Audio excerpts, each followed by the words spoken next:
Gentle, faithful, swift, passionate, blind, and wondrous. All these are faces of love. In a moment, young Kate Wakefield, venturing into today's world of confusing freedoms, brought to you by Loving Care Color Lotion from Clairol.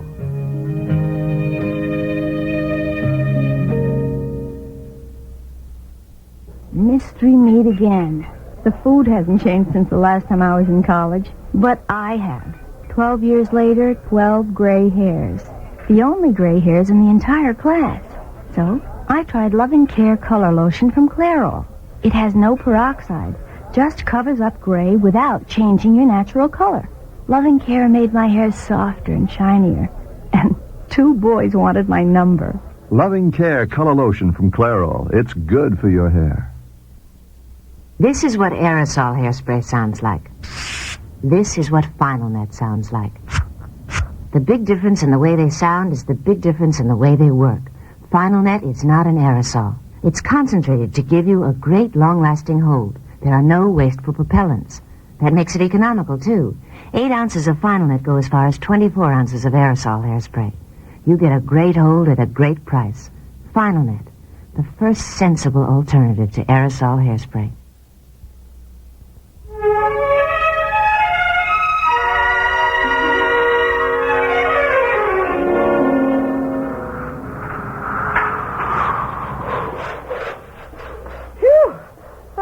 Boy, is it cold outside. Well, Jeff.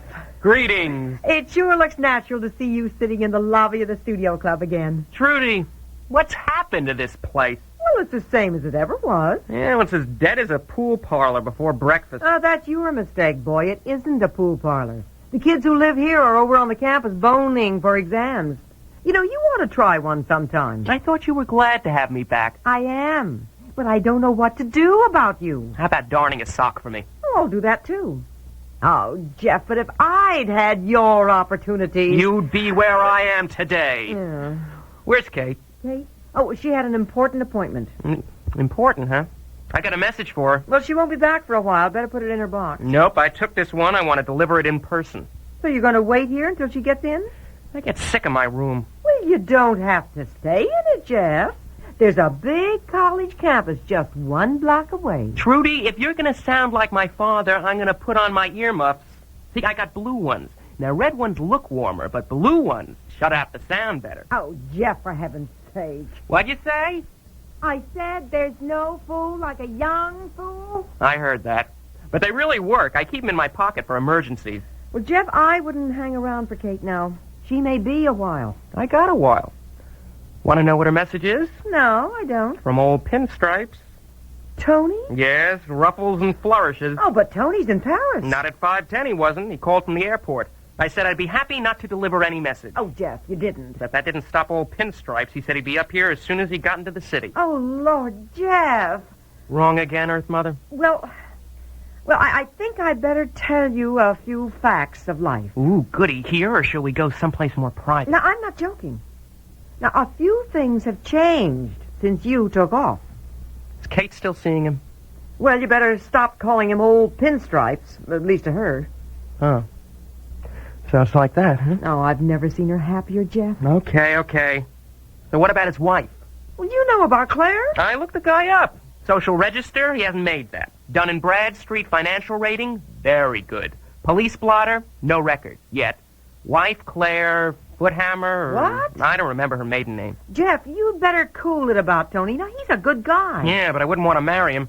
Well, he's good for Kate. Then why isn't he around helping her out? Out of what? Oh, come on, Trudy. Kate isn't some kind of jam. I heard that tape recording of her dead husband's voice. Yeah, she told me you discovered it had been altered. Yeah, cut, patched, edited. Sure, I could hear it. Bad job, too. Well, what did you make of it? Well, somebody is out to frame her. We're scared to death. Oh, boy. You talk about her being so happy. Well, why doesn't old Pinstripe, Mr. Cushing, move in on that? Because he doesn't know anything about it. In my book, that's what a good guy's for. In Kate's book, maybe she wants a new life. Maybe she doesn't want anybody mixed up with, well, what's been past. So I'm wrong again? No, Jeff. You've just got to live a little longer. Kate had a bad time in her first marriage. Doesn't everybody? Oh, she's going to work out of it herself. If you don't believe me, I'll tell you where she is right now. Where? Claire, Tony Cushing's wife, wanted to see Kate at her hotel. And she's gone there? Give her credit, Jeff. Kate's got guts.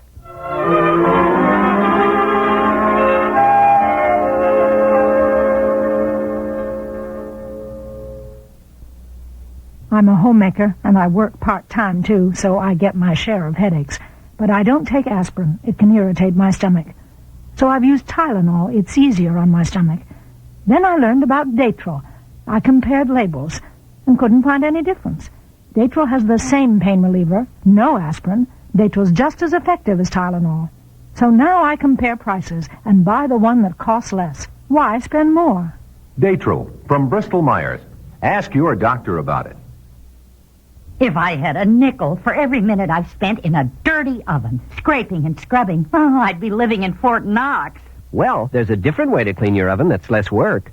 The overnight way, with Mr. Muscle. Oh, come on. It's true. With Mr. Muscle, you just spray it on at night. And while you sleep, its self-scouring foam lifts up the grease and grime. Really? So next morning, you just wipe clean. Well, Mr. Muscle really sounds like a good man to wake up to.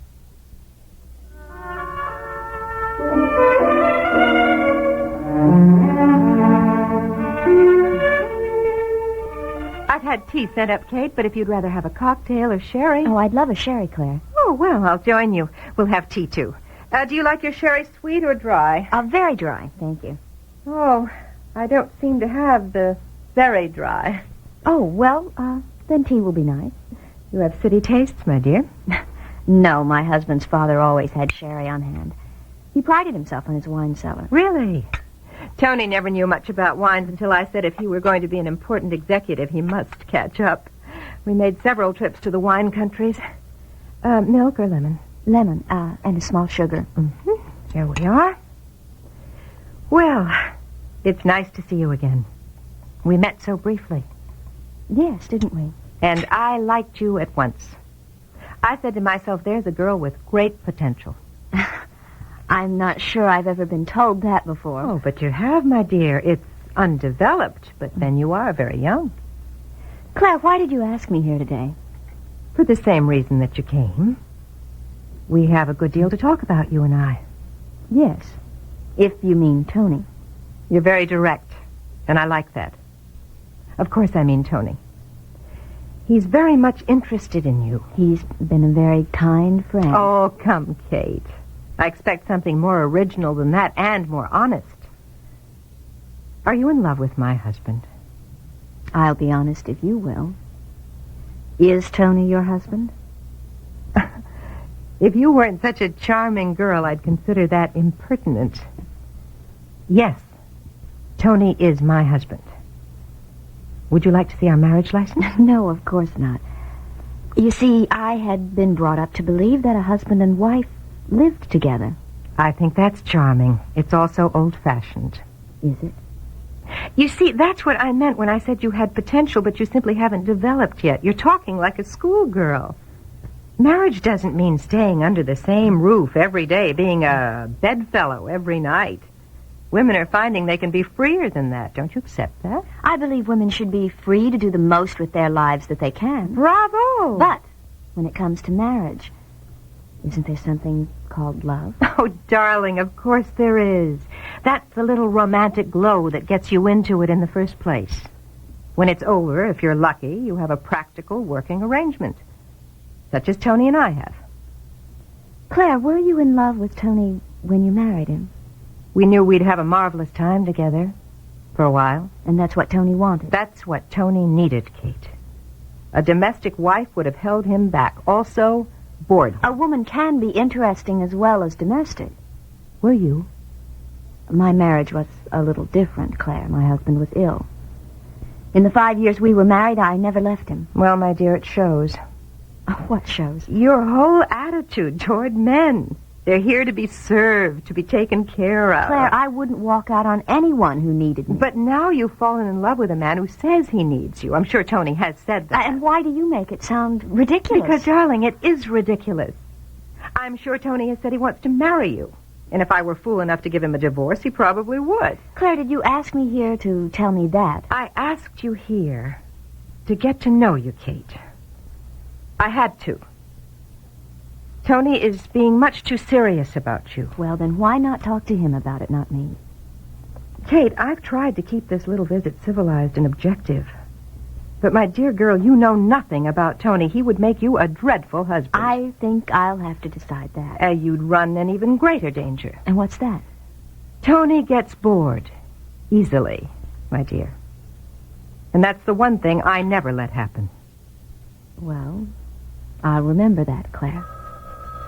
I really must go. Please, Kate, just a minute. Hello? Tony!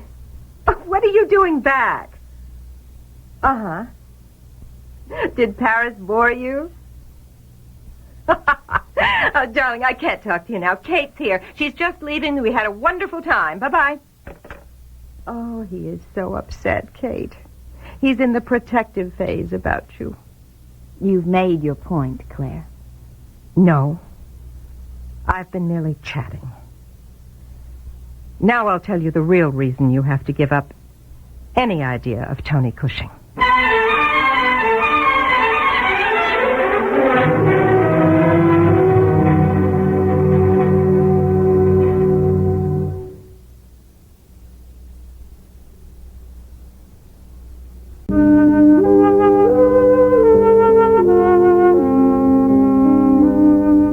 Faces of Love has been brought to you by Final Net. Gives your hair a great long-lasting hold.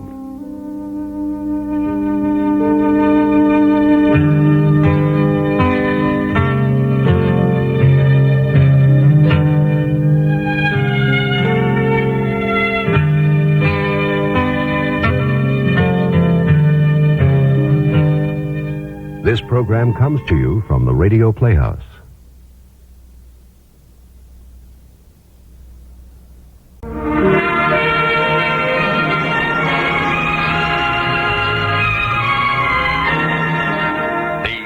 Studio presents the radio dramatization of William Makepeace Thackeray's classic novel, Vanity Fair, the story of the clever and charming adventuress, Becky Sharp. In a moment, our author, Mr. Thackeray. The Author Studio is brought to you by Ban Roll-On, America's leading roll-on antiperspirant.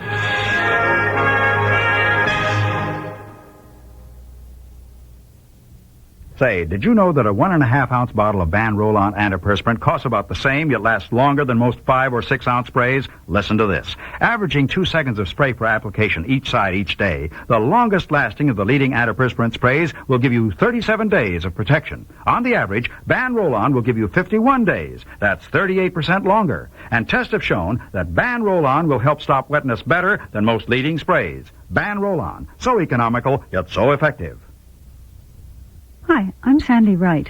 In 1966, I was in a Miss Clairol commercial. Then it was Does She or Doesn't She? Today, she still does. I love my hair. After 9 years, yes, 9 years of using Miss Clairol cream formula, it's in great condition. Terrific body, easy to manage, and if I have any gray, who knows? Miss Clairol cream formula. It's the hair color professionals use. The best it can be, at any price. Look for Miss Clairol to know you're the best you can be.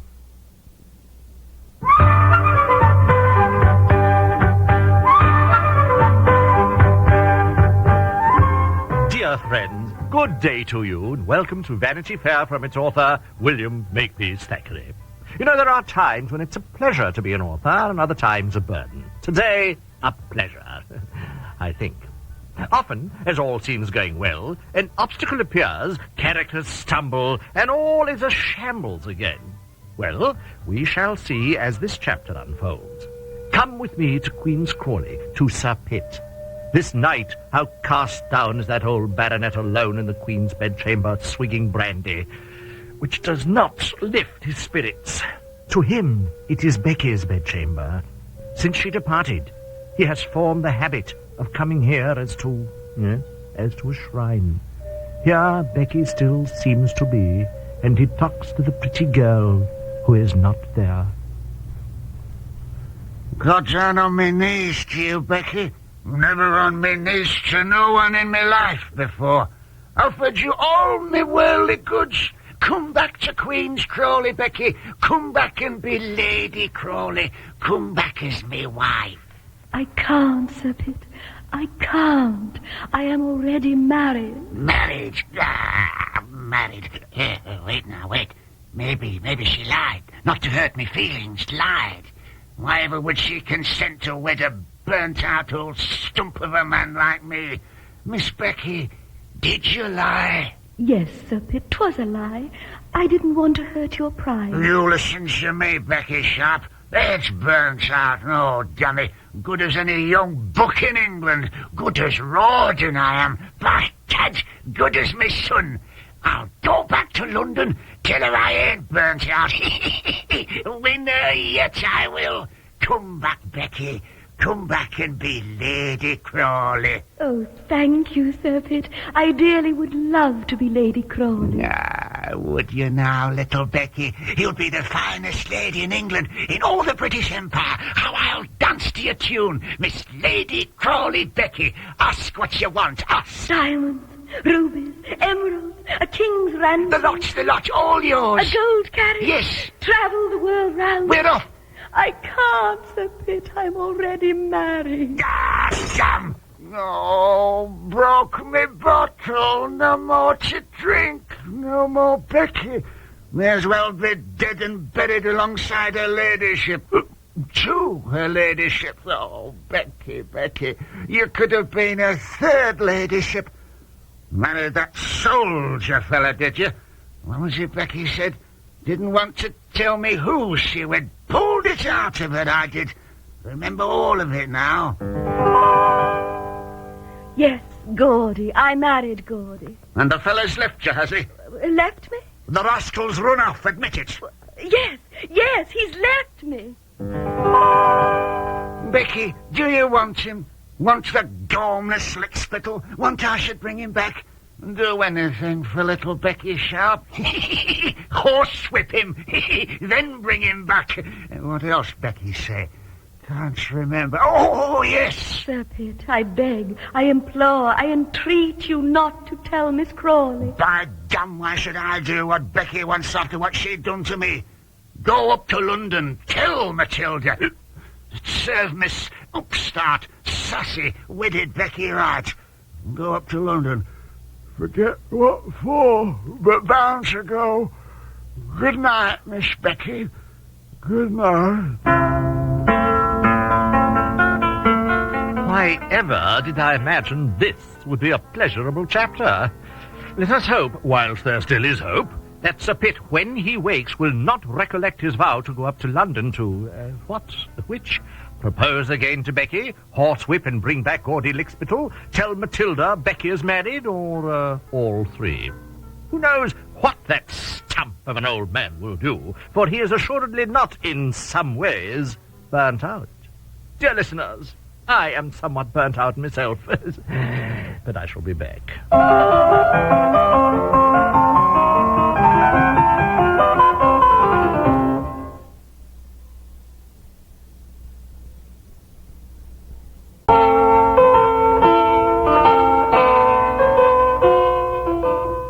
Mr. Sedley cautioned Becky not to delay telling Miss Crawley of her marriage to Rawdon. But she must wait till Rawdon returns. Will he today? Becky thinks so, hopes so, prays so. This morning both she and Giles at a window in their room peered up and down the street, up and down. Giles, if one more soldier, one more, rides up the street or down the street, I shall fling myself out this window. And what if the one more be Mr. Rawdon? Oh, you know what I mean. Oh, yes, ma'am, I do. I could throw my own self out. Oh, Sister Anne, do you see anyone coming? Oh, Miss Becky, what did you call me? Oh, never mind. It's an old fairy tale or something. Oh, I must have Rawdon to myself before Miss Crawley knows he's here. She'll keep him with her for hours. Oh, will you and him tell her this very day that you're Mrs. Captain Rawdon? I wish we could. I'm afraid we can't. We've to plan very carefully every word we'll say. It's just I long to see him alone. My husband for one night and then he was gone. The moment we see him ride up, I'll fly down the stairs before he rings the bell. Then she won't know he's here. Oh, likely she's watching out the window, same as us. Oh, yes. I'm bound to go in there and distract her so she won't. You watch here. Don't dare leave your post by the window. The moment you see him, fly down, let him in, come upstairs, say to me, what will get me out of her room? Oh, I'll say, Miss Becky, your husband's down in the parlour. No, I've decided that's not funny. Say, Miss Becky, there's someone to see you. Who? I don't know who. Just say it. But she'll ask who, and who will I say who is? Why does everything have to be so hard? And that ain't half. Likely Miss Briggs will see him before anyone. No, she won't. She's gone to visit her cousin for the day. Now, I'll go across to Miss Crawley's sitting room, and when Rawdon comes, if he comes, you say what I told you to say. You didn't say what I'm to say. Who'll be it downstairs to see you? Giles! Down the street, look! Rawdon! Riding Hector! No other soldier in the Empire rides like that. Oh, Rawdon, my own, don't let your auntie have seen you. Down the stairs, to the door, open the door, into the guardsman's arms, into the parlour, close the door, back into the guardsman's arms. Words? Oh, what words? Who needs words? There are the lovers. There are Mr. and Mrs. Rawdon Crawley, clasped in each other's arms when... Oh, no. Miss Becky! Giles!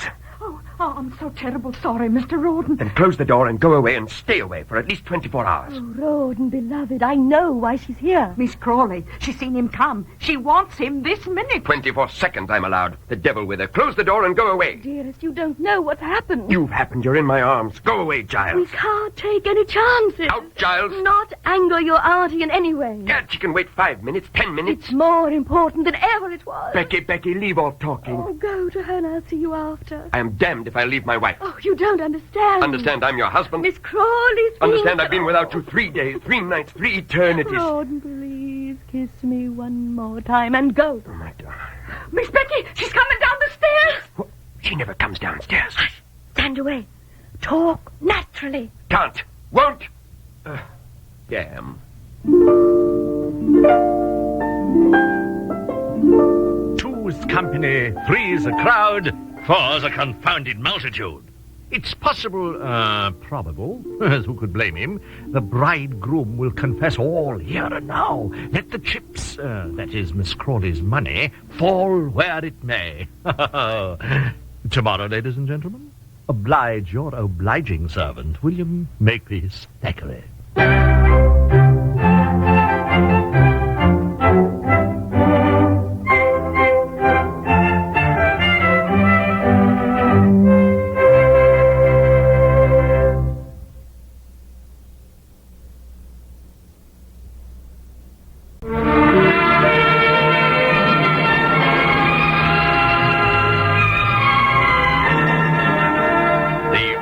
Studio has been brought to you by Natural Wear Miss Clairol. To know you're the best you can be.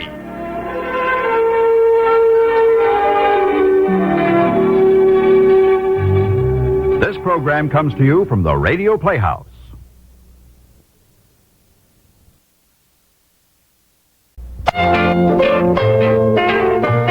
It's not nice to eavesdrop, but it's fun.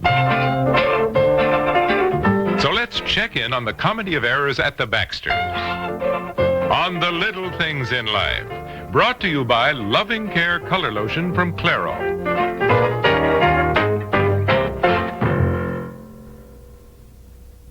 I'm a homemaker, and I work part-time, too, so I get my share of headaches. But I don't take aspirin. It can irritate my stomach. So I've used Tylenol. It's easier on my stomach. Then I learned about Datril. I compared labels and couldn't find any difference. Datril has the same pain reliever, no aspirin. Datril's just as effective as Tylenol. So now I compare prices and buy the one that costs less. Why spend more? Datril from Bristol-Myers. Ask your doctor about it. Do you think all antiperspirants are basically the same? Well, ban roll-on antiperspirant may just change your mind. Take effectiveness, for instance. Tests have shown that Ban Roll-On Antiperspirant will actually help stop wetness better than most leading sprays. Make your own test soon. Pick up a bottle of Ban Roll-On, and you may discover what we've shown in tests. Ban Roll-On Antiperspirant, proof that not all antiperspirants are created equal.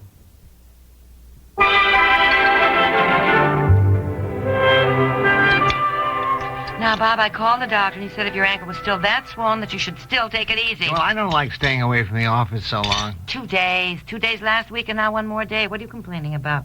And Maggie and I are the ones to complain. We haven't known how to entertain you. Have I been such a bad patient? No, dear. Just you don't want to be left alone. And I really haven't gotten much housework done. Oh, so what? You keep the house too clean anyway, as Debbie always says.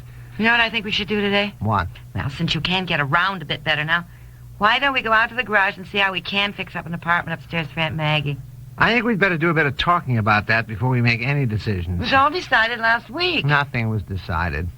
Yes, it was. Now, we don't want Aunt Maggie going back to Montana. Yes, I know that, but we all get very emotional, and I think we should review the whole project in the cold light of day. Oh, honey, we're not too emotional. In fact, we were talking about it the same time of day as this, as I recall. Okay. The fact remains that if Aunt Maggie goes back to Montana, sells her house, and she pays for fixing over the upstairs of our garage, then we get into financial problems. And Maggie said she'd have the money if she sold her house so she could pay for doing over the garage. Yeah, it's all very well, but if she pays for it and we own the house, then the garage, et cetera, et cetera, et cetera. What's that, et cetera mean? Honey, it gets a little sticky legally. Well, we want Aunt Maggie to be here with us. She wants her own place. She's lonesome in that big house in Montana. She wants to live here with us, and if she wants to stay here, and she's willing to pay for fixing up the garage apartment, why should we have to get all embroiled in legalities? I don't know. But I have a feeling we ought to look into the matter before we plunge ahead. Don't you want Aunt Maggie to be with us? Yes. Well, then we'll be able to solve the problems. They can't be that formidable. Well, it isn't only the legalities. If Aunt Maggie is paying for all the reconstruction, the decorating, etc., but we own the place, who decides what is what? I don't know what that sentence means. Who decides what is what? What is what? Who decides how we want the upstairs apartment in the garage done? Well, how much is there to decide? This would be one big room with a bath. Yeah. Have you asked Aunt Maggie what she wants? Well, what else could she want? I mean, there's just so much room there, dear. Well, before this whole perfect idea, as you put it, or the perfect solution, I'd like to see what Aunt Maggie had in mind. Getting carpenters, plumbers, electricians these days. No, I know, they're expensive. I know that. No, it isn't only expensive, it's trying to get them. To get everything to dovetail. I talked to Chuck Wibley at the post office last week, and he said some friend of his had ordered a prefab house, and it was delivered, and there it sits, without the foundation, because the men who were supposed to dig the foundation had never shown up. Well, we don't need a foundation dug. That's Sweetheart, that's not the point. We have to put in a bathroom. Before we get that even figured out, we don't want the bathtub and the sink and the toilet delivered and sitting around in our front yard while the plumbers are still trying to figure out where the pipes go, providing we can even get the plumbers. That's what I mean, honey. You really are pessimistic about things. If Aunt Maggie decides she wants to go through with this, do you have any idea what our next few months are going to be like? I hope you're not going to express any of these negative viewpoints to Aunt Maggie. She'll think that we don't want her. I just want you to be aware that our life will not be the same. People build houses every day. You're always seeing some house going up. And what you don't see is the husband and wife losing their minds because this hasn't arrived or that hasn't arrived. I don't know what you mean. The houses get built. And it's wintertime, but the furnace hasn't arrived, or the new well doesn't have any water after all, or when they turned on the water, it came out of the ceiling. You're making this up. Dear, the Wilsons had their whole house built before somebody noticed there were no stairs going to the basement.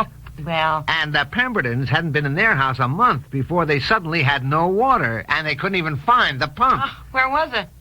Under the blacktop driveway, all of which had to be dug up No. after they located the plumber, who was vacationing in Bermuda. Oh, well, we're not going to have all these problems. We're simply fixing up the upstairs of the garage for an apartment for Aunt Maggie, one big room with bath. We have electricity already in the garage. We have our well. We just need a plumber. What's going to be such a big problem? I don't understand it. Bob, Really? Peg, where are you? I've got a new idea. We're in the kitchen, Aunt Maggie. That is going to be our big problem. Don't say anything.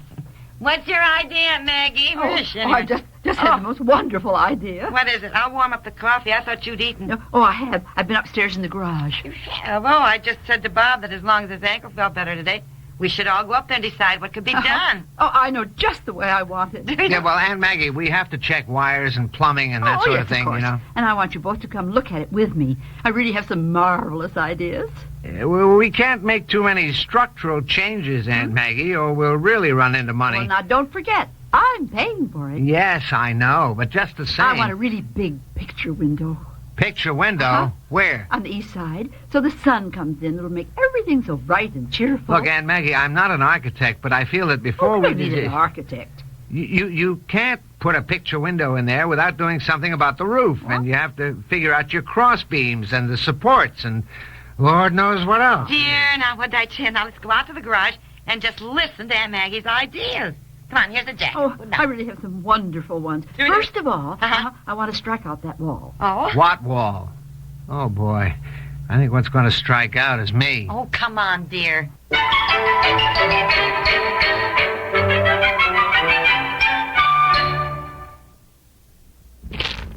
I sweep my floor and I still hear sugar underfoot. I hate that straw broom. That's the kind of dirt straw brooms miss. But an O-Cedar angler broom would get it.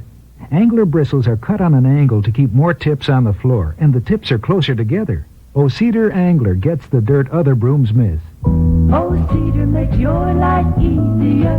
What do you hear from your floor? Not a sound. O-Cedar makes your life easier. Hi, I'm the teacher, and that's Roland Gibbs on drums. He drew my picture last week with gray hair. Me, with 11 grays. I gave hair coloring a second thought. I found out about Loving Care color lotion from Clairol. It has no peroxide, doesn't change my natural color, and it's good for my hair. Loving Care covered my grays and made my hair softer and shinier. Gotta give the kid credit. Loving Care color lotion from Clairol. It's good for your hair.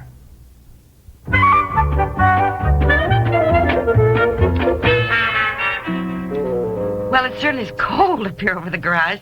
Are we going to be able to heat it sufficiently? Oh, yes, probably put in electric heat. No. Well, we might have some electric heat, perhaps for emergencies, but I think I would like a really old-fashioned wood stove. Oh, yeah. And, Maggie, then we will have to have a chimney. Of course. Do you have any idea what it'll cost to put in a chimney? Well, I have to have a fireplace. Then I'll have to have a chimney anyhow. Fireplace. Certainly. Well, let's just listen to what Aunt Maggie wants, honey. You know. I'm paying for it. Yes, I know, Aunt Maggie, but I don't think you realize then that you can... a picture window over there. Aunt Maggie. Dear. Okay. Now, a picture window over there, maybe one over there, but I don't have to have that. And then instead of having one big room, as I first thought, I want to put a partition across here. I think it's nice to have one's own bedroom. I don't really want to be making up a bed every day the way you do it if it's in your living room. No, I think that's a nuisance, too. And then strike out that wall. That wall? Yes. What do you mean, strike it out? Just push it out. But there's nothing underneath. The garage ends there.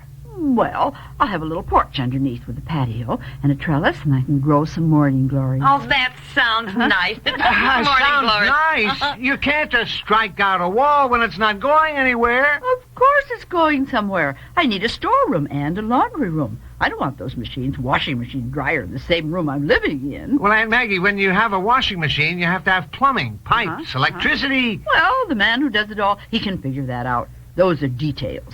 Aunt Maggie, you can't just build a room on a second story over nothing, especially when you want plumbing facilities. Yeah, we were just going to listen. Just listen to Aunt Maggie's ideas, dear. I want a fireplace over here, and then... Aunt Maggie, I'm sorry to be so persistent about details, but you can't have your fireplace over here. It'll need a chimney. I know that.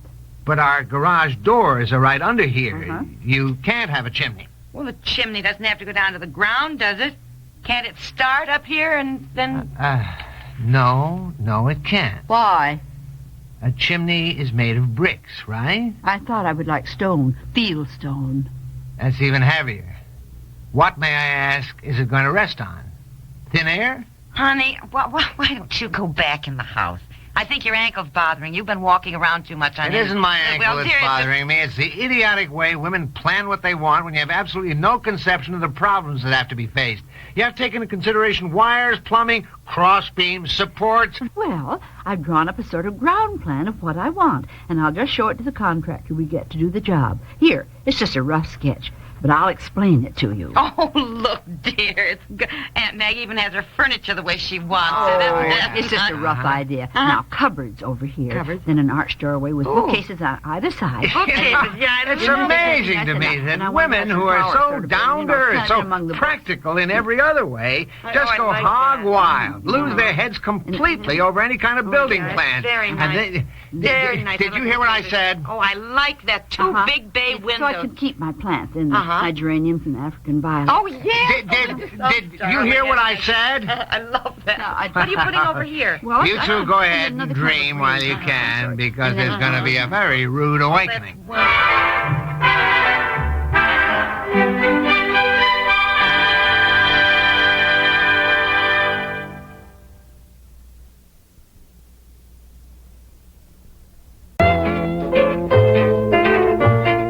The Little Things in Life with Peg Lynch and Bob Dryden and Margaret Hamilton as Aunt Maggie was written by Peg Lynch, directed by Warren Somerville, produced by Dick Cox and Peg Lynch, and has been brought to you by Loving Care Color Lotion from Clairol. I'm Charles Woods.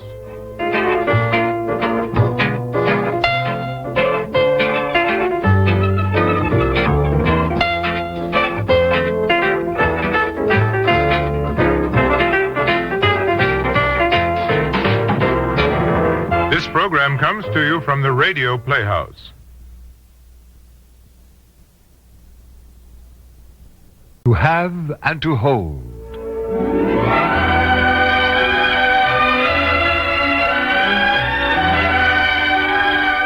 To have and to hold. The story of the traditional vows, the new morality, and the people caught in the conflict between them. Brought to you by Natural Wear Miss Clairol. To know you're the best you can be.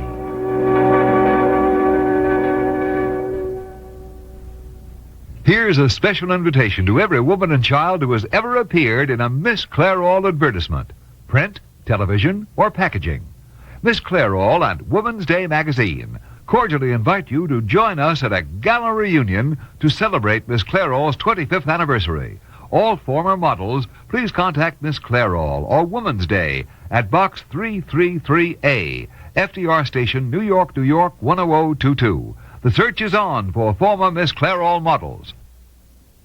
Joni, I haven't tap danced in years. Mom, you're doing fine. Shuffle, kick. 5 minutes, class. Let's sit down. We're meeting your father for dinner. How do I look? You always look pretty. Thanks, sweetheart. Especially your hair. Mom, the class is starting. Even when you can't hold up any longer, your hair can with Final Net. Final Net is not an aerosol. There's no wasteful propellant. It's concentrated to hold your hair all day. Final Net holds up longer than you do.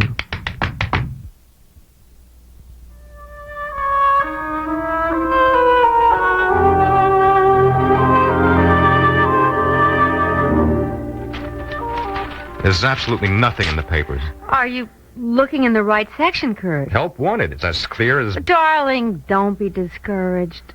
Look, it's not going to help you find something when you're so depressed. And the only way to get rid of my depression is to find something. Have you, talked to Daddy?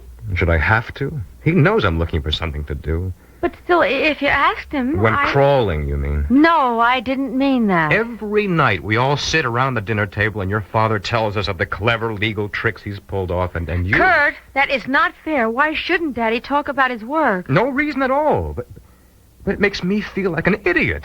Sitting there at his table, being expected to applaud his successes. Oh, only that Swiss franchise hadn't fallen through. Whatever happened there? Why did that... Oh, what's her name? Madame Scott go back to Zurich. Zurich. Kurt, did you know her before? No, of course not. Oh, I just wondered. You and I spent so much time in Zurich, I thought maybe... Zurich is not exactly a country town. Oh, I know that. Look, darling, you have so many talents. But not for making money. The only way to make money out of skiing is to own a lodge or a ski shop. But that would take us away from Chicago. I thought you wanted to get away from your father. I just want our own apartment. Living here with Daddy and Caroline and Ann is... Well, it's almost as though I weren't married at all. I could go out to Aspen. There's bound to be some action there. Oh, darling, no, you don't want to go back to being a ski instructor. That's what I know best. I saw you teaching Anne the other day. You are a good teacher. Your stepsister, is a good pupil. Did you know that she's been dating Dr. Gonzalez? No, you mean that doctor who saved Jennifer? Oh, and gave you that great newspaper story? Oh, come on, Kurt. Don't begrudge me the fun of doing what I do well. Maybe I should go to Aspen. Oh, darling. It's what I do well. Hustle up and down the ski slopes. I'd hate to leave the Jefferson newsletter. Now that I've got it going... You could stay here. Oh, no. If you go, I go. Only until I get settled. You weren't thinking of moving out there permanently? Oh, no, nothing like that. Just for the skiing season, for what it's worth. But that's what you were doing before. I thought things would be different after we were married. So did I. But the best laid plans don't always work out.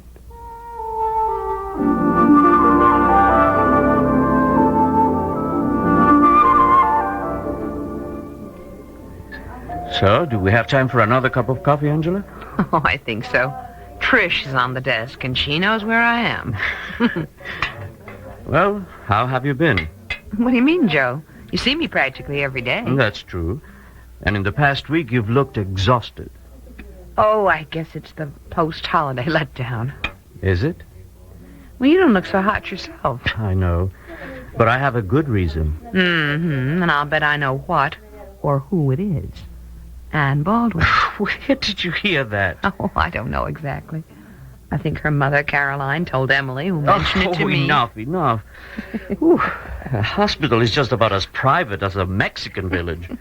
If you want privacy, you don't date the sister of the chief of medical services. Well, I thought she was Jason's stepsister. Well, they haven't been that fussy about it. In our village, when you started, as we call it, walking out with a young lady, everyone knew it. From the priest right down to the shoemaker. Tell me, do you plan on going back there after you finish your residency? I don't know. The village has changed so much. Where will you practice? Chicago, probably. Marsh tells me you're going to transfer to pediatrics. Yes. We are recognizing more and more that the first years, even months of life, make the difference between a child growing up to be healthy and bright or sick and apathetic. You mean early brain damage? Yes, along with all the factors that led to it. Jennifer certainly made a quick recovery for whatever damage she suffered due to the long immersion. Oh, yes. She's a perfect example of a child being so healthy to start with that she was able to handle a problem that would have overwhelmed a less fortunate child. And, of course, her mother was a big factor, too. Mm-hmm. How is Emily? Emily? Oh, she... Do you know what's wrong with her? With Emily? Joe, you know better than that. No, I don't.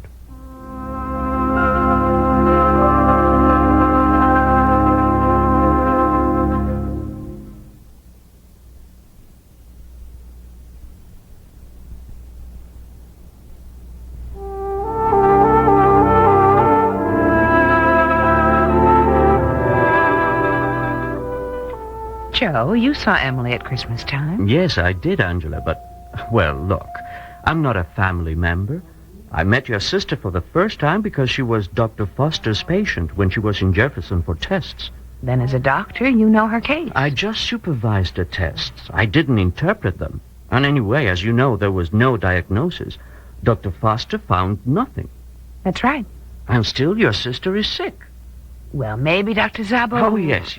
The distant, all-powerful Dr. Zabo. Look, I'd better be getting back to the desk. Yes, I'll go up with you. Have you seen Marsh today? Yes, I think he's in his office now. You know, Jason's scheduling Jennifer for some tests to see if the brain damage is repairing itself. Oh, here's the elevator. Oh, thanks. Do you know what the next step is? For Jennifer? No, for her mother. Well, that's up to Marsh and Jason, I guess. What does Emily say? Well, she's leaving it up to them, I guess. That doesn't sound like her. She's not your passive type. No, she isn't. Oh, Joan, Trish left for lunch? Yes, Angela. Is, Dr. Foster in his office? I think so. I'll see you later, Joe. Fine. Oh, Angela, if you need me at all. Thanks, Joe.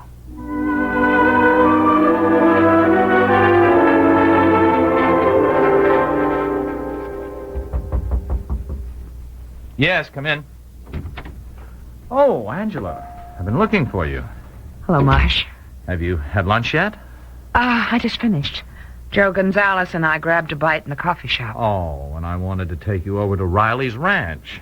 Well, next time, okay? Tomorrow? I suppose so. What's the matter? Marsh, I just can't get over what's happened to Emily. That's what I thought. I hear it over and over again. Emily's saying she has a brain tumor. Oh, Marsh, it just doesn't make sense. I know. She's young and she's needed.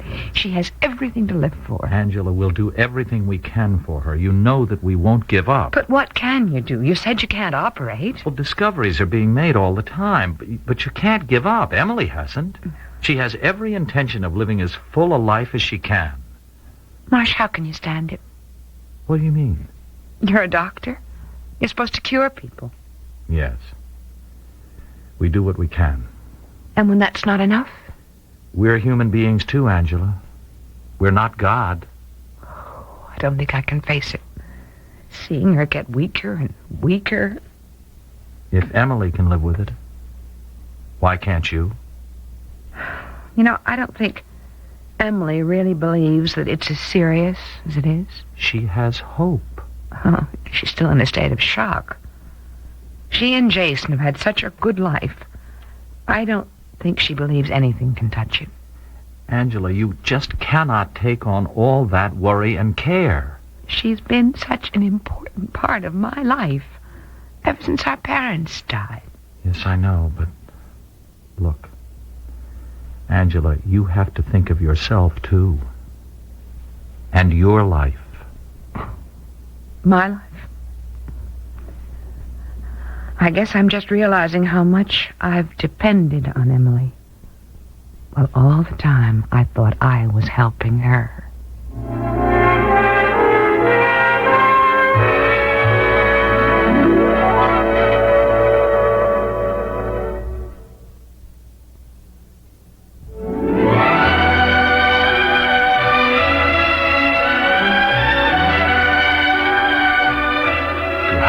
And to Hold has been brought to you by Final Net, the non-aerosol hair mist that holds up longer than you do.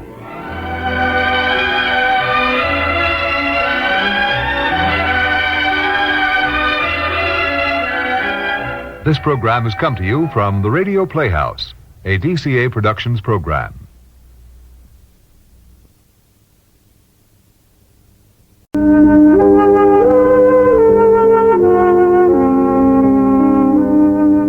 Love is gentle, faithful, swift, passionate, blind, and wondrous. All these are faces of love. In a moment, young Kate Wakefield, venturing into today's world of confusing freedoms, brought to you by Ban Roll-On, America's leading roll-on antiperspirant.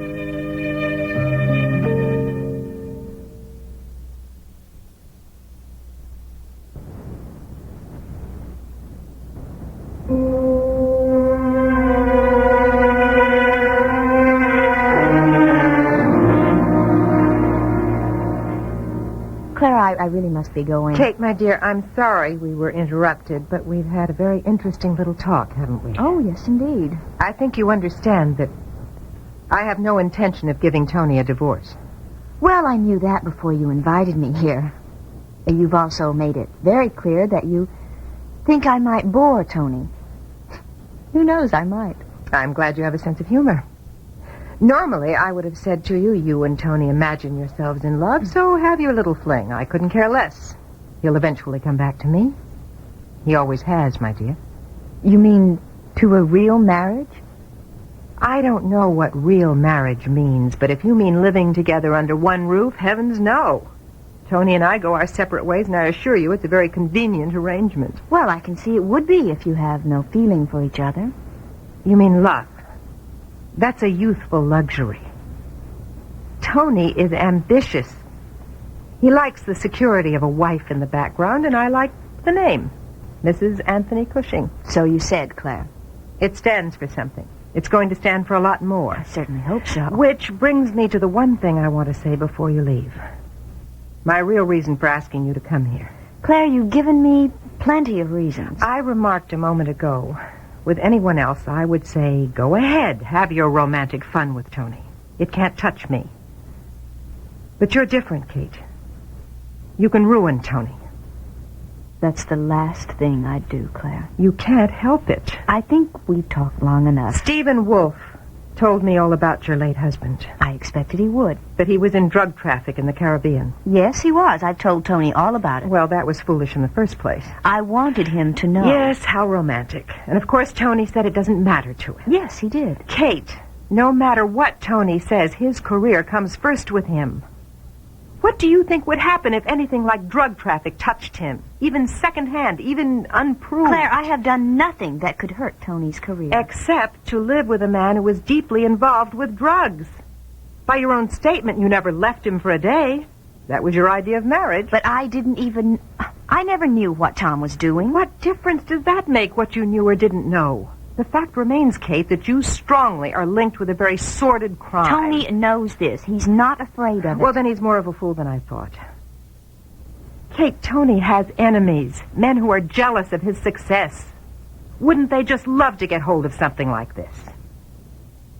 Have you met Tony's boss, Hugh Fletcher, the head of his corporation? No, I've heard Tony mention. Well, he's a very good friend of mine. In fact, I was working as Hugh's secretary when I met Tony. I told Hugh about this drug business in your past. Claire, that was very cruel of My me. dear, life is not gentle and sweet. It's still the jungle. Survival is what counts. Now, would you like to know what Hugh Fletcher said? Of course I'd like to know. Although it's none of his business. See, that's where you're so limited, my dear. Anything that concerns Tony is Hugh's business. What did Mr. Fletcher say? If anything like drug traffic touched Tony's reputation in any way, Hugh would fire him. Well, that's not fair. It was 5 years ago. Tom is dead. But you are not, Kate. And you're stuck with it. Yes or no? I still have something to clear up, yes. You have something to clear up. Tony has the biggest deal of his career on his hands, a $200 million contract. Now, which comes first? Tony, of course. Kate, give him up. It might surprise you, but I've tried to do that. But you're both too much in love? Any woman can give up a man if she wants to. Give him up for your own sake. I don't need any more reasons. You need this one. If you damaged Tony's career, he would never forgive you.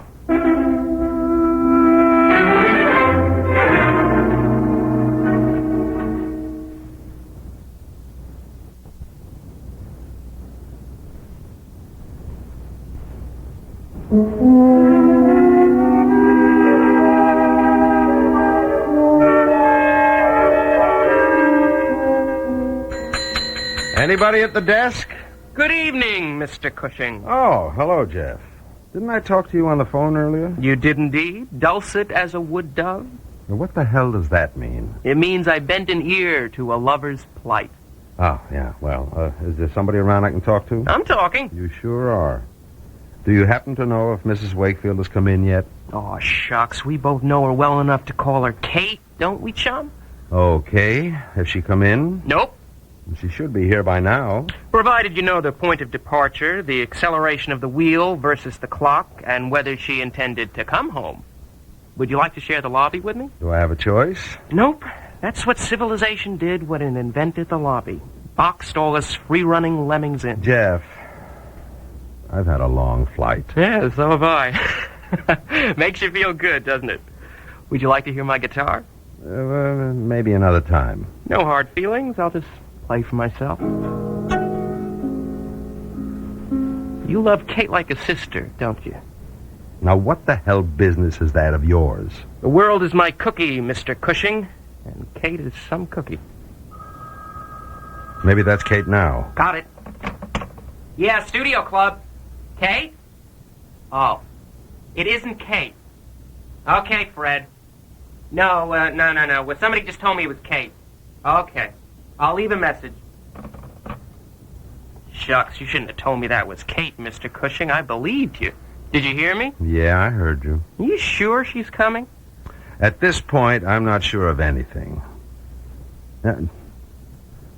Jeff, I know you're a good kid. Underneath. Yeah. Yeah, that's where my dad says I'm a good kid, too. You know, you sound a lot like him. Thank you. I'll just leave Kate a note. But we're just getting to know each other. And it hasn't been easy. I'll just go around the corner to the Bloom House. Tuesdays, that's the main course. I know. Look, I'll quit kidding around, honestly. I want to be loved, like everyone else. But you got the girl first. What do you mean, Jeff? You got the pinstripe suit, you got the job, and you got the girl. And I'm glad for all of you, and I just want to say so. Are you talking about Kate? Sure, I'm talking about Kate. Who are you talking about? Jeff, Kate's older than you are. She's 27, I'm 21. How old are you? Never mind, I got an abacus upstairs. But you like her. You're attracted to her. Oh, that button-down language. Yeah. She's the light at the end of the tunnel. I see. No, I don't think you do. I guess Kate goes for you, but you ought to be careful. I'm very careful about Kate. She's got problems, Tony. But I'm not sure you're the guy to fix them. Look, you don't have to go around at the mouse. I'm pushing on. No. Hang around, Jeff. I was just kidding. I know that, but I wasn't. Tony! Kate, darling. Hello, Jeff.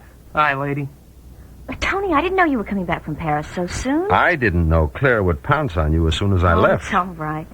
How did the business go? Oh, never mind that. I want to know what happened tonight. Well, I'll be pushing along, kids. Jeff, I'm sorry. We don't have to talk about ourselves. Would you like some coffee, all of us?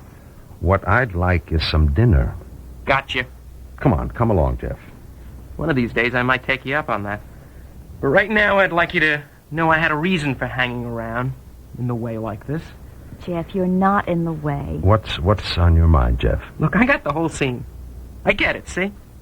But I just want to say one thing to you, Tony. If you're the guy Kate thinks you are... Jeff, please, Look, I gotta say this, Kate. I might never get another chance. Let him talk, Kate.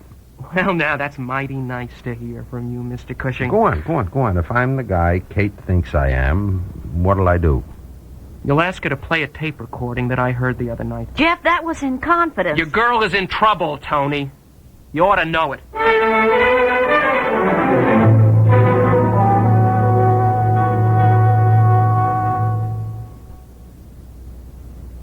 Did you know that a 1.5-ounce bottle of Ban Roll-On antiperspirant costs about the same, yet lasts longer than most 5 or 6-ounce sprays? Listen to this.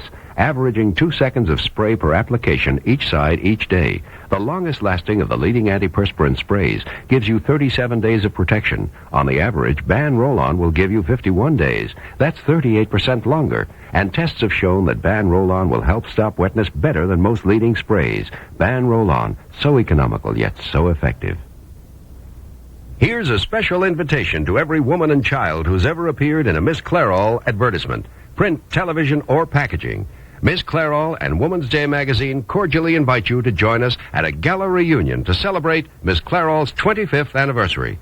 All former models, please contact Miss Clairol or Woman's Day at Box 333A, FDR Station, New York, 10022. The search is on for former Miss Clairol models.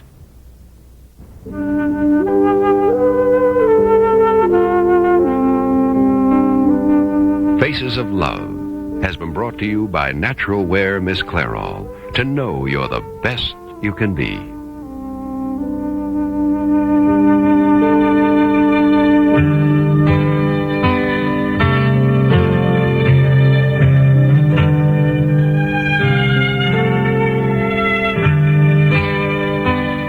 This program comes to you from the Radio Playhouse.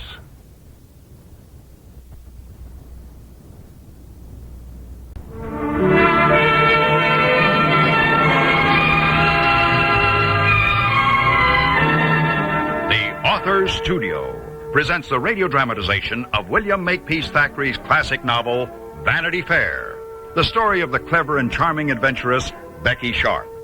In a moment, our author, Mr. Thackeray. The Author's Studio is brought to you by Mr. Muscle, the oven cleaner that works the easy overnight way.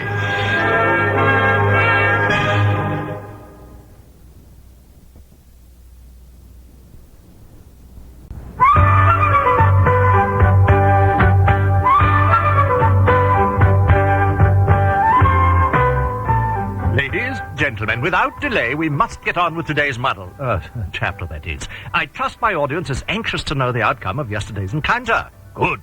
Then we shall be about it. To those who may not know, I am the author, name William Makepeace Thackeray, title of novel, Vanity Fair. Now, you will be glad to learn Rawdon held his tongue, did not wreck his and Becky's financial future by blurting the truth to his Aunt Matilda. I say, for the sport of it, let us hear what he would like to have said. But did not.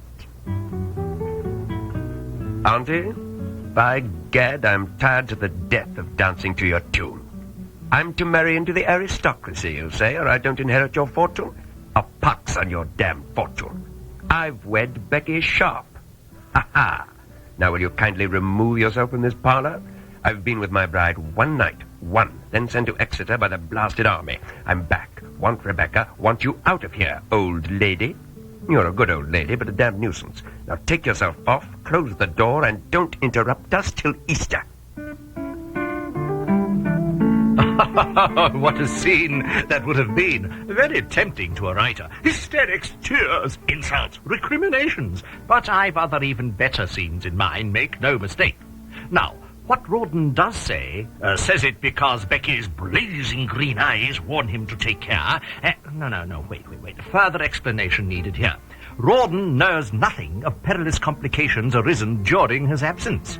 Desperately, Becky needs to tell him, but cannot, with Miss Crawley skulking about. Some way, somehow, wife must be alone with husband. Now, back to what Rawdon says with remarkable gallantry.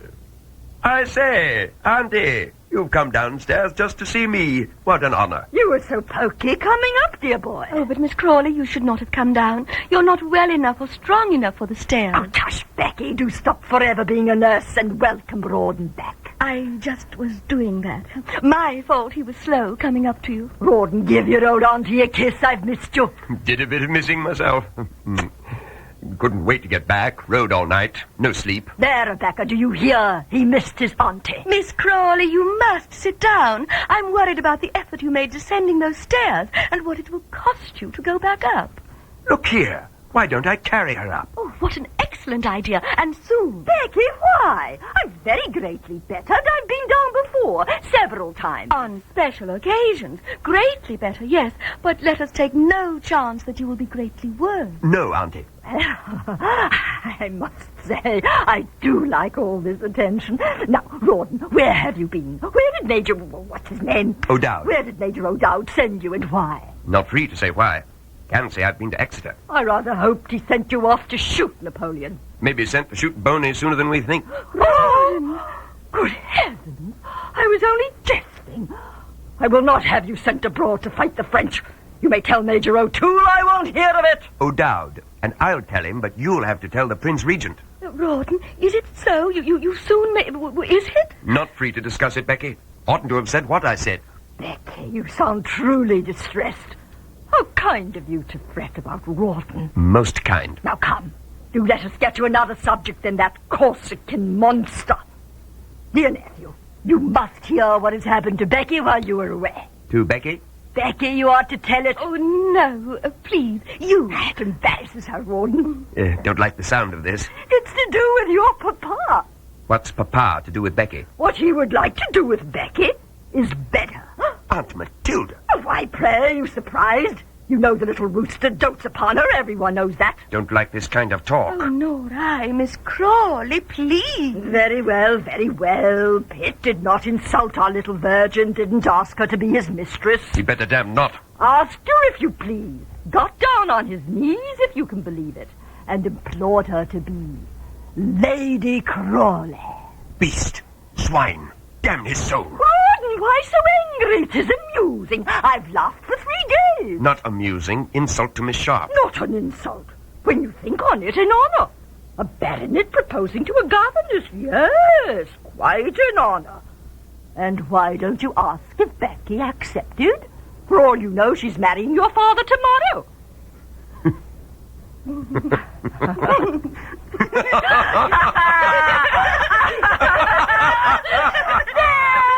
do say it's amusing. Weariness from your trip made you behave so peculiar. Miss Sharp, are you marrying my father tomorrow? No, Captain Crawley, I am not. But fancy her refusing. Could have had 40,000 a year. Been her ladyship. Why don't you ask why she refused? Why did you refuse, Miss Sharp? That is quite a story as well.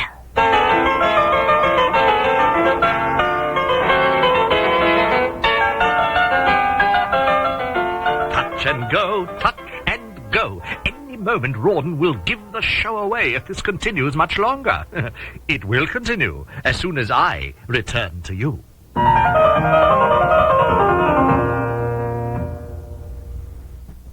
I'm a homemaker, and I work part-time, too, so I get my share of headaches. But I don't take aspirin. It can irritate my stomach. So I've used Tylenol. It's easier on my stomach. Then I learned about Datril. I compared labels and couldn't find any difference. Datril has the same pain reliever, no aspirin. Datril's just as effective as Tylenol. So now I compare prices and buy the one that costs less. Why spend more? Datril from Bristol-Myers. Ask your doctor about it. This is what aerosol hairspray sounds like. This is what Final Net sounds like. The big difference in the way they sound is the big difference in the way they work. Final Net is not an aerosol. It's concentrated to give you a great long-lasting hold. There are no wasteful propellants. That makes it economical, too. 8 ounces of Final Net go as far as 24 ounces of aerosol hairspray. You get a great hold at a great price. Final Net, the first sensible alternative to aerosol hairspray.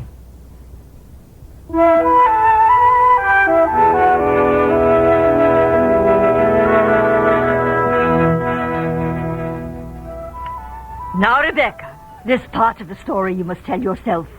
It's your very own, and you're so sweet when you talk of it. Now come, child. Why did you refuse to be rich and titled? Captain Crawley, I did not accept Sir Pitt because I dearly love another. Lucky chap, if I may say so. Oh, but not that gaudy person, Rawdon. She's met and loved yet another. No. Yes, and we are to meet him today. What? Oh, well, it can't be arranged today, Miss Crawley, but I do promise tomorrow at the very latest. Meet him. You're certain? Your auntie will meet the man I love with all my heart and soul. Yes, quite certain. Oh, drat. I wanted it today whilst Rawdon's here. He will be here. How do you know he will? Oh, I shall plan it that way. Rawdon, what time will be convenient for you tomorrow? Well, never mind. We'll settle the time later. I'm quite undone. I even don't know his name, Becky. Do tell us that for now, at least. No, please. I can't keep calling him him. Auntie, do let Becky keep her secrets until it suits her not. Oh, very well. Rawdon, I must say you don't show much surprise that Gordy is quite out of a picture. Not surprised. Or even surprised that a new nameless someone has purloined Becky's heart. Not surprised. I do not understand you today. You don't respond to anything the way I expect. Well, he's tired from riding, Miss Crawley, and you're tired from overdoing. Oh, not tired. Perfect nonsense. Oh, I am your nurse, you know. I can see your face is flushed and hear weariness in your voice, and it is time and past for your morning nap. Captain Crawley, will you carry your auntie up the stairs? Come, Auntie. Oh, I am treated like a child. You're treated like someone who has been ill a very long time, someone we want to be well. As for you, Rawdon, do not, absolutely do not stay upstairs talking to your auntie. She must nap. Wouldn't dream of staying upstairs. Perhaps you're so weary from your ride you'd like a cup of tea down here with me? Would. By Jove, I would. Oh, well, that is, if it's all right with Miss Crawley. Of course it's all right. What a foolish question. You are my most favourite two people. But while I'm napping Becky, you're not to tell Rawdon one word about your love.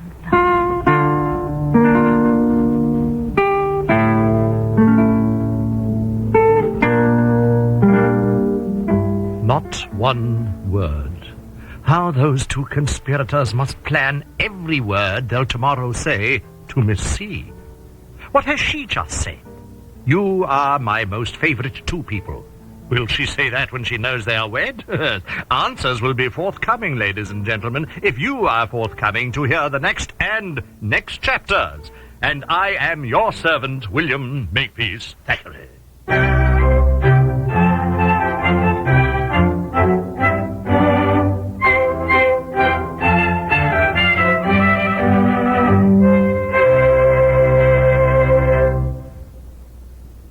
In my house, we've got a fully automatic kitchen. Me. And the worst job I've got to do is scrape and scrub that dirty oven. Well, there's a different way to clean your oven that's less work. The overnight way, with Mr. Muscle. Promises. It's true. With Mr. Muscle, you just spray it on at night, and while you sleep, its self-scouring foam lifts up the grease and grime. That's a good idea. So next morning, you just wipe clean. You know, I've got a feeling that Mr. Muscle's going to be a good man to wake up to. I sweep my floor and I still hear sugar underfoot. I hate that straw broom. That's the kind of dirt straw brooms miss. But an O-Cedar angler broom would get it. Angler bristles are cut on an angle to keep more tips on the floor, and the tips are closer together. O-Cedar angler gets the dirt other brooms miss. O-Cedar makes your life easier. What do you hear from your floor? Not a sound. O-Cedar makes your life easier.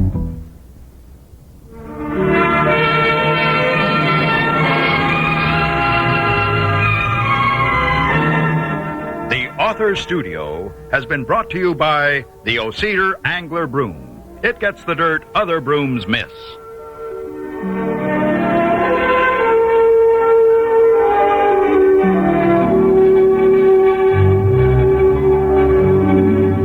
This program comes to you from the Radio Playhouse.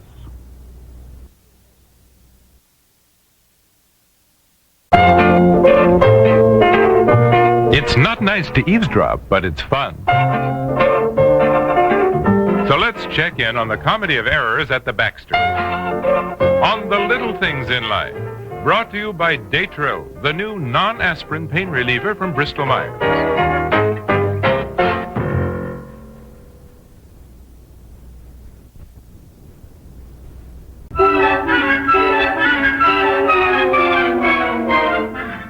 Good heavens, are you home already? I haven't even thought about dinner. Why don't we go out to eat tonight?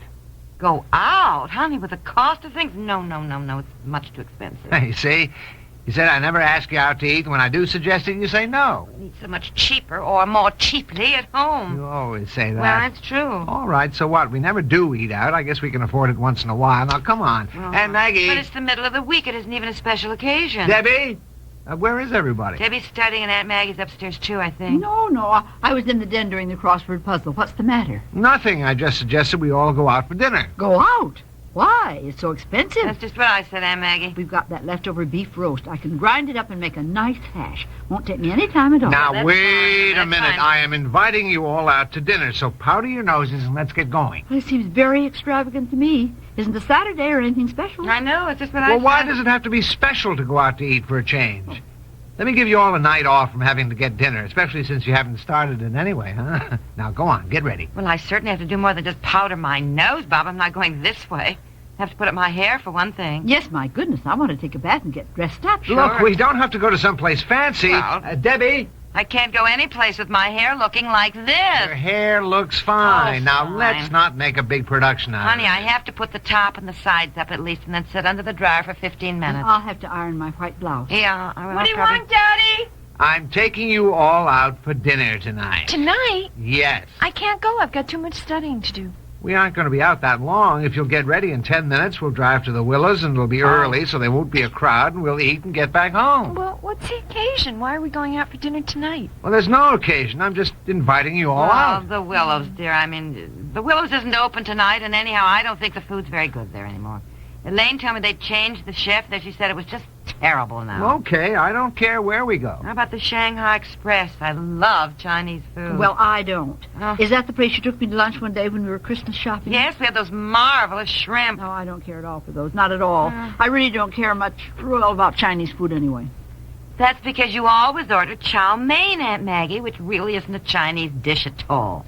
Now, if you just try mugu gai pan or beef with oyster sauce, they have dozens of marvelous dishes with almonds, pecans. Well, when I order something, I like to know what I'm getting. Why don't we go to some Italian place, get spaghetti? Too fattening. Oh, Mother, you don't have to get spaghetti. Get veal parmigiana. You like that? I don't care where we go. Let's just go. I know. How about the old mill? Oh, Yeah, no, it's you too love far that, away. Aunt Maggie. It has that gift shop and all those antiques. Is that the place that has the wonderful sticky cinnamon rolls? Yes, and the homemade bread. I hate those sticky cinnamon rolls. My fingers are sticky for the rest of the meal. Oh, well, you can always get up and wash them, you know. I know. How about the 4-star barbecue? Oh, that's awful. That raucous music they play so loud you can't even talk. How about seafood? Let's go to Fishnet. No, I don't like that place. It's always crowded, the tables are too close together, and all that sawdust on the floor. Thought you didn't care where we went. Well, I don't, but I hate the fishnet. I don't think I feel like fish anyway tonight. I don't either. I'd rather have spaghetti. No, I don't want that. I don't feel like Italian food tonight. Well, what do you feel like? What do you feel like? I feel like just having dinner. I don't care what it is. Now, could we make up our minds? Go and get ready, and that's the first thing. Well, I don't think I'll go, Daddy. I can just fix myself a hamburger. Clark said he might drop over tonight. You're going with us. Now, I'm taking you all out. All right, I better go put up my hair. I've got to take a bath and iron my white blouse. I'll have to call Clark and tell him so he doesn't come while we're gone. Okay, do what you have to do, but let's get going. You complained that I never take you out, so now I am taking you out. All right, dear, all right. It's just that a woman likes some advance notice. We could have been all ready to go if you told us this morning. I didn't think of it this morning. Well, while we're getting ready, would you feed the dog and the cat? Huh? Oh, yeah, okay. The cat's food is on the shelf in the pantry. He doesn't like the canned tuna anymore. He only wants the dry food in those packets, you know. And he won't eat the kidney flavor. He wants the liver flavor. And on top of that, sprinkle a little bit from the box that says fish, cheese, and egg-flavored nuggets. That's for tidbits. Look, I don't feed the cat. Well, give him what I told you, otherwise he gets real mad. It is ridiculous the way you pamper that cat. Well, he has his likes and dislikes the way any other person does. That cat is not a person. Yes, he is, dear. Or thinks he is. And the dog. Now, Alex's dinner's also in the pantry. Just give him 2 cups of the dry food. And then on a plate in the refrigerator are some leftovers, covered with tinfoil. That's for him. That's for his tidbits for the top. Why do our animals always get these so-called tidbits? Because otherwise they don't eat. They'll eat if they're hungry. No, they don't. We have never had a dog who wolfs his dinner down the way these dogs do on television. I think they must starve them before. Because our dogs have always been very fussy, you know. Because you make them fussy. You feed Alex at the table, you slip him bites of this or that. Oh, I don't either. Well, I see you. No, I see you. He sits beside you, he puts a paw on your knee, and looks up at you and drools, and you give him half your dinner. Oh, he's adorable when he does that, isn't he? So cute. Now, look, don't put water on his dry food. There's a little chicken broth left in the mayonnaise jar. Put that on. It has more flavor. He likes that better. I'll feed him and the cat. Now get ready. And while you're all getting ready, I will decide where we're going to eat. All right, you decide. You know, you should have said that to begin with. Women like to be invited out and just told where they're going. Uh-huh. Sure. Well, all right, go on now. Get ready.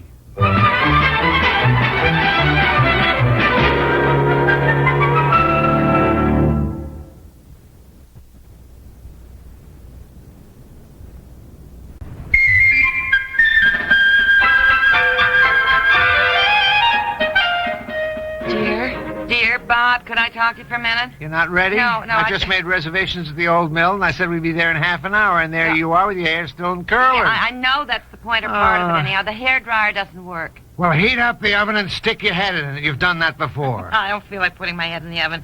And it takes forever to dry your hair that way anyhow. Listen. Isn't Aunt Maggie ready? No. Or Debbie? No, honey, Aunt Maggie scorched her white blouse. She was rushing so. And her other good clothes, as she puts it, are at the dry cleaners. Well, she must have something to wear. Debbie doesn't really want to go anyway. Why?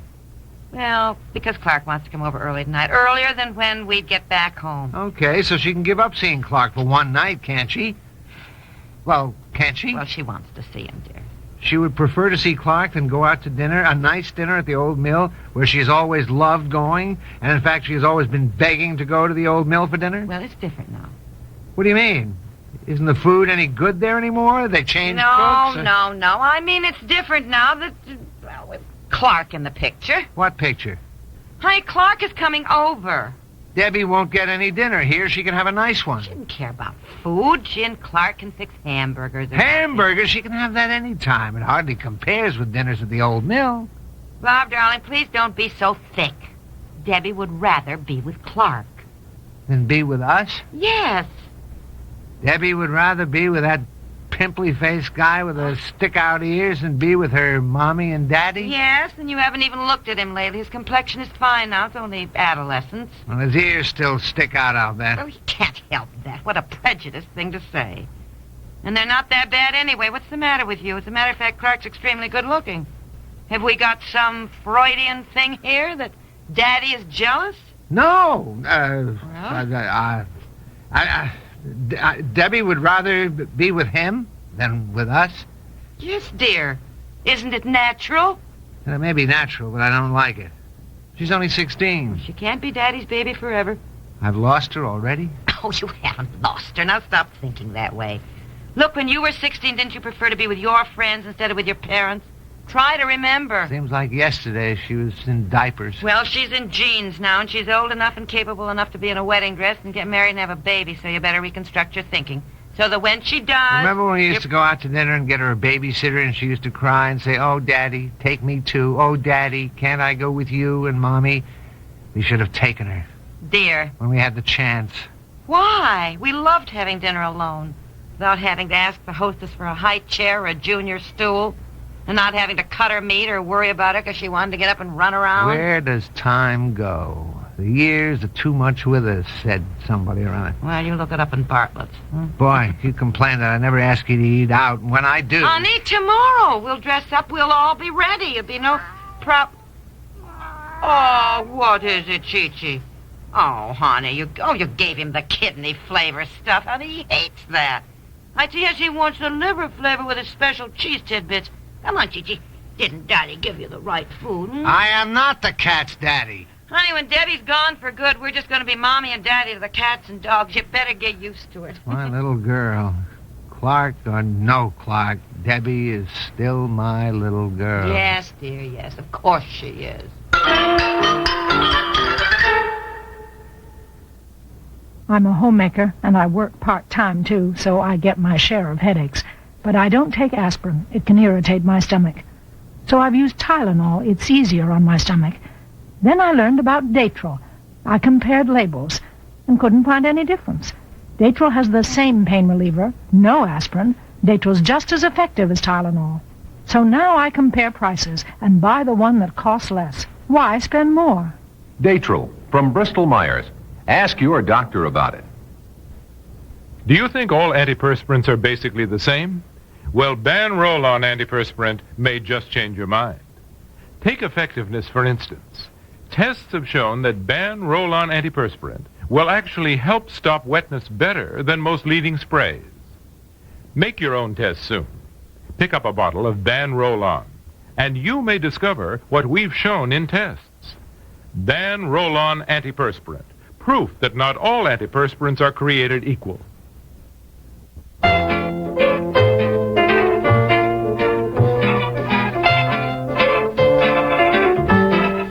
The Little Things in Life, created by Peg Lynch, has been brought to you by Ban Roll-On, America's leading roll-on antiperspirant.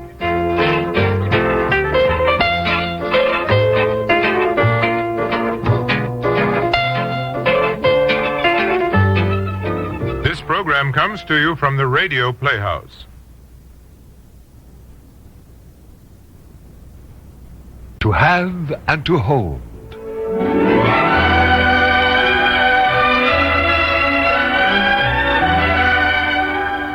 To have and to hold. The story of the traditional vows, the new morality, and the people caught in the conflict between them. Brought to you by Final Net, the non-aerosol hair mist that holds up longer than you do.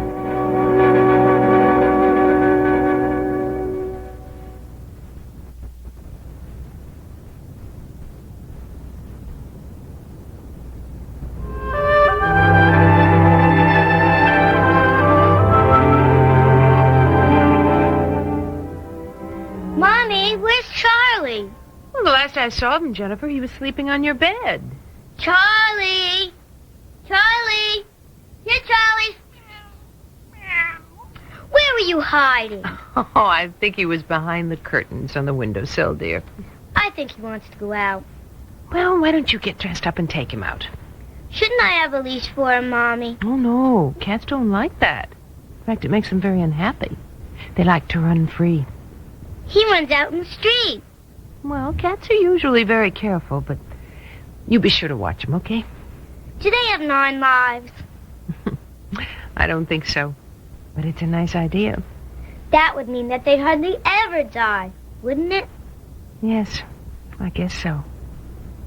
Now, look, darling, I'm having lunch with your grandmother, so I'm going to leave lunch for you and Bobby. You'll be all right? Who does the dishes, Bobby or me? Both of you.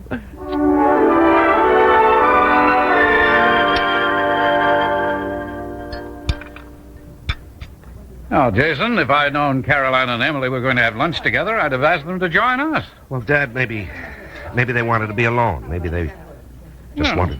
It's possible, but we are quite presentable as luncheon companions. Speak for yourself, Dad. You know, I noticed you're rather moody. Anything bothering you? How's Emily? I guess I better tell you, Dad. What are you saying, Jason? I didn't plan to tell you, Oh, for God's sake, now, what is it? Emily's condition has been diagnosed as a brain tumor. Oh, my God. No. Well, Dr. Szabo says it's a chordoma, a rare tumor, and difficult to diagnose. Oh, not Emily. Jason, does she know? Yes, she does. Oh, the poor girl. What can be done about it? Well, it's in the occipital area, right at the base of the brain, and we can't operate. And what do you do? Nothing. Oh, I don't believe it. You've got to be able to do something. Dad, chemotherapy doesn't work on brain tumors, and we may try radiation therapy, but its effectiveness is questionable. And the side effects are very difficult. Oh, I see. Could it have been caught earlier? No, it's very hard to diagnose. It's years in developing. Jason, what's going to happen? Well, Dad, she can have it for years, depending on how slowly it grows. No, you've got to be able to do something. I can't believe the medical profession is just helpless. It's not malignant, Dad, and of course, it doesn't spread. Now, look, please, don't tell Caroline or anyone yet. We haven't even told the children. Yes, of course. Emily's insisted that we keep it from them as long as we can. How long have you known? Well, I heard it from Szabo right after I got back from Brixton. And you've been carrying that around all by yourself all this time? Mm-hmm. I just told Emily a few days ago. Oh, how did Emily take it? Well, I think she had suspected. Yes, I'm not sure I would want to know something like that about myself. The mother never knew how sick she was, did she, Dad? No. I told the doctor to keep it from her. I wanted her last years to be happy ones. Mm-hmm. Tell me, Dad, do you still think you did the right thing? Yes. Well, right up to the end, she thought she was getting better. I don't know. You'd think as a doctor I'd know how to deal with the thought of terminal illness, but I don't. Most doctors don't. Most people don't, Jason. It's something no one is prepared for.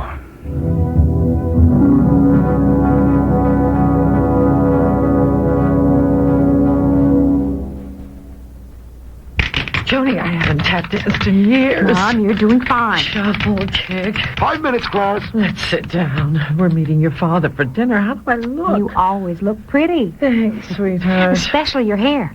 Mom, the class is starting. Oh. Even when you can't hold up any longer, your hair can with Final Net.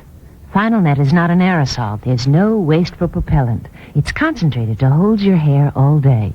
Final Net holds up longer than you do. Hi, I'm trimming my little girl's hair. Mine was the same beautiful chestnut color once, before the grays started sneaking in. But I discovered Loving Care Color Lotion from Clairol. It covered my grays without changing my natural color. And it has no peroxide. Loving Care made my hair shinier and softer, too. Our hair looks almost alike now. Except mine has no bubble gum in it. Loving Care Color Lotion from Clairol. It's good for your hair.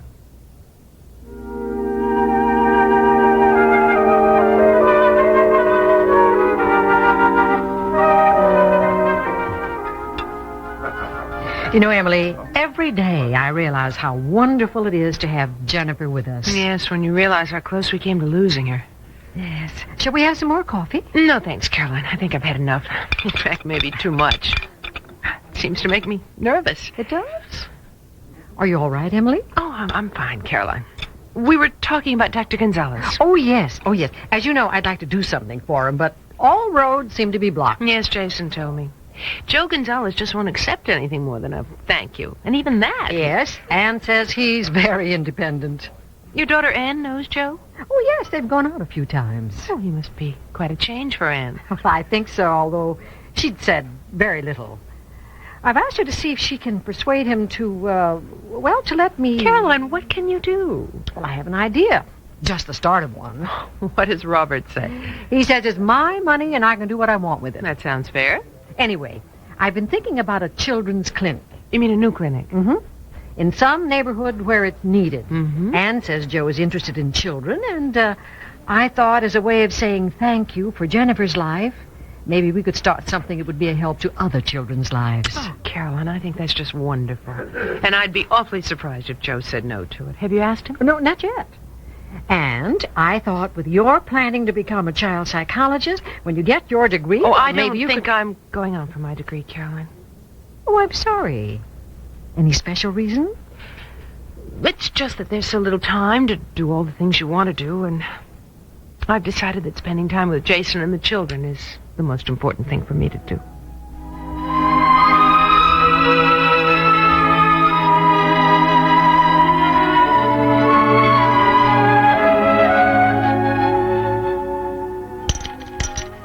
That's not too much ice. Looks all right. Jason?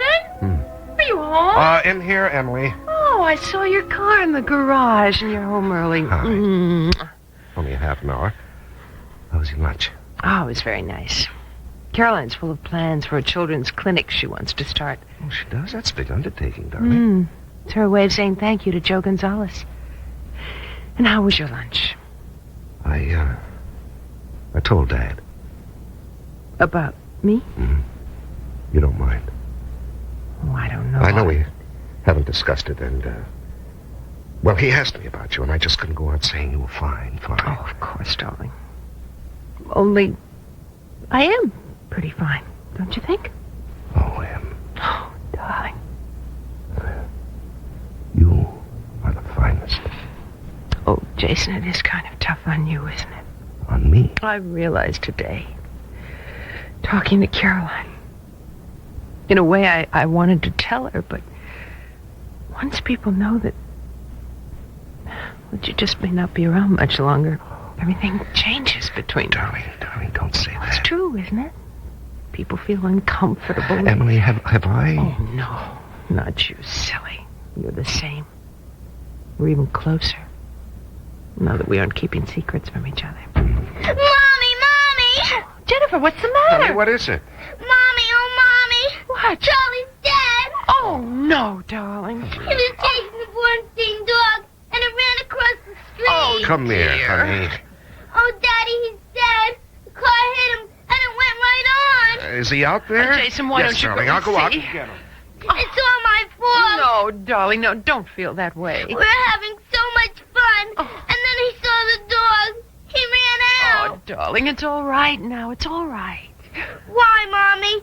He was so good. I know, darling, but these things happen. Oh, he was a very happy cat, dear. Maybe if we'd kept him shut up in the house. Oh, honey, I know. He might have been safer, but then he wouldn't have had all that fun with you. You just think of all the good times you had together.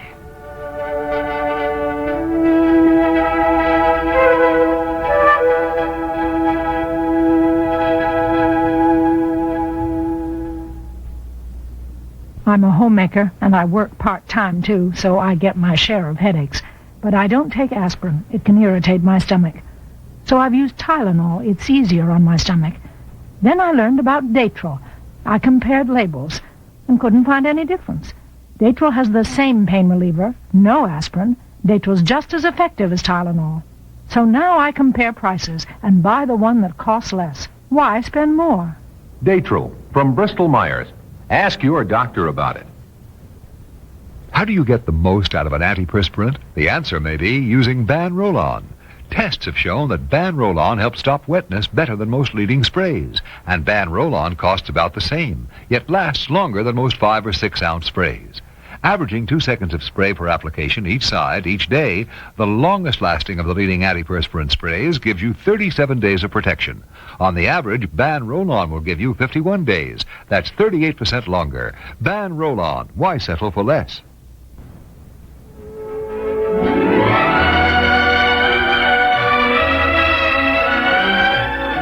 To Have and to Hold features Larry Haynes as Jason, Joyce Gordon as Emily, William Redfield as Marsh, Patricia Wheel as Angela. Also appearing was Shelley Bruce. Produced and directed by Ernie Ricca. Written by Mary Dornheim. And brought to you by Loving Care Color Lotion from Clairol. This is Ken Roberts.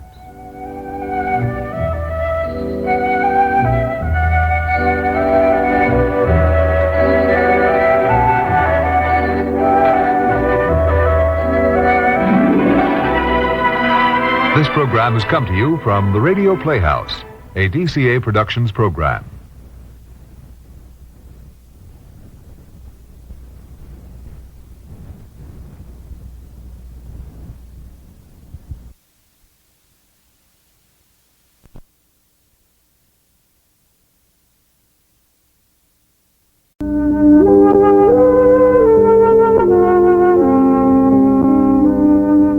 Love is gentle, faithful, swift, passionate, blind, and wondrous.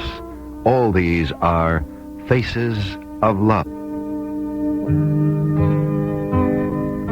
In a moment, young Kate Wakefield, venturing into today's world of confusing freedoms, brought to you by Loving Care Color Lotion from Clairol.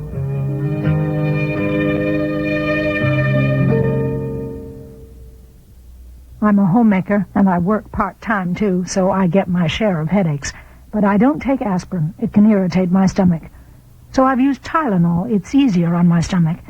Then I learned about Datril. I compared labels and couldn't find any difference. Datril has the same pain reliever, no aspirin. Datril's just as effective as Tylenol.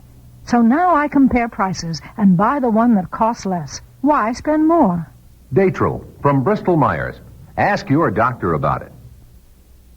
How do you get the most out of an antiperspirant? The answer may be using Ban Roll-On. Tests have shown that Ban Roll-On helps stop wetness better than most leading sprays, and Ban Roll-On costs about the same, yet lasts longer than most 5 or 6 ounce sprays, averaging 2 seconds of spray per application each side each day. The longest lasting of the leading antiperspirant sprays gives you 37 days of protection. On the average, Ban Roll-On will give you 51 days. That's 38% longer. Ban Roll-On. Why settle for less?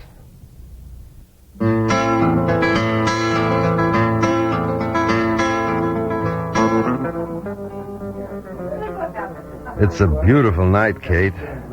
Shall we get out of here and walk along the river? Oh, I'd rather just sit and talk a little longer, Tony. I wish you would, honey. You hadn't said much during dinner. Well, I like hearing you talk about Paris. I could almost imagine being there. What would they call the blue mouse in French? Got me. La mousse bleue. No, that would be a blue dessert. As a matter of fact, they have a little place like this over on the left bank near the Sorbonne. Giselle's. And who is Giselle? Oh, she's a large lady in a black satin dress who takes in the money. Kate, we've talked enough about Paris. How about us? Do you really want to talk about us? What do you think? I get back a week early from Paris. You don't sound surprised or pleased? I was both. I also find you made a call on my so-called wife. Tony Claire is your wife. Make no mistake about that. She may not want to live with you, but she's married to you. That's Claire's language. I had plenty of time to hear it. Was it her idea or yours that you go see her? Oh, she invited me to lunch, and I declined. She invited me to tea, and I decided to accept. Very glad I did. I wish I'd been there. I would have found out what she wanted. She wanted me to know that she would never divorce you. She may have to. The laws are changing. They're changing to give the guys a break once in a while. She also thinks that I would make you a pretty dull wife. That is pure Claire. Well, I've spent all my life in one small town, taking care of my husband and then my father-in-law. As she said, that could bore you.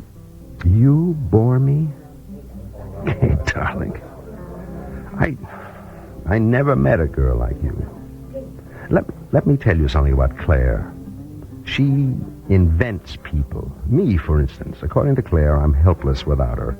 I chase girls and then run to her for protection. It's all her imagination. It's the way she wants me to be. And you're not. What does that mean? You've known me for 6 months. What do you think? I think you've got a pretty short temper. I have when Claire gets on one of these kicks. Claire's as wrong about me as she is about you. Maybe. But she said one thing that is true. What was that? No, I don't want to know. You've talked with Claire. You know what she's like. Now, let's forget it for now. I'm going to take you to Paris someday, Kate. It's bumper to bumper on the Champs-Élysées now, and the telephone operators talk too fast, but it's still the most exciting city in the world to me.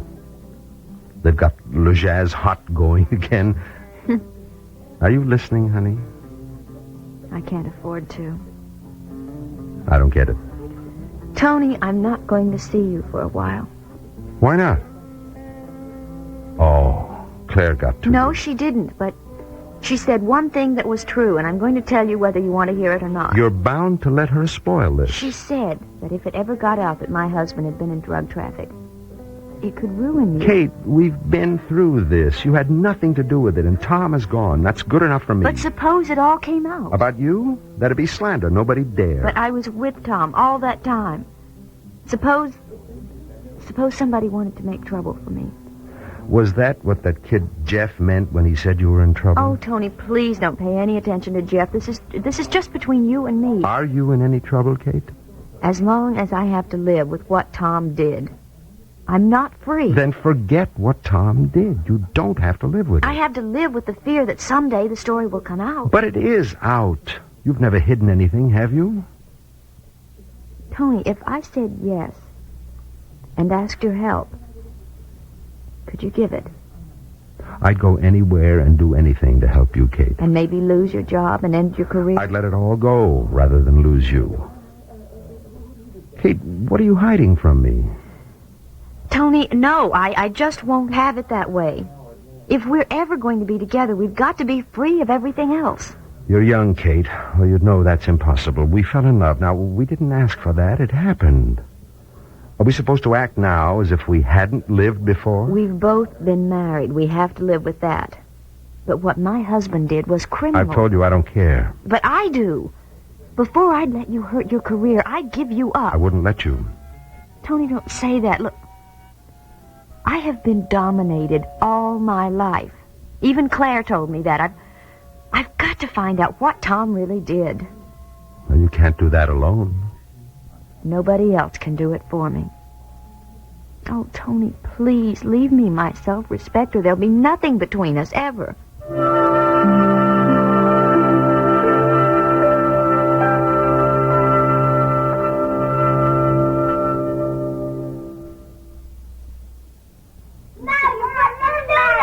Hi, I've only got a minute. My job here at home requires my full attention. I just wanted to say a few words about hair coloring. My little girl has beautiful chestnut hair, like I used to. And it made me very conscious every time I brushed her hair of the gray that had been sneaking into mine the last year or so. I'd thought about hair coloring, but using peroxide or changing my natural color turned me off. Then one day I heard about Loving Care Color Lotion from Clairol. How it had no peroxide and came in 15 shades, one just like my own. I said, okay, I'll try it. Sure enough, Loving Care covered my grays without changing my natural color.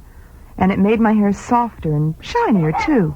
And some days, it's just such a comfort to peek in the mirror and see a woman who looks pretty terrific, considering her immediate surroundings. Loving Care Color Lotion from Clairol. It's good for your hair.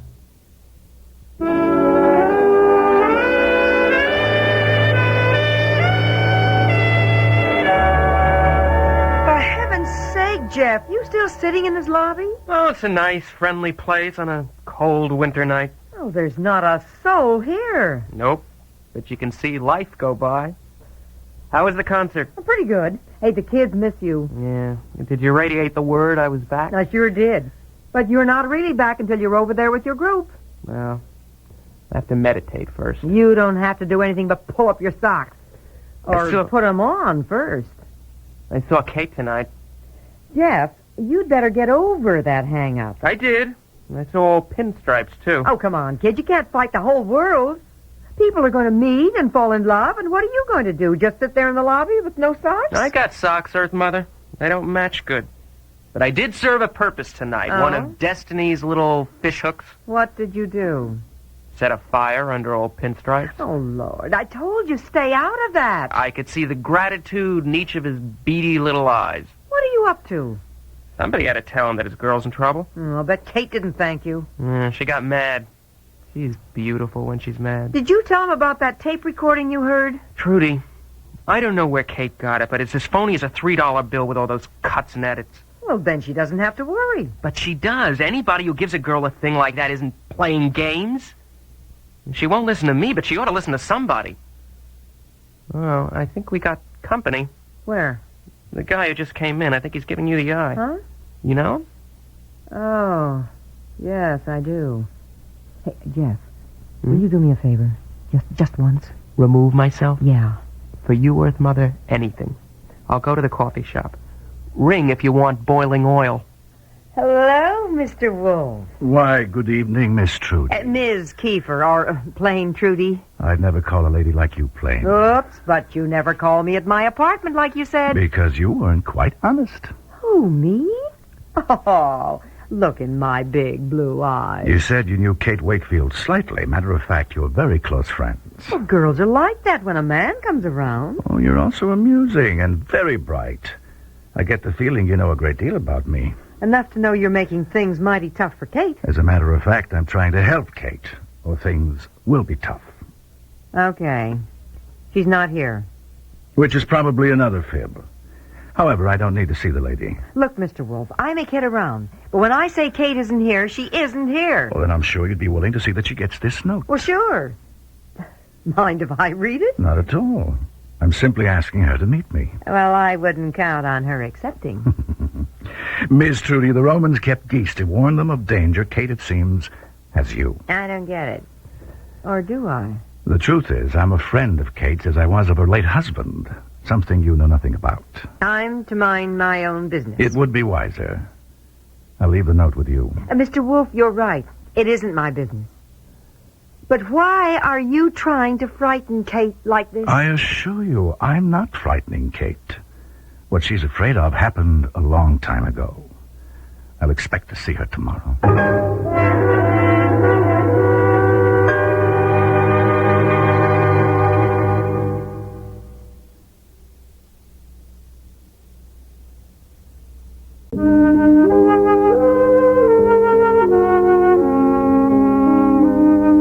Faces of Love has been brought to you by Loving Care Color Lotion from Clairol.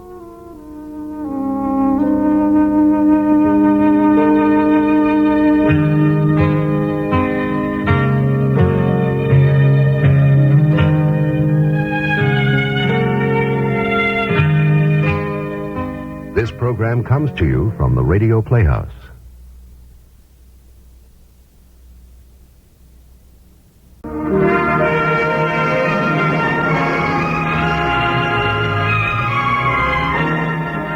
Authors Studio presents the radio dramatization of William Makepeace Thackeray's classic novel, Vanity Fair, the story of the clever and charming adventuress Becky Sharp.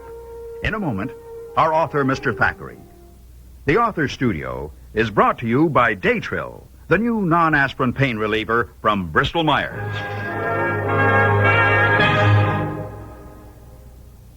I'm a homemaker, and I work part-time, too, so I get my share of headaches. But I don't take aspirin. It can irritate my stomach. So I've used Tylenol. It's easier on my stomach. Then I learned about Daytrill. I compared labels and couldn't find any difference. Daytrill has the same pain reliever, no aspirin. Daytrill's just as effective as Tylenol. So now I compare prices and buy the one that costs less. Why spend more? Datril from Bristol Myers. Ask your doctor about it. This is what aerosol hairspray sounds like. This is what Final Net sounds like. The big difference in the way they sound is the big difference in the way they work. Final Net is not an aerosol. It's concentrated to give you a great long-lasting hold. There are no wasteful propellants. That makes it economical, too. 8 ounces of Final Net go as far as 24 ounces of aerosol hairspray. You get a great hold at a great price. Final Net, the first sensible alternative to aerosol hairspray.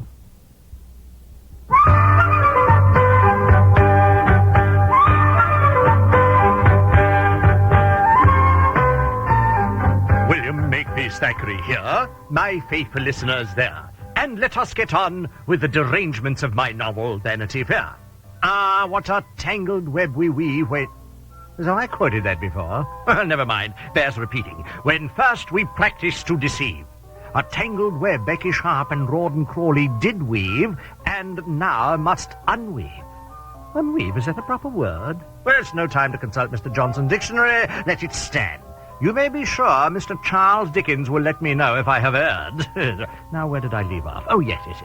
At last, Rawdon and Becky are alone in the parlour. Miss Crawley safely banished upstairs.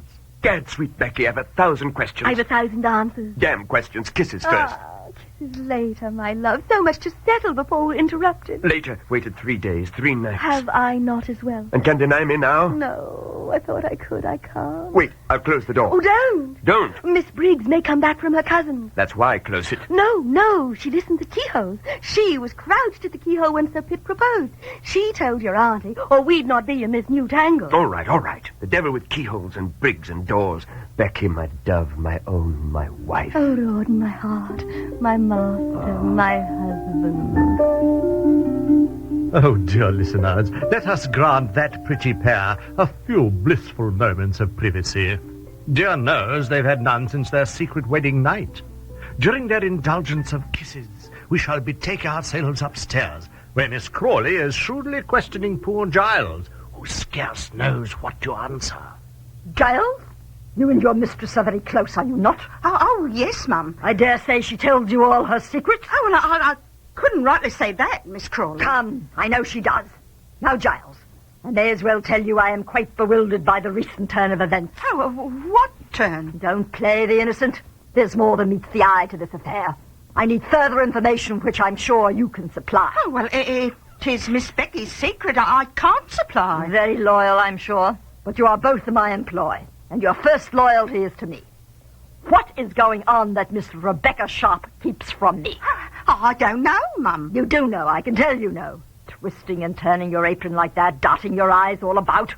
Who is this sudden new man who has come into Becky's life and quite taken it over? Don't deny you know who he is. Oh, I don't deny. That's better. Now tell me of him, all you know. Speak up, gal. Oh, Miss Becky loves him. Good heavens, that much I know. Let us start at the beginning. Where did she meet him? Giles? Miss Crawley, you're to meet him on the morrow your own self. Now, please to ask all your questions then. I am asking them now. Why must anything be secret?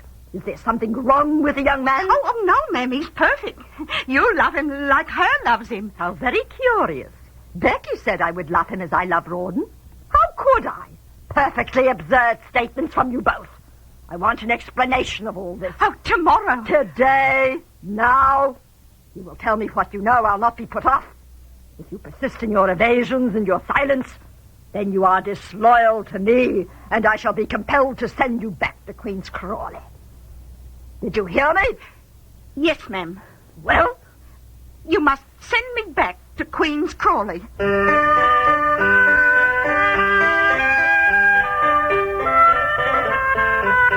Brava, Giles. Brava.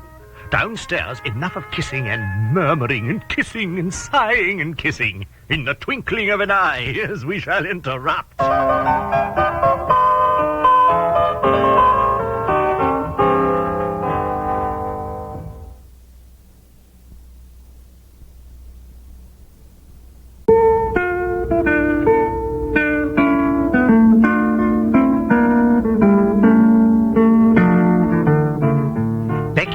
has now explained to Rawdon why the time has come to confess all to his auntie. She believes it, Mr. Said believes it, and Rawdon What? I don't believe it, Becky. 'Tis not the time to reveal all to Auntie. Rawdon, darling, always you've wanted to tell her. I've had to stop you every step of the way. Did stop me, persuaded me 'twas dangerous. Now you want to turn everything about. I told you why, a dozen reasons. But you've always said she must want us married. What must be her idea? Dearest, I did want that, but it can't be now. Sir Pitt will make trouble. He'll tell her I am married, and that will open a hornet's nest. Blast him. Oh, don't you see the fat is in the fire? We're forced to tell her now. What if she cuts us off without a shilling? Have you thought of that? Have I thought of it? You know she's my only purse. Papa gives me nothing and never will. Oh, do stop saying what I know. Of course I know. You're sure this is the time to tell her? Quite sure, dear heart. This minute she's all sentimental sweetness about me. And you heard what she said before she went upstairs. You are my most favorite to people. Did say that, Bad Joe. Did. She vows she'll be a mother to your Rebecca, and she dotes so upon you she'll pardon you anything. Yes, but hang it, Beck, she has the devil's own temper. Oh, I don't say she won't be shaken when first she hears the news, but need we fear more than passing anger? I think not. Mr. Said thinks not. I am sure not. Oh, don't you trust your Becky? You know I do. You've a head for us both. I never saw your equal, and I've seen some clippers in my time. Your auntie is so used to me now she can't do without me. She said only yesterday, this house is a mausoleum without me in it. Oh, darlingest, something tells me we shall conquer. You shall leave your loathsome regiment, quit gaming and gambling and racing and be a good boy. We'll all live here in Park Lane together, and auntie will leave us her fortune. Oh, say you believe it too. Do you laugh, yes or no? I just remembered how you rode my stallion at Queen's Crawley. You'll conquer Auntie the way you gentled that kicking horse. Oh, my dearest, we're agreed then. Now, let us plan exactly how it shall be done. Miss Becky. Oh, come in, Giles. Oh, come in. Oh, my, what a cloudy face. Oh, her upstairs asks terrible questions, Miss Becky. She says there's more than meets the eye in your talk of a new young man. Becky? And so there is. Miss Crawley's not a fool. Now, don't let her questions bother you. But she said if I'd not tell all I know, she'd send me back to Queen's Crawley. You didn't tell? No, ma'am. Good girl. How could you think it, Miss Becky?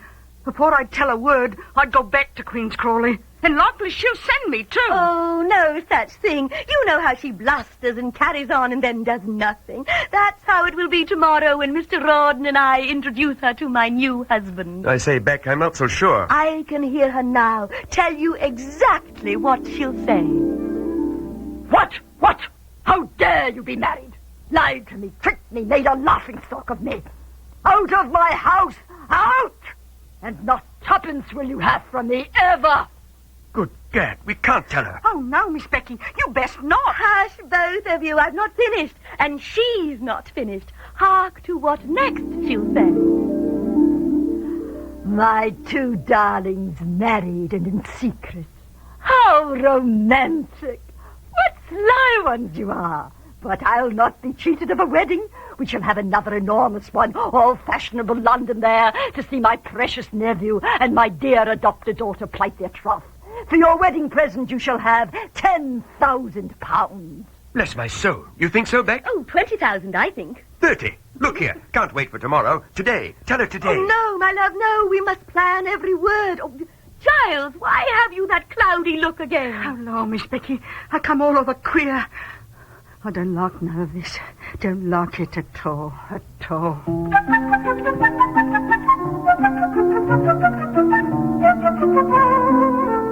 Not sure I like it either. Nevertheless, place your bets, ladies and gentlemen. Place your bets.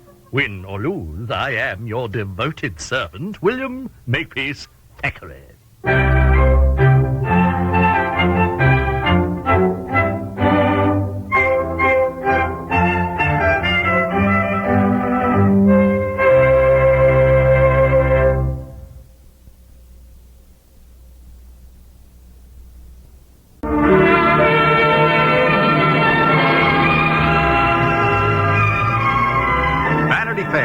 Dramatized by Nancy Moore and features Dolores Sutton as Becky Sharp. Charles Kimbrough portrays Rawdon Crawley. Catherine Balfour, Miss Crawley. And your host for Author Studio is Earl Hammond as William Makepeace Thackeray. This program is produced and directed by Frank Papp and brought to you by Final Net Non-Aerosol Hair Mist, a sensible alternative to aerosol hairspray. Ralph Camargo speaking. This program comes to you from the Radio Playhouse.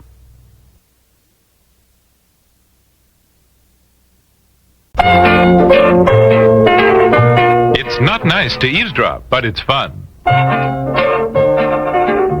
So let's check in on the comedy of errors at the Baxters. On the little things in life. Brought to you by Natural Wear Miss Claro. To know you're the best you can be. In my house, we've got a fully automatic kitchen. Me. And the worst job I've got to do is scrape and scrub that dirty oven. Well, there's a different way to clean your oven that's less work. The overnight way, with Mr. Muscle. Promises. It's true. With Mr. Muscle, you just spray it on at night, and while you sleep, its self-scouring foam lifts up the grease and grime. That's a good idea. So next morning, you just wipe clean. You know, I've got a feeling that Mr. Muscle's going to be a good man to wake up to. Do you think all antiperspirants are basically the same? Well, Ban Roll-On antiperspirant may just change your mind. Take effectiveness, for instance. Tests have shown that Ban Roll-On antiperspirant will actually help stop wetness better than most leading sprays. Make your own test soon. Pick up a bottle of Ban Roll-On, and you may discover what we've shown in tests. Ban Roll-On antiperspirant, proof that not all antiperspirants are created equal.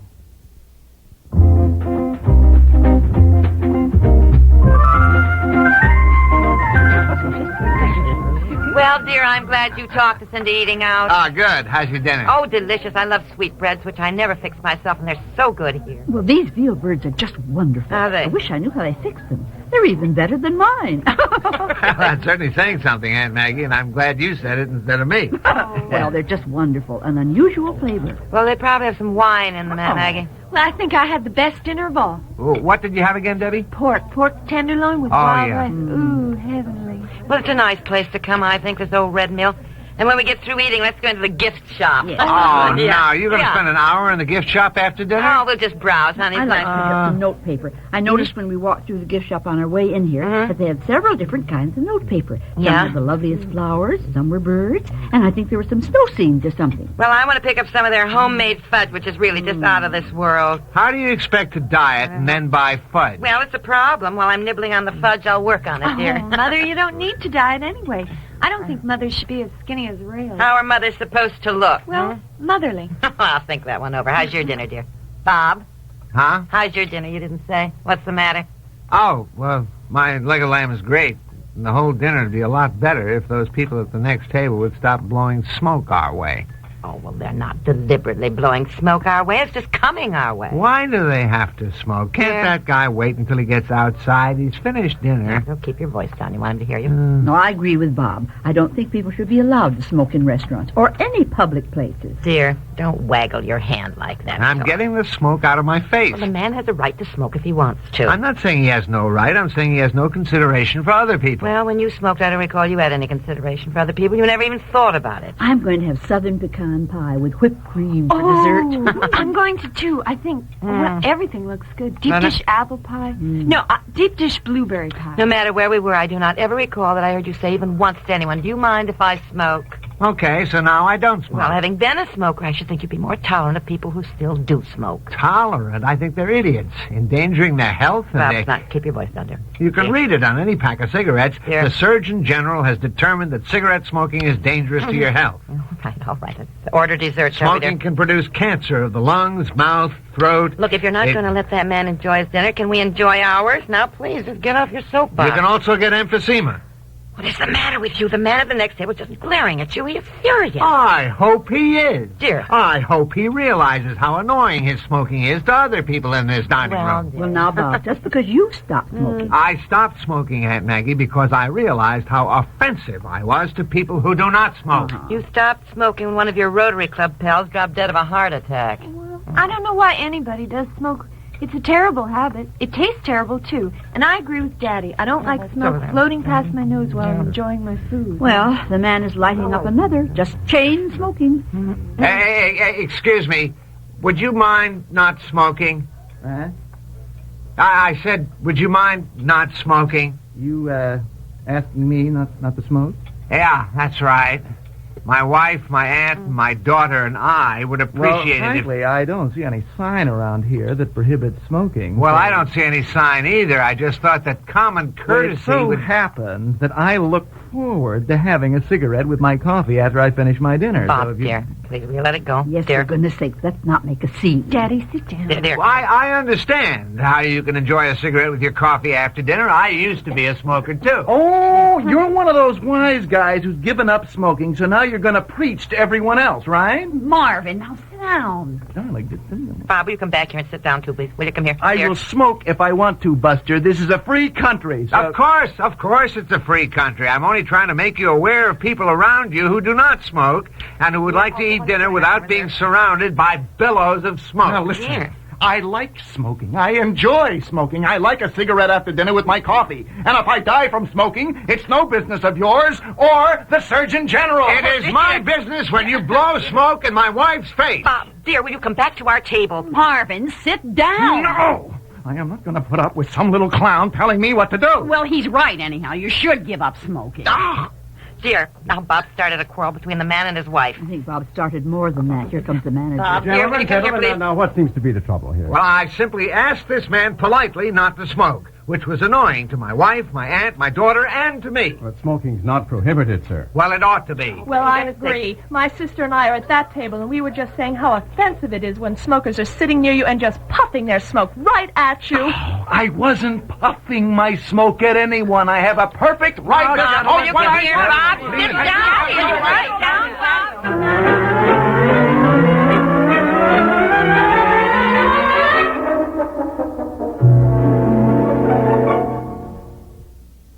Say, maybe you know. What's the difference between Miss Clairol shampoo formula and Miss Clairol cream formula? I mean, they're both labeled natural wear. They both give you great-looking hair color. So what's the difference? Well, the shampoo formula is quick and easy, and a great way to cover that first gray. What's more, it conditions as it colors. What about the cream formula? The cream formula is extra rich color, and it conditions, too. It's the hair color hairdressers use to cover lots of gray, to make a more dramatic color change and still have that soft, natural look. Oh, what do you think I need? Try Miss Clairol shampoo formula. You don't have much gray, and you'll get a fresh, young color. What do you use? I use Miss Clairol cream formula. I've been using it for about 5 years. Why? You don't have any gray. Does she or doesn't she? Oh. See, you didn't even know. Well, you sold me. And I suppose that natural wear means the color wears naturally. Right. Miss Clairol shampoo formula or cream formula to know you're the best you can be.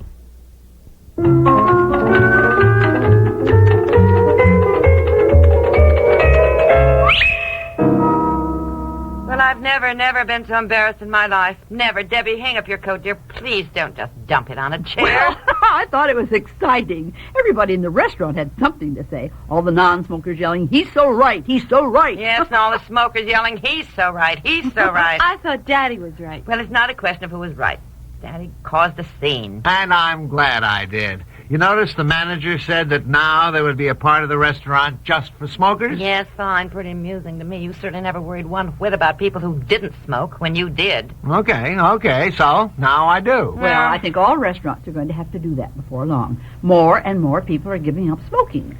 Well, anyhow, thanks for taking us out tonight, dear. Yes, my goodness. The food was just wonderful. And that pecan pie with whipped cream. Oh, I love it, but it's so rich. I never can eat a whole piece. Hey, here's an item in the paper tonight that I need for social studies tomorrow. Can I rip it out? Daddy hasn't seen the paper yet, dear. Well, there's nothing on the back, just an ad. Well, all right. Rip it out carefully, then. Oh, let me have the crossword, Debbie, if you run across it. Oh, here it is. It's right here, Edmund. Look how pretty the view is across the valley with the twinkling lights. Uh-huh. Well, I'm sorry if I embarrassed you so by making a scene at the restaurant.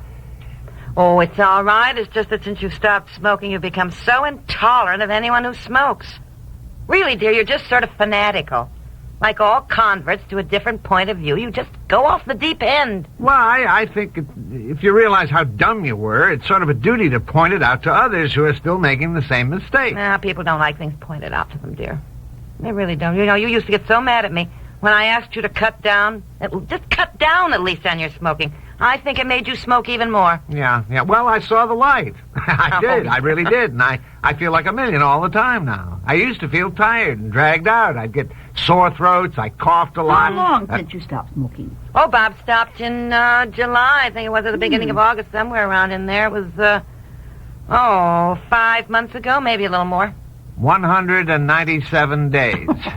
Good heavens, you're counting the number of days?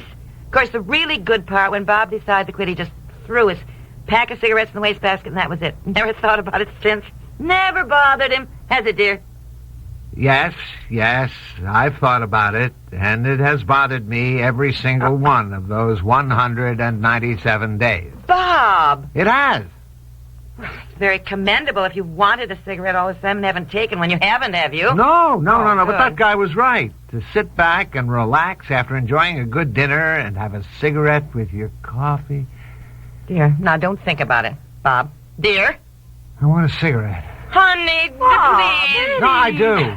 I was downright obnoxious in that restaurant tonight. That guy was right. I was so all-fired high and mighty preaching at him when all the time I really wanted to light up myself. Now, Daddy, you're not going to spoil your record now and start again. Thank heavens we have no cigarettes in the house and the village store is Oh, closed. Bob, no. Now, don't even think about smoking again. I feel like a hypocrite. Don't think about it. Let's get his mind on something else, Why everyone. don't we call Maynard and invite him up and we'll play bridge? Yes, dear. Or we could play Monopoly. And if I win Park Place, I'll give it to you.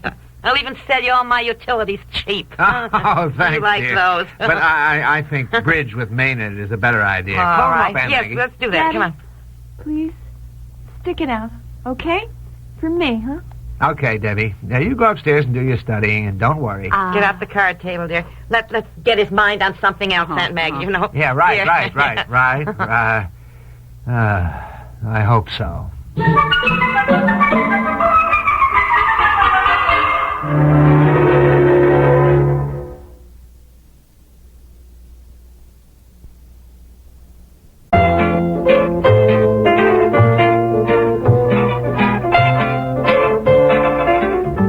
The Little Things in Life, created by Peg Lynch, has been brought to you by Natural Wear Miss Clairol. To know you're the best you can be.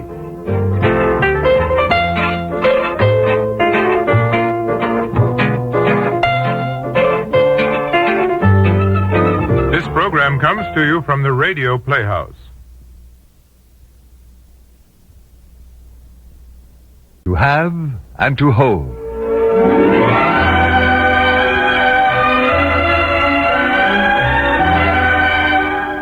To have and to hold. The story of the traditional vows, the new morality, and the people caught in the conflict between them. Brought to you by Datril, the new non-aspirin pain reliever from Bristol Myers.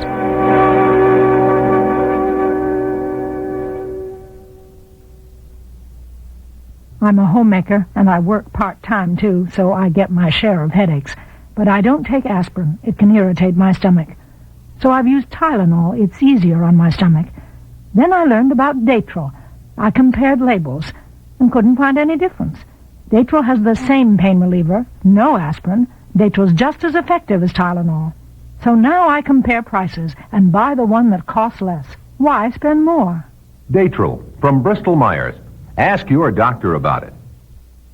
Did you know that a 1.5-ounce bottle of Van Roll-On antiperspirant costs about the same, yet lasts longer than most 5 or 6-ounce sprays? Listen to this. Averaging 2 seconds of spray per application each side each day, the longest lasting of the leading antiperspirant sprays gives you 37 days of protection. On the average, Van Roll-On will give you 51 days. That's 38% longer. And tests have shown that Van Roll-On will help stop wetness better than most leading sprays. Van Roll-On, so economical, yet so effective.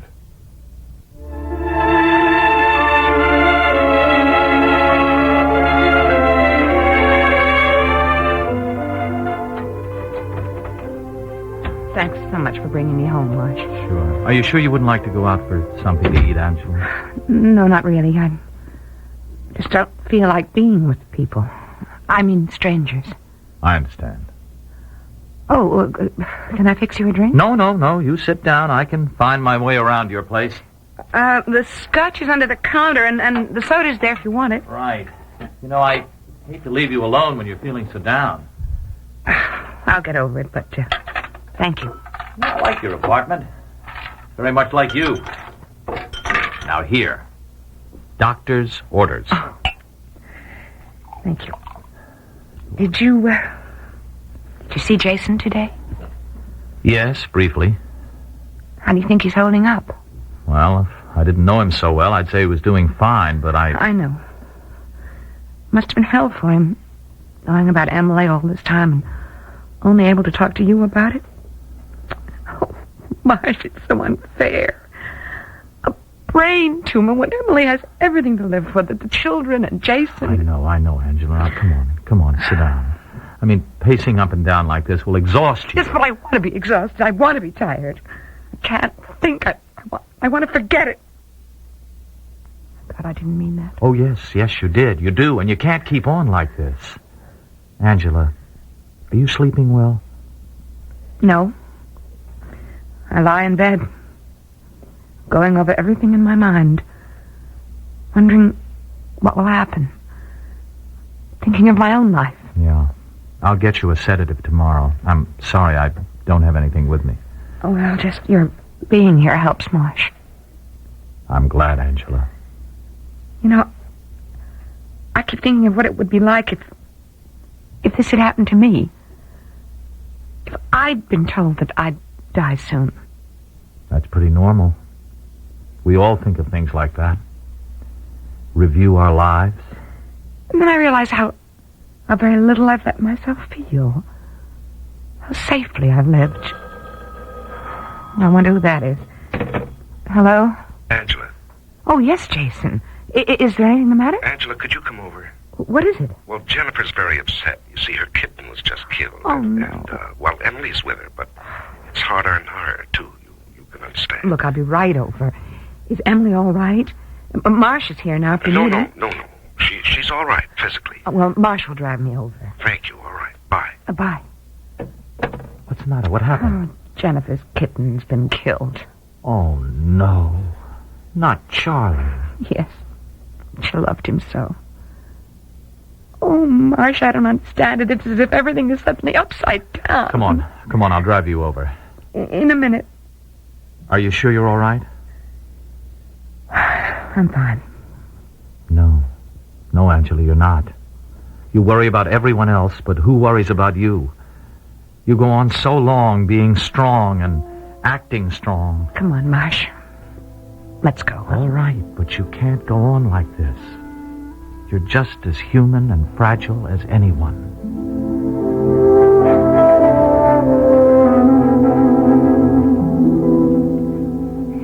Daddy, where did you put him? Well, honey, I wrapped him in a towel and put him in a box in the garage. Did it hurt him very much? I mean, when the car hit him. Well, honey, I think he died right away. No, he didn't suffer. We'll have some hot soup in a few minutes, dear. Oh, Mommy. He was such a special kitten. Oh, yes, darling, he was. Oh, that must be your Aunt Angela. Hello, Jennifer. Charlie's dead. I know, honey. Your daddy called me and I came right over. Did Marsh go home? Yes, he didn't want to intrude. He said, look, I'll see what I can get together for dinner. Well, I'm heating some soup for Jennifer. I don't think she wants too much. You feeling better, Pumpkins? How can I, Daddy? Charlie's gone forever, isn't he? Yes, I'm afraid he is. I'll never see him again. No, honey, you won't. Oh, Daddy, why did he have to die? I really don't know, sweetie. If we hadn't gone outside, he'd still be alive. Jennifer, there's no way to know how things will turn out. I never knew anybody that died. Yes, I know, dear. Where do they go when they die? Well, some people believe they go to heaven. Would Charlie go there? Well, I guess if there's a place like that for kittens, Charlie will find his way there.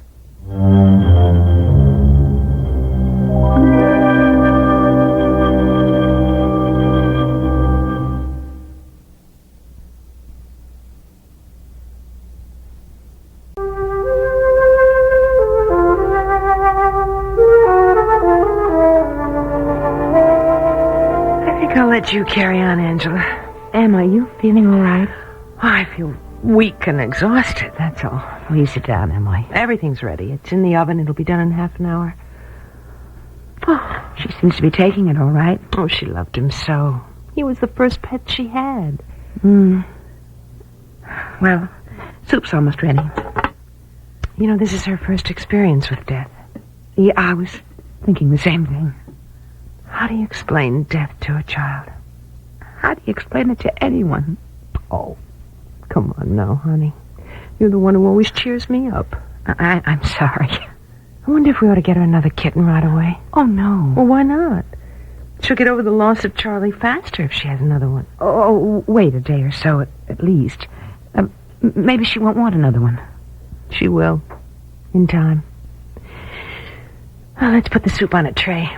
I'll take her up to bed and stay with her until she goes to sleep.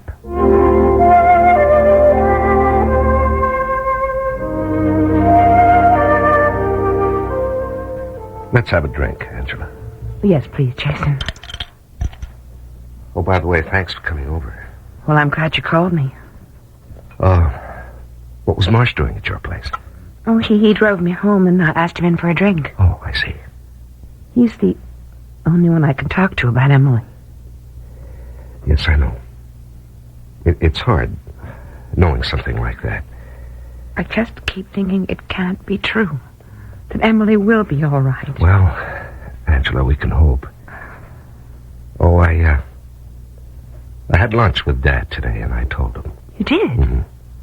Yes, he asked about Emily, and I couldn't keep lying to him, so... Anyway, I asked him not to tell anyone else. Yes, I guess people will have to know.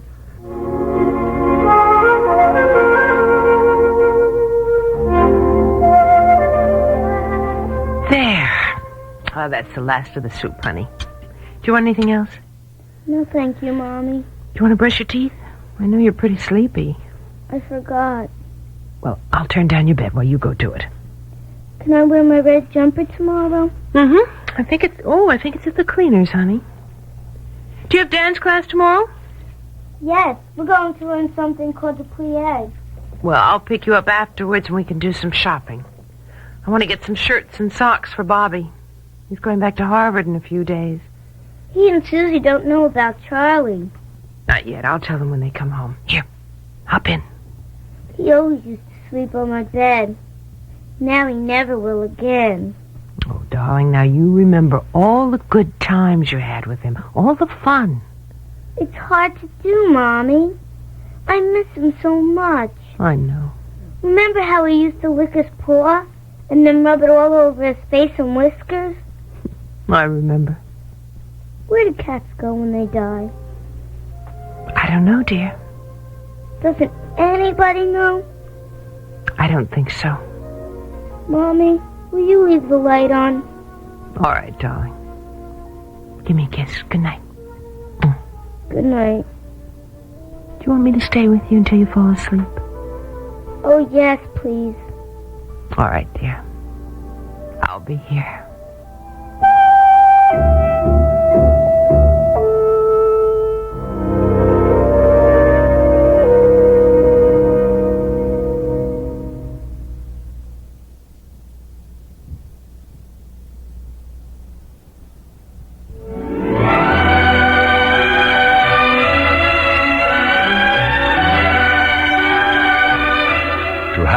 And to Hold has been brought to you by Ban Roll-On, America's leading roll-on antiperspirant. This program has come to you from the Radio Playhouse, a DCA Productions program.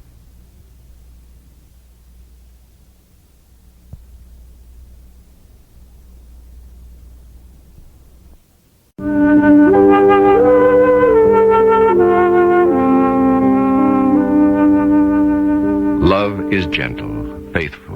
swift, passionate, blind, and wondrous. All these are faces of love. In a moment, young Kate Wakefield, venturing into today's world of confusing freedoms, brought to you by Natural Wear Miss Clairol, to know you're the best you can be.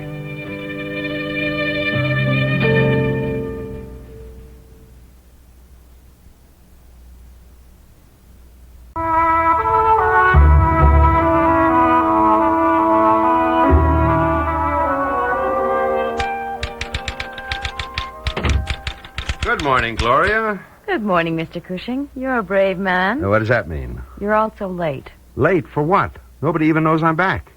All in all, you'd make life much simpler if you just get back on that Paris plane. Ah, you's sounding off.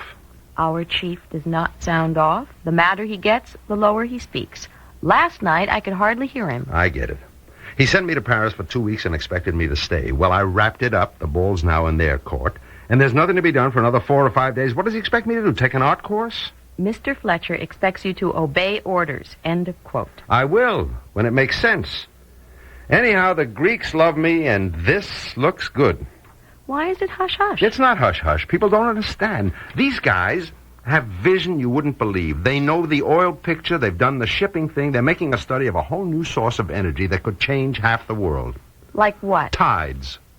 Tides? Tides. Of the sea, you know, high tide, low tide. They rise and fall by the gravity of the moon's pull. Now, look, I'm no scientist, but when you listen to those guys, boy, there are places in the world, Gloria, where the tides come in 40 and 50 feet high with a rush like a river. Now, that's power. Everlasting power. It'd never give out. These guys want to build the first plant to convert tidal power into electricity. They want us to do it. Marvelous. Where? That's what they're working on now. They have to get government consent. There are a lot of things involved, but if we do it for them, it'll put this corporation on the top of the energy world. We'd be pioneers, like the guys who built the first space rocket. You, Fletcher, would be talking in billions. You mean Tony Cushing? No, I'm second man here. I don't forget that. But you're going to be first someday. Thank you for the vote, Gloria. Meanwhile, I'll go to Paris when the boss sends me, but I'll come home when I decide. Oh, I forgot. Hmm? You are late now. Late for what? Mrs. Cushing is in your office. Claire, when did she get here? About 20 minutes ago. She's having coffee on your desk without any sweetener. I get it. As it happens, I want to see her. Good morning, Claire. Tony, where on earth have you been? Paris, as you very well know. I mean this morning. Do you always arrive this late? I was conferring with my secretary. I'm glad to see you, Claire. Are you really? How nice. As a matter of fact, if you hadn't called on me, I would have called you at your hotel later. Oh, my loss. I'd have given you better coffee. I'm sorry. It's the best we have around. When I got off the plane yesterday, there was a message at my office to phone you. Why? I like to keep track of you. When I phoned, I found Kate was there. Yes. Wasn't that a coincidence? You waited until I was out of town to see her. Now, why? Really, Tony, you are chauvinistic. Can't two women chat with each other? I'm sure it wasn't Kate's idea. She stayed quite a while. Why did you want to see her? Well, after all, darling, she's the girl you're interested in. Poor dear. She even has the idea you want to marry her. I do. I make no secret of that. I had to tell her what I've told you. I am not giving you a divorce, darling. I like my life as Mrs. Anderson. I've heard all that, Claire. What else did you tell her? I told her you'd make a perfectly dreadful husband. Oh, well, that may be true. But she imagines she's in love with you, so at that stage she hardly listened. Is that all? Haven't you seen her? Yes, I have seen her. Then why not ask her? I did. She had very little to say. She wanted to hear about Paris. How naive. Hasn't she ever been there? Claire, let's just stick to the point. She said only things that I believed reflected you. She said that because her late husband had been involved in drug traffic, she oughtn't to see me until it was all cleared up. Well, she's smarter than I thought. Did you say that to her, Claire? Certainly I said it to her. It's unthinkable that at this point in your career you'd get mixed up in anything like that. I told you before she had nothing to do with it. She was the devoted little wife. She went wherever he went. How do you know that? She told me. Oh, Tony, wake up. Kate Wakefield could ruin your life. On the contrary, she's made it suddenly sweet and worth living again. I think you believe that. I told Kate that I would give up my career before I'd let her go. Tony, you are out of your mind. Pleasantly so, perhaps. Oh. Well, for a moment you startled me. Kate might like those romantic words, but I know you. And I know what you went to Paris for. You wouldn't give up your future now for anyone on earth. Would you, darling?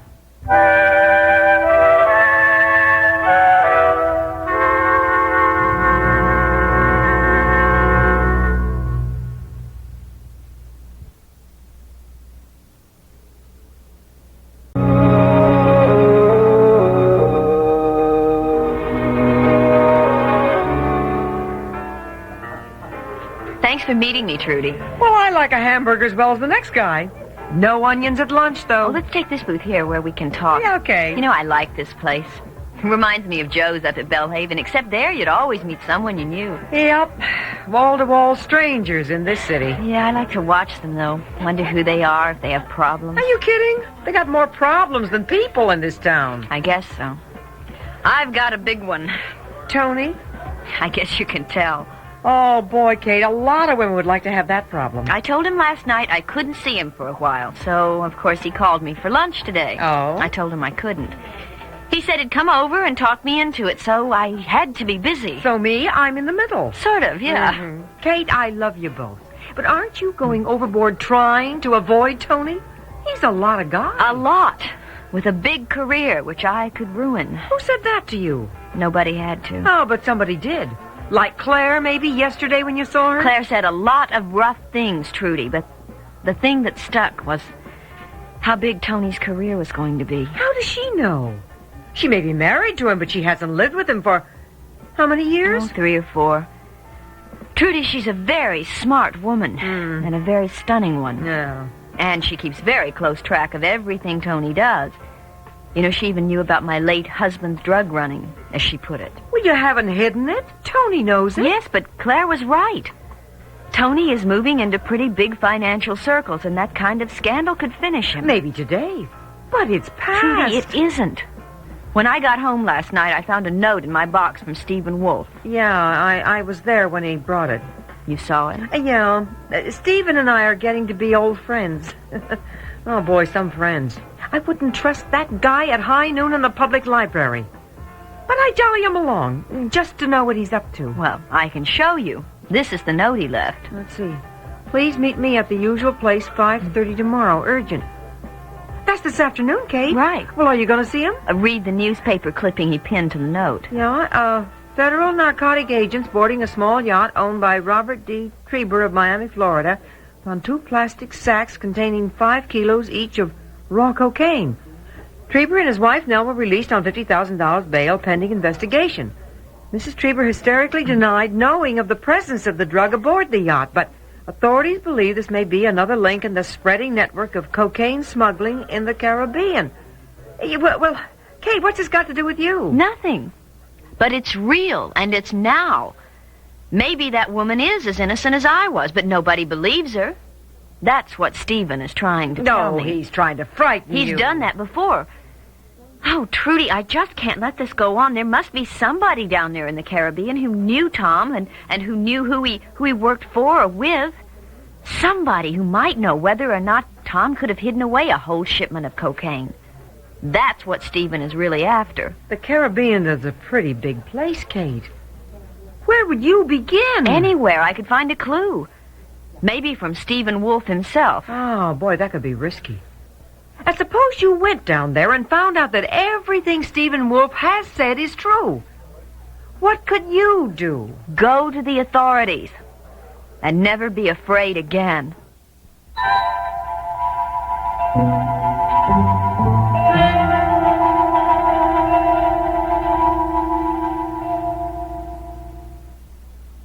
I'm a homemaker, and I work part-time, too, so I get my share of headaches.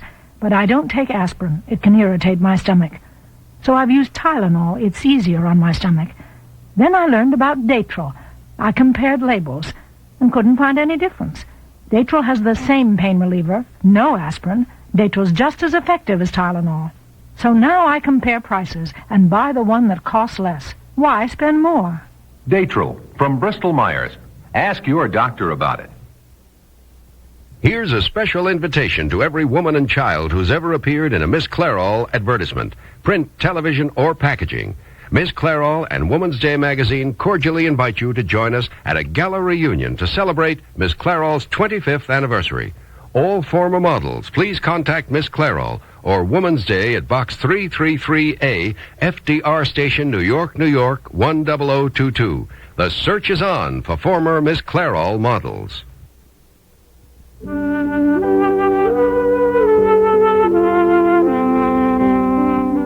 Faces of Love features Morgan Fairchild as Kate Wakefield, Nat Polan as Anthony Cushing, Terry Keane as Claire Cushing, Joan Shea as Trudy Keeper, and Richard Niles as Jeff Clark. Also appearing was Bernie Grant. Produced and directed by Ernie Ricca. Written by Margaret LeWorth. And brought to you by Datril, the new non-aspirin pain reliever from Bristol Myers. This is Mel Brandt.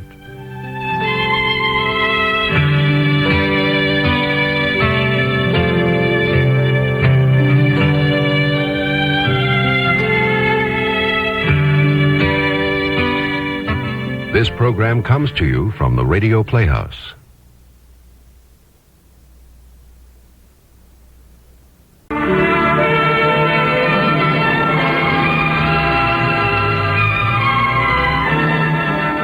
Authors Studio presents the radio dramatization of William Makepeace Thackeray's classic novel, Vanity Fair, the story of the clever and charming adventuress, Becky Sharp. In a moment, our author, Mr. Thackeray. The Authors Studio is brought to you by Mr. Muscle, the oven cleaner that works the easy overnight way.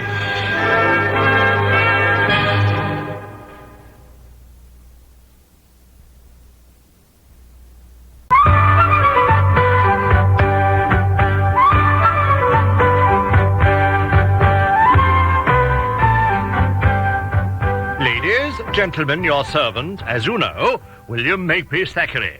Author, as you know, of Vanity Fair. 'Tis said all lovers are lunatics. Well, I won't go that far, but of a certainty they are touched with madness. I do not refer only to Rawdon and Becky. Refer to another lover pacing back and forth across the street from Amelia Sedley's house in Russell Square. The chap gives no thought to ice and snow. Warms his heart, if not his feet, to be near Emmy's house, knowing she is in it. George Osborne, with such tender feelings. George, who seems to love Emmy only on Tuesdays and Thursdays, and sometimes Saturdays. Oh, nay, not that knave, George. 'Tis Captain William Dobbin, with cold feet and warm heart. Dobbin, unloved by Emmy, who adores only George. Ah, there comes Emmy out the door. Emmy crossing the street to a blushing Dobbin who did not intend her to see him. Dobbin, it is you. I saw you through the window and wasn't sure. What are you doing over here? Waiting for George. Thought he might be calling on you. Why, no. I wish he were. Pity, I wanted to see him. Why didn't you come in? Wouldn't want to interrupt. Well, come in now. Oh, no, Emmy, thank you. Imposition. I'll be going along. Please, I'd been hoping you'd stop by. I say, have you? I very much wanted to talk to you. Do you? About George. Oh, George, yes. I can because you're his best friend. What about George? Shall we walk a little? In the house, Mama might interrupt. Deuced cold out here. Not want you to get chilled. Dressed warm, are you? Quite warm. We'll walk round the square. Well, you'd best take my arm if you don't mind. Ice underfoot. Thank you, Dobbin. Always, you're so kind and thoughtful. Oh, my pleasure. Now, what about George? I don't know about George. I don't know what to think about George. What's he done now? It's what he says. He'll be very sweet, and then not sweet. I never know what causes it. Oh, nothing. It's just old George, Emmy. It's how he is. Surely you know that by this time. I do, but lately he says such strange things. New things. New what things? He talks of losing me when he knows I would never, never stop loving him. Can he possibly believe I would? Doesn't he know how I love him? No, he knows. Look here, Emmy, it's all dramatics. That's George, too. I don't think so. I'll tell you his very words when last I saw him. Yes, may lose you, Emmy. Cruel circumstances could bring tragedy to pass. He meant it, Dobbin. I know he did. Tragedy? What the devil is he talking about? You don't know either? He's not talked to you of it? No. And when he left, he said lovely words. But the way he said them, Dobbin, as if he doesn't want me to be the way I am. Goodbye, dear, good, sweet, patient, uncomplaining Emmy. Oh, why did he sound so angry? I don't know, but I'll find out. You've my word on that. Oh, I could throttle George Osborne for wounding you, Emmy. Could and may.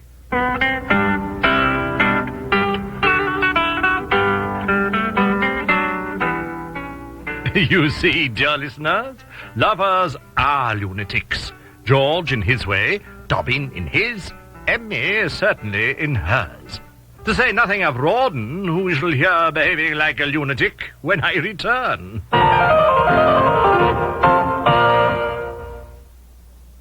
If I had a nickel for every minute I've spent in a dirty oven, scraping and scrubbing, I'd be living in Fort Knox. Well, there's a different way to clean your oven that's less work. The overnight way, with Mr. Muscle. Oh, come on. It's true. With Mr. Muscle, you just spray it on at night, and while you sleep, its self-scouring foam lifts up the grease and grime. Really? So next morning, you just wipe clean. Well, Mr. Muscle really sounds like a good man to wake up to. This is what aerosol hairspray sounds like. This is what Final Net sounds like. The big difference in the way they sound is the big difference in the way they work. Final Net is not an aerosol. It's concentrated to give you a great long-lasting hold. There are no wasteful propellants. That makes it economical, too. 8 ounces of Final Net go as far as 24 ounces of aerosol hairspray. You get a great hold at a great price. Final Net, the first sensible alternative to aerosol hairspray.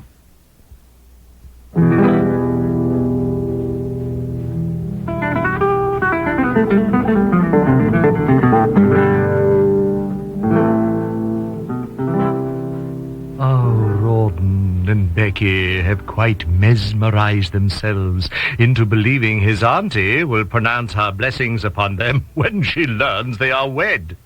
Oh, yes, they're sensible enough to know the surprise will doubtless provoke certain angry reactions, but after they butter her up... oh, listen to the pair of them. Sweet Becky. After we butter Auntie up, she'll melt like butter. I begin to wonder why we waited so long to tell her. Your fault, my love. Oh, yes, mine, making us walk a tightrope all these months. Look here. Let's do after all go up and tell her now. Then we can have this night together, not wait till tomorrow night. Oh, you're a wicked man, how you tempt me. Tonight, in your arms. Pleasure to be wicked. Up? Oh, no, dearest, no. We must be sensible a little longer. We've made all the plans for tomorrow. Very good plans. We must keep to them. Why must we, damn it? All we have to do is walk up a flight of stairs, walk into a sitting room, and then I say... What do you say, my dear one? Auntie, wish to present Mrs. Rawdon Crawley. Oh, darling booby. If she's told sudden like that, she'll have an apoplexy. Oh, you think so? I know it. Then we'd inherit all her money sooner than we thought. Oh, shame, Rawdon. We would, though, wouldn't we? Good gad, look at the time. I've not reported at barracks. Major O'Dowd will have my head and commission, too. Oh, and I was just ready to say we'd go upstairs. Were you? Capital. Come along. The Major can wait 10 minutes more. Oh, listen to him. Now, we tell Miss Crawley what we tell her. You depart on the instant for Chatham Barracks and leave poor Becky to cope with your auntie's hysterics. Oh, depart now, my darling, or I shall have hysterics. Oh, go. Oh, that is, after you kiss me.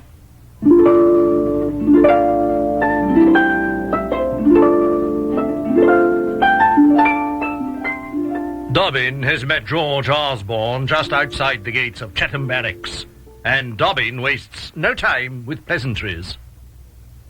Look here, George. I want some words with you, and it's no good trying to put me off. Have to put you off, old chap. No, damn it. I can't pay what I owe. Not been round to see my father yet. You'll get your money. Don't you always? Money? All you think of?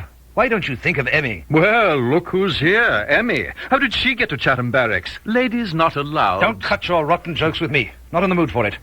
Why do you torment that sweet girl? Oh, been round to see her, have you? Egad, anyone would think she's your betrothed, not mine. Trying to take her away from me, are you? Can't be done, old boy. Emmy's hooked proper. Damn you for talking of her like that, silly grin on your face. Past her on the street, we talked. Now what's this about losing her? Why do you tell her such rubbish? Worry her sick, break her heart, making sport, cutting your simpleton jokes? Not jokes to her. Not making sport, not cutting jokes. Could lose her. Have to give her up. You gave me your word you'd not fool about with anyone else. That what you've been up to? Calm yourself, old sport. Not been fooling around. Emmy's papa has. Mr. Sedley? Fooling about with the stock market. Losing. His money chock-a-block. My papa says if Mr. Sed loses Emmy's dowry, I've lost Emmy. Can't marry her, and there's an end to it. I've been warning her, that's all, though she don't know what I mean. You'd throw her over, George. No fault of mine if her settlement's up the spout. No fault of Emmy's either. Look here, Dob. Don't want to lose her. Love Emmy. Then you'll not play the cad. Dowry or no dowry. Or do you love money more? No need to worry about it now. Mr. Sed's not in the almshouse yet. Maybe won't be. Maybe he'll... Oh, I say, here comes that bounder Crawley. Mind you, don't say a word against Becky Sharp. Why would I? He'll have you on the ground and his boot in your face. Captain Crawley. Captain Dobbin. Lieutenant. Captain? You look a happy man, sir, if I may say so. You may, and I am. Just came away from Becky Sharp. Care to comment, Osborne? Charming young woman, Becky. In my cups the other night. Didn't mean a word I said. And a good thing, too. See you about, gentlemen. Zounds. Good gad. Enthralled to that wench. You mark my word, Dobbin. She'll bring him trouble and serve him jolly well right.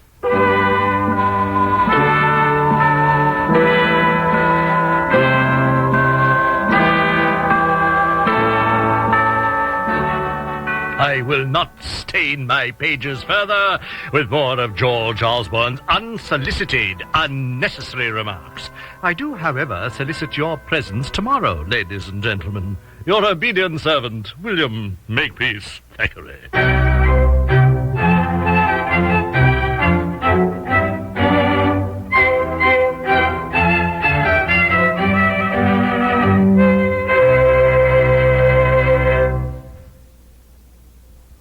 Mystery meat again.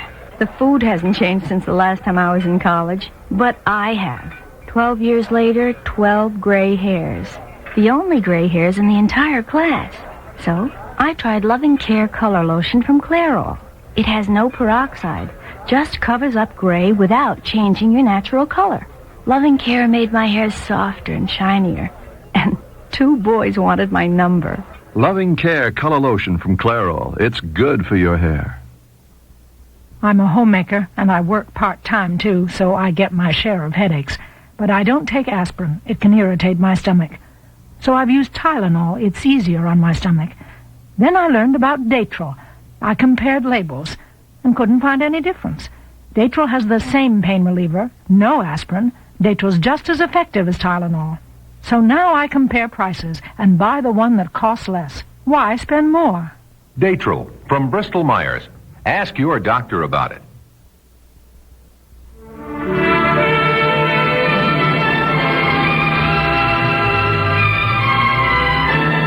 The Author Studio has been brought to you by Ban Roll-On, America's leading roll-on antiperspirant. This program comes to you from the Radio Playhouse.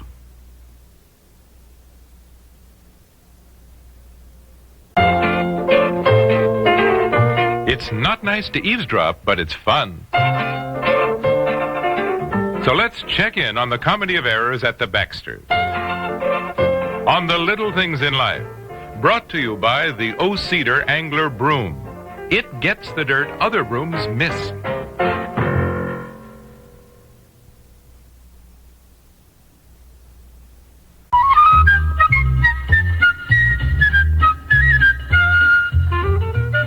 Mr. Baxter, Mr. Baxter, Oh, yes, Miss Perkins. What is it? I didn't mean to interrupt you, but that letter to the Gorham Company should go off today, and you haven't even dictated it yet. All right. I'll do it later. It has to go off today. Miss Perkins, I think I know what has to be done. Well, yes, of course, Mr. Baxter. I was just reminding you, and Mr. Fleming is still waiting in his office to go over the Rogers contract with you. He buzzed me again a few minutes ago. I know, but I've been busy with some other things. Mr. Baxter, you're not starting to smoke again. No, I am not. But you're holding a cigarette. All right. I'm just holding it. It is not lit. Oh, I do hope you're not going to start again. You've been so good, Mr. Baxter, for 6 months, and I was so happy when you stopped smoking. Miss Perkins... I know how hard habits are to break. I used to bite my fingernails, and it was so hard to get out of the habit. Miss Perkins, smoking is hardly like biting fingernails. It's a habit, Mr. Baxter. They're all habits, bad habits. And I used to be so ashamed of my hands, I kept hiding them all the time. And then one day I just said to myself, are you going around the rest of your life with chewed-off fingers? Doing fine. Oh, it wasn't easy, but I put bright red nail polish on so that when I'd start to put a fingernail in my mouth, I would notice it right away and stop chewing. Miss Perkins, I am only holding an unlit cigarette in my hand, and I am not smoking. And I trust you're not recommending that I put on bright red nail polish so that I will be... Oh, no, Mr. Baxter, of course not. I just meant that when we have habits, if we have a signal to warn us we're doing the wrong thing... Miss Perkins... Oh, I realize it's none of my business, Mr. Baxter, You're but... right, Miss Perkins. It is none of your business. Oh, Mr. Baxter. I'm so sorry. I didn't mean... Miss Perkins, I'm sorry. No, I'm sorry. I apologize. Here, please. I was just trying to help. I know. But I don't need any help. I'm not smoking. I was just holding a cigarette. But those are crutches, Mr. Baxter. Just crutches. Psychologically, you're depending on... Miss Perkins, I do not wish to discuss it anymore, okay? Yes, Mr. Baxter. Excuse me. I'll get back to my desk. Oh, Mr. Fleming, excuse me. Bob, I've been waiting to go over those Rogers contracts with you. Later, Bill.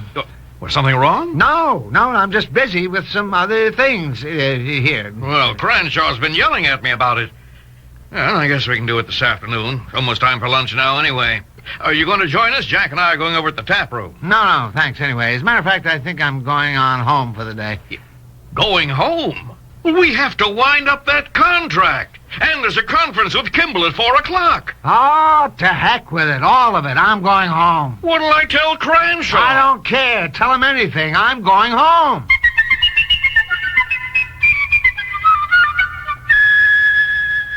I wish you would tell me what is wrong. Why does anything have to be wrong? It's not like you to just waltz home in the middle of the day. I didn't waltz home. I drove home. I bet you're coming down with the flu. There's a lot of it going around. Look, will you just go on doing whatever you were doing and never mind about me? Something go wrong at the office, dear? Probably. I should have gone over the Rogers contract with Bill Fleming, and there's a conference this afternoon that I'm missing, but I don't seem to care very much. You are sick. That is your job. I'm going to get you to bed. No, as a matter of fact, I'm going to get into some old clothes and bundle up and go for a walk. Go for a walk when you're coming down with something? I am not coming down with anything. Honey, what is the trouble? You can tell me. There is nothing to tell. Why are you so cross? I don't know. I just am. I snapped at Miss Perkins this morning and put her in tears. So I think the best thing for you to do is to leave me alone. I'm sorry, but there it is. Well, aren't there times when you just want to be left alone? Oh, I don't know. I guess so. Well, my goodness, Bob, what are you doing home? It's my home, Aunt Maggie. Do I have to have a million reasons to give you all for coming home? Well, Bob. I'm going out for a walk, if that's all right with you. Oh, I'm sorry, Aunt Maggie. He is so cross, and I don't know why. Something at the office, I think. Or he's coming down with the flu. No. I don't think that's it at all. What do you think it is? For the same thing as last night. He's tempted to start smoking again. Oh, yes. Think he has started? Mm-mm. That's why he's going out for a walk in all this snow to sneak cigarettes? No. He's just wrestling with his conscience. Oh, he's been so good for 6 months, I didn't think he even missed not smoking. And he promised all over again last night that he wouldn't start again. Well, promises. What's bothering him is that he doesn't want to break his promise, either to you or, more important, to himself. Yes, oh, poor darling. Now, just leave him alone. Nothing you can do anyway. Come on, let's fix a pot roast for dinner tonight. That's his favorite. Maybe it'll take his mind off smoking. When he gets back from his walk, we'll pretend we don't know what's wrong. Just stay off the subject of cigarettes. Yes, all right, Aunt Maggie.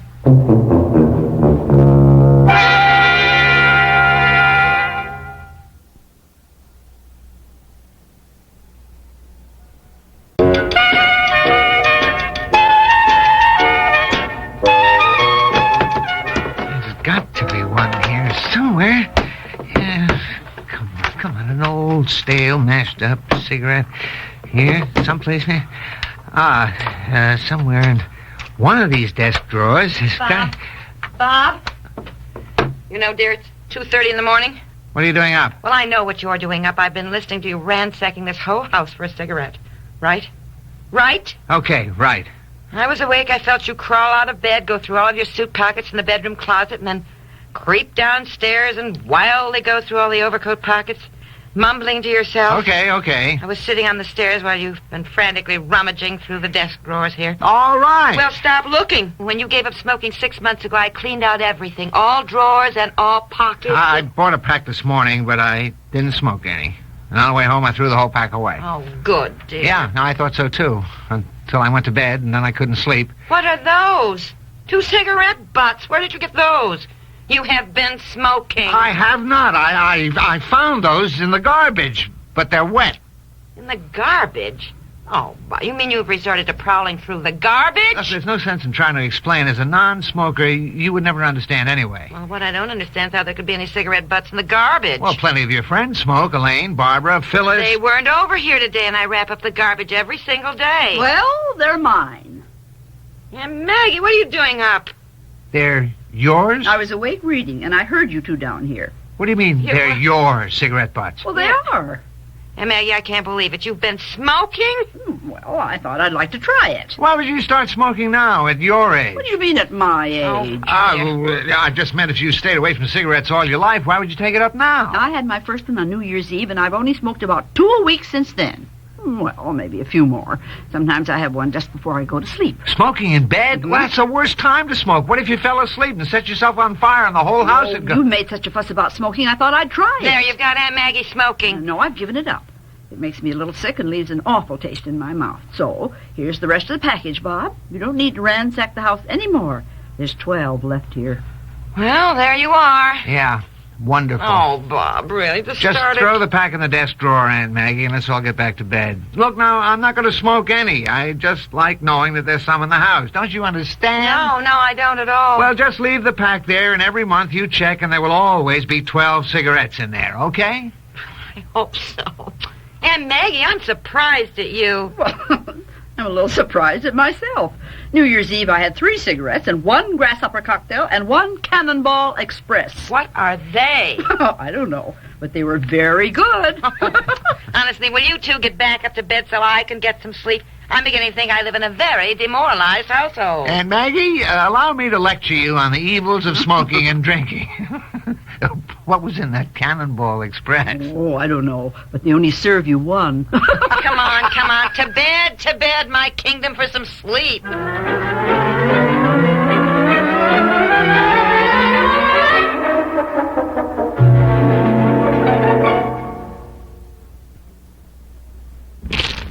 I sweep my floor and I still hear sugar underfoot. I hate that straw broom. That's the kind of dirt straw brooms miss. But an O-Cedar angler broom would get it.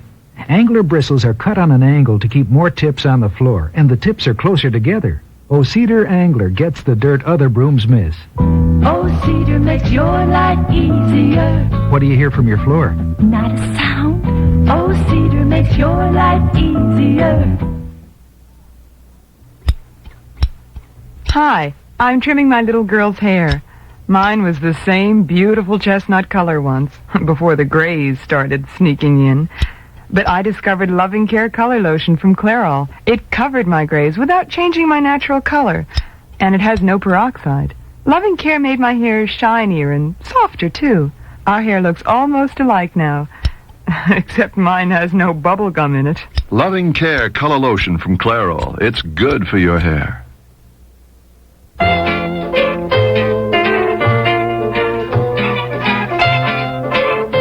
The Little Things in Life, created by Peg Lynch, has been brought to you by Natural Wear Miss Clairol. To know you're the best you can be.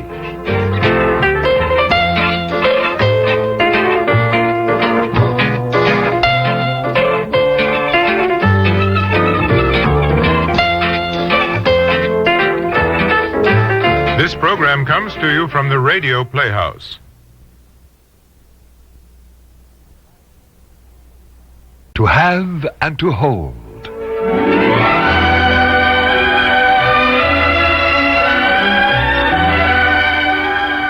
To have and to hold.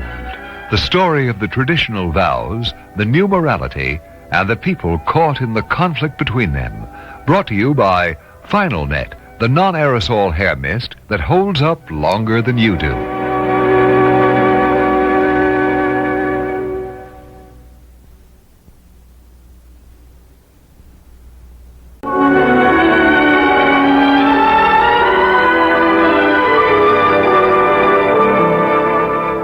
Betsy, I wish you'd hurry up. All right, Mom. I'm coming. I can't see what good breakfast does for you when you rush like this. Now, here's your juice. Thanks, Mom. Well, good morning, everyone. How are you, baby? I feel great, Daddy. Good. I don't know how you two manage to be so cheerful in the morning. No, I don't know either. How do we do it, Betsy? Very carefully. Oh. What's so funny? Oh, I'm sorry, Ginger. Aren't you feeling well? You're going to be all right. I'm perfectly all right. There's nothing the matter with me. You know we're having company for dinner. We are? Chucky's coming for dinner. He is. Well, how about that? At least he's been invited. Oh, he'll be here. Oh, I gotta rush. Bye, Daddy. Bye, Mom. And thanks. You'll be right home from school today. Yeah, sure, Mom. Tell Chucky dinner's at 6:30. Okay, Mom. He knows. Bye. Bye, dear. Honey. Well, when did you decide to invite Chucky over? When you refused to let Betsy go away to school. Oh? Yes, I thought we should meet him. Maybe he's all right. Or maybe you'll change your mind after you meet him and decide Betsy should go away to school after all.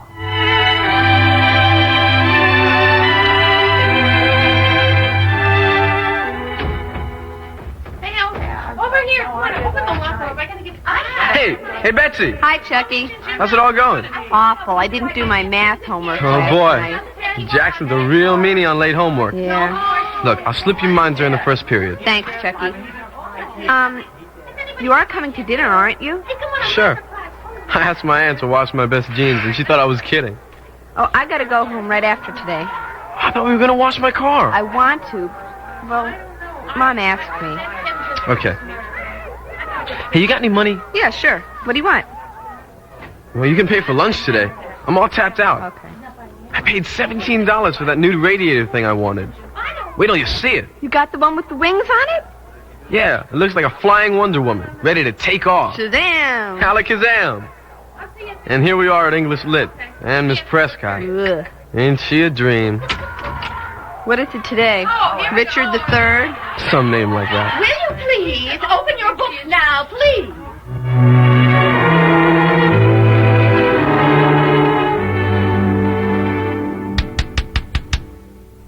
Oh, Marsh. Come on in. How are you, Emily? Well, there was a time when a question like that just meant hello. Now, How's Jennifer? she's all right, I think. She went to school this morning, so... Oh, I was awfully sorry to hear about Charlie. Oh, yes. She was very upset last night, Marsh. Mm-hmm. Losing a pet can be very traumatic for a child. How about losing a parent? Now, Emily, don't give up hope. I won't, if you'll tell me what we're all hoping for. A miracle? Always. Life is full of miracles. Any doctor will tell you that. What's the average on brain tumors? I don't know. We haven't heard from the outlying precincts yet. Would you like some coffee while we're waiting for the results? You bet I would Okay. like that. How are things at your house, Miss? Oh, about the same. Ginger wants to send Betsy away to school, and Betsy and I are holding her off for the time being. Oh, don't send her away, Marsh. The time you have with them is all too short anyway. Yes, I know. Did Angela get home last night? No, she stayed on here. After dinner we tried to talk, but Bobby and Susie were here, so we couldn't get on to topic A, which, come to think of it, can get to be a bore. Not you, Emily. Yes, me. Look, if I get bored with all this talk about my illness, can you imagine what it's like for someone else?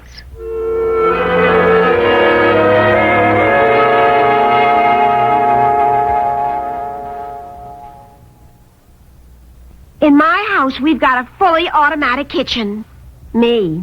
And the worst job I've got to do is scrape and scrub that dirty oven. Well, there's a different way to clean your oven that's less work. The overnight way, with Mr. Muscle. Promises, promises. It's true. With Mr. Muscle, you just spray it on at night, and while you sleep, its self-scouring foam lifts up the grease and grime. That's a good idea. So next morning, you just wipe clean. You know, I've got a feeling that Mr. Muscle's going to be a good man to wake up to. Do you think all antiperspirants are basically the same? Well, Ban Roll-On antiperspirant may just change your mind. Take effectiveness, for instance. Tests have shown that Ban Roll-On antiperspirant will actually help stop wetness better than most leading sprays. Make your own test soon.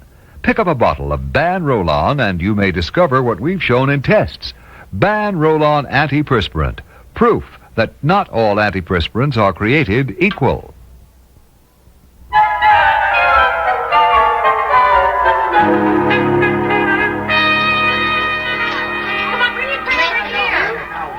Here's the place, Chucky. Jeez, this place gets worse every day. We could go outside, but it's so cold. I don't know which is worse, the food or the noise. Ew, what's that? That's ravioli a la American. Noodles and tomato with cheese. It looks like cheese. It tastes like... doesn't have any taste at all. That's good. I wish I could say the same for my meatloaf. I hate meatloaf. Why'd you get it? I want to lose weight. You get your math homework in okay? Yeah, thanks. I hope your answers are right. I don't think it makes any difference with Jackson. He hands in a piece of paper and he checks it off, and that's it. How did he grade you then? Well, he puts all the names in a hat, and the first 10 he pulls out gets an A, and then the... I hope I get an A. Maybe I could put in a good word for you, my dear.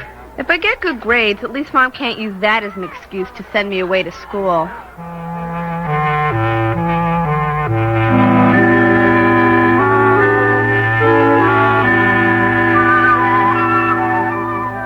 I just don't think that school is the right place for her. Oh, have fresh coffee ready in a minute, Ginger. I always thought it was a good school. Well, maybe the school's all right, Emily. It's just that there's so much going on now. It's so easy for them to get into trouble. Well, the schools in Boston aren't having an easy time of it. Well, this would be a private school. Well, they don't exist in a vacuum, Ginger. Anyway, Susie and Bobby seem to like it. And Bobby went on to Harvard, so its scholastic standing must be good. Betsy gets good grades, but I'd like to see her making friends with, well, you know. She and Susie are friends. Oh, I didn't mean your Susie, Emily. I hope you didn't think that. Oh, I know you didn't mean it, Ginger. Is Betsy going on to college? I don't know. I don't think she's decided. Well, haven't you talked to her about it? You and Marsh? We talk about a lot of things. Have you heard from your sister? Oh, yes. Cora's glad to be back home again, although what she sees in Burtonsville, I don't know. Well, maybe just because it's home, Ginger. You know, everyone thinks of a special place to go back to, where it all began.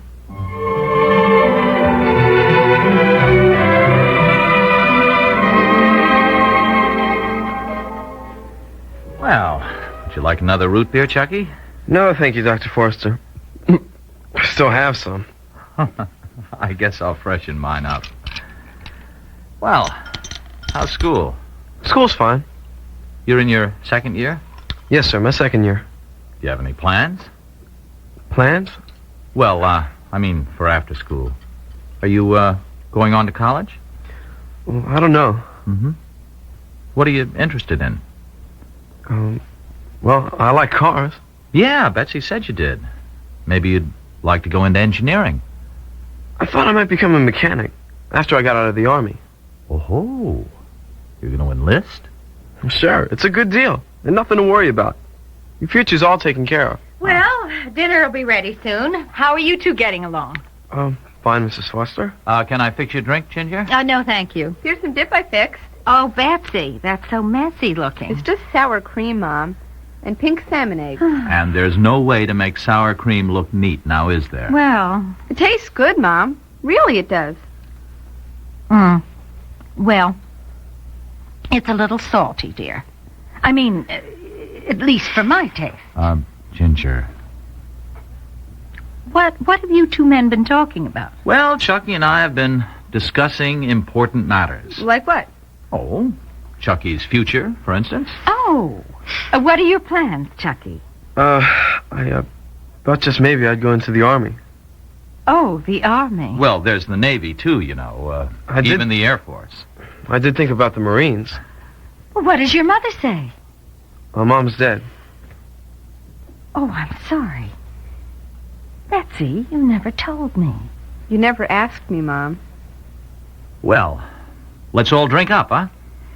And your father? He's away. Oh, I see. Mom, I think I heard the buzzer for the oven. Oh? So did I. So let's adjourn to the dining room. You have a treat in store for you, Chucky. The specialty of the house is meatloaf.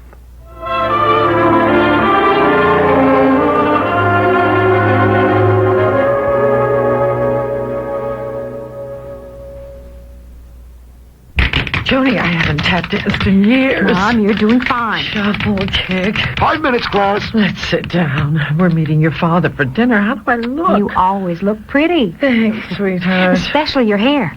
Mom, the class is starting. Oh. Even when you can't hold up any longer, your hair can with Final Net. Final Net is not an aerosol. There's no wasteful propellant. It's concentrated to hold your hair all day. Final Net holds up longer than you do. As anyone knows, hair is only as beautiful as the condition it's in.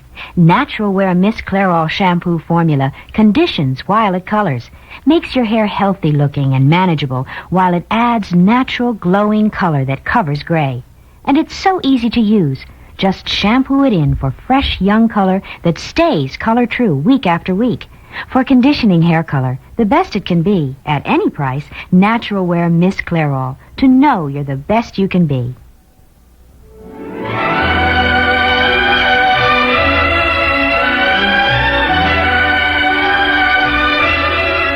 Have and to Hold has been brought to you by Natural Wear Miss Clairol.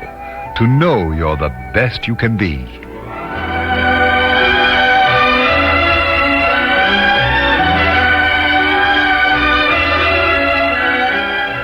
This program has come to you from the Radio Playhouse, a DCA Productions program.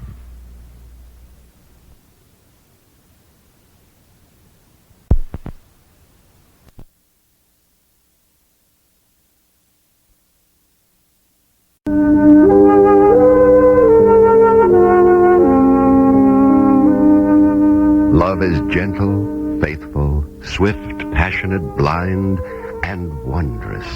All these are faces of love.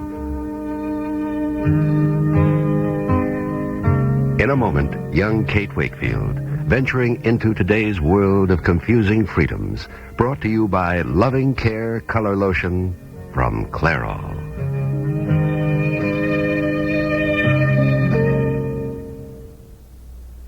How do you get the most out of an antiperspirant? The answer may be using Ban Roll-On. Tests have shown that Ban Roll-On helps stop wetness better than most leading sprays, and Ban Roll-On costs about the same, yet lasts longer than most 5 or 6 ounce sprays, averaging 2 seconds of spray per application each side each day. The longest lasting of the leading antiperspirant sprays gives you 37 days of protection. On the average, Ban Roll-On will give you 51 days. That's 38% longer. Ban Roll-On, why settle for less? I sweep my floor and I still hear sugar underfoot. I hate that straw broom. That's the kind of dirt straw brooms miss. But an O-Cedar angler broom would get it. Angler bristles are cut on an angle to keep more tips on the floor, and the tips are closer together. O Cedar Angler gets the dirt other brooms miss. Oh, Cedar makes your life easier. What do you hear from your floor? Not a sound. Oh, Cedar makes your life easier.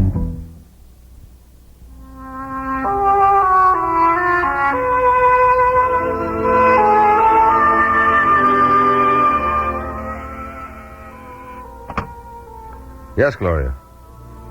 You can't reach Mrs. Wakefield? Well, if she left the office at 5, she ought to be home by now. Try the studio club again. Oh, not there, huh? Right. No, go on home. You're over time already. No. I'll stay around. Night, honey. Kate, why do you do this to me? Still here, Tony? Not for very long, Hugh. I want to talk to you. Well, sit down. Unless you like your own territory better. Oh, this will do. Pretty fine office, Tony. My home away from home. I hope it continues to be. So do I. Like the neighborhood.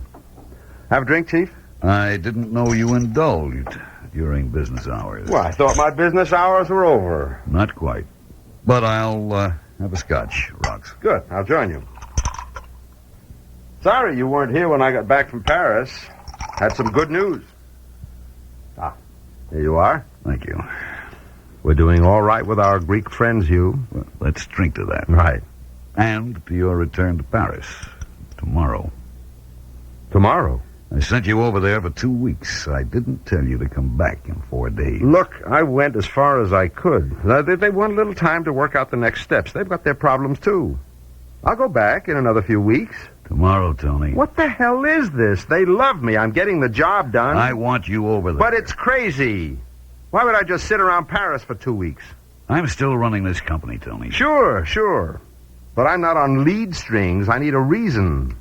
I hoped it wouldn't be necessary, but I'll give you a reason. It's this girl you've been running around with. Kate? Yes, Mrs. Wakefield. I think you ought to see less. Now, wait a minute, Hugh. That's my private life. Not when it can hurt this company. Come on, Hugh. I won't sit still for that. Her husband was part of a drug ring, wasn't he? I don't know what he was. He was in it, wasn't he? Cocaine smuggling down in the Caribbean. That was 5 years ago. He's dead, Hugh. And so his wife, this Kate you're seeing. She had nothing to do with it. You believe that? Certainly I believe it. Read this clipping from yesterday's paper. Federal narcotic agents boarding a small yacht owned by Robert D. Trebor of Miami found 2 plastic sacks containing 5 kilos of cocaine. Trebor and his wife Nell were released on $50,000 bail. What's this got to do with Kate? Read on. Mrs. Trebor hysterically denied she knew of the presence of the drugs on board. So what, you? Let me read you the end of the article. Cocaine smuggling from South America has increased over 700% in the last 5 years. American users spent $3 billion for cocaine last year. It's big business now, Tony, and this girl you've taken up with is in it, up to the ears. That could be slander. Call it anything you want. I can't have it touch you or this corporation. She knew nothing about it, Hugh. That's what the woman they arrested yesterday said. Kate sailed with her husband down there, didn't she? She said so. Tony, get rid of her. Hugh, don't make this a showdown. I'm on my way home. Think it over, Tony, while you're in Paris. I'm not giving Kate up. I said think it over. No man is indispensable, Tony. Not even you.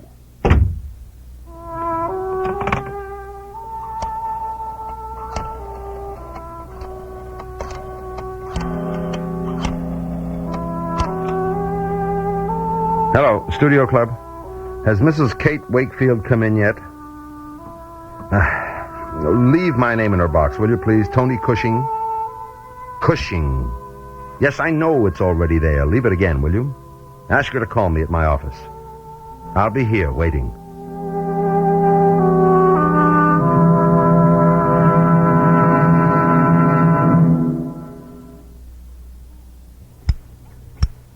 Hi, I'm trimming my little girl's hair.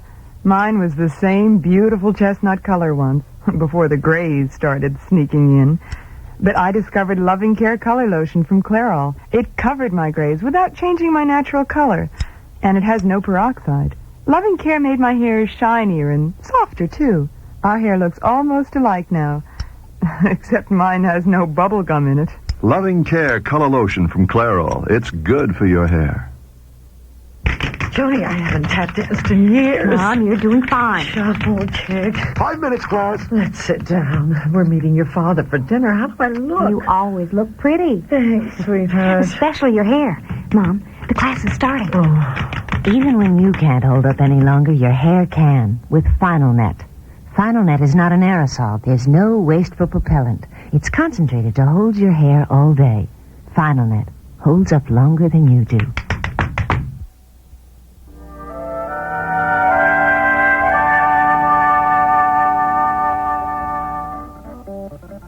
Hey, you having pizza, miss? Oh, not right now, thank you. I'm waiting for someone. Ah, well, don't stand by the door. Sit in a booth over there. Yes, I might as well. I was supposed to meet someone here at 5:30. I've seen you here before, no? Once or twice. I know. You came with Mr. Wolf. Oh, very nice man. Very fine-looking fellow. What? Well, I don't know about that. Let me tell you, you are a lucky girl.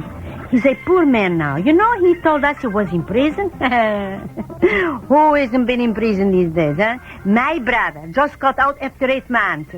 Some kid at up a gas station. Oh, but this Mr. Wolf, he's smart. He's going to be a very rich man again someday. Maybe you like a cup of coffee? Oh, no, thank you.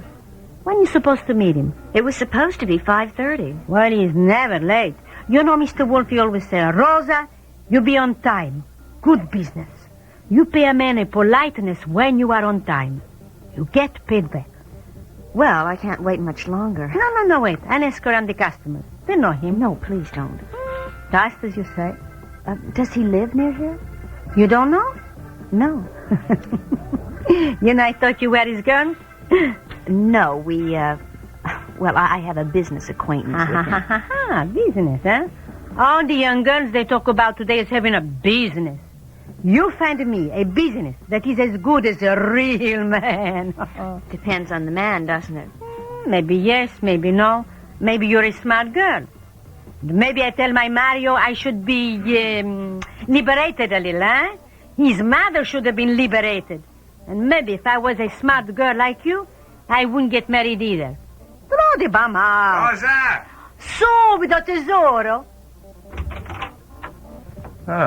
Kate, you're here.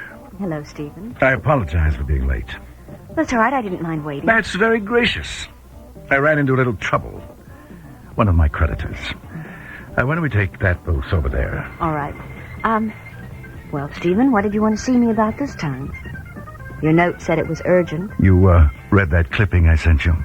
About the boat in which they found the cocaine, yes. That might have been Tom and me, I suppose. Nobody's going to believe that woman didn't know the drugs were aboard. If she's innocent, they'll believe her. Oh, Kate, you're so naive it's a pity, because I could save you so much distress. I certainly don't want to involve you in Tom's trouble. Yet that's exactly what you've been trying to do. You even sent me that dreadful tape of Tom's voice. And, Stephen, I discovered it had been cut and edited. Well, I don't deny it. Why did you edit it? Because there were certain details Tom revealed about his activities. The amount of drugs he had hidden away, and their value. So you tried to frighten me. I had to make you realize I was serious. What Tom actually said was that you knew where certain charts were and what they meant. They showed the routes he sailed. Suppose I could find those charts, Stephen. Kate, I've told you. All I want to know is where the cocaine is hidden. When I find it, you'll never see me again. And I promise that neither your name nor Tom's will ever appear in connection with it. That might be worth thinking about. Kate, I have no desire to harm you. If you're beginning to see the sense of what I'm saying. Stephen, Tom sailed all the islands down there. He has dozens of charts. Where would I even begin? You saw that letter he left me? He spoke of his business in Jamaica. But we were there often. I don't know, maybe I could remember some of the places. Now you're being smart, Kate. Could there be any place else? Well, you know better than I. Go over the charts you have. See what comes back to you. I'll need a little time. Kate, listen, there's a tremendous market in cocaine now. Bigger than anything Tom ever knew. What he concealed might bring a fortune. I'd give you a fair share. I don't want that, Stephen. I don't want to know anything about it. Well, you know, Kate, you're only doing what Tom promised me. If you'd taken this step months ago, you'd have saved yourself a lot of trouble. When will I hear from you? I'm going to Belhaven shortly. I'd let you know. You're being a very sensible girl, Kate, for your own sake and for Tony's. Tony mustn't know a thing about this. I give you my word. When I have the raw cocaine in my hands that Tom hid somewhere, I promise you'll never hear from me again. You and Tom will never be linked with it. Well, that's all I could ask for, isn't it?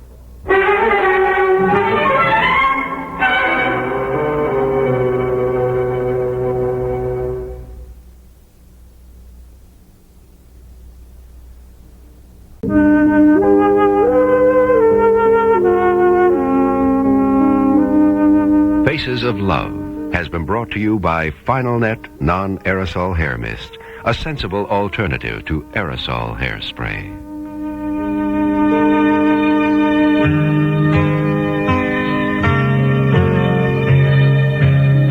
This program comes to you from the Radio Playhouse.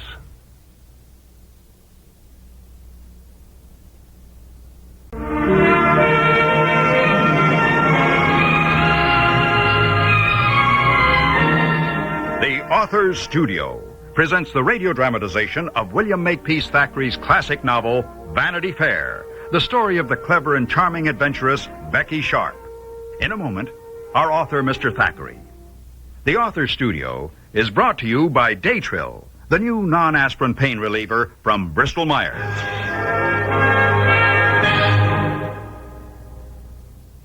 I'm a homemaker, and I work part-time, too, so I get my share of headaches. But I don't take aspirin. It can irritate my stomach. So I've used Tylenol. It's easier on my stomach. Then I learned about Daytrill. I compared labels and couldn't find any difference. Daytrill has the same pain reliever, no aspirin. Daytrill's just as effective as Tylenol. So now I compare prices and buy the one that costs less. Why spend more? Daytrill from Bristol-Myers. Ask your doctor about it.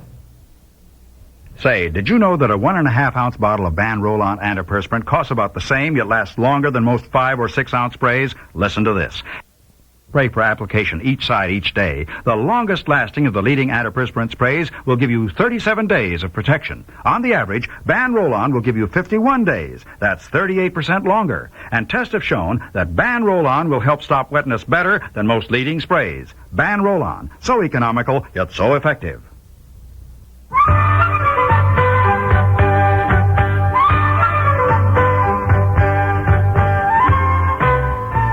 Dear ladies and gentlemen, I am your friend and author of Vanity Fair. Here we are. But where are we going? I confess myself filled with apprehension. A matter has emerged I'd not counted on. All seemed in order. I quite approved of the way Becky and Rawdon made their plans with utmost care and caution. What? I didn't tell you details of their plans? As I must have. No? Dear me. I grow absent-minded. Or is careless the better word? Well, do not fret. The oversight will be corrected. An author can go backward, forward, or stand still. So let us then betake ourselves backward. Herewith, Becky and Rawdon charting their way. Tomorrow I will tell Miss Crawley you are coming to tea at 4. Right, 4. Then I will say my love is coming to tea at 4:30. And when no one comes at 4:30? It is then, my darling, we tell her my love is you. We need that half hour before to put her in good spirits. Look here, Becky. What best puts Auntie in good spirits is spirits. What? Gin, whiskey, spirits, not tea. Oh, you are clever. But not strong drink, dearest. She's too quickly taken drunk. Right. Sherry? Sherry. What if she won't have it? Wants her tea and crumpets. She'll have sherry. Welcome it. Dr. Swinnerton's kept her from it very long. We've only to remind her it's a festive occasion, and I, as her nurse, will allow her 2 glasses of sherry. More than 2 and she can be fuddled. We don't want that. Heaven forfend. 2 sherries and she'll be in the best of humours. That's what's wanted. And will be the most felicitous moment to tell her we love, we are married, and beg her blessings upon her children. I'll give you a signal when it exactly is time for you to break the news. Egad, my angel, not me, you. My tongue gets all tangled, but you've a way with words. All right, I shall begin, but you must join in all I say. Look here, could we rehearse? Feel nervous already. The first half hour, what do we talk about? Her? Her? How fond we are of her, how I could never leave her, how no one has ever had such an auntie as she is to you, such things, and more. Auntie, no nephew has had such an auntie as you. Miss Crawley, no one has had such a benefactress as you. Aunt Matilda, you are the star in my crown. Oh, very pretty. Don't fail to say it. Miss Crawley, how kind and generous you've been to this poor friendless orphan. I will spend my life proving my love and gratitude. I say, Beck, isn't that a bit much? Oh, but she adores exaggerations. Does anyone indulge in them more than she? Oh, one thing I mustn't forget. Miss Crawley, even when I marry, I'll not leave you. And I remind her I may soon go to war. Oh, yes, she couldn't be cruel to you, to us, knowing that you might... Oh, no, I can't bring myself to say it. Shot, killed, dead. My love, don't say such a beauty there. You see what it does to me? Think what it will do to her. Look here, Auntie. Best face it. War just across the channel. Likely your nephew be sent soon. I may be shot, killed, dead. Oh, she'd not to disown a noble, brave soldier. A noble, brave, dying soldier. Now then, what will you say when you tell all? Rehearse that a bit. Oh, I won't tell all at once. I think, yes, I'm certain. It's best first to say I am married. Second, to whom? 'Tis backwards. Backwards, but best. Now, at 4:30, she will ask where my young man is. Well, say that. Be your auntie. Where is your young man, Rebecca? Hate tardiness. He is nearer than you think, Miss Crawley. But before you know how near, I must tell you what I hadn't the courage to confess before. I could not be wife to Sir Pitt, for already I am a wife. She's my wife, Auntie. Darling, no, not like that. Not so quick. Oh, I see. We know she may be angry I've married without telling her. We've to placate her first. How? Of a sudden, don't like this. Placate how? Well, I don't know. Don't know? Well, when the time comes, I will. All my life I've known what to say and do and be when the bad times come. So many bad times I've had to know, and will tomorrow. What I know is, when you say you're Mrs. Rawdon, Aunt Matilda, first off, will fret and fume that she wanted me to marry into the aristocracy. Oh, that part's easy. I hope all her laments are as easy. I remind her my mother was a French countess. She wasn't, my darling. Well, Miss Crawley doesn't know that and won't. How is she to find out? British aristocracy she wanted.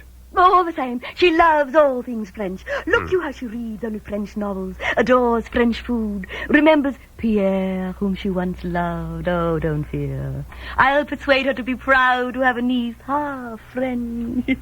And now I'm tired of rehearsing tomorrow. Let us rehearse being Mr. and Mrs. Crawley today. There, you see, dear listeners, all seemed in order. Stage set, actors rehearsed. Then, what I did not count on, had no inkling of it. Wait, must pause just here. Stay where you are. I shall reveal my unhappy finding shortly.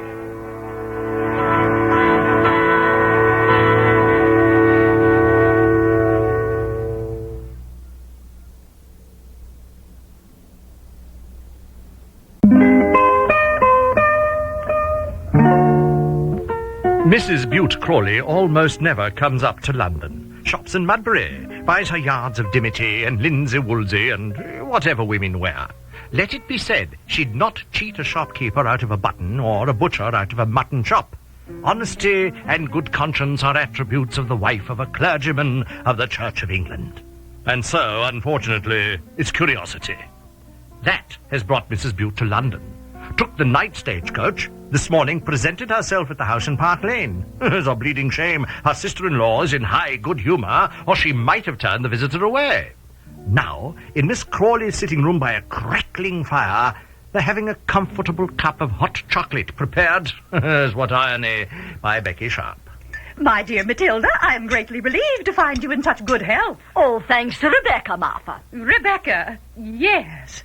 Miss Sharp looks very well herself. Love. Beg pardon? Love has brought roses to her cheeks, joy to her heart. Oh? And who is it she loves? I've not met him. I shall this very afternoon.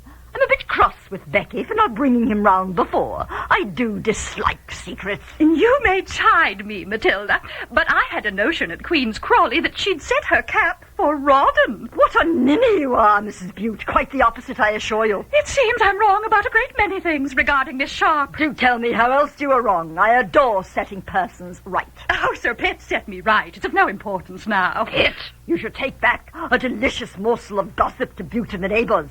Wait till you hear what my fool of a brother has done. Proposed, if you please, to Rebecca Sharp. Gracious heavens, no!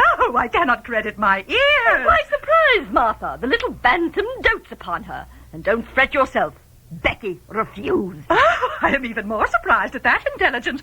What a scandal to have the daughter of a fallen woman in the family. Daughter of what? But you know her female parent was a dancing girl, Matilda. I know no such thing. Pitt said you knew and didn't care. Do you know it? Is it true? I have it from the lips of Miss Pinkerton, and who would better know the truth? But I thought it was... Thought her mother was a French countess? Yes. And her father a distinguished artist? Yes. Then pray let me disabuse your mind. Her mother was a cheap dancer on the stage. Her father a dissolute drunkard and pauper who painted worthless pictures to pay for his gin. Matilda, are you falling in a faint? Hysterics! The shock has thrown you into hysterics. Oh, Becky, what a sly little fibster you are. You don't care. Oh, why should I? Becky is Becky. Always she amuses me, and she's done it once again. Bless her wicked little heart.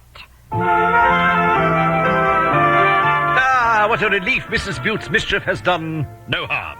Still, Miss C has the whole of the day to think. And thinking, I fear, is not in this case a healthy pastime. Monday? Not sure I look forward to it. One hopes you do. I am, oh yes, your devoted servant, William Makepeace Thackeray.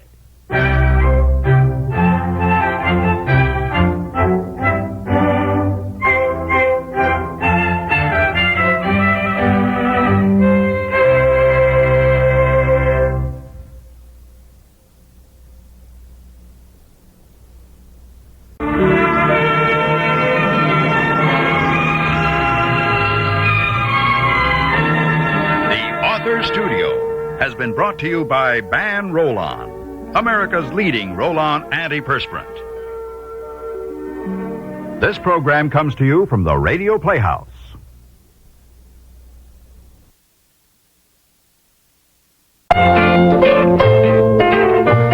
It's not nice to eavesdrop, but it's fun. So let's check in on the comedy of errors at the Baxters. On the little things in life.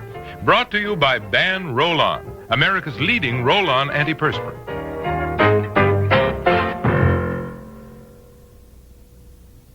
Say, maybe you know, what's the difference between Miss Clairol shampoo formula and Miss Clairol cream formula? I mean, they're both labeled natural wear. They both give you great-looking hair color. So what's the difference? Well, the shampoo formula is quick and easy, and a great way to cover that first gray. What's more, it conditions as it colors. What about the cream formula? The cream formula is extra rich color, and it conditions, too. It's the hair color hairdressers use to cover lots of gray, to make a more dramatic color change and still have that soft, natural look. Oh, what do you think I need? Try Miss Clairol shampoo formula. You don't have much gray, and you'll get a fresh, young color. What do you use? I use Miss Clairol cream formula. I've been using it for about 5 years. Why? You don't have any gray. Does she or doesn't she? Oh. See, you didn't even know. Well, you sold me. And I suppose that natural wear means the color wears naturally. Right. Miss Clairol shampoo formula or cream formula to know you're the best you can be.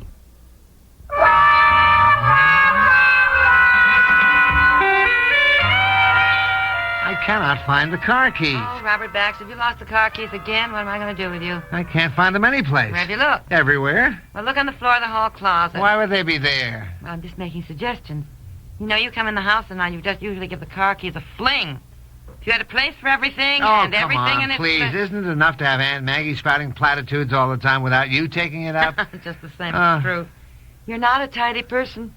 Even your mother said so. Look in the overshoes and boots on the closet floor. Remember one time we found the car keys in a boot? No, I don't. How in the world did it get there? I don't know. Car keys certainly not in the desk drawers either, as far as I can determine. Look at these desk drawers. I just cleaned them all out a month ago, and look at them, honey. You just dump stuff in any old way, really. Good morning, Mess. Mom. What's Daddy doing on the closet floor? I'll give you one guess. Give me one clue. He's had breakfast and he's ready to go to work. You can't find the car keys? Right. Oh. Oh, you two are cute. Just as cute as little Nickel. I think that expression ought to be brought up to date. Nickel isn't so cute anymore. Well, when do you think it originated? Oh, honey, I don't know. Good heavens, probably back in the days when they had a buffalo on the nickel. Buffalo nickels, you know? I never saw a buffalo nickel. I can't remember whether I have or not. I've seen a buffalo. But I don't think I'd describe a buffalo as being cute, would you? Oh, sure, why not? Oh, Mother, you think all animals are cute. Look, I have to go to work. Can you help me find the car keys instead of discussing whether or not buffaloes are cute? Girl, I'm looking, dear. Debbie, go have your breakfast. Well, can I get a ride with you today, Daddy? No, I don't have time to wait while you finish breakfast. Well, you can't go anyway without the car keys. Debbie, go eat, go eat. Just don't gulp your food. Daddy isn't late yet. He has plenty of time for a change. I don't understand how that bedroom clock gained so much. It's always been right on the nose. To gain half an hour. I know. It's very strange. Did you push it ahead? The car. Did you leave the car keys in the ignition? You've No, done I that went before. out and looked. Did you push that bedroom clock ahead so I'd get up earlier? Well, good morning, good morning, good morning. Oh, good morning, Aunt What are you Maggie. looking for, Bob? Well, Debbie guessed. Do you want to give it a try, Aunt Maggie? He's had breakfast. He's on his way to work. Either the car keys or he's lost one of his gloves. The car keys. Well, maybe he's lost one of his good gloves, too. Have you, dear? Look in your pockets. You always make me feel like the absent-minded professor. Oh, we're just teasing you. Yeah, I know. Truth is, I'm worse than the absent-minded professor. Another truth is that I do have only one glove. Oh, you do? I'll look for your glove. Must be on the closet shelf. You always give your gloves a toss when you open the closet door. My glove may be in the car, Aunt Maggie, on the seat. It's my car What did you keys. do with them, Peg, when you drove home from Barbara Jordan's last night? Uh-huh. Oh, I'm sorry. I forgot I went over there. You borrowed my car because yours needs gas. I know. Just a minute. I suppose the keys are in my coat pocket. I'll get them. Just a minute. Don't we feel just a wee bit silly now, huh? Yes, we do. In fact, even more than a wee bit, because the car keys are not in my coat pocket. Now, where could I put them? I have said it before, but I am going to say it again. You two misplace more things. If you had a place for everything... Oh, who, my dear Aunt Maggie, is always misplacing her glasses? Well, that's true, I guess. Yes, I guess that is. Well, I must put the car keys in my handbag here. Let me take a look, then. Will you look at that mess? How can you find anything in that suitcase? That's not a handbag. It's ridiculous to carry around something that big, jammed full of Lord knows what. Honey, why do you worry about it? I like a big handbag, that's Well, that's all. not just big, it's enormous. You think you just toss my car keys into that mess of stuff? Oh, now keep your just shirt not on, done Bob. with the Peg bottom. eventually finds what she wants in there. I bet you got 100 different things in that bag. Oh, 100. Don't be silly. Yeah, 100. That's what I'll bet. Well, who's betting, for goodness sakes? I am. In fact, why don't we all bet? Just dump everything out on the dining room table. Oh, I'm and not we'll... going to dump everything out. I must say, dear, it does look as though it's time you cleaned out your handbag. Well, every time I clean it out, I forget to put things back I invariably want the next day. Like a safety pin or scissors or... You don't carry a scissors around with you. Yes, I do. A little pair of folding ones. In here somewhere. Oh, this is sort of a mess, isn't it? I know the car keys are here. I remember dropping them in when I got out of the car. Debbie, come on in here. I want you to have a chance to win $5. Debbie, come on in. $5? For what? Yes, We're all going to make a guess about how many items Peg has in that bag. Oh, all right, now, really? Deb, you make a guess. There's $5 at stake. Oh, come on, that's absurd. Here's a $5 bill. It goes to the person who comes closest. I'm going to say 100 individual items. Oh, that's far too many, I think. I'll say 48. Do bobby pins count as bobby pins or the number of bobby pins? The number. 4 bobby pins would be 4 items. Now, Aunt Maggie, get a paper and pencil and we'll list them. Now, everybody make a guess. Then, Peg, you dump everything on the table. I thought you had to get to work. Here's the $5. I say 100. Aunt Maggie, 48. Debbie? 62. Okay, Mom, dump your handbag out on the table.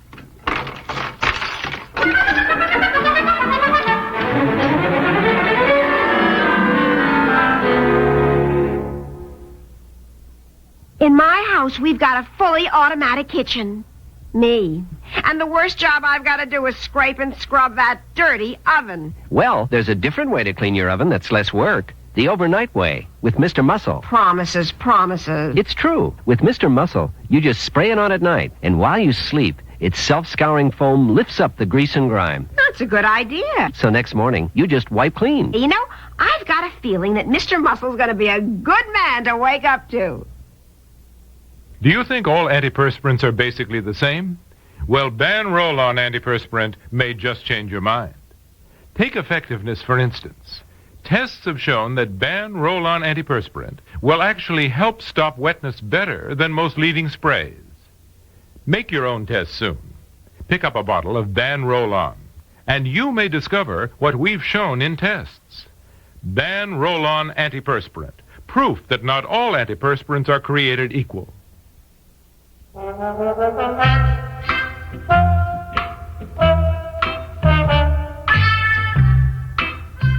Okay, Aunt Maggie, what do you got so far? How many items? I haven't counted yet. I'm just writing them down. So far, wallet, credit card case, nail file, emery board. 3 emery boards.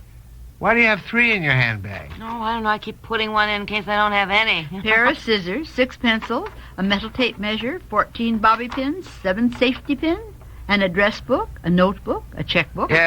What's this? Portable drinking cup. Why would you carry a portable drinking cup around with you? I always do, honey, in case I get thirsty when I'm out. I don't always like to drink out of public fountains. And then you stand there and take out your own drinking cup. Yes, I do. Mm-hmm. Oh, boy. Compact, lipstick, eyebrow pencil, 3 earrings, 8 packs of matches. Mm-hmm. Why do you carry matches when you don't smoke? For my friends who do smoke and who are always saying, I don't have any matches, do you have any? And then I can say yes. 5 curlers and 6 curler pins. Mm-hmm. Why do you carry curlers in your bag? You never go out with your hair up. Well, sometimes I do, on my way to town. Then I take them off when I get there if I'm in a hurry and my hair wasn't quite dry. You know, I wear a scarf to Yeah. Debbie, what have you got there in that mess of papers? 14 receipts from various stores, 6 letters. Oh, there's Phyllis Grenz's letter. I wondered where it was. Let me have it, honey. You leave everything alone so it can be counted. All right. What else, Deb? 4 bills. Oh, there's the bill from the pump people. Oh, dear, I called them and said we never got it. I was so positive when I talked to them. Wire hanger. Oh, yeah. What are you doing with a doubled-up wire coat hanger in your handbag? Well, I always carry that since I locked myself out of the car one day when I was at the supermarket. Yeah? So embarrassed, the boys there had to break into my car. You know, by trying to get the little front window open. And one of them said to me, do you by any chance have a wire coat hanger? And of course I didn't. Pete's sake. So the second time it happened, when the boy said, if we just had a wire coat hanger, I said, well, I've got one. Honey, you really take the cake. Well, I've got the list up to 76 items so far. 76? Well, really? if 14 bobby pins, for example, count as 14 items. Well, here's a few more things you don't have on the list, Aunt Maggie. Mm-hmm. Mother's rain bonnet, her sunglasses in the case, a package of peppermints, a candy bar wrapper. Oh, sneaking candy bars, huh? I thought you were trying to diet. You know, I somehow have a feeling this is all an invasion of privacy. I would like to object. Objection overruled, since the primary object was to find my car keys. What's that pile of stuff, Debbie? Tissues, most of them pretty mashed up. 12 of them. And this old clip. No, it's underwear. It's Daddy's. Why are you carrying around a pair of my shorts? They are mine, aren't they? Yes, dear. They're old and they're nice and soft. I just grabbed them from the old rag bag to wipe the inside of the windshield and then put them in my handbag. And here are, let me see, 28 green stamps. 4 paper clips and 3 pens. Wait a minute. Now let me add those on. 28, 4, 3. What's this? Honey, what is this? Push the button. What is it? How does it turn off? Turn it off. Just a second. In case somebody attacks me, it's called a mugger alarm. How in the blazes would you ever find it at the bottom of that bag in time to even push the alarm? I know. I've often thought of that. Well, so far Peg has 122 items in her handbag. Aha, which means I win and I get to keep my $5. Oh, yes, you do, dear. Well, what have you proved, however? I proved you don't have my car keys. That's about it. So, where are they? You've also proved, Daddy, that if we don't step on it, I'm going to be late to school and you're going to be late to work. Well, you can't go anywhere without the car keys. Oh, I've got them. You got them? Yes. What do you mean? Don't you remember I said I wanted to practice starting the car? And Peg, you handed them to me when you came home. Yes. Oh, they're in my coat pocket. Yes, I'll go get them. I'll finish my breakfast and get my school books, Daddy. Oh, I know. What does Aunt Maggie mean she was practicing starting the car? Well, I've been meaning to tell you, dear. She wants you to teach her how to drive. You gotta be kidding. Well, don't worry about it now. You get to work. Can I have this $5? I just won it. You just lost it. I need gas in my car. Okay, honey. Boy, teaching Aunt Maggie to drive, Yeah. that's going to be a red letter day. Well, come on, Debbie, let's go.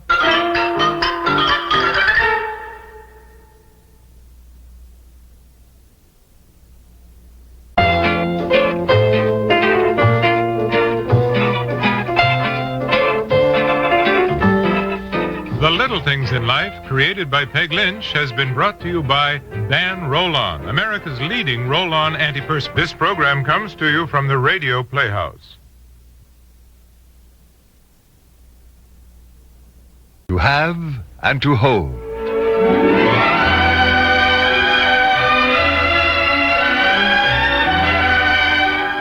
To have and to hold. The story of the traditional vows, the new morality, and the people caught in the conflict between them. Brought to you by Datril, the new non-aspirin pain reliever from Bristol Myers.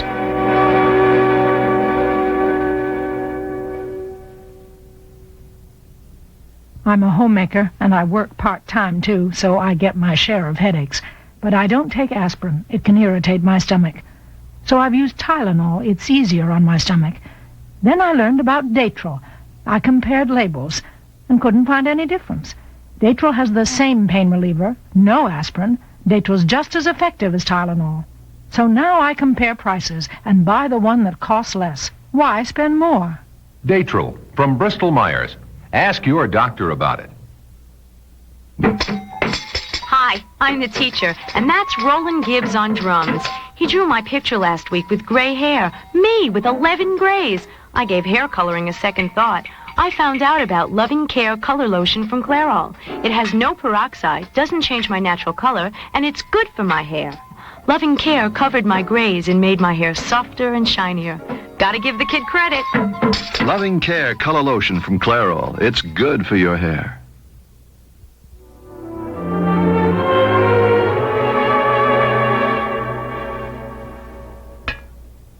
Emily, I think I have time for one more cup of coffee before I leave for the hospital. Oh, good. I wonder what people did before coffee, Angela. Did? How did they stop, put down their work, and talk to each other? Oh, I don't know. Maybe it was cider or buttermilk. Oh, do you remember the cider Uncle Herman used to get every fall? Oh, it was so good. Yes, and he never managed to find a place to hide it long enough for it to magically change into Applejack. Oh, and Gertrude always sniffed it out every time. Oh, I was thinking about the farm the other day. You know, we were lucky. How do you mean? Well, we saw the country when we were young. What it was like. The apple trees blooming in the spring. The whole cycle of life.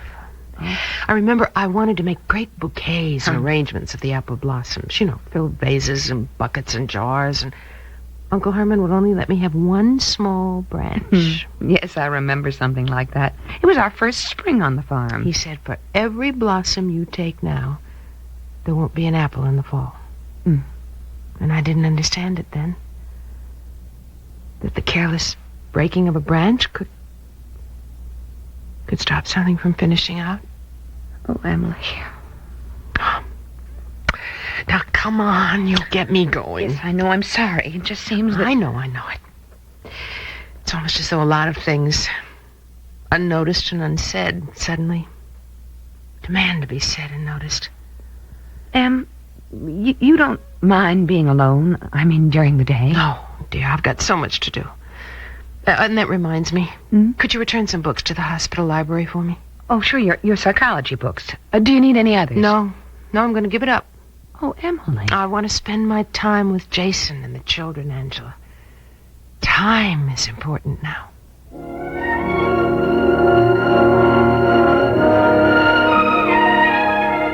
Marsh, have you been in touch with Zabo at all? No, not since Emily saw him. Oh. You have any ideas on what can be done for Emily? According to Zabo, we wait and watch. We see what the rate of growth is. Well, is there any history of remission or disappearance? You know, complete cure? Well, Jason, Zabo says he's heard of it, but he's never seen it in his practice. Look, don't hold that out to Emily, okay? It's hope, Marsh. That's what life is. And doctors are never supposed to give up hope. Or their patients. How is Emily? I saw her yesterday. Her spirits seem fine. Yes, they are. Even in dealing with Jennifer's loss of her kitten. Yeah, that had to be hard. Oh, yes, it was. Jennifer asked questions that had a terrible, painful immediacy, like where do you go when you die? And she's never had that kind of an experience before. I don't advise telling your children. Oh, no, we're not. At least not for now. Because right now there's no way of knowing how long it will be. Marsh, I told my father. Oh? Oh, yes. He was very concerned about Emily. Well, he's always thought of her as someone very special. You know, he thinks my marriage to her was the smartest thing I ever did. And I agree. Oh, I don't know. We never know what these early decisions will come to mean. You know, Marsh, at lunch with Dad, I realized I just couldn't go on saying she's fine, everything's all right, so I told him.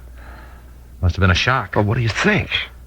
Oh, Jason, I'm sorry. God, we have these pat phrases and responses, and we just come out with it. No, it's all right. It's all right, Marsh. We all do that. You know, I asked Dad about Mother for the first time since, I don't know when. Oh, yes, that's right. Your mother was young, wasn't she? I think I'd only been at Jefferson a year or two. Yes, she was. Anyway, I asked Dad if Mother knew what was wrong with her, what he had told her. Did she know? Dad said he never wanted her to know. That right up to the end, she believed she was going to get well. Must have been hard on him. Oh, yes. Let's think of all the things they could never say to each other.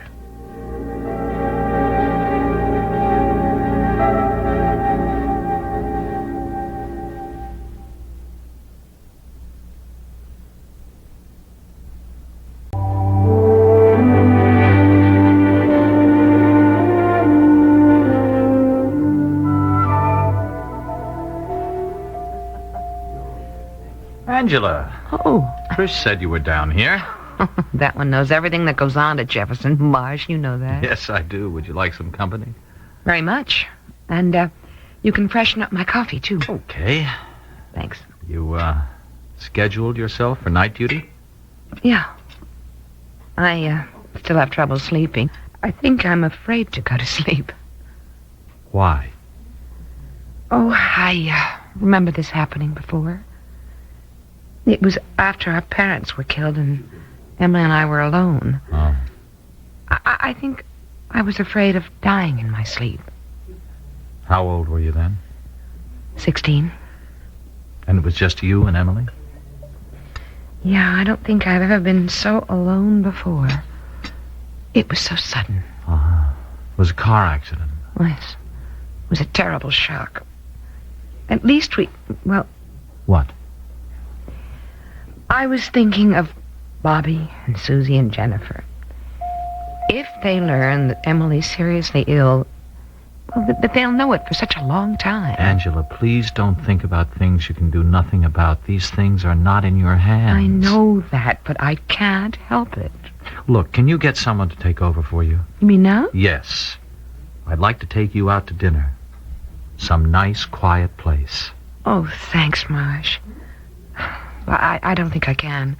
We are short-handed. The flu's hit a lot of the staff. Yeah, that's true. I do appreciate the offer, though. I don't know what I would do without you.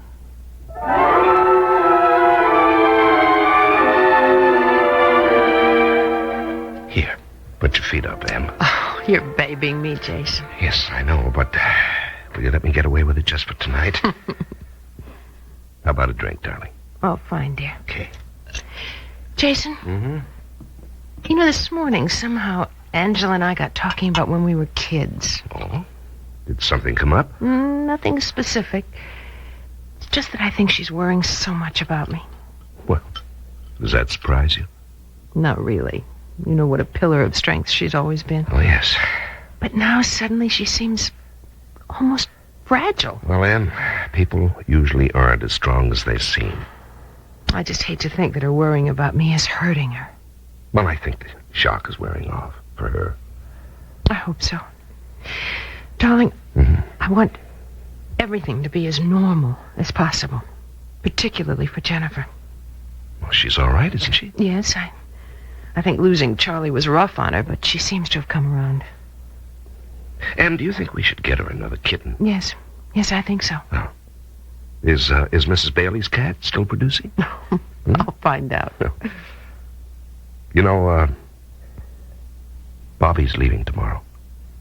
Well, you didn't think I'd forgotten. No. But I was wondering if you had any regrets. He has to go, Jason. He has to find his own way. Yes, I know. I just hope he settles down at Harvard. Well, now, don't be too disappointed if he doesn't. Hey, they're all good kids, aren't they? Mm-hmm. Especially our love child. Yeah. Jennifer was a surprise, wasn't she? Oh, yes. We were such a neat, symmetrical family. One boy, one girl. Thought that was it. And then, along came Jen. She's the one I worry about the most. And she's fine. No, I mean, if I go, honey, she's still so young. Come on now, Em, don't talk like that. Jason, most people don't know when. I don't even know for sure. But I do have a chance most people don't have. What do you mean, darling? I know it's not so very far off. And I know there are things I must do. I'm gonna waste my time.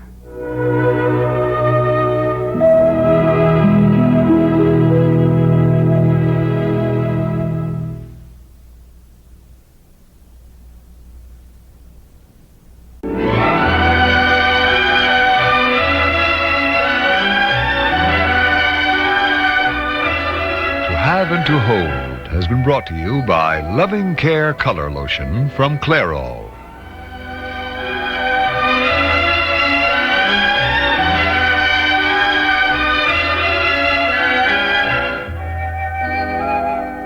This program has come to you from the Radio Playhouse, a DCA Productions program.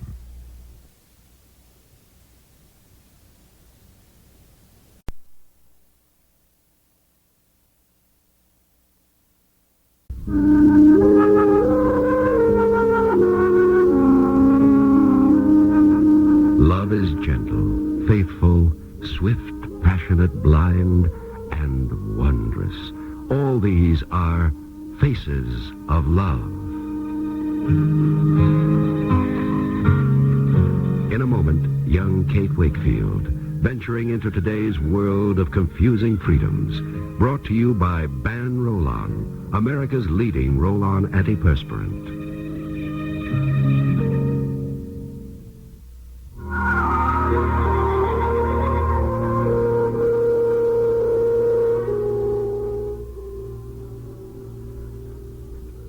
Trudy, that's the longest cup of coffee I ever saw anyone drink at this counter. Oh, you're sure not making any money on me tonight, Hazel. Well, don't you want something to go with it? Yeah, I'm not hungry yet. I could go sit in the lobby. No, you stay right where you are. The place hasn't filled up yet. You know, I can't figure out what's keeping Kate. You want to see her for some special reason? No, not exactly. I just like to talk to her when she comes in. Well, she's late tonight. She usually comes in about 5:30. Well, she had an appointment after work, but it wasn't supposed to last this long. Sometimes those cocktail dates string out. No, well, it wasn't a date. Oh, I thought maybe it was that nice Mr. Cushion. You sort of went for him, didn't you, Hazel? Oh, that's a real man. But I'm no judge, or I never would have picked Posey's father. Huh? I thought he was a real man, too. He sure was. He left me with Posey and nothing else. Are you divorced, Hazel? Oh, no. He doesn't mess around with that. He just loves them and leaves them. Well, I closed the door on him when Posey was 2, and I'm not opening it. Ah, who needs him? Well, I'm not saying that. It isn't all that bad to have a man around the house. One with stick and glue on his shoes. Yeah, just try and find him. Well, I kind of figured Kate had. Oh, if you mean Tony Cushing. Now, I'd forget that, Hazel. Oh, no. They broke up? Well, not quite, but he's still married. And they've got problems. Oh, my land. I didn't figure him for one of those. I don't think he is. But as Grandpa used to say, you never spread the jam without finding some fly in it. I'm going to warm that coffee of yours. Hazel, just a half a cup. And you better throw me a Danish, huh, to keep it company? You ought to eat a right dinner, Trudy. No, I'll get around to it. Right now, I'm busy worrying. Ah, good evening, ladies. Tony! Good evening, Mr. Cushion. How are you, Hazel? Me? Fine as fresh pepper. Good, good. You mind if I sit down with you, Trudy? Well, it'll be a pleasure. I'll take the coffee, Hazel. Right, Mr. Cushion. Thank you. Kate hasn't come in yet? Nope.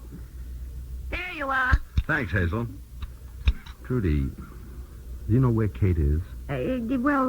Not exactly. She left the office at 5. I left 2 messages here, and when she didn't call back, I decided to come on uptown. I'm never sure that messages get through in this place. No, boy, you're so right. Did you have a date with her? No, she turned me down. But I want to see her. Oh, boy, you don't give her much elbow room, do you, Tony? Now, that's a remark for you. What does it mean? Oh, come on, Tony. You're a bright guy. You think I'm crowding? Well, aren't you? You know, she didn't want to see you tonight. I came back from Paris a week early just to see her. Well, you saw her last night. I thought you were on my side. Tony, if Kate told you she didn't want to see you, I think you're making a big mistake. Oh, boy. I guess this is just not my day. The boss is so mad at me for coming back a week early, he began to make noises like firing me. I thought you were the boss. Oh, no. Hugh Fletcher's on top of the heap. Could he fire you? He could do anything he wanted to, unless the chairman of the board objected. Everybody's got a stick over them, Trudy. But Fletcher's the one who could do it? I mean, fire you? Why are we talking about this? I came here to forget Fletcher. Tony, I always thought you were so, powerful, nobody could touch you. Are you kidding? Oh, I've got some clout. Working on a deal now that'll go into the billions. Millions? Billions. Billion? Oh, wow. You know, I never figured out what $1 billion is. My problems are whether I should pay 69 or 99 cents for ground meat. Oh, sometimes I wish mine were that simple. Boy, it's nice to know you could be fired, too. Thank you for nothing. Oh, I don't think you ever would be. You know, you've always lived where the air is rare. Oh, Trudy, when I was a kid, we were poor. I mean, real poor, real poor. My mom was a good cook. And she used to go out to the big houses and cater for parties. She'd bring leftovers back. Those were the nights we ate well. Oh, honest? Sure. I wanted to be a brain surgeon. Instead, I went to work in an office. Well, what you learn about people. Oh, I've got no regrets. I've had some breaks, and I'm grateful.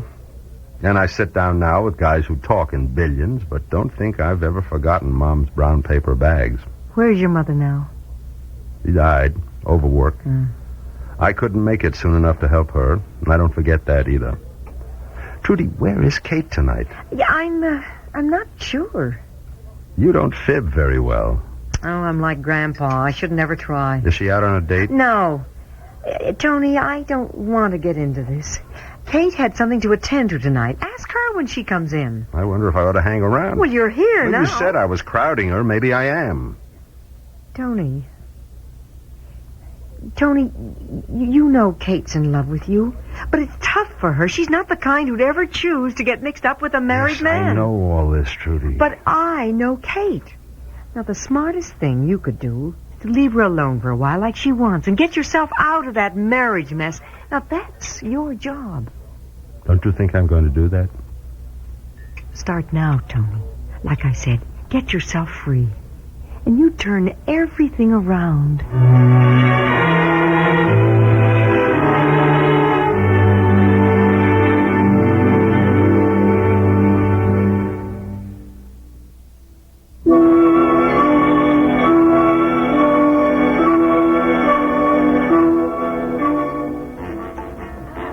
I can't tell you what a pleasure it's been to talk to you tonight, Kate. Will you have a pizza with me? No, thank you, Stephen. You know, this is the first time we really had a chance to get to know each other. I guess it is. You see, I'm not really such a bogeyman after all, am I? Well, now that I understand you better, no. You've made it very clear what you want. Well, it's no different from what I've told you from the beginning. You've just listened to me this evening like a sensible woman. And not a frightened schoolgirl. Well, perhaps that's it, then. A great deal has changed, Kate, since the first time I met you near Bellhaven. You're becoming a damn smart young woman. Much too smart to live your life alone. Well, I rather like it. Well, you'll change your mind about that, Kate. Not for a while. I like finding out what I can do. On my own. Like our agreement tonight. It is an agreement, isn't it? Those were your words. Let me repeat them.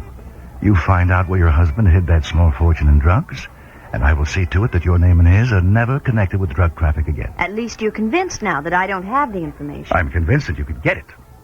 I'm convinced that all you have to do is go down to the Caribbean with the charts of those routes that you and Tom sailed, and a lot would come back to you that you're not willing to remember. That Now, I can't remember. all right, Kate, have it your way. At least you've seen the wisdom of being sensible with me. That's all I can expect. Well, when would you want to see me again, Stephen? When you have something to tell me, and I should warn you, I'm not very patient. I should warn you. You may have to be. Kate, you've been a sweet, cooperative girl. Don't start telling me what I must do. I wouldn't dream of it. Oh, Stephen, I've stayed too long. I must get back now. Before you leave, I have only one thing to ask you. What's that? What made you change your mind about me? Well, I told you I've been thinking it over. I think it's more than that. I think it could be Tony Cushing. He doesn't know that I've seen you. Maybe not. But he isn't going to marry you with Tom's drug activities hanging over you, is he? Stephen, he's married now. He can get out of that when he wants to. I don't want to discuss... But in the hope that he'll be free, you want to get this whole drug business out of your life, I don't want you? to anyhow. And that's why you decided to cooperate with me. Stephen, we have settled all of this. Yes, we did, and rather quickly, Well, why not? Yes, indeed. Why not? You're to get the information I want. I'm not to bother you until you have it. That's our agreement. That's our agreement. But don't try to double-cross me, Kate. It's never worked. Good night, Stephen. Good night, Kate.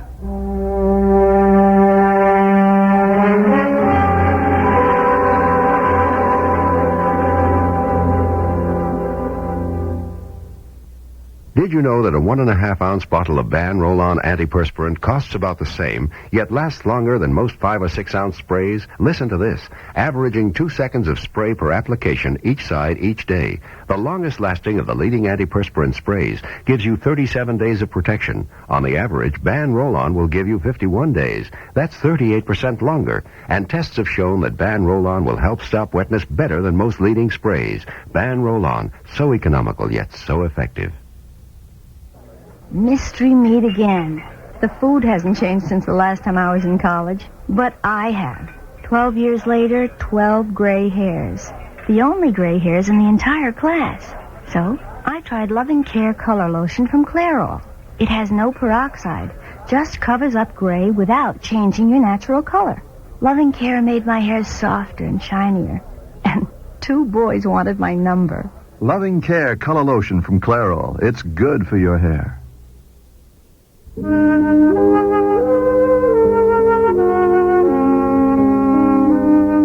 Faces of Love has been brought to you by Loving Care Color Lotion from Clairol.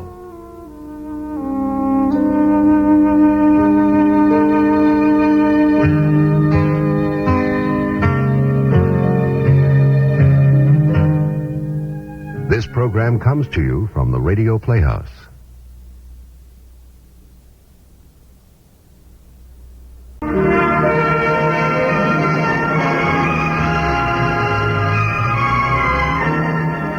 The Author's Studio presents the radio dramatization of William Makepeace Thackeray's classic novel, Vanity Fair, the story of the clever and charming adventuress, Becky Sharp.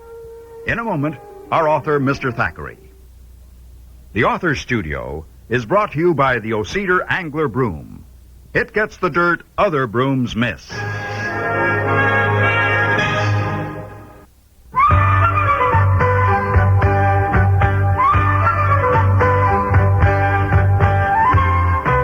Ladies, gentlemen, I present my compliments. William Makepeace Thackeray, author of Vanity Fair. Do you, with me, dislike the presence of Mrs. Bute Crawley in the house in Park Lane? Yes, still there. Not with Miss Crawley, no. With Miss Briggs. Very unsettling. Ah, well, everything considered, perhaps we've no just cause to worry over much. A venomous exposure of Becky Sharp's lowly parentage seemed not at all to ruffle Matilda Crawley. Still, I don't fancy her hanging about. Nor does Becky, and is so saying now to Giles. Giles, I don't fancy Mrs. Bute hanging about. She doesn't like me, and I'm sure she'd like me gone.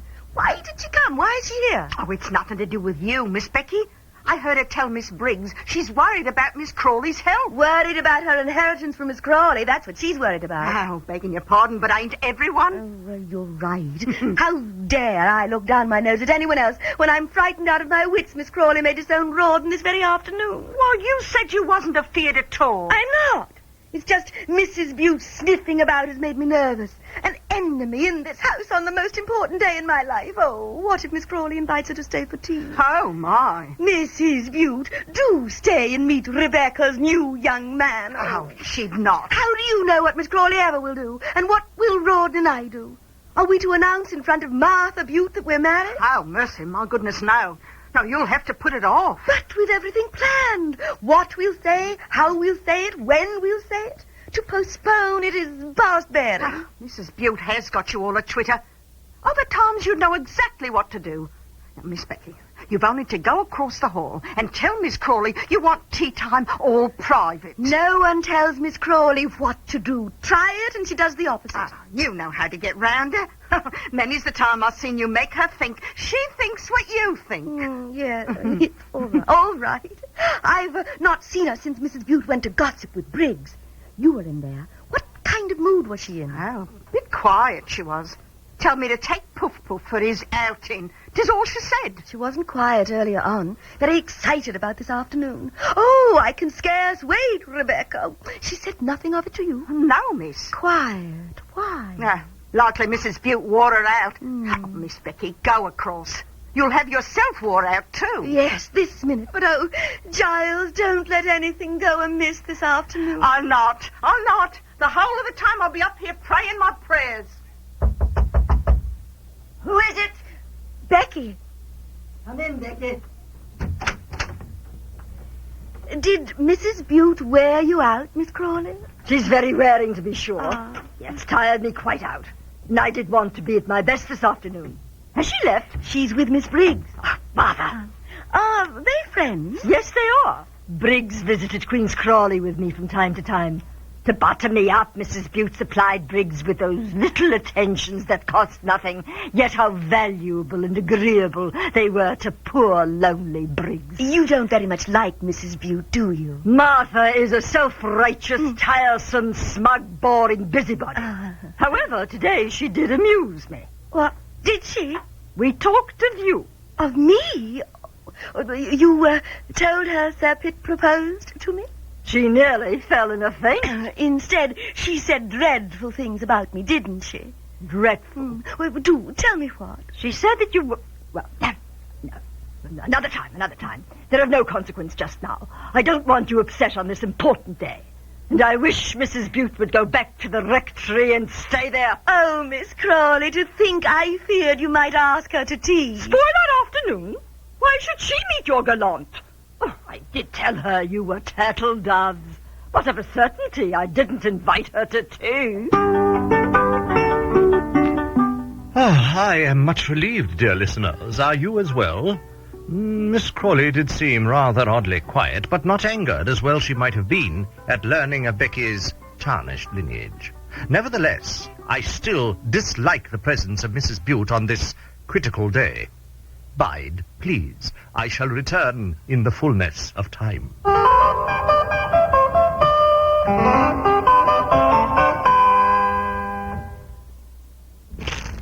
I sweep my floor and I still hear sugar underfoot. I hate that straw broom. That's the kind of dirt straw brooms miss. But an O-Cedar angler broom would get it. Angler bristles are cut on an angle to keep more tips on the floor, and the tips are closer together. O-Cedar angler gets the dirt other brooms miss. O-Cedar makes your life easier. What do you hear from your floor? Not a sound. O-Cedar makes your life easier. I'm a homemaker, and I work part-time, too, so I get my share of headaches. But I don't take aspirin. It can irritate my stomach. So I've used Tylenol. It's easier on my stomach. Then I learned about Datril. I compared labels and couldn't find any difference. Datril has the same pain reliever, no aspirin. Datril's just as effective as Tylenol. So now I compare prices and buy the one that costs less. Why spend more? Datril from Bristol Myers. Ask your doctor about it.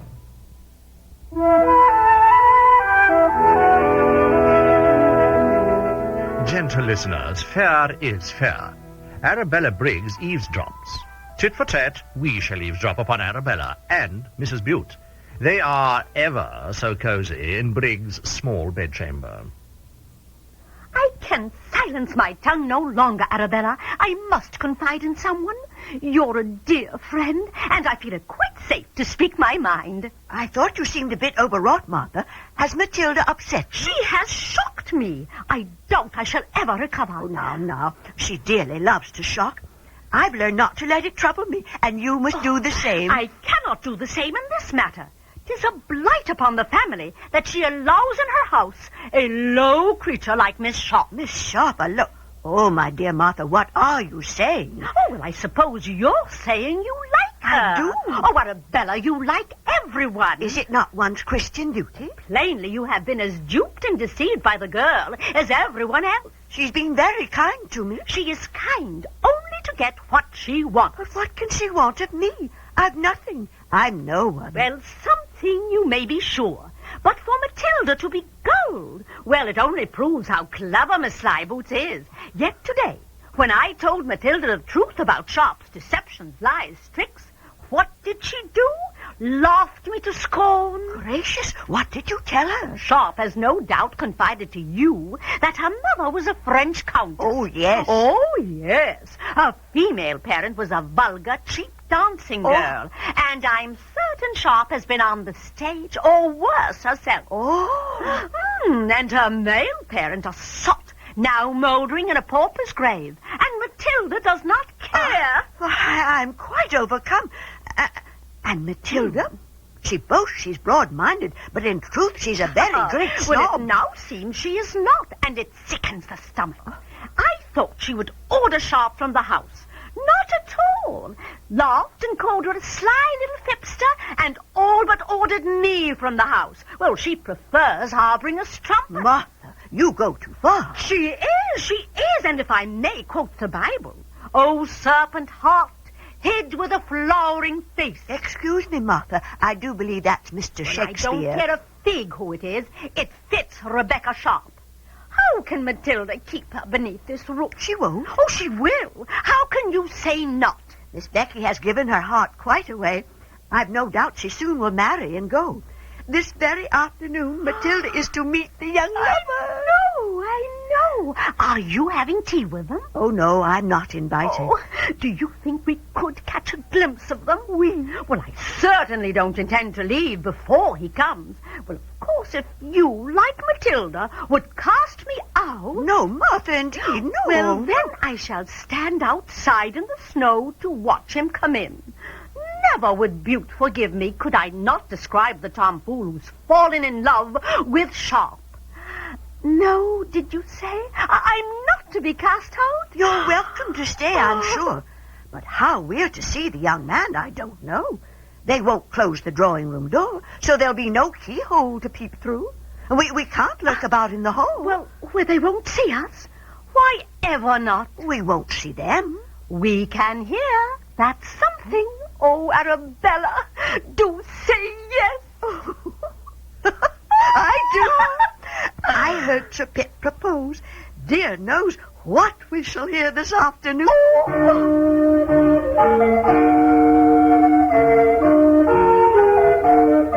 Ladies, gentlemen, I bid you be here on the morrow if you would know what they and Miss Crawley will overhear. We too shall lurk about. Your obedient servant, William Makepeace Thackeray.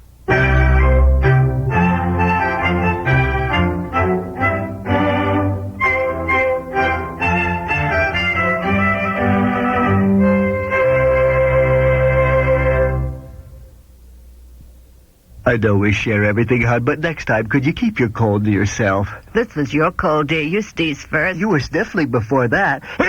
Think of the money we spend on nasal sprays. That's why I bought 4-way nasal spray today. It can cost a lot less than the leading brand, a lot less. Yeah? And you can't buy faster decongestant relief than 4-way. Here, just follow the directions. Hey, that's a blast. I know. I bought 4-way for me, too. And think how much we'll save on 4-way with all the colds you get. You mean all the colds you give me? Do you think all antiperspirants are basically the same? Well, Ban Roll-On Antiperspirant may just change your mind. Take effectiveness, for instance. Tests have shown that Ban Roll-On Antiperspirant will actually help stop wetness better than most leading sprays. Make your own test soon. Pick up a bottle of Ban Roll-On, and you may discover what we've shown in tests. Ban Roll-On Antiperspirant. Proof that not all antiperspirants are created equal.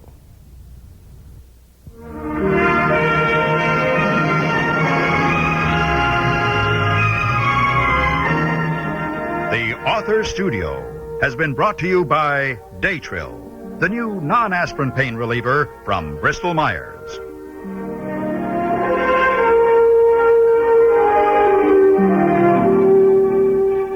This program comes to you from the Radio Playhouse.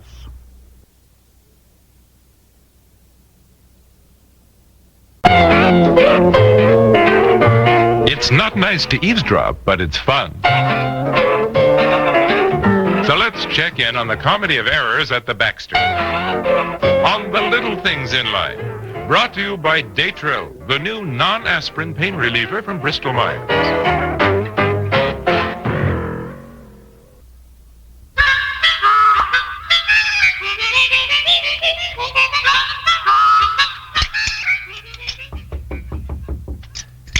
May I come in? Oh, I am in, I guess. Oh, Ivy. You don't even need to knock. You know that. Well, you're over here early in the morning. What's up? Oh, nothing really. Yes, it is something. Does Bob carry pictures of you and your children in his wallet? Good heavens, I don't know. He used to when they were little. You know what Fred carries pictures of in his wallet? Oh, then he gets his old girlfriends? No, I took those out when we were married. No, what does he carry now? Ducks, fish, deer. What? The tuna he got when he was off on that business trip to Florida and somebody took him out deep-sea fishing.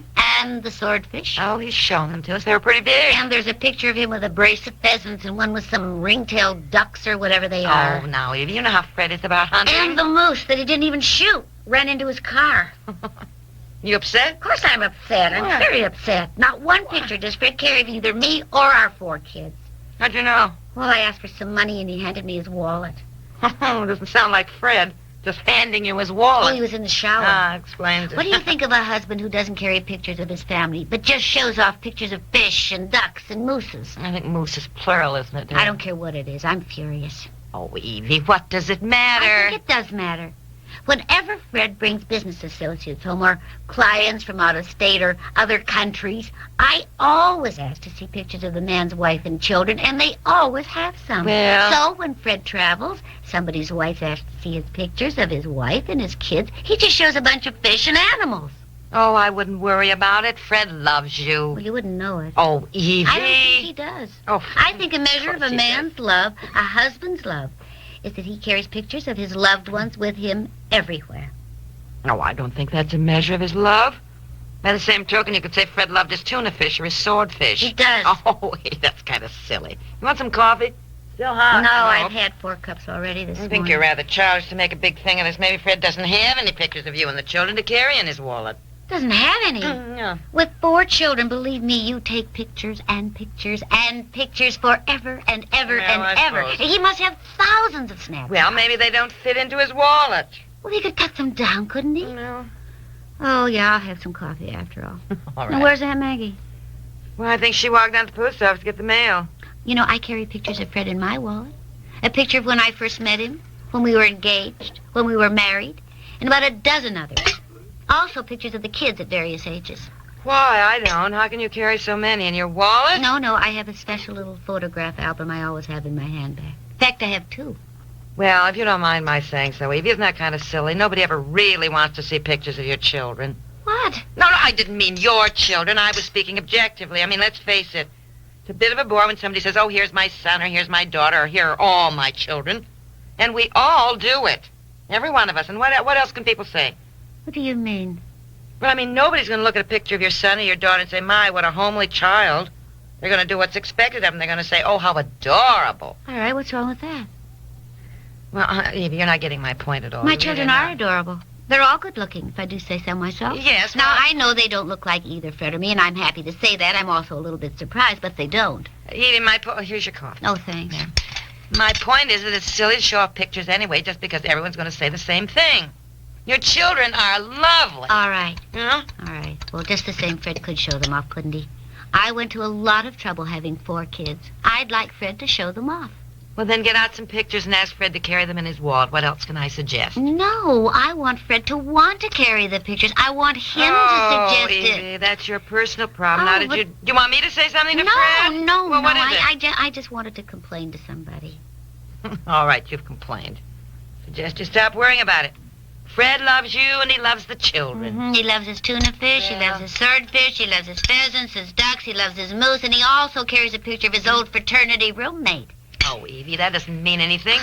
I've seen that. As I recall, they're standing on the front walk of the fraternity house. It was during rushing, wasn't it? And they're both drenched in honey and maple syrup and molasses. It was in college. I know that. Fred does not want to grow old. Well, who does?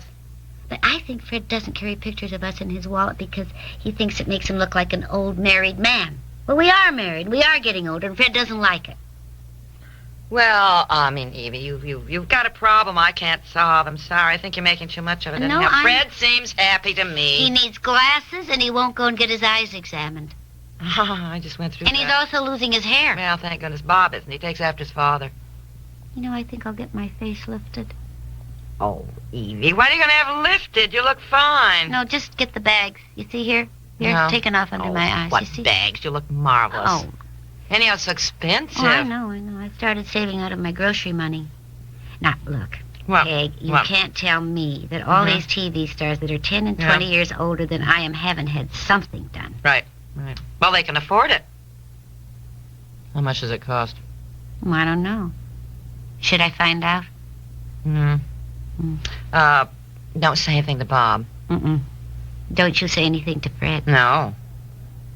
I think I will ask Bob what pictures he's carrying in his wallet. Oh, I would. I think it's indicative of something, what a man carries in his wallet. Yes. Maybe you're right, Evie. Maybe you're right.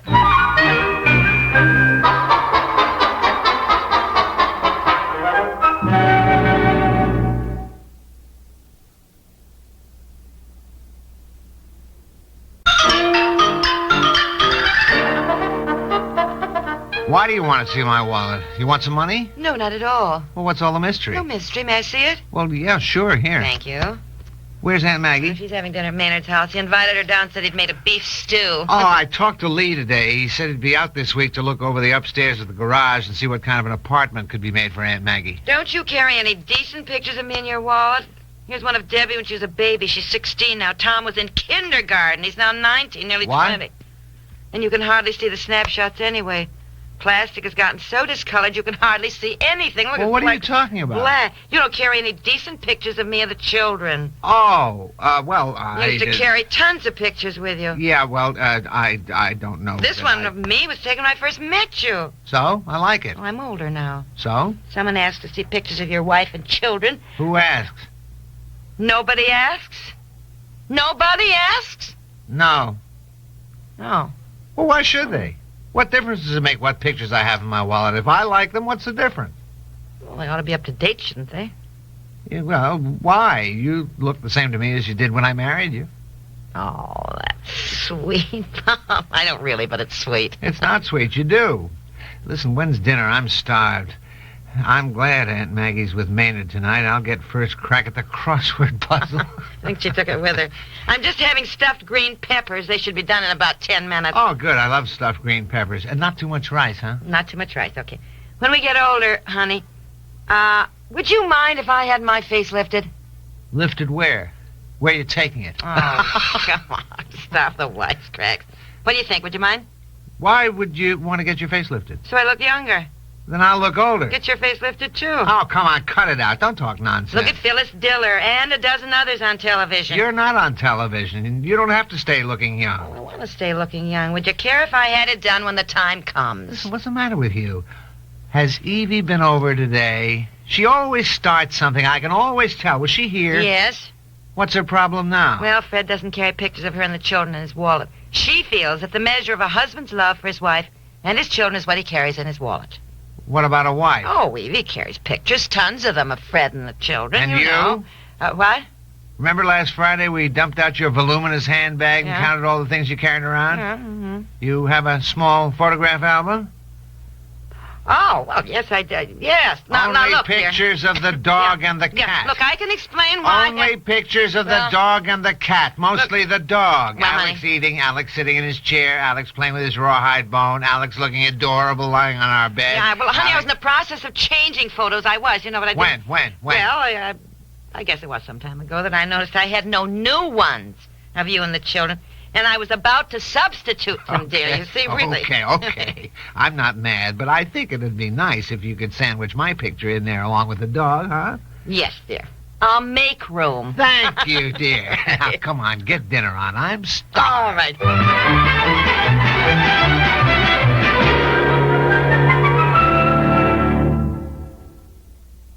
I'm a homemaker, and I work part-time, too, so I get my share of headaches. But I don't take aspirin. It can irritate my stomach. So I've used Tylenol. It's easier on my stomach. Then I learned about Datril. I compared labels and couldn't find any difference. Datril has the same pain reliever, no aspirin. Datril's just as effective as Tylenol. So now I compare prices and buy the one that costs less. Why spend more? Datril from Bristol-Myers. Ask your doctor about it. If I had a nickel for every minute I've spent in a dirty oven, scraping and scrubbing, I'd be living in Fort Knox. Well, there's a different way to clean your oven that's less work. The overnight way, with Mr. Muscle. Oh, come on. It's true. With Mr. Muscle, you just spray it on at night, and while you sleep, its self-scouring foam lifts up the grease and grime. Really? So next morning, you just wipe clean. Well, Mr. Muscle really sounds like a good man to wake up to. The Little Things in Life with Peg Lynch and Bob Dryden and Margaret Hamilton as Aunt Maggie was written by Peg Lynch, directed by Warren Somerville, produced by Dick Cox and Peg Lynch, and has been brought to you by Mr. Muscle, the oven cleaner that works the easy overnight way. I'm Charles Woods.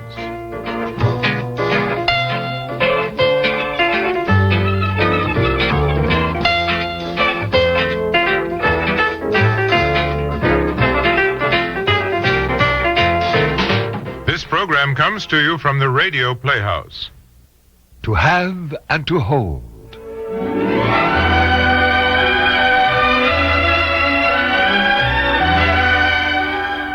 To have and to hold. The story of the traditional vows, the new morality, and the people caught in the conflict between them. Brought to you by Final Net, the non-aerosol hair mist that holds up longer than you do.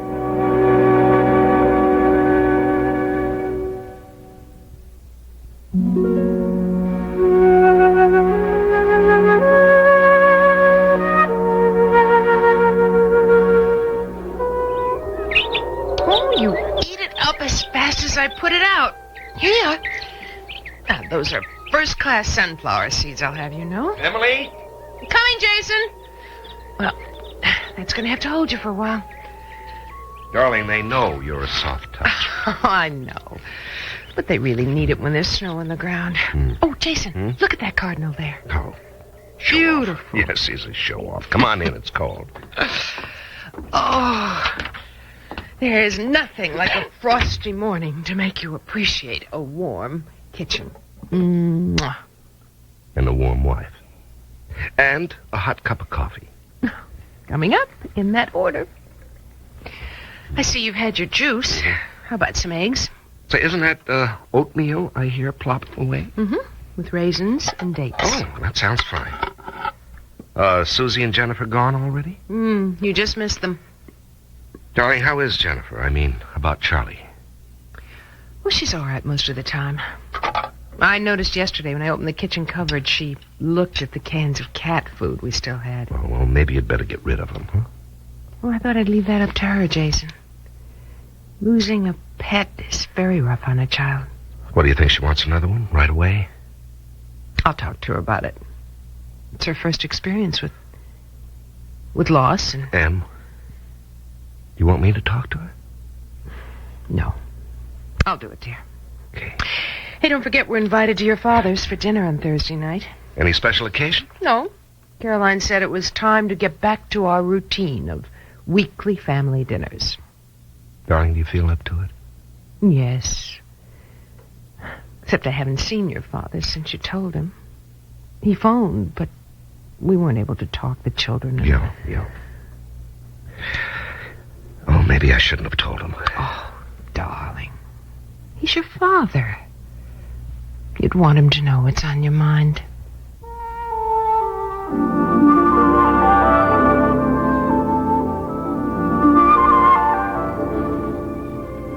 Oh, Angela, can you spare me a moment in my office? Oh, of course. Okay, Trish? Sure, Angela. How is, everything with you? Oh, all right, I suppose. You look tired. Well, I've had trouble sleeping. I've been on night duty, but I had to come in this morning because we're short-handed. Oh. Angela, I, want to talk to you about Emily. I thought you did. How is she? The same. The medication seems to be controlling the symptoms of the tumor. How is she emotional? Oh, she's amazingly stable. She's carrying on as before. I don't think she fully accepts the long-term implications of a brain tumor. Well, I'm glad she doesn't. I guess that is the best way for her. Yes, but... I know. Sometime, God knows when, she'll have to deal with that. And I hope it's way down the road. Must be like having a sword over her head. Angela, I know we've asked you so many times to help out, to take over when we've needed you. It hasn't been that hard, Jason. Remember, Emily was my sister before she was your wife. I'm thinking now about the future. What Emily will have to deal with. Whatever I can do, Well, we don't know yet, but when I need you. You need me? Oh, yes, Angela. I don't want to load all my concern on Emily. Just being able to talk to you about her. There is Marsh. No, it's not the same thing. He's her doctor, and there are some things I can discuss with him, and there are others... Yes, I know. You know almost as much about Em and me as we do ourselves. Jason, look, whatever I can do to help, you know I will. You know I care about Emily and about you. Angela, I'm not really asking for that assurance. I know how you feel. But we have to be careful. What do you mean? I can't. I won't come between you and Emily. Angela. I know you don't see it that way, Jason. But now, when Emily needs you, if we discuss her now as we are, well, wouldn't it be better for you to be with her, deal with it with her, than bring it to me? You know, I suppose you're right.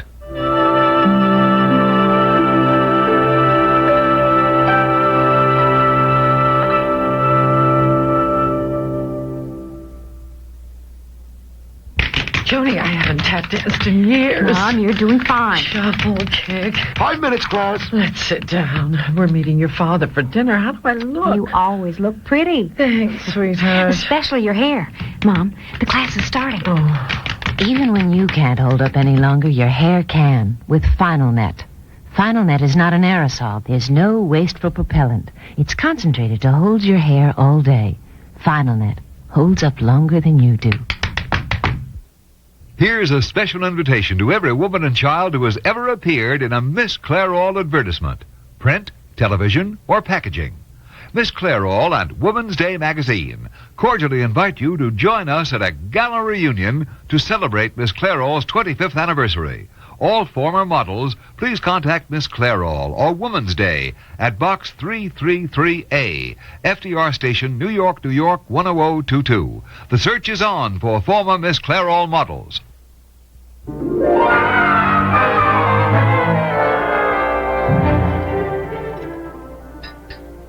I'm glad you insisted we get away from the hospital for lunch, Marsh. Yes, you're spending too much time there, Angela. You're not working tonight, are you? Oh, well, it all depends. If Bella and Monica are over the flu, I'll take myself home. Now, look, if you don't take better care of yourself... I know, Doctor. All right. Have you heard anything about Emily? I haven't seen Jason yet. Oh, do you want to order? Not yet. You know, I like this place, Marsh. Mm-hmm. It's quiet. And not too many Jefferson people come here. That is a plus, I suppose. You, asked about Emily. Yes, did Jason say anything? No, only that he's worried about the future when Emily... Well, when she may not be able to... Now, look, he doesn't have to start any kind of planning, Angela. Emily could go on as she is for years. I know. He needs someone to talk to, Marsh. He's always been able to talk to you? Yes, we've been close. I think we've had a good relationship all these years. After all, I was the one who introduced him to Emily in the first place. Oh, so you've known Jason as long as Emily has. Even longer. Well, then it's certainly understandable that he feels he can confide in you. But somehow it's, different now. Oh? In what way? Suddenly, Emily's being ill brings back how it was when we were little and I took care of her. But then Jason came along and well, things change, Marsh. And when you look back, you can never figure out just what happened.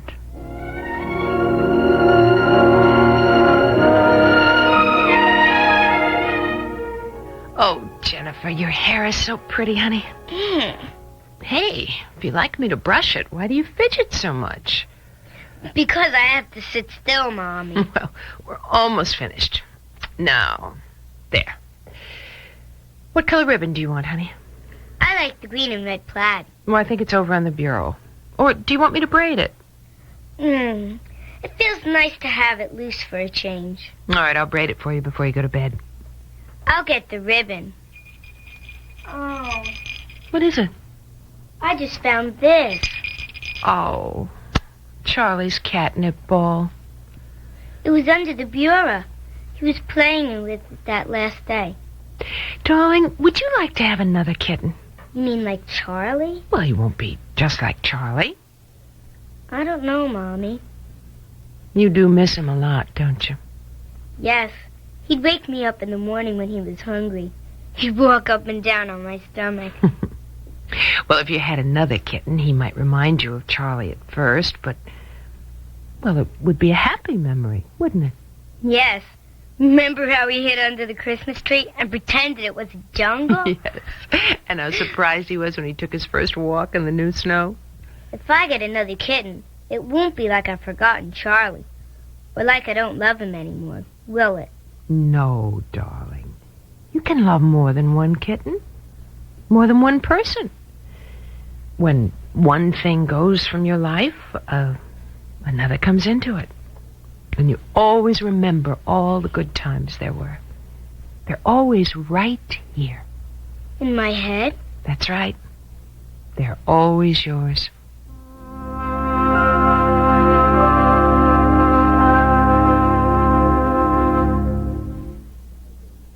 I know we share everything, hon, but next time, could you keep your cold to yourself? This was your cold, dear. You sneezed first. You were sniffling before that.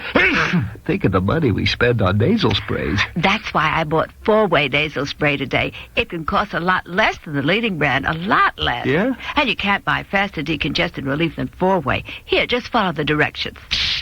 Hey, that's a blast. I know. I bought 4-way for me, too.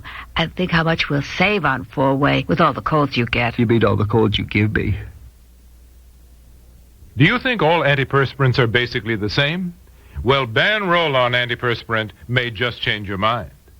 Take effectiveness, for instance. Tests have shown that ban roll-on antiperspirant will actually help stop wetness better than most leading sprays. Make your own test soon. Pick up a bottle of Ban Roll-On, and you may discover what we've shown in tests. Ban Roll-On Antiperspirant, proof that not all antiperspirants are created equal. To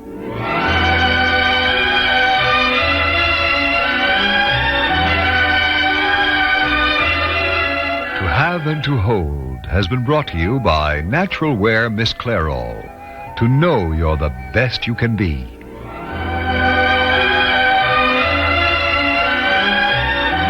This program has come to you from the Radio Playhouse, a DCA Productions program.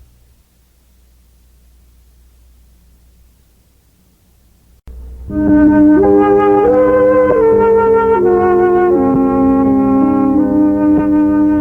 is gentle, faithful, swift, passionate, blind, and wondrous. All these are faces of love. In a moment, young Kate Wakefield, venturing into today's world of confusing freedoms. Brought to you by Mr. Muscle, the oven cleaner that works the easy overnight way.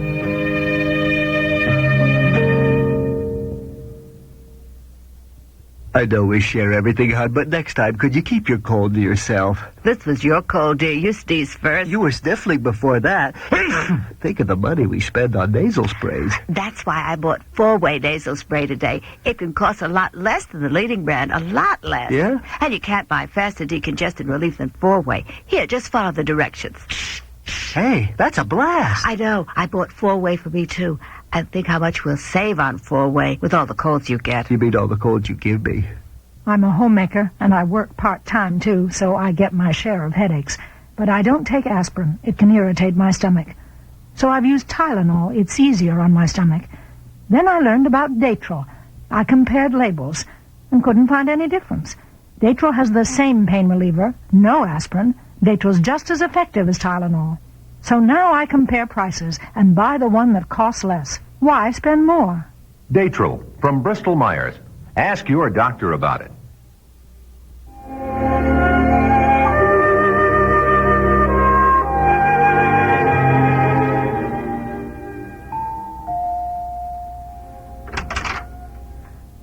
Why, Tony, how nice. Come in. Hello, Holly. Am I interrupting? Oh, you couldn't. We never see enough of you. I called a couple of times, but the line was busy. Oh, you know me. When Ned's out, I spend half my life on the telephone. Well, that must make the phone company happy. I tell Ned it doesn't cost as much as getting a sitter for me. You know, somebody young and handsome and masculine like you. Oh, come on, Holly. But I'll take the job. Is Ned away? No, he has one of his eternal meetings. He has a new play that he wants to back. Oh, really? Any good? Oh, I think it's terrible, but I wasn't asked to the meeting. Anyway, Ned loves every little failure he puts on. Will you have a drink, or is this business? I'll have a drink. Wonderful. One thing I do not do is to drink alone. Good, good. Well, when will Ned be back? Presently. That's my stock answer to myself, darling. Ah, here you are, on the rocks, as you like. Holly, you would spoil any man you lived with. Well, dear, I hadn't thought in terms of numbers. To you, my dear. To you, Tony. And to whatever brought you here. I didn't know that city people just dropped in like this, and I love it. Well, I'll tell you what brought me around. Can I guess? Kate? Basically, yes. Basically? Claire got Kate to come to see her, you know. I give Kate full marks for going. It couldn't have been pleasant. Oh, Kate held her own, but Claire got to her on the one thing Kate's sensitive about. You? No. Her late husband's past. Oh, the drug traffic business. The poor guy is gone, Holly. It's past. It can't touch Kate and me, but Kate's obsessed with clearing it all up. What is there to clear up? Well, I asked her that. She doesn't want to talk about it. She doesn't want me involved in any part of it. She doesn't even want to see me. You know, Tony, I think she's right. Well, how does that make me feel? I love her, Holly. I want to take care of her. But you're not in a position to, are you? Well, no, not yet. You're also in a very sensitive job. Oh, I wouldn't call working for you, Fletcher, sensitive. I suppose I'm in a sensitive deal just now, yes.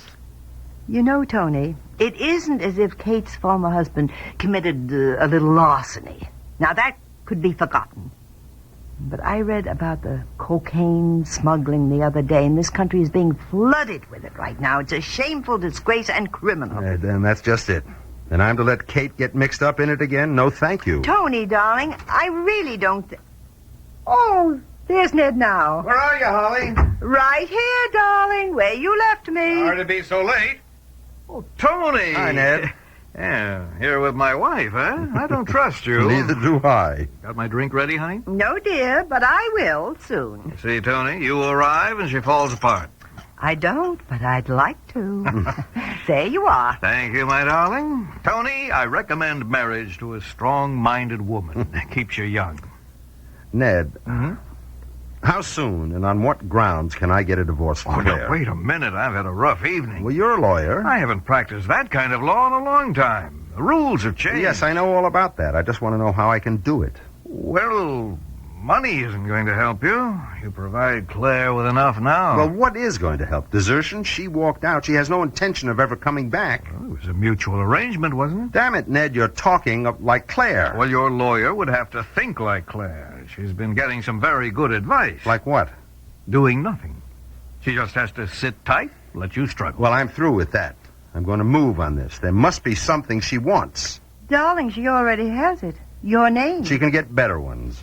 Can she? She's a stunning woman. She goes everywhere. She meets everybody. She knows men by the dozen. But she is interested only in her own life, and she likes complete freedom. Now, Tony, darling, men may enjoy Claire, but they aren't marrying women like that. Very profound, Holly. Whom are they marrying?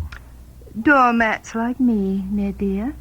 Wouldn't you like a divorce? Oh, I don't dare mention the word around here, Tony. She'd snap at it like a trout at a fly. So what do I do about Claire? Well, find out what you want first. I'll give you her answer now. Nothing. She likes the way it is. I'm not so sure, Tony. Claire is not a happy woman. She's got to be. She's had her own way since the day we were married. Maybe that's what's wrong. Maybe if she had to make one little sacrifice, she would like herself better. You've lost me, Holly. I'm no psychiatrist. I just want action. Tony, I thought you were supposed to be in Paris now. I came home for a few days. Hugh blew his top. I've got to go back next week, but I want this divorce thing started, Ned. Well, I'll look into the new laws, Tony. Thanks, Ned. Maybe I can do something. Like what, darling? You men and your machismo. I have known Claire a long time. I think there is something she wants. Something that she hasn't told anyone. And just maybe I could find it out. Well, go ahead, Holly. I'd like to know. Would you do one thing while I'm away? Of course. Keep in touch with Kate for me. Oh, I'd do that anyway, Tony.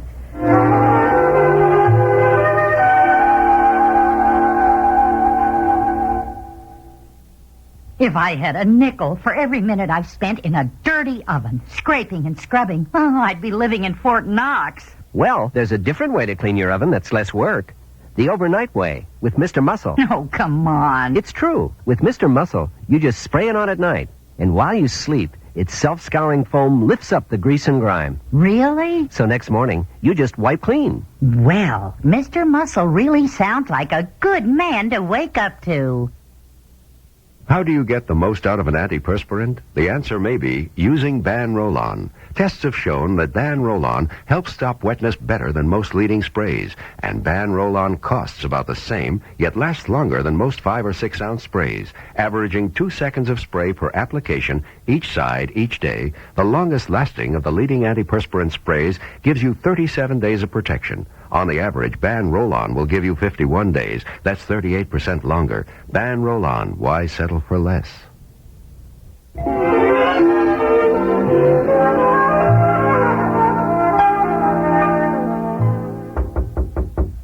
Come in. Oh, Kate, you're back. When did you come in? Oh, just a little while ago. Oh, I was waiting in the coffee shop for you. I must have missed you. I went right to the elevator. Oh, have you eaten? No, not yet. Oh, Trudy, everything went great, just as I hoped. Oh, boy, don't think I haven't been worrying. I did just what I told you I would. I acted real friendly. I told Stephen I'd come around to his way of thinking. I said I didn't know where Tom might have hidden any drugs, but I'd certainly go over all the sailing charts and records of where Tom and I had been and see what came back to my mind. Oh, you must have had him eating out of your hand. Oh, no. Stephen Wolfe is very smart and very suspicious. And dangerous. Oh, yes. Mm-hmm. But he gave me one clue I was hoping for. Oh? Tom mentioned Jamaica in that letter to Stephen. And Stephen said Tom talked about Jamaica a lot. So, I begin there. Begin what? Finding out everything I can about Tom's business. And if I can find out anything, I'm going to the authorities. Well, why don't you go to them now, Kate? Because I don't have anything to tell them. If Tom hid all that cocaine away, I'd have to find out where. Otherwise, there'd just be a lot of publicity and nothing gained. Well, there'll be publicity when you do go to them. But the whole story will be out and over. Stephen couldn't ever threaten me again. And, oh, Trudy, Tony would know the worst. Then if he still wanted to marry me, there'd be no more dangers from the past. Don't you see, Trudy? I see. Well, what about Stephen? Well, I leave him to the police. Oh, Kate, you're taking on an awful lot. I did that when I married Tom. Who else can do this, Trudy? Well, I just keep thinking of what Stephen could do. Well, I don't. So far, he trusts me. Now I want to get out those sailing charts I brought down. Oh, hi, Ellie. What is it? Someone's downstairs to see you, Kate. Who? Mr. Cushing. Oh, thanks. Oh, Kate, I should have told you. Tony called twice, and he was here earlier this evening. I know you don't want to see him, Listen, Trudy, I'll see you later, okay? Well...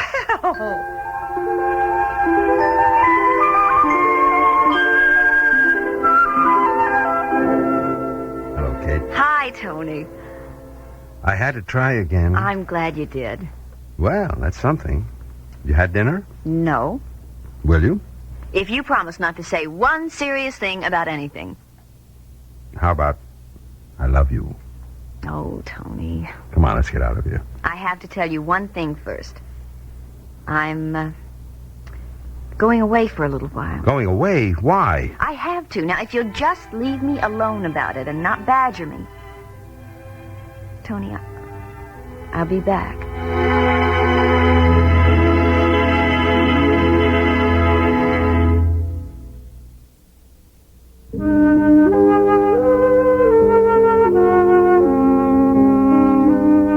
Faces of Love has been brought to you by Ban Roll-On, America's leading roll-on antiperspirant.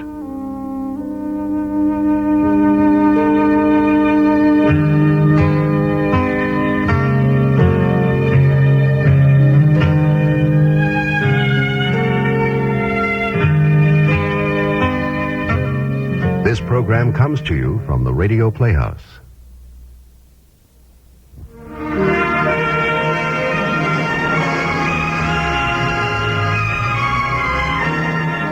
Authors Studio presents the radio dramatization of William Makepeace Thackeray's classic novel, Vanity Fair, the story of the clever and charming adventuress, Becky Sharp. In a moment, our author, Mr. Thackeray.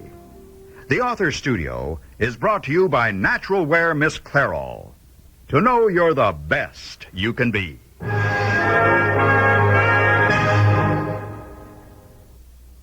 Here's a special invitation to every woman and child who's ever appeared in a Miss Clairol advertisement, print, television, or packaging. Miss Clairol and Woman's Day magazine cordially invite you to join us at a gala reunion to celebrate Miss Clairol's 25th anniversary. All former models, please contact Miss Clairol or Woman's Day at Box 333 PA, FDR Station, New York, New York, 10022. The search is on for former Miss Clairol models.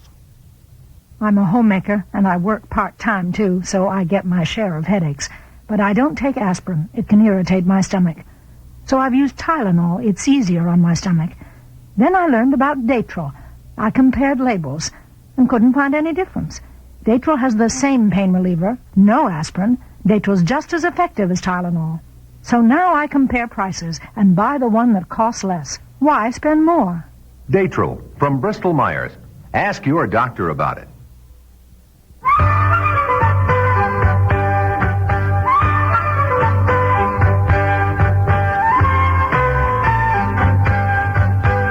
Ladies and gentlemen, I, William Makepeace Thackeray, apply myself to this task today with some trepidation.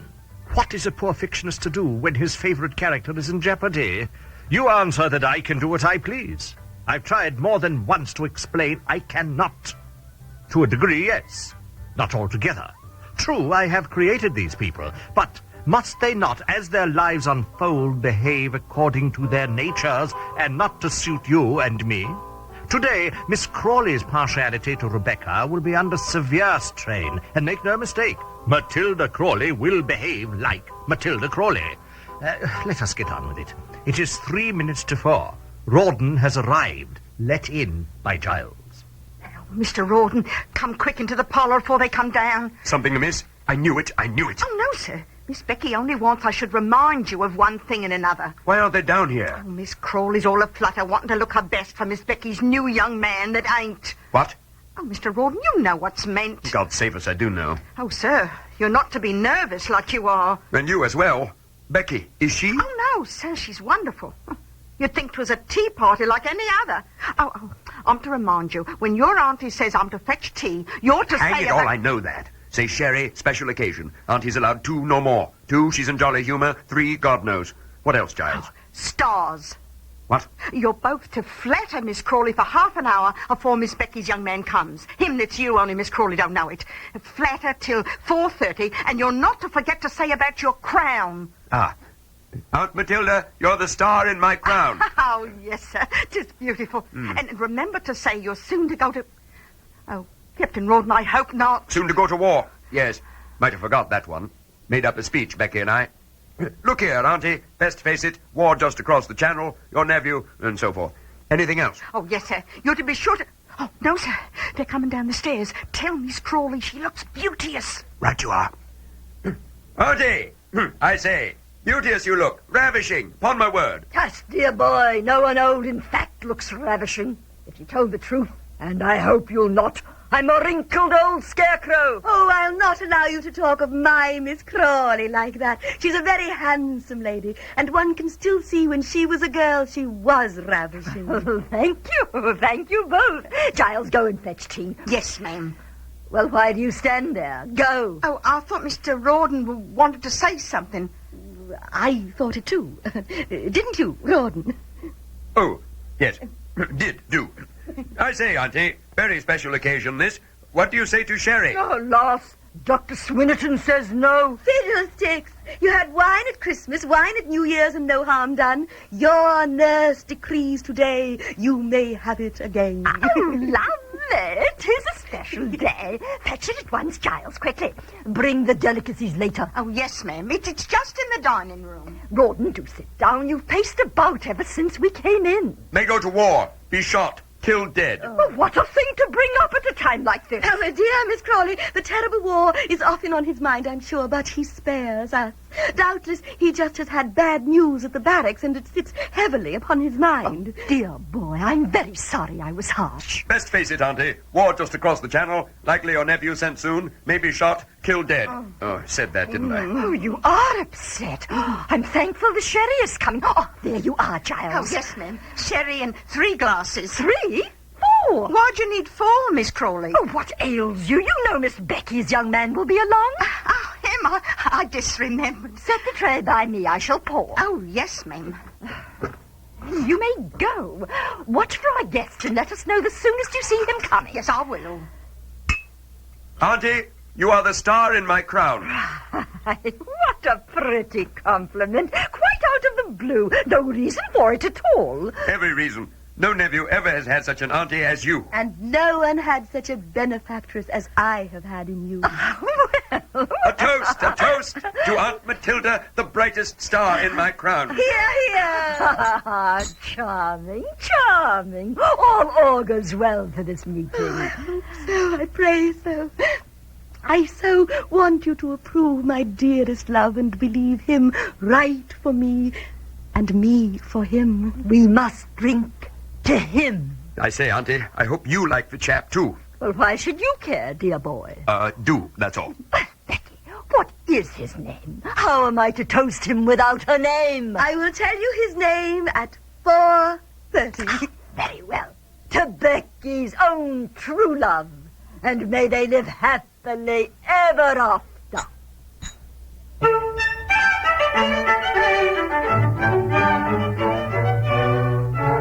So far, good enough. And the clock ticks on. Let it tick a bit more until I return.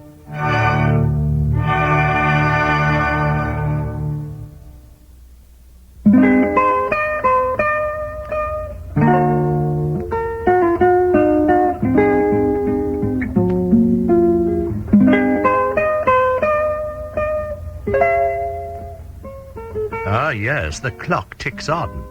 Oh, come, Becky, very little time left. There's more you must say of your devotion to the lady who is now your aunt. Oh, dear. What is Becky saying instead? Miss Crawley, you were to have 2 sherries. You've had 3. and now are pouring 4. Such little glasses, dear. Do stop fluttering and playing nurse. I am not playing.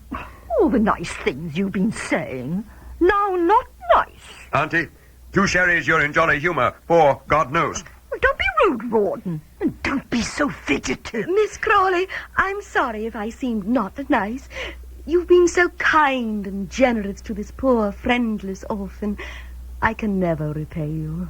I shall spend my life proving my love and gratitude. Oh, my. I think you've had a sip too much sherry. I mean every word. I want you to know and not forget, no matter what happens, not forget that even when I marry, I'll not leave you. Promise to remember. Indeed I shall. I've told you repeatedly I think of you as a daughter and want you always at my side. Think of Becky as a member of the family, do you? Splendid. And it's time you did as well. I do. You do? Well, this is a surprise. What a time I've had with you and Rebecca. At last you're behaving sensibly. Becky, 'tis 4:30. Where is your heart's love? He's nearer than you think. Before you know how near, I must tell you what I hadn't the courage to confess before. But now you've made me strong. You call me daughter and say you want me with you forever. You look and sound so serious, dear. I am, very. It's a secret I've kept from you. The true reason I could not marry Sir Pitt. Well, you said your young man was the reason. You told me a falsehood. Oh, no, the truth, but not all of it. I couldn't be wife to Sir Pitt because I am already a wife. Already you married? You're married? Yes, dear Miss Crawley. Oh, do not be angry. How can I? You sly little minx. What a surprise. Rawdon, did you hear? Yes, did. Even yet, I've not told all. The best surprise comes now. So many surprises. Tell me the best one, do. I couldn't be Sir Pitt's wife because I am his daughter. Daughter? How could you be his... What? She's Mrs. Rawdon Crawley, Auntie. Oh, I am. Your Rawdon is my Rawdon. Oh, dear, dear Aunt Matilda. Receive and bless your children. On my word, the old girl behaved splendidly. But only half the battle is won. Dear listeners, dare any one of you be absent on the morrow? Oh, no, I think not. Until then, I am your obedient and anxious servant, William Makepeace Thackeray.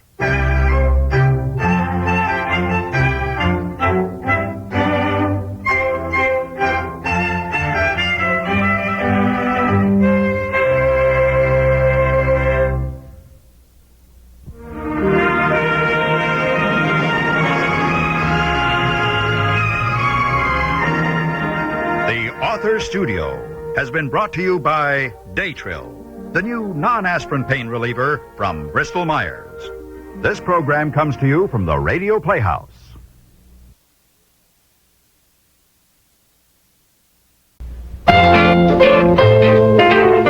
It's not nice to eavesdrop, but it's fun. So let's check in on the comedy of errors at the Baxters. On the little things in life. Brought to you by the O-Cedar Angler Broom. It gets the dirt other brooms miss. I sweep my floor and I still hear sugar underfoot. I hate that straw broom. That's the kind of dirt straw brooms miss. But an O-Cedar Angler Broom would get it. Angler bristles are cut on an angle to keep more tips on the floor, and the tips are closer together. O-Cedar Angler gets the dirt other brooms miss. O-Cedar makes your life easier. What do you hear from your floor? Not a sound. O-Cedar makes your life easier. Do you think all antiperspirants are basically the same? Well, Ban Roll-On antiperspirant may just change your mind. Take effectiveness, for instance. Tests have shown that Ban Roll-On antiperspirant will actually help stop wetness better than most leading sprays. Make your own test soon. Pick up a bottle of Ban Roll-On and you may discover what we've shown in tests. Ban roll-on antiperspirant, proof that not all antiperspirants are created equal.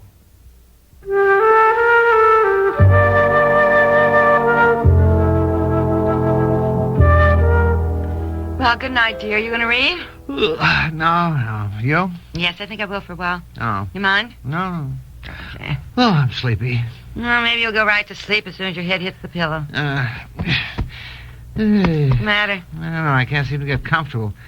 How long are you going to read? Oh, I don't know. Just started the book after dinner, and it's 600-some pages. I'll just read until I get sleepy. Oh. Want me to go downstairs and read? No. I know you like to read in bed. Oh, and when I get sleepy, all I have to do is put the book down and turn off the light and curl up. I know. If I'm downstairs, by the time I turn off the lights and make sure the door's locked and all that, by the time I get upstairs, I'm wide awake again. Okay.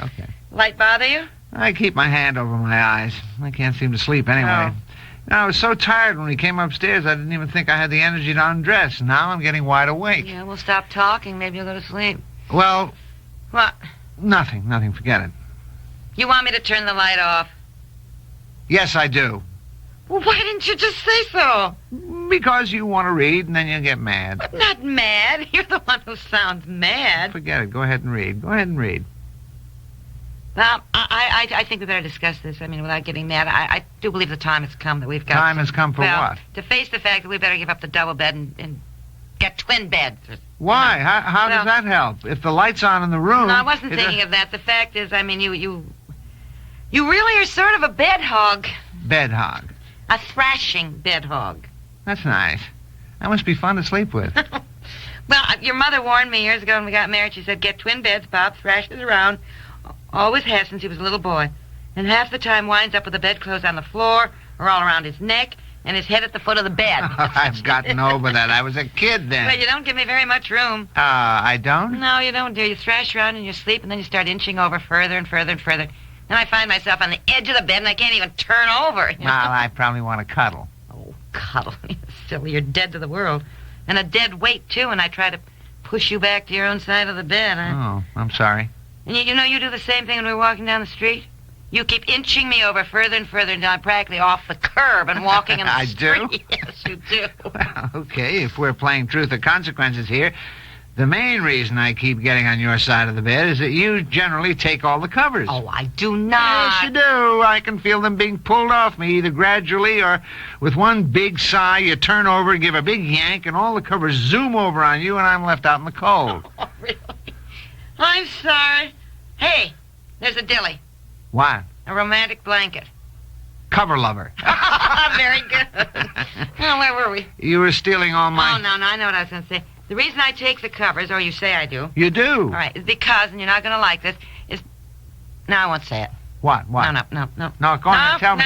No, look, you know I hate that. Now you started to tell me. Go on with it. No, last time I brought it up, you were furious. I'm just not going to... I do not snore. Dear. I do not snore. I said there was no point in talking about I do not snore. You do. Why do people get so mad when you tell them they snore? Millions of people do. And it isn't just a sign of getting older, as you apparently think. I don't snore. It can be sinus trouble, adenoids, just a very deep sleep. Why don't you go back to reading your book? Because you can't sleep with the light on. So in a moment I shall turn the light off. Good night. Oh, come on. Now, why don't we talk about it, dear? Not the subject has come up? Well, the subject didn't just come up. You brought it up. No, you did. You said you couldn't get to sleep with the light on, so that my reading in bed does disturb you, and you also said I steal all the covers. You snore, and you keep pushing me out of bed. To be honest with you, dear, I'm hardly getting any sleep at all anymore. I must be awake a dozen times a night, and that's really not getting enough rest. Well, I don't see how getting twin beds is going to help. Well, for one thing, you won't always be on my side of the bed, and I won't always be taking your covers. That's true. We could try twin beds, and if that doesn't work, I suppose we'll have to think about, well, separate rooms. Separate rooms? Well, look, I'm really not getting any sleep with your snoring, honey. I'm sorry. And don't say you don't, because your mother said you snored, even as a little baby. She said she used to bring people in just to listen to you because nobody would believe it. Well, if you've put up with my alleged snoring all these years, how come you can't stand it any longer, huh? Well, dear, you've gotten worse. Oh, no, where are you going? Look, let's discuss this. Don't go rushing into the guest room. I'm not. I haven't the slightest intention of going into the guest room. As a matter of fact, I'm going downstairs and get some crackers. Crackers? Yeah, and cheese and a glass of milk. And when I get back, we can, as you say, discuss it.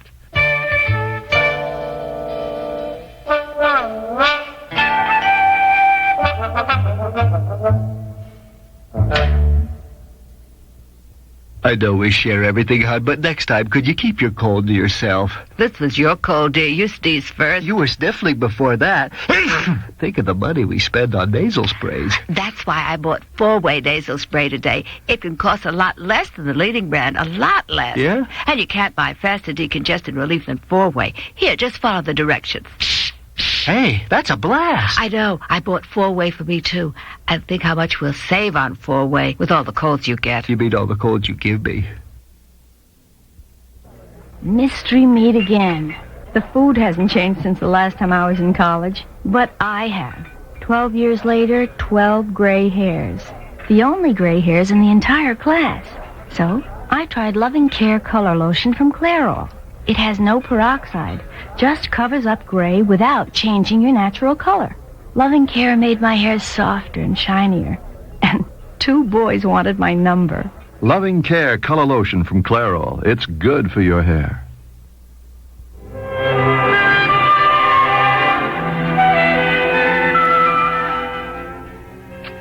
If you're going to have crackers and cheese, don't you think it'd be better to eat down in the kitchen rather than in bed, dear? Why? I like bringing it upstairs and eating in bed. If you're going to read, I will too. No, that's silly. You need your rest and your sleep.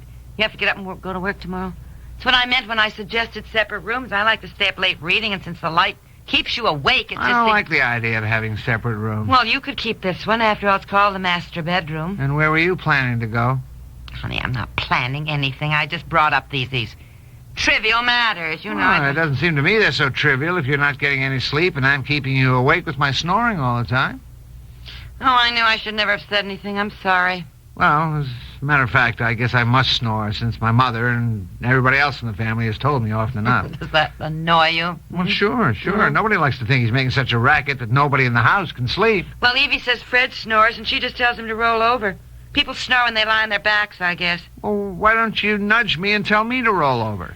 Well, I've tried that, and you stop for a while, and then I have to try frantically to get to sleep before you start in again. Usually it doesn't work. Anyhow, I hate poking you and telling you to stop snoring. I hate to wake you, dear. Oh, I go right back to sleep again in a second. Well, I don't.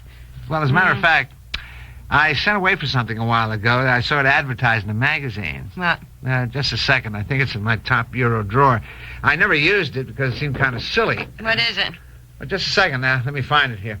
It was a small ad, and it said, "Come on now, admit it, you snore and you're keeping other people awake." Oh, really? Then it said, send away for this. Send away for what? Well, hold on. I know I've got it here. It was in a little box here. Oh, here. Here we are. It's just a little rubber ball, and you pin it on the back of my pajamas. You what? What? Here. It's called a snore stop. You pin this on the back of my pajamas, and then when I roll over on my back, this little rubber ball squeaks. See? And that wakes me up. So I stop snoring, roll over, and if I get on my back again... This is ridiculous. What'd you pay for it? Well, I don't know. It wasn't very much. Here, pin it on the back of my pajama jacket, and we'll try it. Well, if that thing squeaks like that, it'll wake me up, too. Well, it's just a little squeak. Well, all right. Let me pin down your pajamas. Turn around. Yeah. Let's see if it works tonight. You probably won't get any sleep at all, dear. Well, I'll try anything. I certainly don't go for the separate room business. Who'd keep your feet warm? No, I thought of that. Well, since marriage is a compromise on several scores, I'll not read at night and keep the light on. Okay, and I'll try not to push you out of bed. There is one other thing, dear. If you are going to eat crackers in bed... Okay, I get the message. I'll brush the crumbs out. All right, good.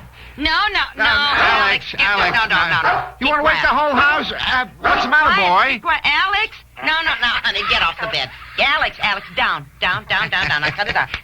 Right in his favorite spot, the middle of the bed. And whose fault is that? It's mine, because I brought him to bed when he was a puppy, and yours because you let him stay. And look at him. Yeah, look at that. Oh, it's Mommy's baby. Mommy's doggy. Now, look, let's face it. Yes. Neither of us really sleep when that dog is in bed with us. I know, but he's so sweet. Open the window. Alex likes a cold room. He can't sleep unless it's cold. I know, but we don't like it that cold. What's the matter about us as long as the dog is happy, huh? Oh, you're so right. I'll open the window. He's He's Look Daddy's at boy. Look Look at his that. paws, aren't they done? No, he's Mommy's boy. He's Mommy and Daddy's boy. How's that? Huh? We're kind of nutty about that dog. You know that? I know, but he's keeping us together. Huh? Oh, that's for sure. Yeah. Now, Alex, move over. Move over there. Get your foot out of my face. Alex, dear.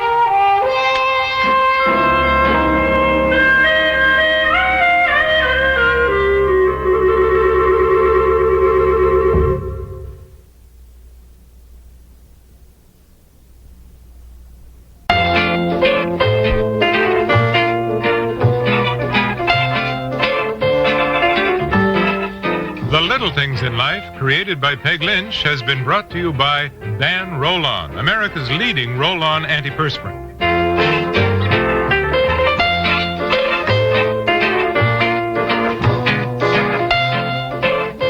This program comes to you from the Radio Playhouse. To have and to hold.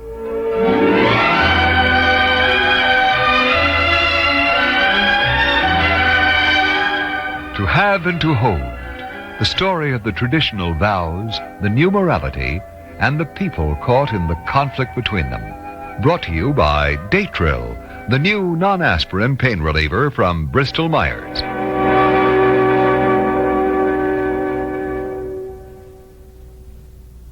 I'm a homemaker, and I work part-time, too, so I get my share of headaches. But I don't take aspirin. It can irritate my stomach.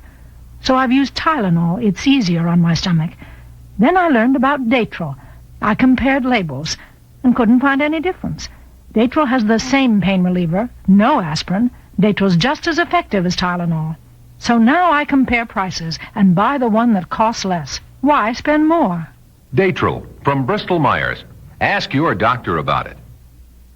Hi, I'm Sandy Wright. In 1966, I was in a Miss Clairol commercial. Then it was, does she or doesn't she? Today, she still does. I love my hair. After 9 years, yes, 9 years of using Miss Clairol cream formula, it's in great condition. Terrific body, easy to manage, and if I have any gray, who knows? Miss Clairol cream formula. It's the hair color professionals use. The best it can be, at any price. Look for Miss Clairol to know you're the best you can be.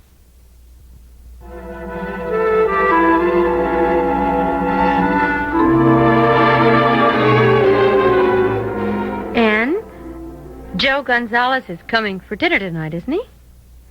I was wondering, how are you two doing? Very well, thank you, Lynn. Aha, you're going to be mysterious about it, huh? Oh, I'm not the mysterious one. Joe is. Oh? Well, I think he's interested, but he's... You know, Lynn, he's not like any other man I've ever known. What's so different? Well, he's warm and funny. Sort of a little square. And absolutely dedicated to being a doctor. He's serious. And maybe more serious than I want to be. You mean marriage? Oh, Lord, we haven't gotten that far. Well, just how far, then? It's funny, you know. He turns me on with just one look. And that's never happened to me before. And what do you do to him? I don't know, and it's maddening not to know. Well, hang in there, sister. That's all I can do. How are things with you and Kurt? Oh, edgy. He's very unhappy about not having work. Well, it's not a happy state, Lynn. Can't your father help him? I don't think Daddy wants to. As long as Kurt is out of work, we have to stay on here at River Run. I see.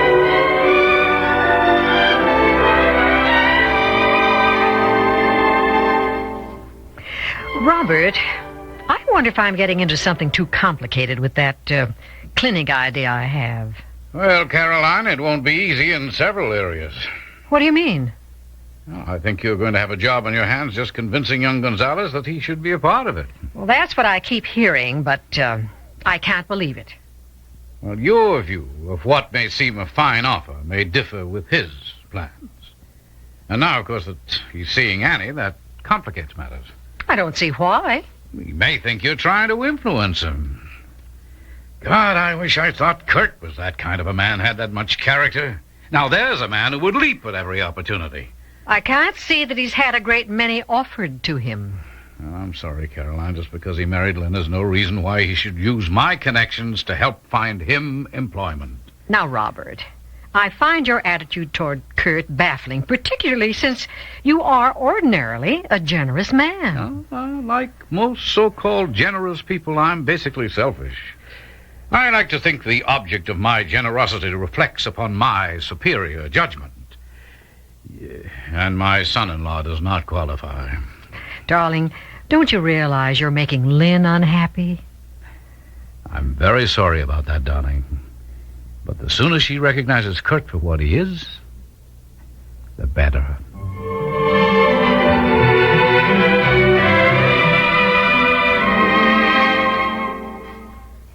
Mother and Robert will be down soon, Joe. Can I fix your drink? Thank you, Anne. Just scotch and water. This is a beautiful place. Oh, I love River Run. It's been in the family for generations. That's your mother's family? No, my father's. And, of course, he left it to Mother. Oh, I see. I bet I know what you're thinking. You do? Yeah, someday all this will be Anne Baldwin's. No. I was thinking that with the big rooms and high ceilings, your fuel bill must be huge. Enough to keep 4 average homes warm. Ouch. Why do I say such dumb things? My guess is you're trying to be tough. Somehow you want to be the first one to say unkind things you don't want to hear from others. Oh, Joe. Come here. I never cry. Well, then this has to be a special occasion. We should save them in a small, precious bottle. Joe, I don't... Oh, damn it all, I can't figure you out. I know. Isn't it good that there are a few unsolved mysteries in the world? Well, why does one of them have to be you? Oh, I didn't mean me. I meant the things the mind cannot comprehend. The heart has to.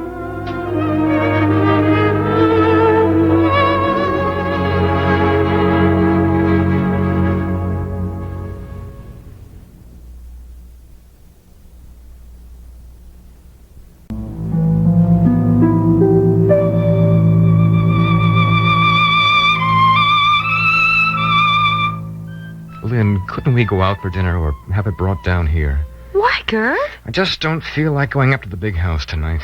Well, Caroline wants us there. Joe Gonzalez is coming to dinner. I'm not too anxious to meet him. Why not? He's really very nice. Yeah, I know. And Anne likes him. Well, he doesn't sound like her type. What is her type? It certainly isn't the struggling young doctor right out of a sleepy Mexican village. You haven't even met him yet and you think you know him? And I think Caroline's idea to build him a clinic is totally ridiculous. Who does she think she is? What do you mean? If she's so anxious to spend her money on something, why doesn't she... Kurt, it is her money and she can do what she wants with it. You always side with your family. That is not true. I married you in spite of Daddy. Maybe you married me to spite him. Kurt, that's a terrible thing to say. Oh, I'm sorry, Lynn. Look, I've got to get out of here. Well, all right. Let's go up to the house. No, I mean I'm going out to Aspen next week. Maybe a bit of skiing will help. Oh, Kurt. I need it. All right, then. We'll both go. And there's no reason for you to go. Darling, I am not going to let you go off by yourself. Not when you need someone who cares for you.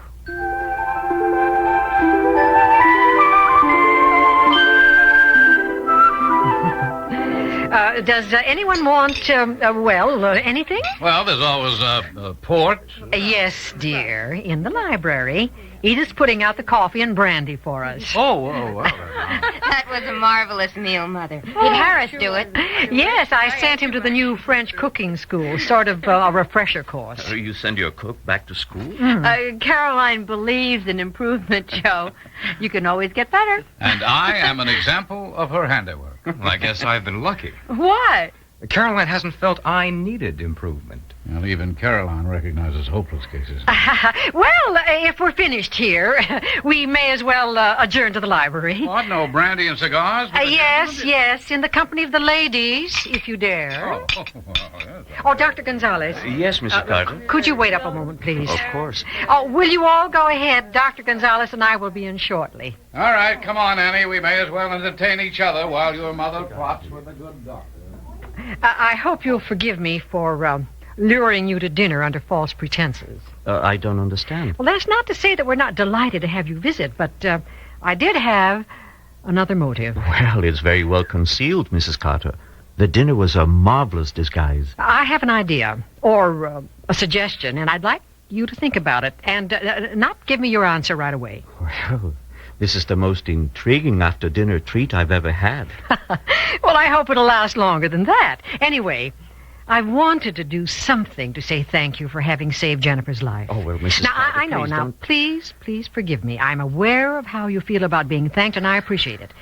But I do have something else in mind. Well, I have to hear what it is. I'd like to establish a children's clinic in some area in Chicago where it's needed, of course. And I would like you to help me with it. Me? Help you? Yes. I hope the clinic will benefit other children. It's a way of thanking someone for Jennifer, and, well, I hope it may be a way that you'll find acceptable. Oh, Mrs. Carter, I don't know what to say. I mean, the idea is so tremendous, but I just don't know how I can do anything. Well, for now, just to think about it, will you? I just started out to let you know how much we appreciate what you'd done, but Anne said something that put a different perspective on it. What was that? She said you saved Jennifer from drowning, but that there were many other children who also needed help to keep them alive. Yes, I did say something like that.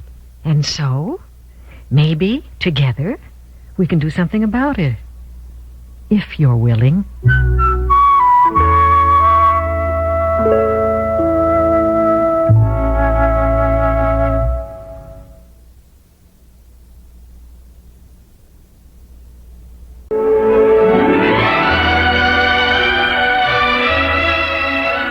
To Hold features Patricia Wheel as Angela, Larry Haynes as Jason, Joyce Gordon as Emily, William Redfield as Marsh.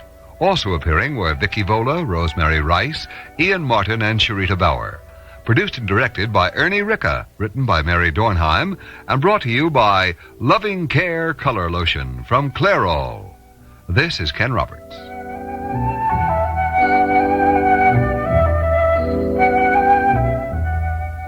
This program comes to you from the Radio Playhouse, a DCA Productions program.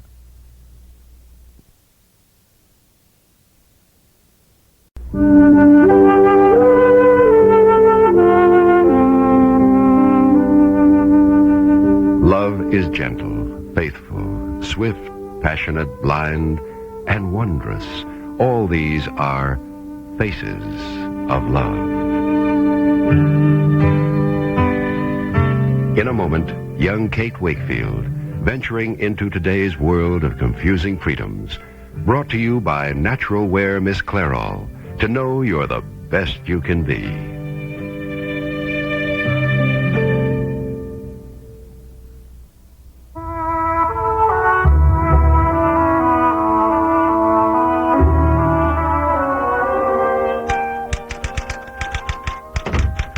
Good morning, Gloria. Good morning, Mr. Cushing. You're a brave man. What does that mean? You're also late. Late for what? Nobody even knows I'm back. All in all, you'd make life much simpler if you just get back on that Paris plane. You's sounding off. Our chief does not sound off. The madder he gets, the lower he speaks. Last night, I could hardly hear him. I get it. He sent me to Paris for 2 weeks and expected me to stay. Well, I wrapped it up. The ball's now in their court. And there's nothing to be done for another 4 or 5 days. What does he expect me to do, take an art course? Mr. Fletcher expects you to obey orders. End of quote. I will, when it makes sense. Anyhow, the Greeks love me, and this looks good. Why is it hush-hush? It's not hush-hush. People don't understand. These guys have vision you wouldn't believe. They know the oil picture. They've done the shipping thing. They're making a study of a whole new source of energy that could change half the world. Like what? Tides. Tides? Tides. Of the sea, you know, high tide, low tide. They rise and fall by the gravity of the moon's pull. Now, look, I'm no scientist, but when you listen to those guys, boy, there are places in the world, Gloria, where the tides come in 40 and 50 feet high with a rush like a river. Now, that's power. Everlasting power.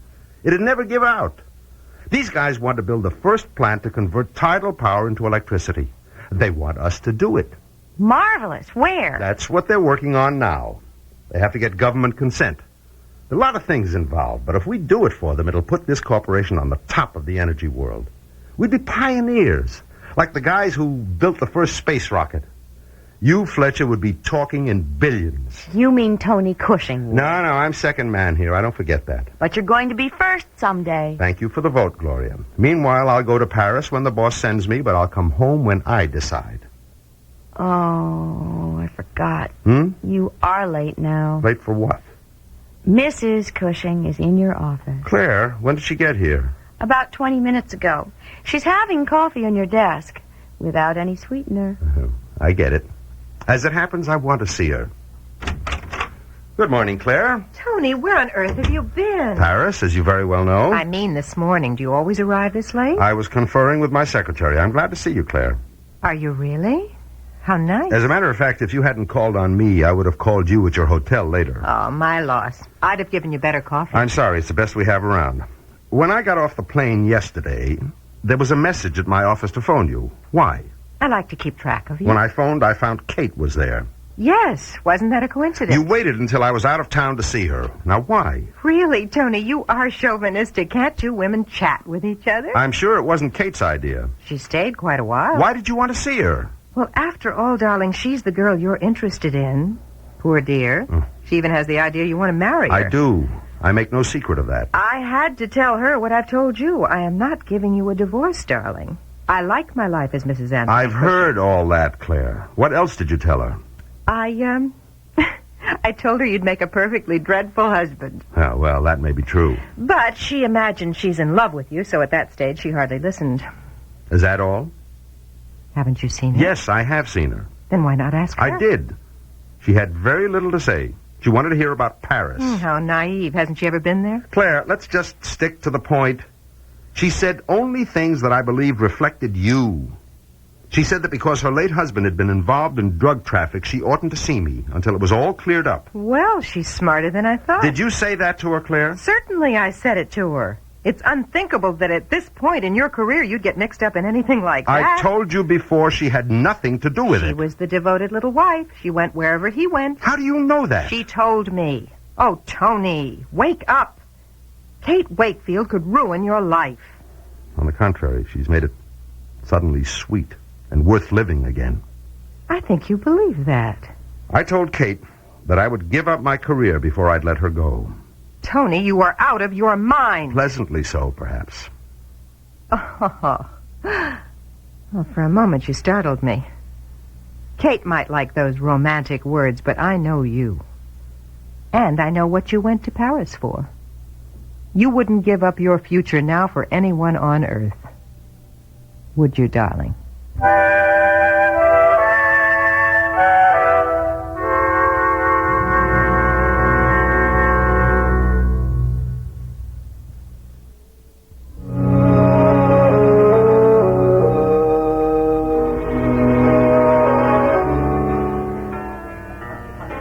Thanks for meeting me, Trudy. Well, I like a hamburger as well as the next guy. No onions at lunch, though. Oh, let's take this booth here where we can talk. Yeah, okay. You know, I like this place.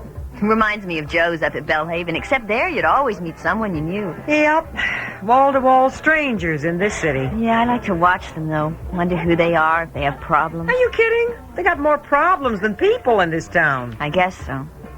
I've got a big one. Tony? I guess you can tell. Oh, boy, Kate, a lot of women would like to have that problem. I told him last night I couldn't see him for a while, so, of course, he called me for lunch today. Oh? I told him I couldn't. He said he'd come over and talk me into it, so I had to be busy. So me, I'm in the middle. Sort of, yeah. Mm-hmm. Kate, I love you both. But aren't you going overboard trying to avoid Tony? He's a lot of guy. A lot. With a big career, which I could ruin. Who said that to you? Nobody had to. Oh, but somebody did. Like Claire, maybe, yesterday when you saw her? Claire said a lot of rough things, Trudy, but the thing that stuck was how big Tony's career was going to be. How does she know? She may be married to him, but she hasn't lived with him for how many years? 3 or 4. Trudy, she's a very smart woman, and a very stunning one. Yeah. And she keeps very close track of everything Tony does. You know, she even knew about my late husband's drug running, as she put it. Well, you haven't hidden it. Tony knows it. Yes, but Claire was right. Tony is moving into pretty big financial circles, and that kind of scandal could finish him. Maybe today. But it's past. Trudy, it isn't. When I got home last night, I found a note in my box from Stephen Wolfe. Yeah, I was there when he brought it. You saw it? Yeah. Stephen and I are getting to be old friends. Oh, boy, some friends. I wouldn't trust that guy at high noon in the public library. But I jolly him along, just to know what he's up to. Well, I can show you. This is the note he left. Let's see. Please meet me at the usual place, 5:30 tomorrow. Urgent. That's this afternoon, Kate. Right. Well, are you going to see him? Read the newspaper clipping he pinned to the note. Yeah, federal narcotic agents boarding a small yacht owned by Robert D. Treber of Miami, Florida, found 2 plastic sacks containing 5 kilos each of raw cocaine. Treber and his wife, Nell, were released on $50,000 bail pending investigation. Mrs. Treber hysterically denied knowing of the presence of the drug aboard the yacht, but authorities believe this may be another link in the spreading network of cocaine smuggling in the Caribbean. Well, Kate, what's this got to do with you? Nothing. But it's real, and it's now. Maybe that woman is as innocent as I was, but nobody believes her. That's what Stephen is trying to tell me. No, he's trying to frighten you. He's done that before. Oh, Trudy, I just can't let this go on. There must be somebody down there in the Caribbean who knew Tom and who knew who he worked for or with. Somebody who might know whether or not Tom could have hidden away a whole shipment of cocaine. That's what Stephen is really after. The Caribbean is a pretty big place, Kate. Where would you begin? Anywhere I could find a clue. Maybe from Stephen Wolfe himself. Oh, boy, that could be risky.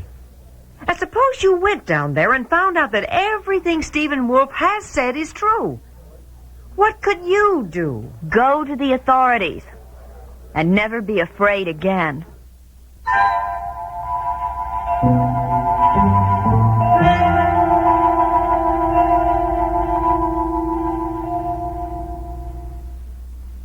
I'm a homemaker, and I work part-time, too, so I get my share of headaches. But I don't take aspirin. It can irritate my stomach. So I've used Tylenol. It's easier on my stomach. Then I learned about Datril.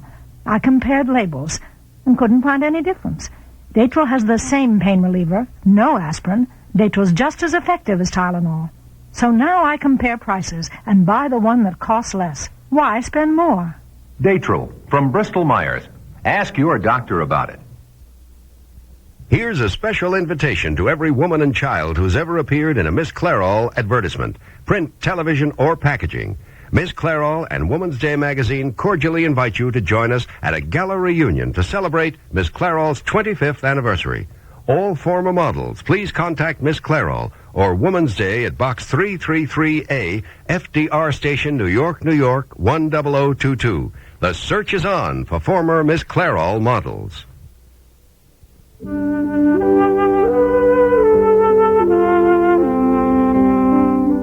Faces of Love features Morgan Fairchild as Kate Wakefield, Nat Polan as Anthony Cushing, Terry Keane as Claire Cushing, Joan Shea as Trudy Keeper, and Richard Niles as Jeff Clark. Also appearing was Bernie Grant. Produced and directed by Ernie Ricca. Written by Margaret LeWorth. And brought to you by Datril, the new non-aspirin pain reliever from Bristol Myers. This is Mel Brandt.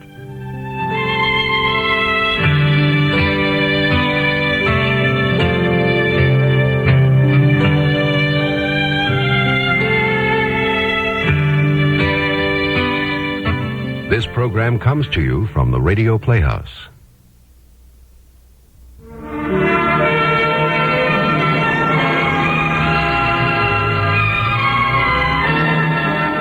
Author's Studio presents the radio dramatization of William Makepeace Thackeray's classic novel, Vanity Fair, the story of the clever and charming adventuress, Becky Sharp. In a moment, our author, Mr. Thackeray. The Author's Studio is brought to you by Mr. Muscle, the oven cleaner that works the easy overnight way.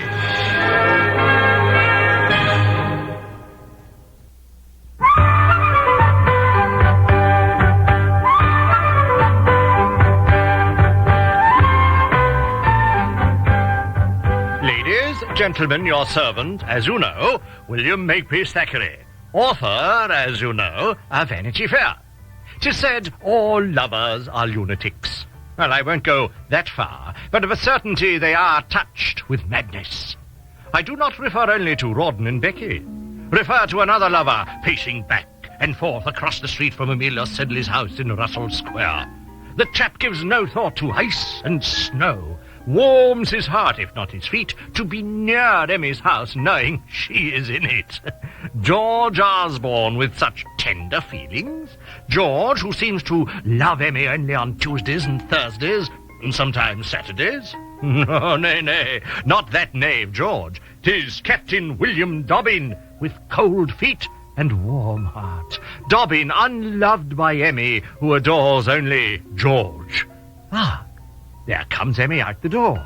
Emmy crossing the street to a blushing Dobbin who did not intend her to see him.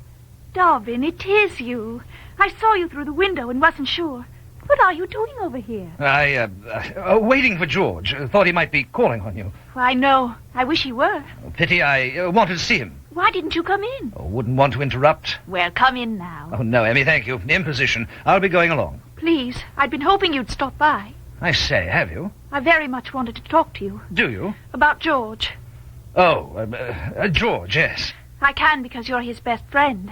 What about George? Shall we walk a little? In the house, Mama might interrupt. Deuced cold out here. Not want you to get chilled. Rest warm, are you? Quite warm. We'll walk round the square. Well, you'd best take my arm if you don't mind. Ice underfoot. Thank you, Dobbin.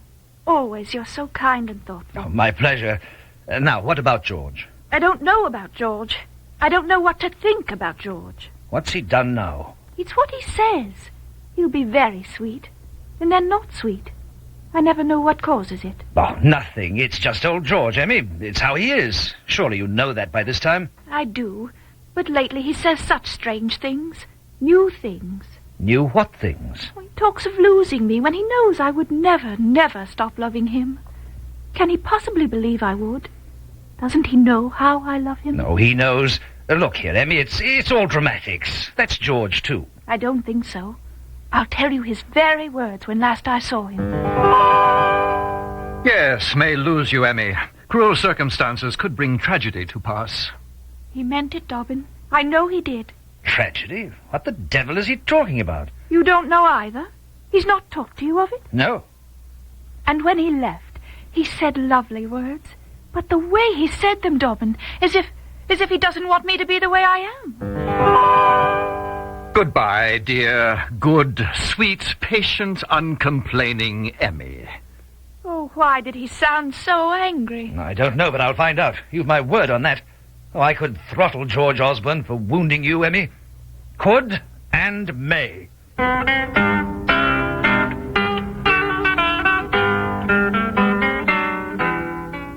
You see, dear listeners, lovers are lunatics. George in his way, Dobbin in his, Emmy certainly in hers.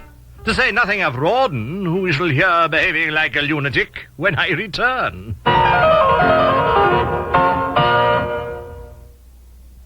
If I had a nickel for every minute I've spent in a dirty oven, scraping and scrubbing, I'd be living in Fort Knox. Well, there's a different way to clean your oven that's less work.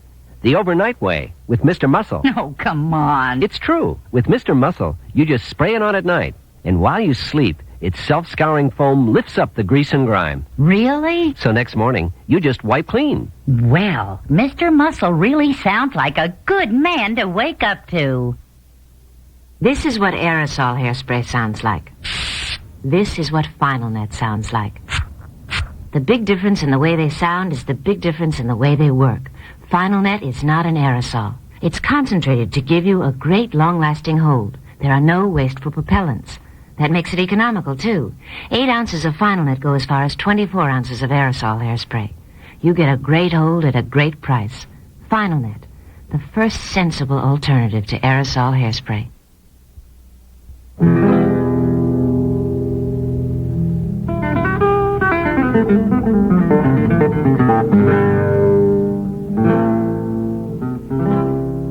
Oh, Rawdon and Becky. Becky have quite mesmerized themselves into believing his auntie will pronounce her blessings upon them when she learns they are wed. Oh, yes, they're sensible enough to know the surprise will doubtless provoke certain angry reactions, but after they butter her up... oh, listen to the pair of them. Sweet Becky. After we butter Auntie up, she'll melt like butter. I begin to wonder why we waited so long to tell her. Your fault, my love. Oh, yes, mine, making us walk a tightrope all these months. Look here. Let's do after all go up and tell her now. Then we can have this night together, not wait till tomorrow night. Oh, you're a wicked man, how you tempt me. Tonight, in your arms. Pleasure to be wicked. Up? Oh, no, dearest, no. We must be sensible a little longer. We've made all the plans for tomorrow. Very good plans. We must keep to them. Why must we, damn it? All we have to do is walk up a flight of stairs, walk into a sitting room, and then I say... What do you say, my dear one? Auntie, wish to present Mrs. Rawdon Crawley. Oh, darling booby. If she's told sudden like that, she'll have an apoplexy. Oh, you think so? I know it. Then we'd inherit all her money sooner than we thought. Oh, shame, Rawdon. We would, though, wouldn't we? Good gad, look at the time. I've not reported at barracks. Major O'Dowd will have my head in commission, too. Oh, and I was just ready to say we'd go upstairs. Were you? Capital. Come along. The Major can wait 10 minutes more. Oh, listen to him. Now, we tell Miss Crawley what we tell her. You depart on the instant for Chatham Barracks and leave poor Becky to cope with your auntie's hysterics. Oh, depart now, my darling, or I shall have hysterics. Oh, go. Oh, that is, after you kiss me.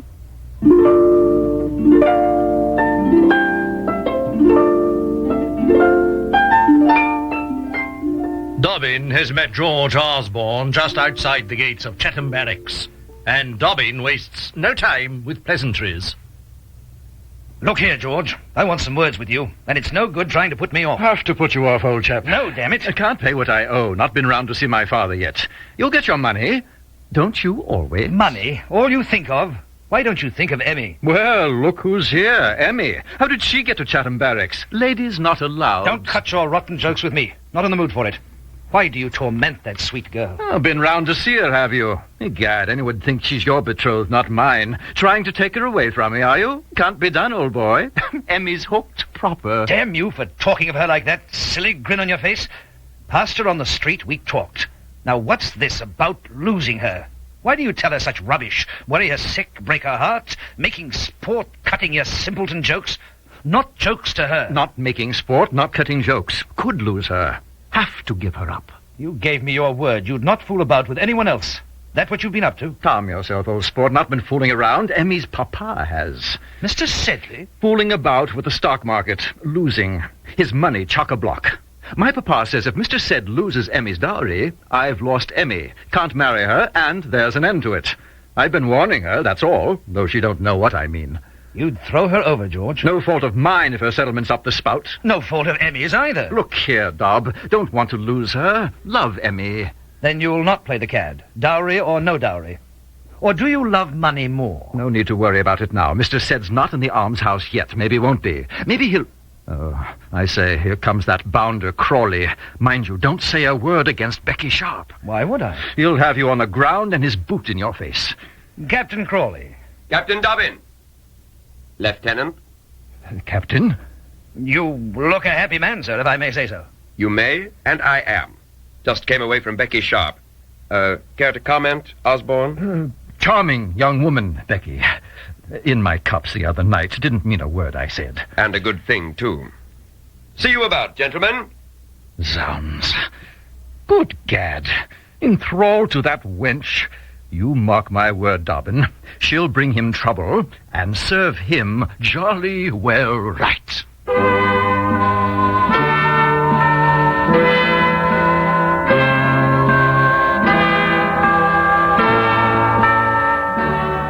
I will not stain my pages further with more of George Osborne's unsolicited, unnecessary remarks.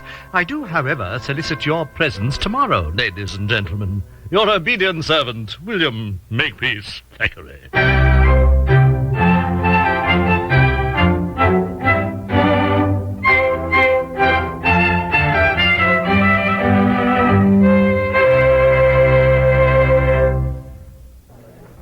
mystery meet again.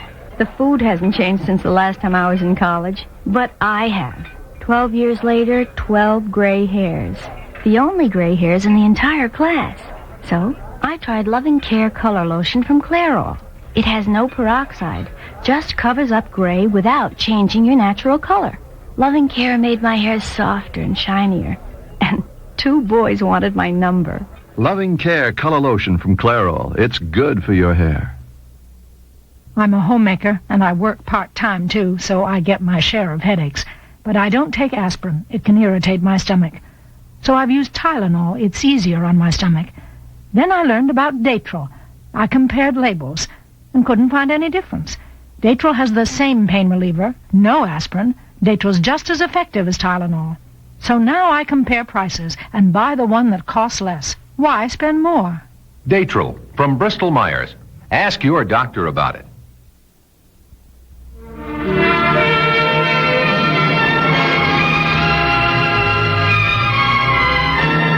The Author Studio has been brought to you by Ban Roll-On, America's leading roll-on antiperspirant.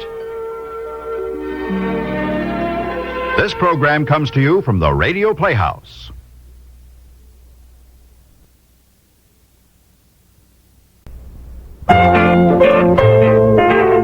It's not nice to eavesdrop, but it's fun. So let's check in on the comedy of errors at the Baxters.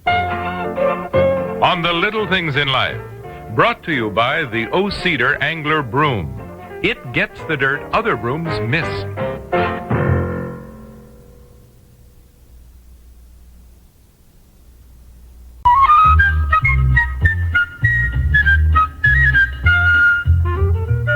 Mr. Baxter. Mr. Baxter. Oh, yes, Miss Perkins. What is it? I didn't mean to interrupt you, but that letter to the Gorham Company should go off today, and you haven't even dictated it yet. All right. I'll do it later. It has to go off today. Miss Perkins, I think I know what has to be done. Well, yes, of course, Mr. Baxter. I was just reminding you. And Mr. Fleming is still waiting in his office to go over the Rogers contract with you. He buzzed me again a few minutes ago. I know, but I've been busy with some other things. Mr. Baxter, you're not starting to smoke again. No, I am not. But you're holding a cigarette. All right. I'm just holding it. It is not lit. Oh, I do hope you're not going to start again. You've been so good, Mr. Baxter, for 6 months, and I was so happy when you stopped smoking. Miss Perkins... I know how hard habits are to break. I used to bite my fingernails, and it was so hard to get out of the habit. Miss Perkins, smoking is hardly like biting fingernails. It's a habit, Mr. Baxter. They're all habits, bad habits. And I used to be so ashamed of my hands, I kept hiding them all the time. And then one day I just said to myself, are you going around the rest of your life with chewed-off fingernails? And I just said to myself, no, indeed. I'm going to stop chewing. Fine. Oh, it wasn't easy, but I put bright red nail polish on so that when I'd start to put a fingernail in my mouth, I would notice it right away and stop chewing. Miss Perkins... I am only holding an unlit cigarette in my hand, and I am not smoking. And I trust you're not recommending that I put on bright red nail polish so that I will be... Oh, no, Mr. Baxter, of course not. I just meant that when we have habits, if we have a signal to warn us we're doing the wrong thing... Miss Perkins... Oh, I realize it's none of my business, Mr. Baxter, You're but... right, Miss Perkins. It is none of your business. Oh, Mr. Baxter... I'm so sorry. I didn't mean... Miss Perkins, I'm sorry. No, I'm sorry. I apologize. Here, please. I was just trying to help. I know. But I don't need any help. I'm not smoking. I was just holding a cigarette. But those are crutches, Mr. Baxter. Just crutches. Psychologically, you're depending on... Miss Perkins, I do not wish to discuss it anymore, okay? Yes, Mr. Baxter. Excuse me. I'll get back to my desk.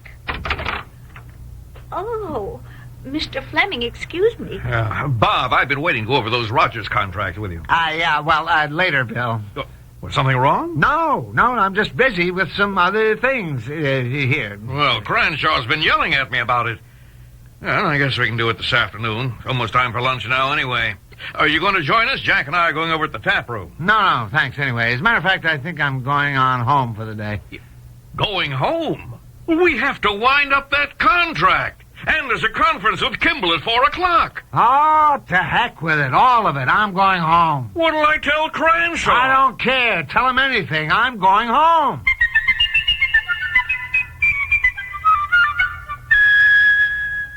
I wish you would tell me what is wrong. Why does anything have to be wrong? It's not like you to just waltz home in the middle of the day. I didn't waltz home. I drove home. I bet you're coming down with the flu. There's a lot of it going around. Look, will you just go on doing whatever you were doing and never mind about me? Something go wrong at the office, dear? Probably. I should have gone over the Rogers contract with Bill Fleming, and there's a conference this afternoon that I'm missing, but I don't seem to care very much. You are sick. That is your job. I'm going to get you to bed. No, as a matter of fact, I'm going to get into some old clothes and bundle up and go for a walk. Go for a walk when you're coming down with something? I am not coming down with anything. Honey, what is the trouble? You can tell me. There is nothing to tell. Why are you so cross? I don't know. I just am. I snapped at Miss Perkins this morning and put her in tears. So I think the best thing for you to do is to leave me alone. I'm sorry, but there it is. Well, aren't there times when you just want to be left alone? Oh, I don't know. I guess so. Well, my goodness, Bob. What are you doing home? It's my home, Aunt Maggie. Do I have to have a million reasons to give you all for coming home? Well, Bob. I'm going out for a walk, if that's all right with you. Oh, I'm sorry, Aunt Maggie. He is so cross, and I don't know why. Something at the office, I think. Or he's coming down with the flu. No. I don't think that's it at all. What do you think it is? For the same thing as last night. He's tempted to start smoking again. Oh, yes. Mm-hmm. Think he has started? Mm-mm. That's why he's going out for a walk in all this snow to sneak cigarettes? No. He's just wrestling with his conscience. Oh, he's been so good for 6 months, I didn't think he even missed not smoking. And he promised all over again last night that he wouldn't start again. Well, promises. What's bothering him is that he doesn't want to break his promise, either to you or, more important, to himself. Yes. Oh, poor darling. Now, just leave him alone. Nothing you can do anyway. Come on. Let's fix a pot roast for dinner tonight. That's his favorite. Maybe it'll take his mind off smoking. When he gets back from his walk, we'll pretend we don't know what's wrong. Just stay off the subject of cigarettes. Yes. All right, Aunt Maggie.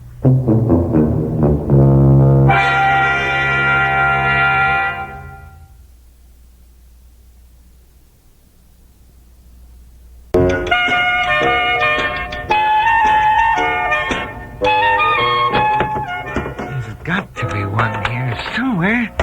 Yeah. Come on, an old, stale, mashed up cigarette. Here, someplace here. Somewhere in one of these desk drawers. Bob? You know, dear, it's 2:30 in the morning. What are you doing up? Well, I know what you're doing up. I've been listening to you ransacking this whole house for a cigarette. Right? Okay, right. I was awake. I felt you crawl out of bed, go through all of your suit pockets in the bedroom closet, and then creep downstairs and wildly go through all the overcoat pockets, mumbling to yourself. Okay. I was sitting on the stairs while you've been frantically rummaging through the desk drawers here. All right. Well, stop looking. When you gave up smoking 6 months ago, I cleaned out everything. All drawers and all pockets. I bought a pack this morning, but I didn't smoke any. And on the way home, I threw the whole pack away. Oh, good, dear. Yeah, I thought so, too. Until I went to bed, and then I couldn't sleep. What are those? 2 cigarette butts. Where did you get those? You have been smoking. I have not. I found those in the garbage, but they're wet. In the garbage? Oh, you mean you've resorted to prowling through the garbage? There's no sense in trying to explain. As a non-smoker, you would never understand anyway. Well, what I don't understand is how there could be any cigarette butts in the garbage. Well, plenty of your friends smoke. Elaine, Barbara, Phyllis. They weren't over here today, and I wrap up the garbage every single day. Well, they're mine. Yeah, Maggie, what are you doing up? They're yours? I was awake reading, and I heard you two down here. What do you mean, they're your cigarette butts? Well, they are. Hey, Maggie, I can't believe it. You've been smoking? Well, I thought I'd like to try it. Why would you start smoking now, at your age? What do you mean at my age? I just meant if you stayed away from cigarettes all your life, why would you take it up now? I had my first one on New Year's Eve, and I've only smoked about 2 a week since then. Well, maybe a few more. Sometimes I have one just before I go to sleep. Smoking in bed? Well, that's the worst time to smoke. What if you fell asleep and set yourself on fire and the whole house would go... You made such a fuss about smoking, I thought I'd try it. There, you've got Aunt Maggie smoking. No, I've given it up. It makes me a little sick and leaves an awful taste in my mouth. So, here's the rest of the package, Bob. You don't need to ransack the house anymore. There's 12 left here. Well, there you are. Yeah, wonderful. Oh, Bob, really? Just throw the pack in the desk drawer, Aunt Maggie, and let's all get back to bed. Look, now, I'm not going to smoke any. I just like knowing that there's some in the house. Don't you understand? No, I don't at all. Well, just leave the pack there, and every month you check, and there will always be 12 cigarettes in there, okay? I hope so. Aunt Maggie, I'm surprised at you. I'm a little surprised at myself. New Year's Eve, I had 3 cigarettes and 1 grasshopper cocktail and 1 Cannonball Express. What are they? I don't know, but they were very good. Honestly, will you two get back up to bed so I can get some sleep? I'm beginning to think I live in a very demoralized household. Aunt Maggie, allow me to lecture you on the evils of smoking and drinking. What was in that Cannonball Express? Oh, I don't know, but they only serve you 1. Come on. To bed, my kingdom, for some sleep.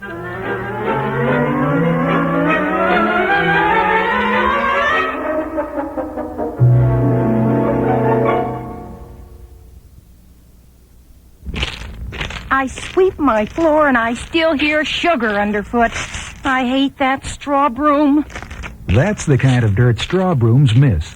But an O-Cedar angler broom would get it. Angler bristles are cut on an angle to keep more tips on the floor, and the tips are closer together. O-Cedar Angler gets the dirt other brooms miss. O-Cedar makes your life easier. What do you hear from your floor? Not a sound. O-Cedar makes your life easier. Hi, I'm trimming my little girl's hair. Mine was the same beautiful chestnut color once, before the grays started sneaking in. But I discovered Loving Care Color Lotion from Clairol. It covered my grays without changing my natural color, and it has no peroxide. Loving Care made my hair shinier and softer, too. Our hair looks almost alike now, except mine has no bubble gum in it. Loving Care Color Lotion from Clairol. It's good for your hair.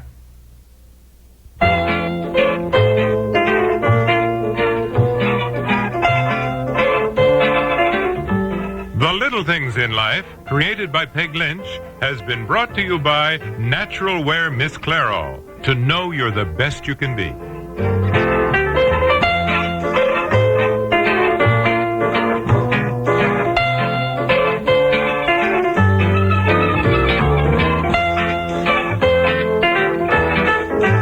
This program comes to you from the Radio Playhouse.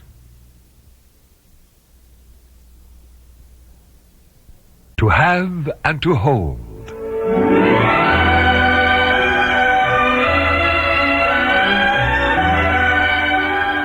To have and to hold. The story of the traditional vows, the new morality, and the people caught in the conflict between them. Brought to you by Final Net, the non-aerosol hair mist that holds up longer than you do.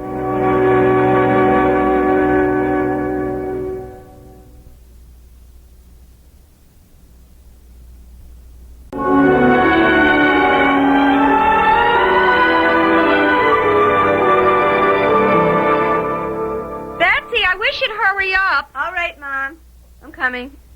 I can't see what good breakfast does for you when you rush like this. Now, here's your juice. Thanks, Mom. Well, good morning, everyone. How are you, baby? I feel great, Daddy. Good. I don't know how you two manage to be so cheerful in the morning. No, I don't know either. How do we do it, Betsy? Very carefully. What's so funny? Oh, I'm sorry, Ginger. Aren't you feeling well? You're going to be all right. I'm perfectly all right. There's nothing the matter with me. You know, we're having company for dinner. We are? Chucky's coming for dinner. He is. Well, how about that? At least he's been invited. Oh, he'll be here. Oh, I gotta rush. Bye, Daddy. Bye, Mom. And thanks. You'll be right home from school today. Yeah, sure, Mom. Tell Chucky dinner's at 6:30. Okay, Mom. He knows. Bye. Bye, dear. Honey. Well, when did you decide to invite Chucky over? When you refused to let Betsy go away to school. Oh? Yes, I thought we should meet him. Maybe he's all right. Or maybe you'll change your mind after you meet him and decide Betsy should go away to school after all.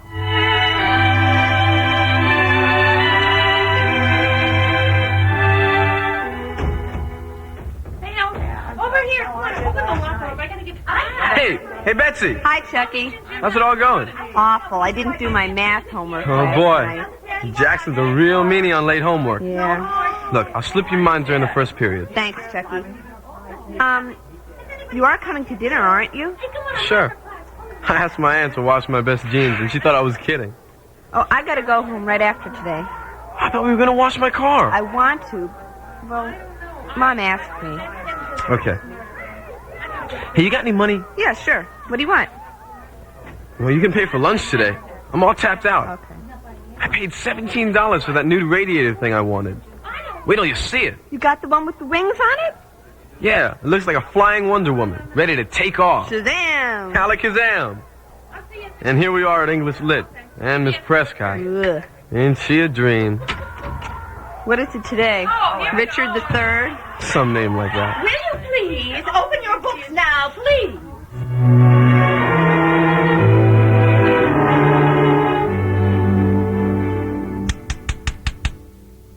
Oh, Marsh. Come on in. How are you, Emily? Well, there was a time when a question like that just meant hello. Now, How's Jennifer? she's all right, I think. She went to school this morning, so... Oh, I was awfully sorry to hear about Charlie. Oh, yes. She was very upset last night, Marsh. Mm-hmm.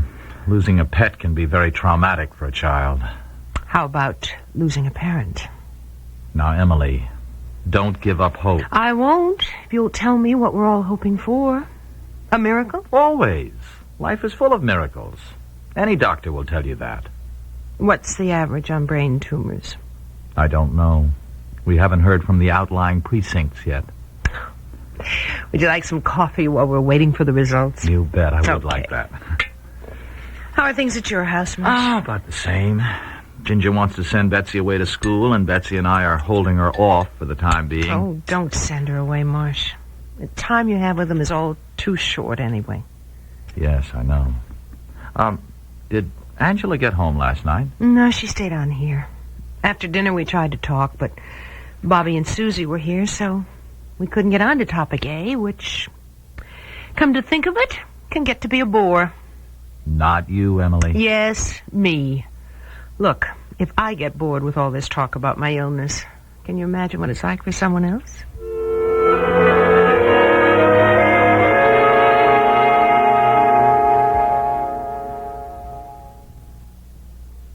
In my house, we've got a fully automatic kitchen.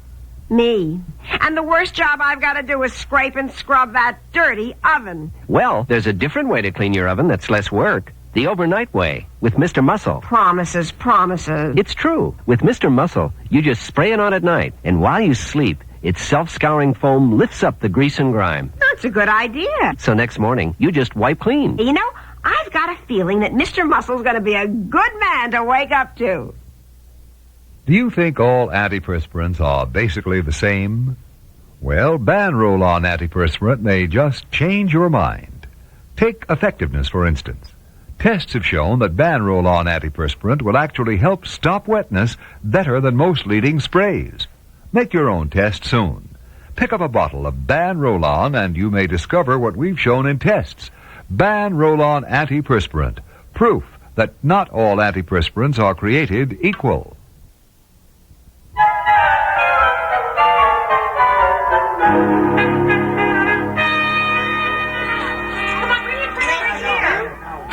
Here's the place, Chucky.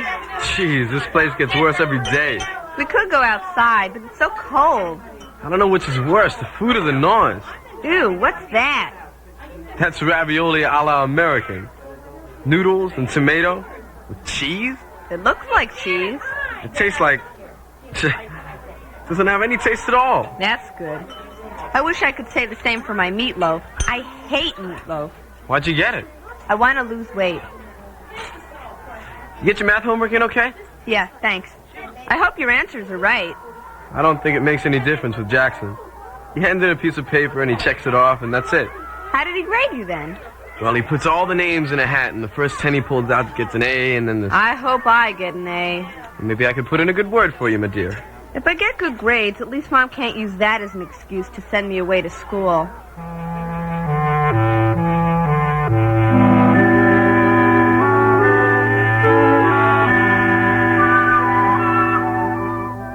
I just don't think that school is the right place for her. I'll have fresh coffee ready in a minute, Ginger. I always thought it was a good school. Well, maybe the school's all right, Emily. It's just that there's so much going on now. It's so easy for them to get into trouble. Well, the schools in Boston aren't having an easy time of it. Well, this would be a private school. Well, they don't exist in a vacuum, Ginger. Anyway, Susie and Bobby seem to like it. And Bobby went on to Harvard, so its scholastic standing must be good. Betsy gets good grades, but I'd like to see her making friends with, well, you know. She and Susie are friends. Oh, I didn't mean your Susie, Emily. I hope you didn't think that. Oh, I know you didn't mean it, Ginger. Is Betsy going on to college? I don't know. I don't think she's decided. Well, haven't you talked to her about it? You and Marsh? We talk about a lot of things. Have you heard from your sister? Oh, yes. Cora's glad to be back home again, although what she sees in Burtonsville, I don't know. Well, maybe just because it's home, Ginger. You know, everyone thinks of a special place to go back to, where it all began.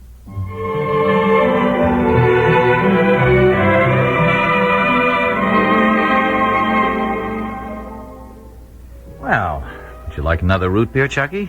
No, thank you, Dr. Forrester. I still have some. I guess I'll freshen mine up. Well, how's school? School's fine. You're in your second year? Yes, sir, my second year. Do you have any plans? Plans? Well, I mean, for after school. Are you, going on to college? Well, I don't know. Mm-hmm. What are you interested in? Well, I like cars. Yeah, Betsy said you did. Maybe you'd like to go into engineering. I thought I might become a mechanic after I got out of the Army. Oh, you're going to enlist? Sure, it's a good deal. And nothing to worry about. Your future's all taken care of. Well, dinner will be ready soon. How are you two getting along? Fine, Mrs. Foster. Can I fix your drink, Ginger? No, thank you. Here's some dip I fixed. Oh, Betsy, that's so messy looking. It's just sour cream, Mom. And pink salmon eggs. And there's no way to make sour cream look neat, now is there? Well, It tastes good, Mom. Really, it does. Well, it's a little salty, dear. I mean, at least for my taste. Ginger. What have you two men been talking about? Well, Chucky and I have been discussing important matters. Like what?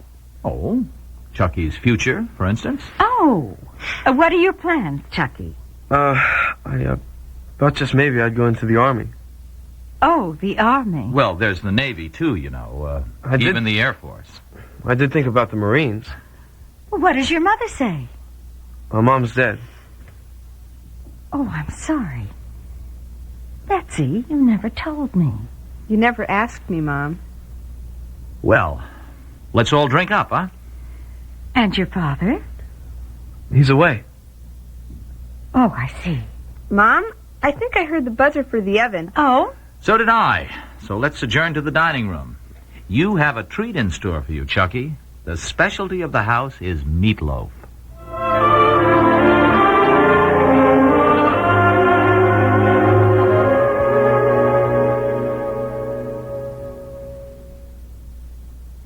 Joni, I haven't tap danced in years. Mom, you're doing fine. Shuffle, kick. 5 minutes, class. Let's sit down. We're meeting your father for dinner. How do I look? You always look pretty. Thanks, sweetheart. Especially your hair.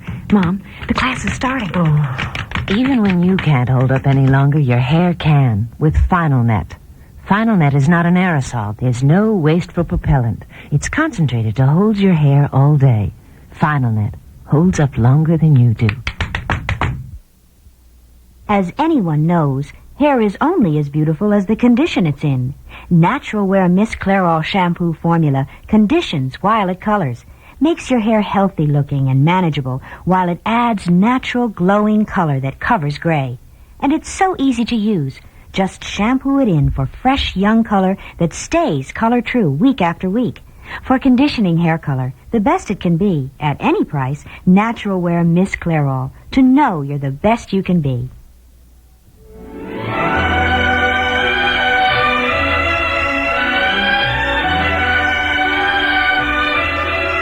To Have and to Hold has been brought to you by Natural Wear Miss Clairol, to know you're the best you can be.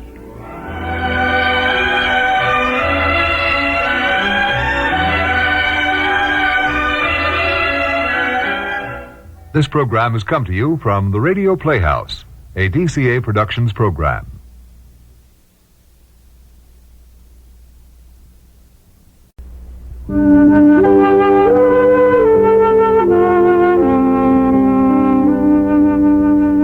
Love is gentle, faithful, swift, passionate, blind, and wondrous. All these are faces of love. In a moment, young Kate Wakefield, venturing into today's world of confusing freedoms. Brought to you by Mr. Muscle, the oven cleaner that works the easy overnight way.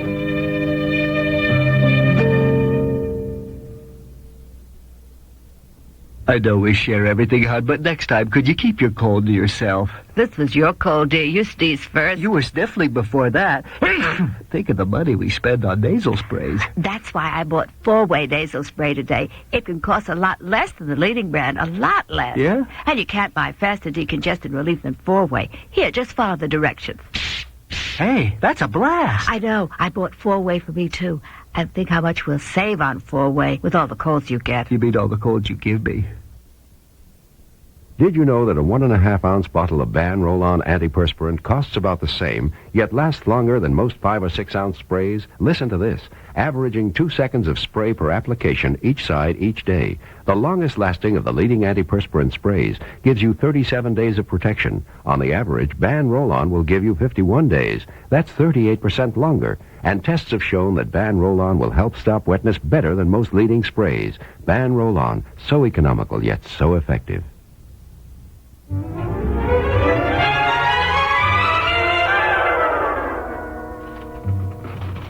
Excuse me, is David in? He's over in the press room. Oh, thanks. Shall I wait? Sure. Why, good afternoon, Miss Nancy. Oh, hello, Mr. Slater. Are you waiting for somebody? Yeah, I brought David a story. Good. Have they got you working around here now? No. There isn't any opening. But I just thought I'd try writing up something for the paper. Well, that's fine. Very enterprising. There ought to be something a pretty girl like you could do around here. Oh, please don't say that to him. If there is, David said he'll tell me. All right, but I'd be glad to speak to him. No, please, no, Mr. Slater. If he wants me, I'm sure he'll find something. I'm sure he'd like to have you here. All of us would. Cheer us up. Well, thank you. That's very kind. But I don't know anything about a newspaper, and None of us do when we start, my dear. When I started, they paid me $11 a week to be a printer's devil. What's that? A printer's devil was a boy who wanted to learn the business. He started by cleaning type, putting it in order, all handwork then, of course. Do they need one here? Oh, it was dirty work. A boy always did it. Anything a boy can do, a girl can do just as well. I forgot. Yes, of course. I beg your pardon, Miss Nancy. Well, can't they? Within certain limitations. Anyhow, type cleaning is all done by machinery now. Here comes David. Oh. Hi, Spark Plug. I don't think that's dignified anymore. Neither do I, David. Have you got anything better, sir? How about crackerjack? What's that? It's what every young man bought his girl when he took her for a trolley ride. Oh. If I may say, sir, the generation gap is showing. Only because of the appalling ignorance of today's young. Crackerjack indeed. Well, it's nice to have seen you, my dear. By the way, David, Kate called me from town. She's coming up this afternoon. Oh, neat. Then I can talk to her about all my problems. My dear, she's coming to talk to me. Not bad for an old generation gapper, is it? Nice to see you, Nancy. Same here. He's such an old dear. But he just isn't with it, is he? Don't fool yourself. Henry knows more than all Belhaven put together. That's just his protective coloring. Well, what's on your mind, Nancy? I wrote a piece for you for the paper. Well, great. Let's see it. Well, I thought maybe if you saw I could be a reporter, you'd just have to take me on. I told you, honey, as soon as there's something around here you could do. You know, I don't think that's it at all. What do you mean? I don't think you want me here, David. Of course we do. No, I don't mean you, plural. I mean you, David. Well, why wouldn't I? Well, because I'm too intense. I really burn with a fire that the Bellhaven Dispatch just doesn't need. That's true enough. You just want pallid people. I mean, I'd make you uncomfortable. Look, honey, maybe you better show me the piece you wrote. Oh. I went out to that chicken farm and I did some research. That was enterprising. Huh. That's the word Mr. Slater used. Well, it wasn't enterprising, it was desperate. This could make it quite a piece. What's the title? Well, I went out to that chicken farm. Remember the man who answered my ad and wanted me to come to work for him? You never took him up? No, but... Well, I felt I owed him something, so I went out there and got my article. There it is. What does it take to make hens lay brown eggs? Same thing as it takes to make them lay white ones? Oh, no, it doesn't work like that. No, you see, you take one variety, say like barred Plymouth Rocks. Well, there'll be one strain that lays brown eggs only. You with me, David? I am. My mind was on our readers. No, it's very simple. It hasn't anything to do with leaving the lights on at night or anything like that. I didn't realize that. No, it's just a matter of what certain hens do. I got the point.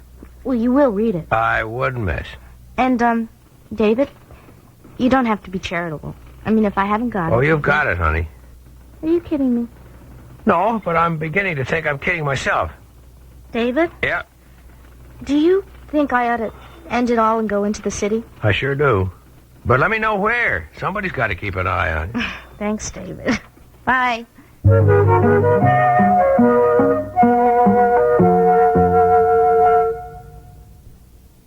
In my house, we've got a fully automatic kitchen.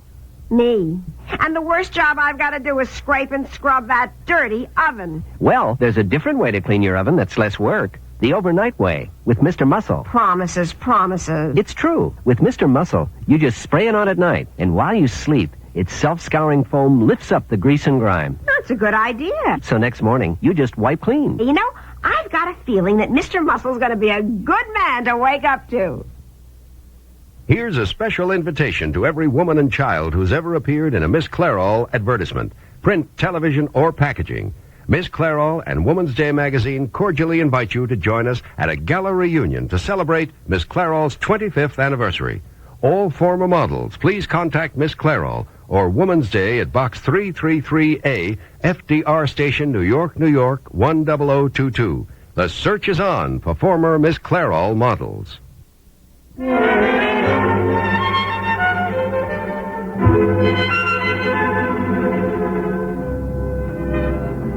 Bellhaven, watch your step. Okay, thanks.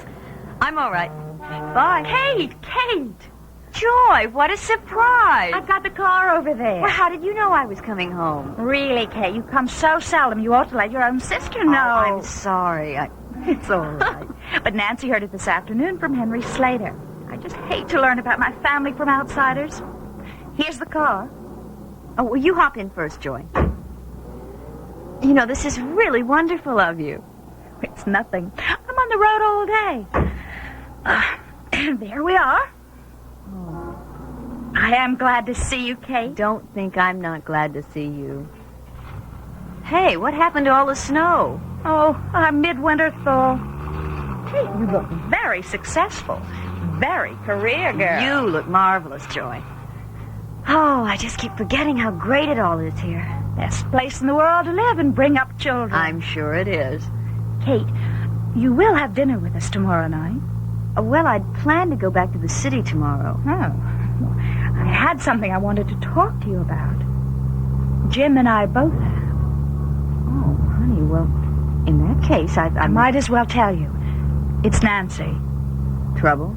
If there is, you're the only one who can help. Look, why don't you come home with me now and I can tell you? Unless you have to see Isabel first. No, I wasn't going to see Isabel first. As a matter of fact, I have an appointment with Henry. Henry Slater? What about? Well, I want to talk to him, that's all. Well, I better turn around and drive you down to the paper. Oh, no, I'm going to his house. Well, Well, you are being mysterious. Oh, Joy, now you know Henry was an old friend of my husband Tom and his father. Kate, you're not going to get into that old mess about Tom again. Joy, you are as jumpy as a cricket. I rarely get a chance to see Henry when I'm home. He's always busy, and then I have to hurry back to town. I thought I'd see him first thing this time. I guess I am jumpy, but I have a reason. I need your help, Kate. Well, I give you all I can, Joy. Promise. After I've seen Henry.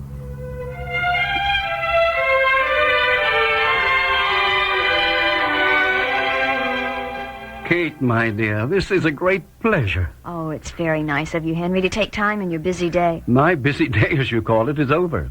You know, sometimes I wonder if the whole thing isn't a mirage. Would you care for sherry? Well, yes, I would, thanks. Sweet or dry? Whatever you have. I have rather a good assortment just now. I'd offer you Madeira, but I'm afraid you wouldn't know any more about that than about Cracker Jack. Cracker Jack? Never mind, my dear. Oh, Henry, a dry sherry would be lovely. There you are. Thank you. To you, Kate, and your happiness. I must say I was delighted when you called. Oh, I should have come by to see you a long time ago. Oh, never let the past cloud the present. I wish it were that easy. Henry. You? I want to ask you a favor. Granted, my dear. Well, it's about Tom. Oh? Henry, he talked to you a lot during his illness, didn't he? Yes, my dear. He needed someone. Oh, I know. He wasn't talking to his father at all by then. Henry, did you ever hear Tom mention a place called Glory Point? Glory Point? Where'd you get hold of that? Well, I found it on several of his old sailing charts. Glory Point on the western end of Jamaica. You have heard of it. Henry, please, tell me.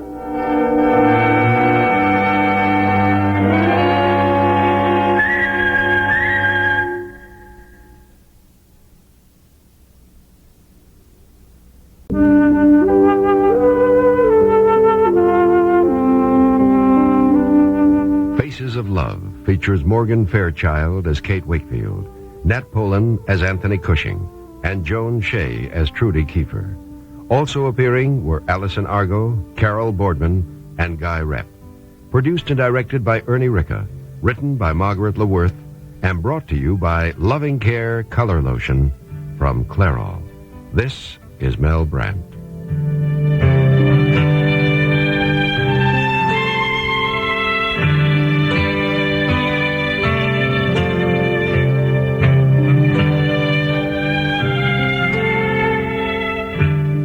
This program comes to you from the Radio Playhouse.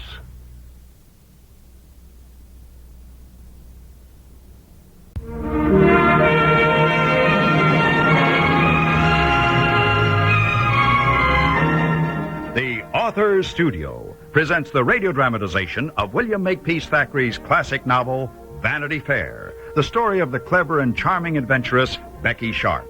In a moment, our author, Mr. Thackeray. The Authors Studio is brought to you by Final Net, the non-aerosol hair mist that holds up longer than you do.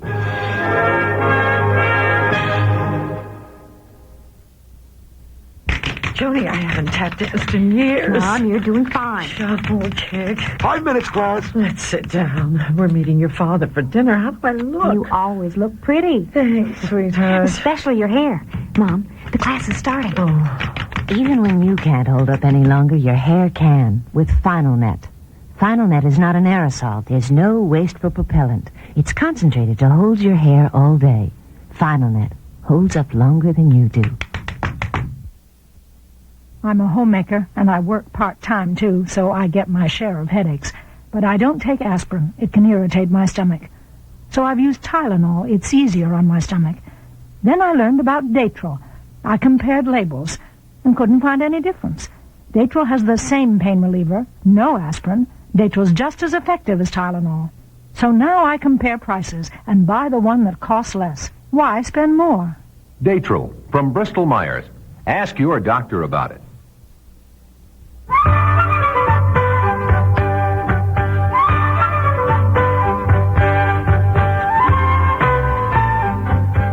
Ladies, gentlemen, William Makepeace Thackeray here, author of this stormy novel, Vanity Fair. I have written to no purpose if my listeners do not yet know that Miss Becky Sharp, now Mrs. Captain Rawdon Crawley, does not, will not, cannot react to any situation as another might. How then will she receive the cruel outburst she and Rawdon just have heard from Miss Crawley? You have married my nephew for my money. Well, you have married a pauper, my clever one. Never another shilling for him, for the two of you, as long as I live, nor 1 sixpence after I'm dead. Out of my house, Mr. and Mrs. Crawley. Out! Out! Out! Miss Crawley has quit the room, tottered into the hall, been helped up the staircase by eavesdropping Mrs. Bute and Miss Briggs. Becky, would not one expect her now to be sobbing in Rawdon's arms? Well, if not tears, in a fury of rage. If not tears or rage, prostrate in a faint? Well, expect what you will. Hark to what you and Rawdon get. We're ruined, Becky, ruined. Ruined, fiddle-dee-dee. 'Tis all a tempest in a slop basin. Tempest? Good gad, did you not hear what the woman said? I expect it was heard in Piccadilly. Thrown over, cast off, disowned, abandoned, and you name it a tempest in a slop basin? Darling booby, did I not warn you it might take this turn? You said 'twould be passing anger, said she'd come round. And say it again. Didn't pass, didn't come round. There's been no time. I know, Auntie. I tell you, we're ruined. You don't know, Auntie, not in this. Do you truly think she can live without us?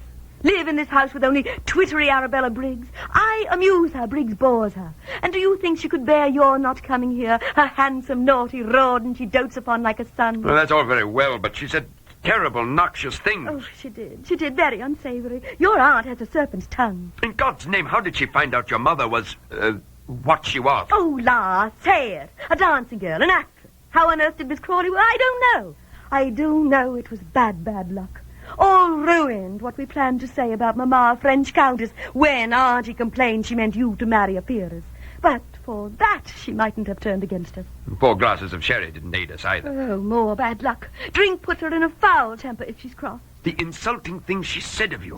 Could have choked her. Would if she'd been a man. Named you a fortune hunter. So I am. Angel. We both are. Why pretend we're not?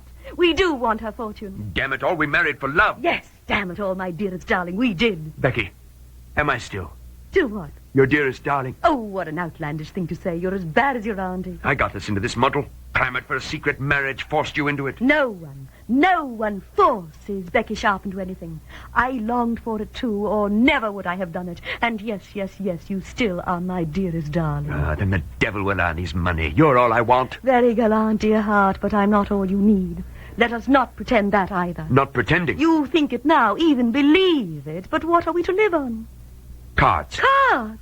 I'm the best player at cards in the regiment. Oh, and never lose. Oh, confound it, win more than I lose. Yes, my love, but how many times has Aunt Matilda had to pay your gambling debt? Knew she'd pay. Didn't play my best, played the fool. I'll not anymore. I don't intend to live by the turn of a card or the spin of a roulette wheel, nor live in a house of cards. But we're disowned. Oh, have you not heard a word I've said? We'll get round, Aunt Matilda. We'll begin now. Egad, how? This very moment 'tis likely she already is sick at heart. She said we must go, but she's far too stubborn to send for us.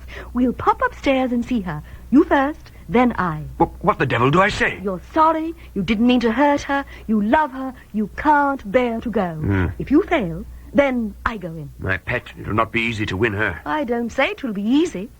I only say we will. Miss Becky, Captain Rawdon. Ah, Briggs, Auntie has sent for us. Oh, no, sir. I'm very sorry. She hasn't. Then why have you come? She fell in a faint. She's only just waked from it. She moans and cries and sent Mrs. Bute and me from the room. Oh, she's most piteous. You see, Rawdon? You see? I've come down to send for the apothecary. Miss Briggs, I am Miss Crawley's nurse. I will go to her, and I will decide what is needed.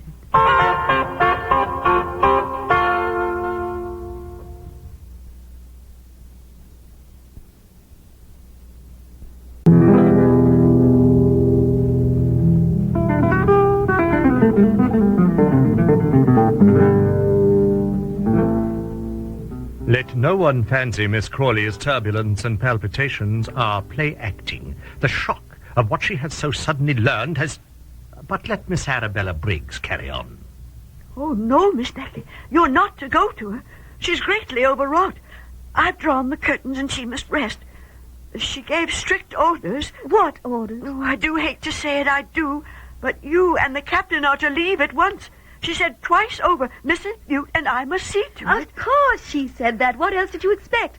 She's making herself ill, and I shall go to her. Oh, not you, Rawdon. I'm the one who's needed now. But it's you, Miss Becky. Excuse me. You that struck her all of a heap. Both of us? Yes, sir, I know. Miss Briggs, you and Mrs. Butte heard all of it, did you? Well, we just happened to be passing through the hall. We couldn't but overhear. Yes. I told Mrs. Butte we shouldn't tarry, but she said that if we... Mrs. Butte! Oh, she told Miss Crawley of my mother, didn't she? Didn't she? Oh, dear. Don't bother to answer. I know she did. But for her, we could... Oh, never mind. She is the one to be got out of this house, and I am going to Miss Crawley.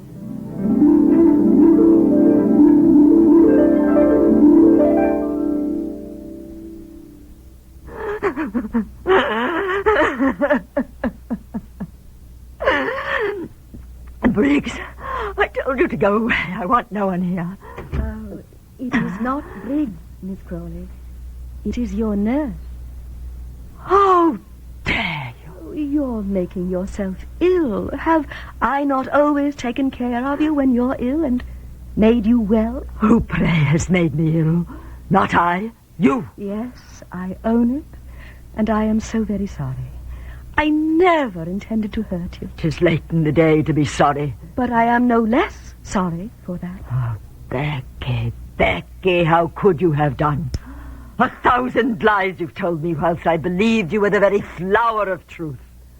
Flower. You are the worm in the rose. I don't deny all you say, but can you not find it in your heart to forgive me? Your mother, a countess. An actress! Miss Crawley, has not everyone a skeleton in the closet? You and Rawdon pretending not even to like each other. You'd not have approved had we told you we loved. Was I then to approve a marriage? Oh, you have made a mockery of everything. Miss Crawley, it is done. Rawdon and I are married. No, he is your dear nephew. You said I was your daughter, and we your two most favorite people. Are we less than that because we are married? Less? Are you? We are the same as ever we were. Oh, no. No, you are not. You are less indeed, less than nothing to me now. Nothing, do you hear? What cheek to come into this chamber, try to wheedle me once again with your clever words and soft voice and sly ways. You will go from here this instant and pack your trunk. You, Giles and Rawdon, will leave my house within the hour, or I call in the constable. Now go! Not one more word. Go!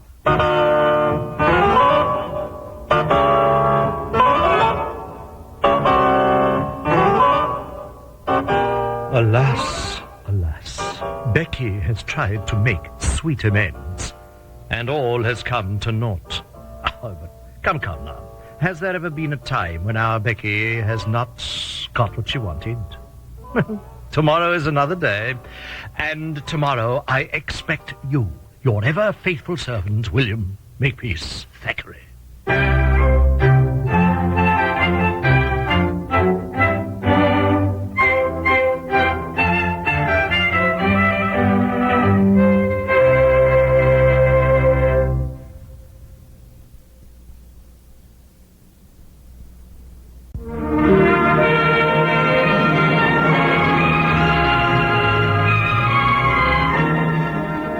Author Studio has been brought to you by Daytrill, the new non-aspirin pain reliever from Bristol Myers.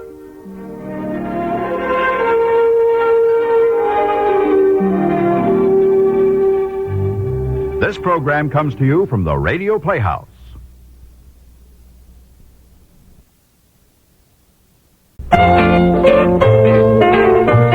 It's not nice to eavesdrop, but it's fun.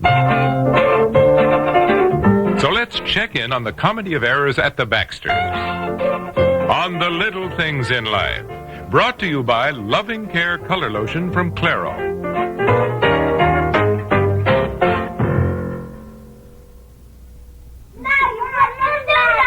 Hi, I've only got a minute. My job here at home requires my full attention. I just wanted to say a few words about hair coloring. My little girl has beautiful chestnut hair, like I used to. And it made me very conscious every time I brushed her hair of the gray that had been sneaking into mine the last year or so. I'd thought about hair coloring, but using peroxide or changing my natural color turned me off. Then one day I heard about Loving Care Color Lotion from Clairol. How it had no peroxide and came in 15 shades, one just like my own. I said, okay, I'll try it. Sure enough, Loving Care covered my grays without changing my natural color. And it made my hair softer and shinier, too. And some days, it's just such a comfort to peek in the mirror and see a woman who looks pretty terrific, considering her immediate surroundings. Loving Care Color Lotion from Clairol. It's good for your hair.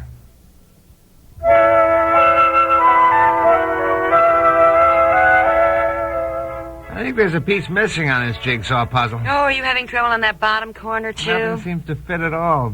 Who did all the top borders? Aunt Maggie. This afternoon, she's really marvelous at jigsaw puzzles. Daddy, you busy? Oh, hi, Dad. No, just fiddling around with this jigsaw. I was wondering if I could borrow an advance on my allowance. Sure. What do you mean, sure? I want to know why. What do you need money for? Now, honey, Debbie's done this before, and it's always worked out. She's 16. I think she should learn how to handle money on her own. This is the time for her to acquire a sense of responsibility. I don't think we should ask. Well, all right. How much of an advance do you want, sweetie pie? Well, about $100. $100?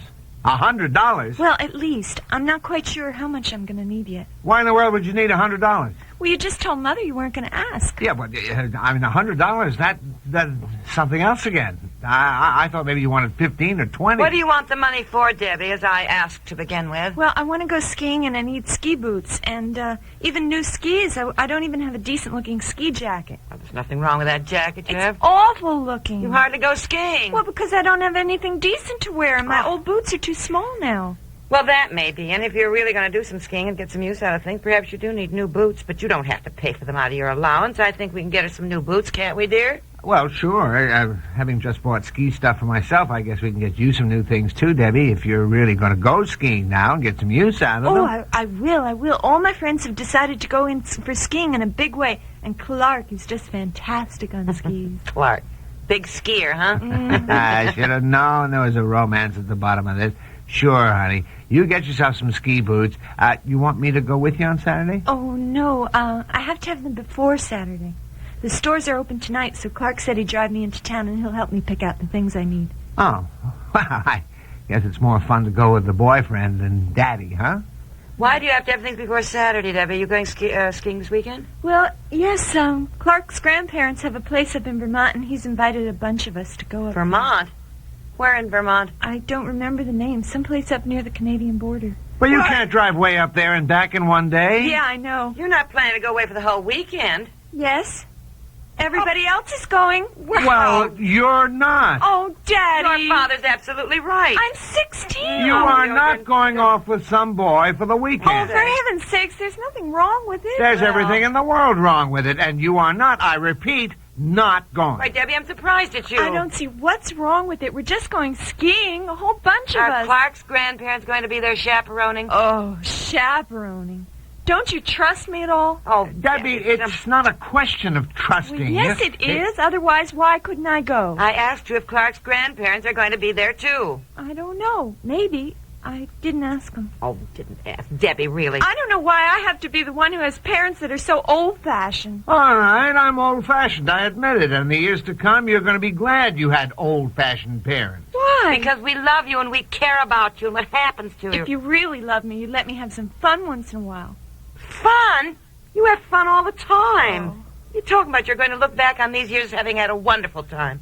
No real responsibilities. You wait until you're married with children to look after. Worrying about them. Worrying about it, making ends meet. Mother. Your mother is right. She isn't right. Or if she is, I don't care about that now. I'm the only one in my whole crowd who has to be in at a certain hour. The only one. Clark says you guys treat me like a baby. I am not concerned with Clark's opinion. That's your problem. You never want to hear anybody else's point of view, not even mine. Now, look here, young lady. Don't you talk to your mother like that. Well, it's true. You two are both so great at telling me I have a right to my opinion, that I should express myself, and that you respect my point of view. And then when I say what I think, you tell me to forget it.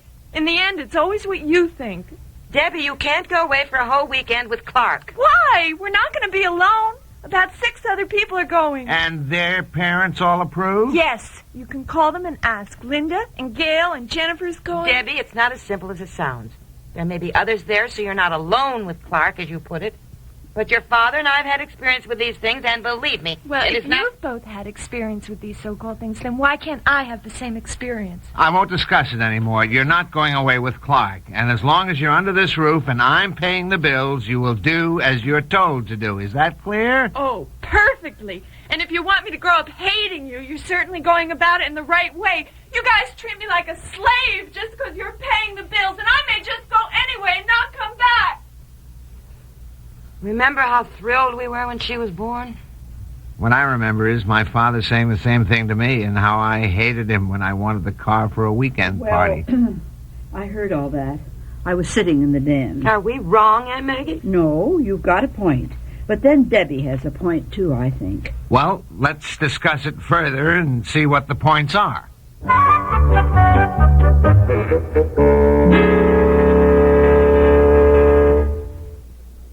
I know we share everything, hon, but next time, could you keep your cold to yourself? This was your cold, dear. You sneezed first. You were sniffling before that.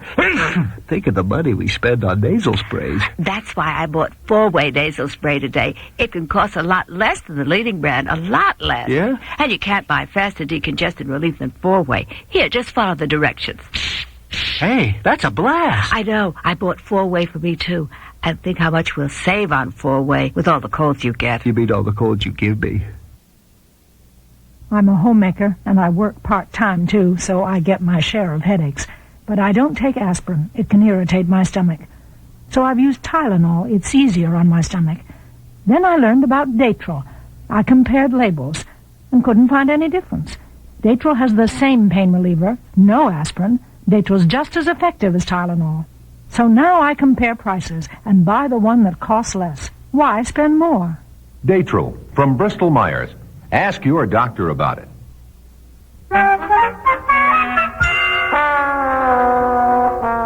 Look, we can sit here and discuss this until we're blue in the face. I am not letting my daughter at 16 go off for a weekend with some boy. I know how you feel exactly, and I still don't know what you meant, Aunt Maggie, when you said Debbie had a point. Now, what point? I told you. Her friends, her girlfriends are all going. If their parents allow it, that's their business. Right. Well, it is hard not to be allowed to do what all your friends are allowed to do. And times have changed. Well, they haven't really changed at all. They just talk about it now. I was on those unchaperoned weekends. I know what they're like. When? Oh. When did you go off for a weekend with some guy? Oh, in college, dear. A fraternity weekend. I was green as grass. As a result, I was really shocked. This big lodge that somebody's parents owned, but they weren't there. And all the couples gradually disappearing off into the rooms. And you? Oh, I was sitting in front of the fire with my date who must have had a rotten time. As I said, I was green as grass. I kept saying, my goodness, where is everybody? I didn't know from beans what was going on. And then finally I caught on. Spent the rest of the night with my date chasing me around the furniture. Well, you may have been green as grass, but I don't think Debbie is. It seems to me the young people nowadays are up on everything. Well, that's the point, and I don't want Debbie involved. And I have been on those unchaperoned weekends, too, and I know what goes on. And we were in college then, too, dear. We were a lot older than Debbie. Well, a couple of years, anyway. That makes a difference, I think. Well, your experiences didn't seem to hurt you. And as I said, since the young people these days aren't green as grass, maybe it wouldn't hurt Debbie either. Don't you trust her? Yes, I just don't trust that, what's his name? Clark. Clark. He's nearly 18. Year ahead of Debbie in school. Well, he is crazy about her, though, dear. Well, that's the point. Yeah, well, he adores her. He always worries about her. I don't think he'd... Well, let's say it. I don't think Clark would want to get her in trouble, as the saying goes. Oh, boy, that would be a whole new kettle of fish. I don't even want to think about it. Well, Debbie can't be your baby girl forever. You know, Maggie, one would think you'd be even more old-fashioned than we are. Well, dear, sometimes it works just the opposite. And Debbie feels you don't trust her. And when people think you don't trust them, then why should they bother behaving properly? Well, I don't want the responsibility for a decision. I think you should tell Debbie you do trust her, and she will behave accordingly. You mean let her go off on this weekend? I simply stated my opinion. The decision is yours. But Debbie's basically a nice girl, a good girl. Well, she may forget that if Clark starts smooching. Oh, dear, no. Smooching is really old-fashioned. Well, dear, I'm looking at the whole thing from a man's point of view. Well, Clark isn't a man. He's a boy, and a very nice boy. Oh, I don't know. I'm going to leave it up to you, dear. I know I'm going to regret this. I just know it, because if nothing else, I'm going to go crazy all weekend while she's gone. But, Debbie, will you come down here, please? Debbie. Aunt Maggie will go shopping tomorrow and get some food. Mm-hmm. Debbie can take a big ham, and we'll make some potato salad and now that we've all eggs. decided, all you're worried about is Debbie's food? Oh, boy, that's typical. Yes, Father. Yes, what? Yes, Daddy. Oh, that's better. Your mother and I and Aunt Maggie have decided that since we really do trust you, you can go on your skiing weekend. Did you hear what I said? Oh, yes! I just can't believe it. Oh, Daddy, thank you, and Mommy. Oh, thank you, Aunt Maggie. Oh, thank you. Don't worry, okay? You won't have to worry at all. Please, don't worry. All right, have a great time. I can go call Clark. Can I call Clark and Sure, call him. Oh, that's wonderful. Just wonderful. I'm so sorry I said I hated you. I really don't. You know that? Oh, yeah, we know that. At least we hope not. We love you. Well, I know it's hard, but I think you've made the right decision. Oh, I hope so. And while she's having fun, we're going to have a terrible weekend. Boy, you can say that again.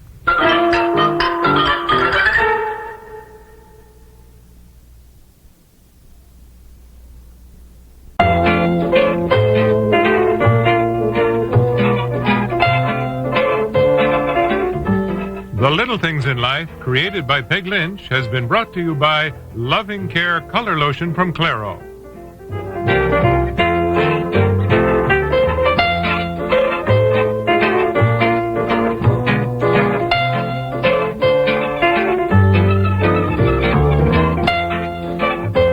This program comes to you from the Radio Playhouse. Have and to hold.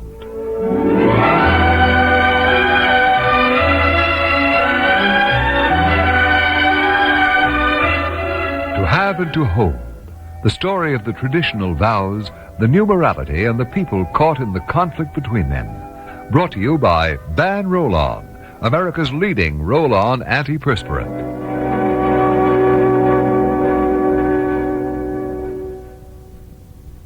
Did you know that a 1.5-ounce bottle of Ban Roll-On antiperspirant costs about the same, yet lasts longer than most 5 or 6-ounce sprays? Listen to this. Averaging 2 seconds of spray per application each side each day, the longest lasting of the leading antiperspirant sprays gives you 37 days of protection. On the average, Ban Roll-On will give you 51 days. That's 38% longer. And tests have shown that Ban Roll-On will help stop wetness better than most leading sprays. Ban Roll-On, so economical, yet so effective. Hi, I'm Sandy Wright. In 1966, I was in a Miss Clairol commercial. Then it was, does she or doesn't she? Today, she still does. I love my hair. After 9 years, yes, 9 years of using Miss Clairol cream formula, it's in great condition. Terrific body, easy to manage, and if I have any gray, who knows? Miss Clairol cream formula. It's the hair color professionals use. The best it can be, at any price. Look for Miss Clairol to know you're the best you can be.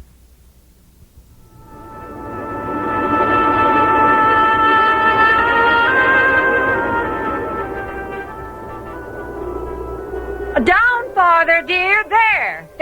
Now stay there. I have to. I'm frozen. Now move up the slope a little, please. Well, if I can. How's this? There. That's the place. Here. Now, let me mark it with a brick. Caroline. There. Must you decide on your spring planting in the middle of winter right after a snowfall? Well, it's the best time, Robert. You can see the lay of the land better. Yeah, well, what was I standing in for, a weeping willow or a blue spruce? Let me look at my list here. Ah, a Japanese maple. Banzai. I think I've earned a drink. Yes, dear, you have. Oh, Well, there's still a little life in the fireplace. All it needs is a little encouragement. I better get Hodges to fill up the wood box. Emily likes a wood fire. Yes, she does. Has she been all right? No one says anything about her physical condition anymore. Is she all over it? Oh, I don't know. We can ask Jason. Well, wouldn't he have told you if there were anything to worry about? Perhaps not, dear. Would you like some sherry? Yes, Robert, I think so. So, Bobby went back to Harvard. Well, I'm glad to hear that. I'm not sure Harvard will feel that way. Robert, when would it be a good time to discuss what has to be done to start the clinic going?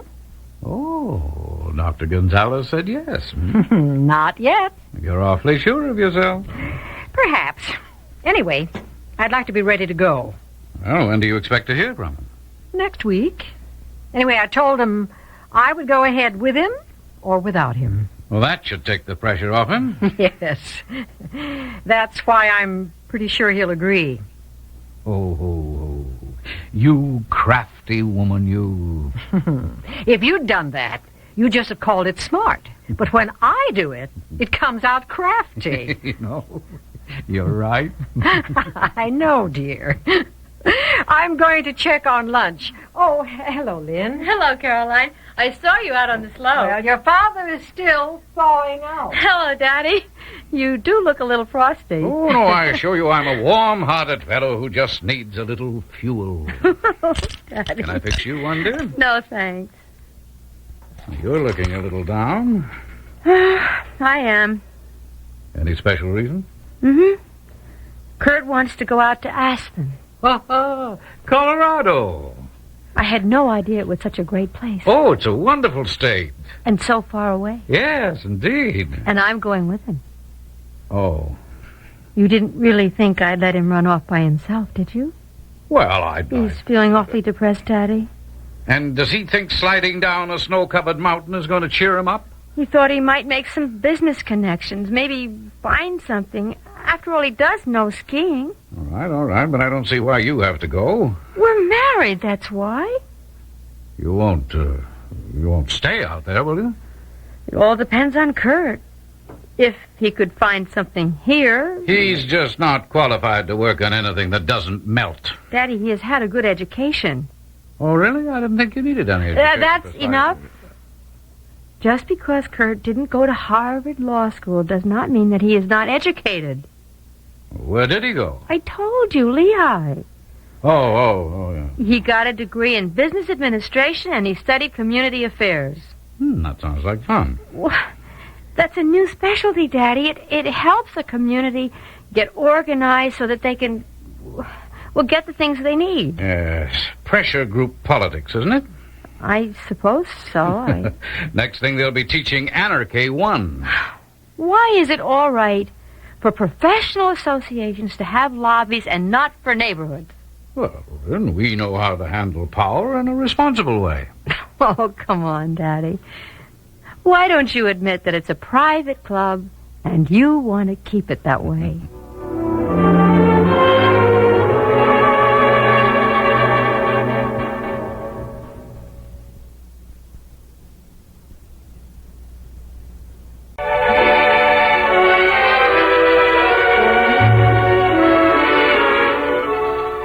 How does Emily look to you, Dad?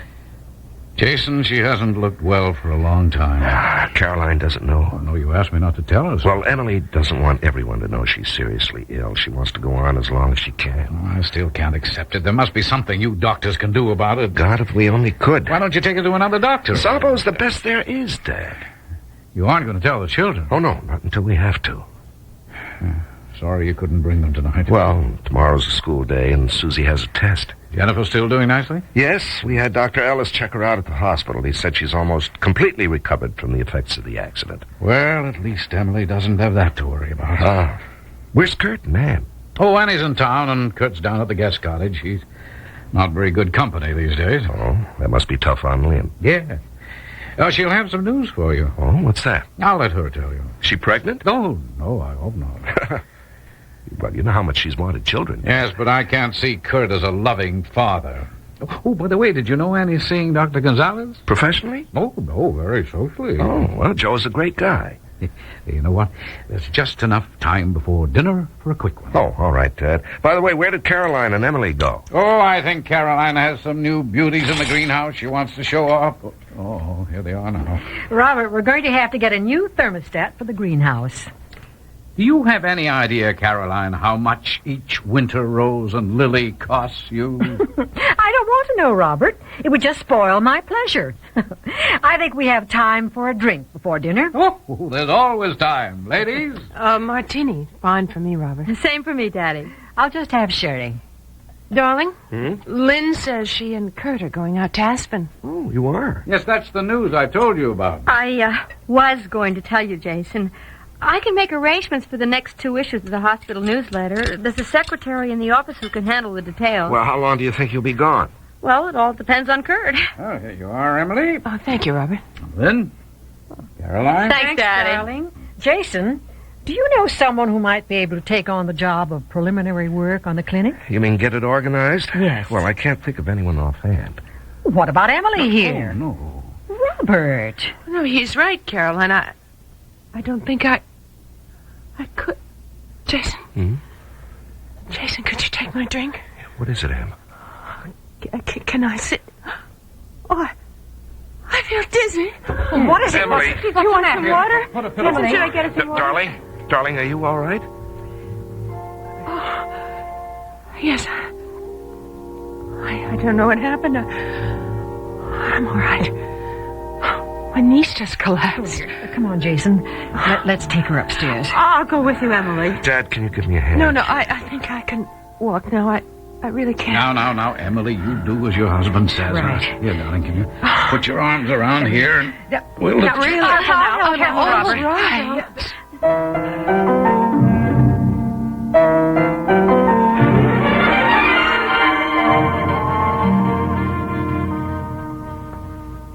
You're sure she's all right alone? Lynn said she'd stay with her, Dad. Jason, Mm-hmm. this is serious. Now, what's the matter with her? Well, maybe she just died. Oh, Robert. Caroline, I guess I'd better tell you. Maybe you should. Emily is, seriously ill. What is it? She has a brain tumor. Oh, no. Oh, Jason, my dear. Caroline, she doesn't want anyone to know. I told Dad last week. I would have told you, Caroline. I understand, darling. Poor Emily. What can be done for her? Well, we don't know. You mean it's very serious? Yes. How terrible. Caroline, please don't say anything. What can I tell Lynn? Well, tell her it's a slight neurological disturbance and that we're treating it. How long do you think that will work? I don't know, Dad. I don't know.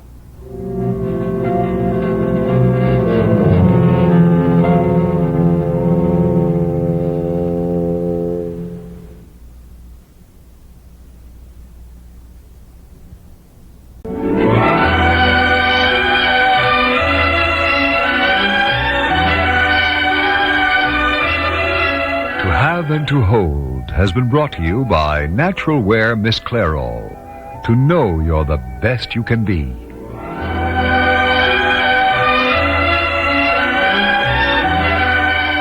This program has come to you from the Radio Playhouse, a DCA Productions program.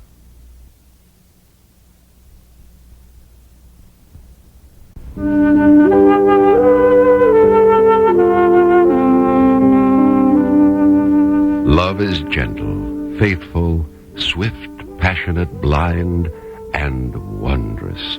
All these are faces of love. In a moment, young Kate Wakefield, venturing into today's world of confusing freedoms. Brought to you by Ban Roll-On, America's leading roll-on antiperspirant.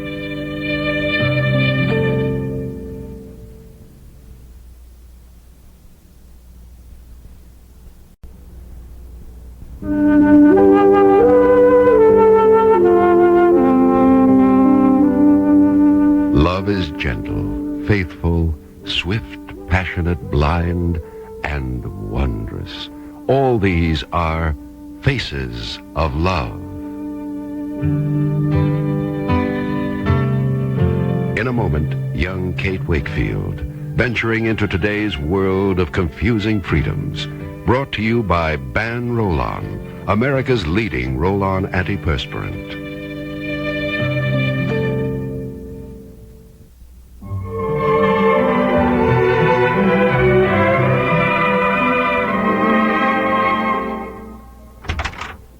Yoo-hoo, I'm home. Oh, hello, dear. You're late tonight. That's a fine wifely greeting. I had a big clinic this afternoon. And last week. Seems all the children in this town are sick. No, it's the time of the year. We could cut it in half if they'd eat right. I'll take your coat, dear. Feed a plant good nutrients and it'll grow. Kids are no different. Oh, where are ours? Cynthia and Keith ate early. They've got a play rehearsal at school. Nancy isn't home yet. Well, where is she? Oh, who knows? That child. But I have got news. Who do you suppose I picked up at the station this afternoon? Just the facts, ma'am. Jim, didn't you ever play guessing games? Yeah, I was always wrong. And who was it? Kate. Oh, great.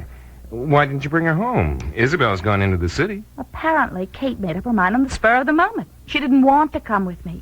She said she was on her way to see Henry Slater. So I dropped her off at his house. How does she look? Oh, fine. A little thin, but smart. City-looking. Well, that's where her life is these days, Joy. Well, I'm not sure it's agreeing with her. She sounded so distracted. Joy, you like your family to stay just as it is, don't you? Even your grown-up little sister. I suppose so, Jim. But I was glad to see her. I think she's the answer to our problem. What problem? Our big problem. Our eldest daughter. Oh, Nancy. I've just about come round to your point of view, Jim. Which one? I seem to veer with the wind about that girl. It's funny, I can solve more kids' problems at the clinic when it comes to my own. I think you've been right about Nancy. It isn't doing her any good to hang around like this in Belhaven doing fill-in jobs. Well, she's not happy, that's for sure. Because she isn't doing anything useful. I certainly opposed her going to the city alone. But now that Kate's established herself down there... What, you mean you want to send her down with Kate? Send her? She was dying to go last fall. I was the witch of Belhaven for not letting her. Well, that was last fall, honey.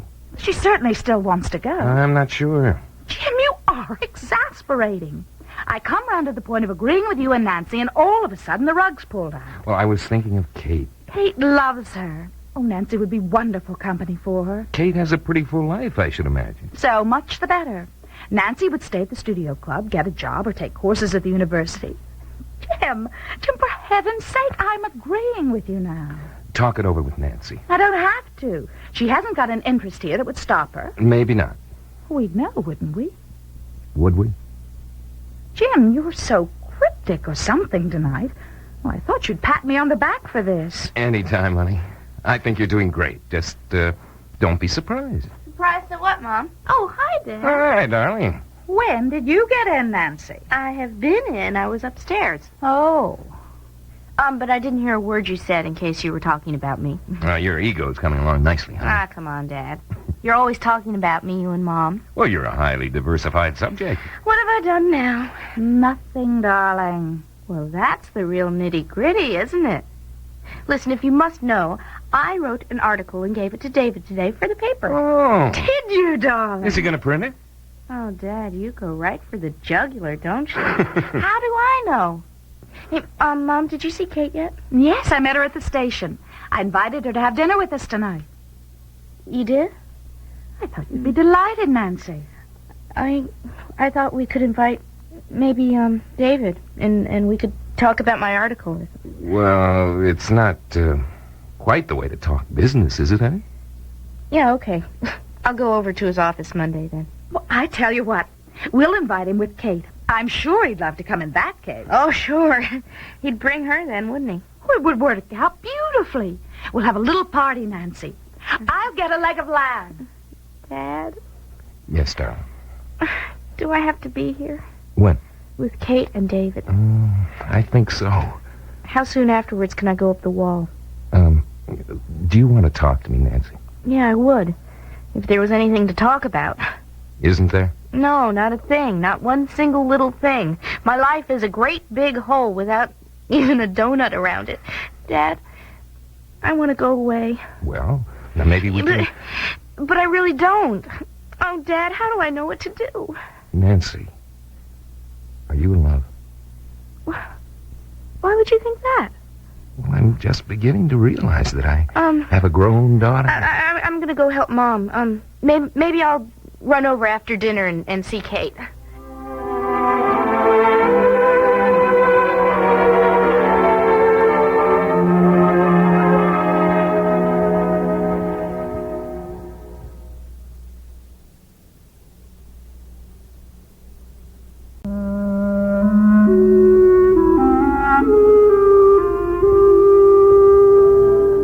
Kate, my dear, now that you finally decide to talk to me, maybe you'd better start at the beginning.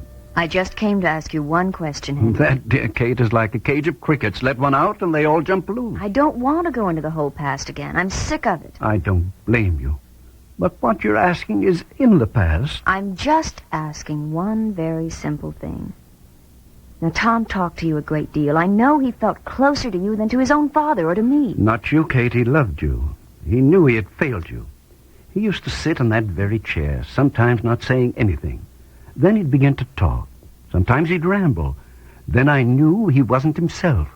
But he needed to talk. I gave him my word I'd keep his confidence. And you did, didn't you? Well, I loved him like my own son. I even tried to keep everything that happened to him out of the paper against my own professional honesty. I have a bad conscience about that. But I never really regretted it. Oh, Henry, I was very grateful, and so was Tom's father. So now you want to ask me about something Tom said? I just want to know if you ever heard Tom mention a place called Glory Point. How did you come upon that, Kate? Well, I was looking over some of Tom's old sailing charts. There it was on several of the charts of the Jamaica coast. Glory Point.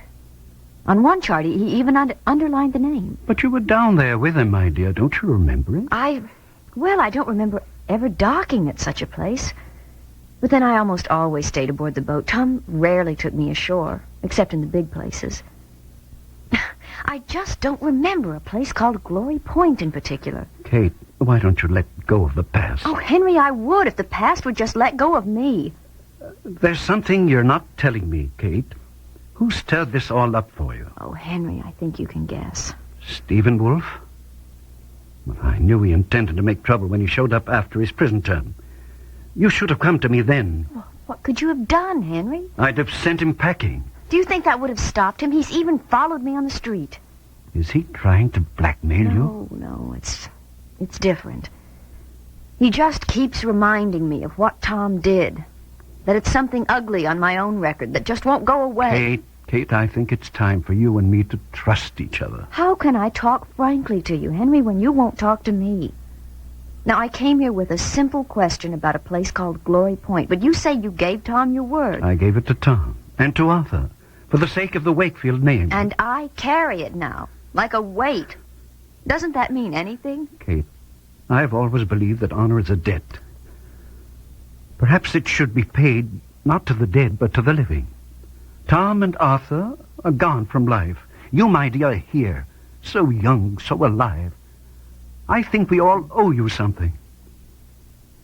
Yes, Tom did talk to me about Glory Point. And you remember what it was he said? I shall never forget it. He talked as if it held some secret for him. He spoke of the sunrise and a place he'd stand to face the east. He said he must go back. Did he say why? He said, and I never forgot the strange look on his face. He said he had buried his soul at Glory Point, and that someday it would be the place of his atonement.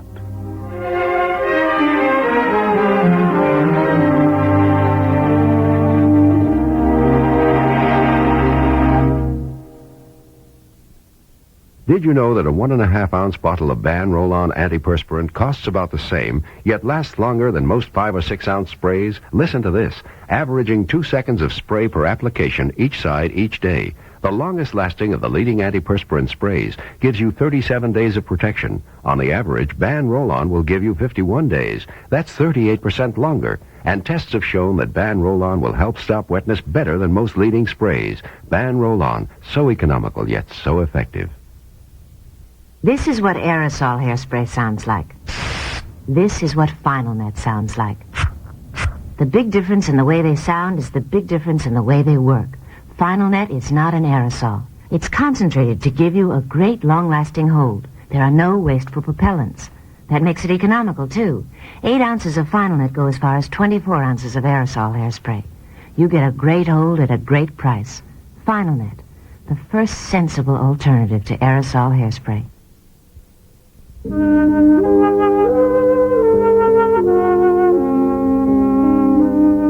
Faces of Love has been brought to you by Final Net Non-Aerosol Hair Mist, a sensible alternative to aerosol hairspray.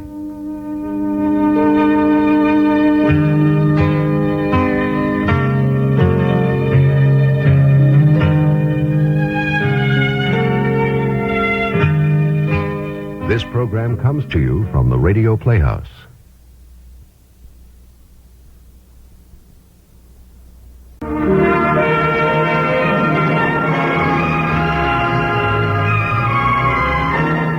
The Author's Studio presents the radio dramatization of William Makepeace Thackeray's classic novel, Vanity Fair, the story of the clever and charming adventuress Becky Sharp. In a moment, our author, Mr. Thackeray. The Author's Studio is brought to you by Daytrill, the new non-aspirin pain reliever from Bristol-Myers.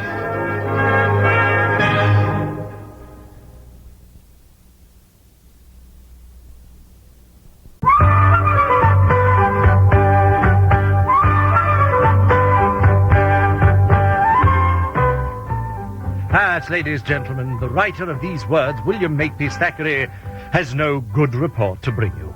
The regrettable situation in Vanity Fair has not improved. The times still are out of joint. By no means has Miss Matilda Crawley been mollified. Becky failed to soften her, and Rawdon fared no better with his tyrannical aunt. A calamitous order to Becky stands. Pack your trunk and quit my house within the hour, or I shall call the constable. At this moment, Becky is dutifully obeying that order, half-heartedly assisted by Giles. La la la la la la la. Miss Becky, how can you sing? What, was I off key? Off your head is more like it. Oh, aren't we saucy this afternoon? Don't you care? Not very much. I quite enjoy your red-headed temper. Oh, careful. Fold my wedding dress tenderly. You know that ain't what I meant. Don't you care that all is lost? If all were lost, I should greatly care. All isn't. Then what would you name what's come to pass? Oh, a bit of bad luck. A bit? Is it a bit that Miss Crawley will not have you, nor me, nor Mr. Rawdon in her house no more? Oh, come to think on it, a bit of good luck. Oh, how jolly to live all cosy in Rawdon's flat. Never to hear Miss Crawley's bell. Fetch, carry, make hot chocolate, read aloud, smooth her sheets and her temper. And best of all, never have to sneak about to be with Rawdon. Oh, I see. And 'tis a bit of jolly good luck she's vowed she'll not give him tuppence now nor ever. What will you buy victuals and ribbons and pretties with, if I may be so bold to ask? Oh, you'll be so bold. By great good fortune, whilst he was away, he won at cards every night. We don't need tuppence from Auntie. Not now nor ever. You'll not need money from her. Is that the way of it? Oh, leave off, Giles. I don't believe for 1 minute we're banished into zone forever, unhoused, unkennelled. All that's needed is time for her to miss me, miss her precious nephew, miss, even you. Let her sulk. She's enjoying it now, but she'll not for long. I know her. So do I. She don't forgive easy. I didn't say she did. Oh, no, don't put my music box in the trunk without wrapping it in something soft. Well, are we almost finished packing? Oh, your tricks, not mine. But they'll not take long. We'll first drive you and the trunks to Rawdon's flat. Then he and I are driving to the Star and Garter to dine and celebrate. Celebrate what? Being married, being free of cantankerous Miss Crawley for a while. Oh, Giles, don't be so grumpy. I look forward to this little holiday. Oh, almost I forgot. He's buying me wedding presents. A little gold French watch to wear at my waist, kid gloves, silk stockings, a bracelet, a ring, and perfumery. Miss Becky, dinner, presents. A pretty penny they'll cost. You'll squander all the money he won at cards. Then he shall have to win more, shan't he? It ain't wise, it ain't. You don't know how long 'twill have to last. For you don't know when Miss Crawley'll have you back, if ever she does. Captain Rawdon Crawley of the Horse Guards is still the nephew of wealthy Miss Matilda Crawley. When I talk to shopkeepers, let them know he's her heir. Then, you'll see, we'll have unbounded credit. He ain't her heir. Not now he ain't. The shopkeepers won't know that, will they? It's a message from Miss Crawley. She don't want us to go. Could be. Could. No, I'll open. Ah, Mrs. Butte. Miss Sharp, my sister-in-law sends me to learn when you are departing. She sends you, or your own curiosity sends you? Unlike some persons I know, I do not tell falsehoods. Miss Crawley wishes me to say that the hour allotted you and your servant and your husband almost has run out. When, pray, are you departing? When, pray, are you departing? That is none of your affair. Kindly answer the question. What was it? When are you quitting this house? Oh, that. You may tell Miss Crawley we shall be gone from these premises in 10 minutes at the most, 5 at the least. And you may say that should she have need of us, we are dining at the Star and Garter. Oh, the Star and Garter. Well, I trust you enjoy yourselves carousing in such a place. And I trust you enjoy your journey back to Queen's Crawley, Mrs. Butte. And enjoy recounting to the Reverend Butte how you have unseated, uprooted, and exiled me. Dear, what an altogether enjoyable time you've had here, and more to come. Indeed, I have had a most enjoyable time, and more to come.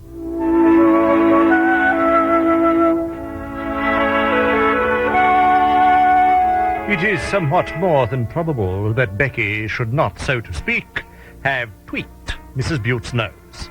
Miss Crawley may be slow to forgive, the Reverend Mrs. Butte never. Ah, well, she has done her worst, and we shall be rid of her soon. Dear listeners, patience. I shall be with you anon.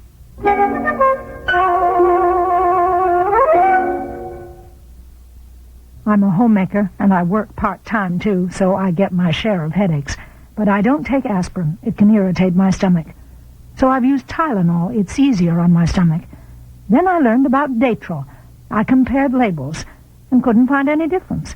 Datril has the same pain reliever, no aspirin. Datril's just as effective as Tylenol. So now I compare prices and buy the one that costs less. Why spend more? Datril from Bristol-Myers. Ask your doctor about it. As anyone knows, hair is only as beautiful as the condition it's in. Natural Wear Miss Clairol shampoo formula conditions while it colors, makes your hair healthy looking and manageable while it adds natural glowing color that covers gray. And it's so easy to use. Just shampoo it in for fresh young color that stays color true week after week. For conditioning hair color, the best it can be, at any price, Natural Wear Miss Clairol, to know you're the best you can be.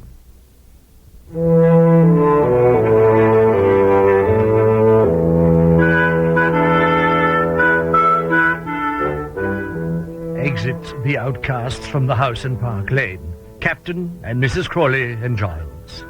Not half an hour are they gone when Sir Pitt's coach and four draws to the curb. My audience will recall, please, that whereas the baronet knows Becky is wed, he does not know to whom, and believes her husband has left her. This knowledge has brought him once again to his sister's menage. Mrs. Butte's beady eyes saw the coach arrive, and it is that amiable lady who opens the door to her brother-in-law. Pitt!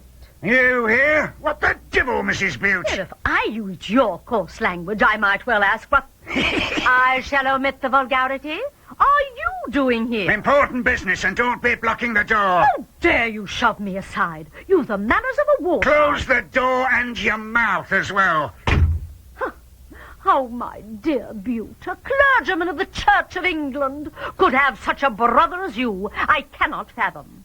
If you've come to see Matilda, she's exceedingly unwell. Matilda? Unwell, is she? Ah. It's piteous how ill she is. Then nurse her back to well yourself. Precisely what I mean to do. What's this? She needs her relations round her.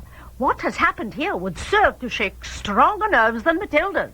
And 'tis my duty to remain with her whilst she is in this critical state. So, has herself a new nurse, eh? Bless my soul, I'm beholden to you, Martha. Now, where's Becky? Where's her traps? She's coming with me to Queen's Crawley. Have you not heard the astonishing intelligence regarding her surreptitious union? So, that's what struck Matilda. Found out, did she? Yes, I've heard. No, Becky's married. Told me herself. What's that to me? Makes no odds. Tell her to come down at once and not keep me. She can't come down. Can? Well. Well, she's already down and gone. She has left this room. Gone? Matilda turned around. By Gad, this is news. On her way to Queen's Crawley by stagecoach, is she? Do you know whom she has wed, Pitt? Yes, I know. You know, and I cannot comprehend this. The intelligence nearly killed your sister. Why does it not set you in a fury as well to know Becky is Rawdon's bride? Rawdon? Becky married you? Oh, you lie.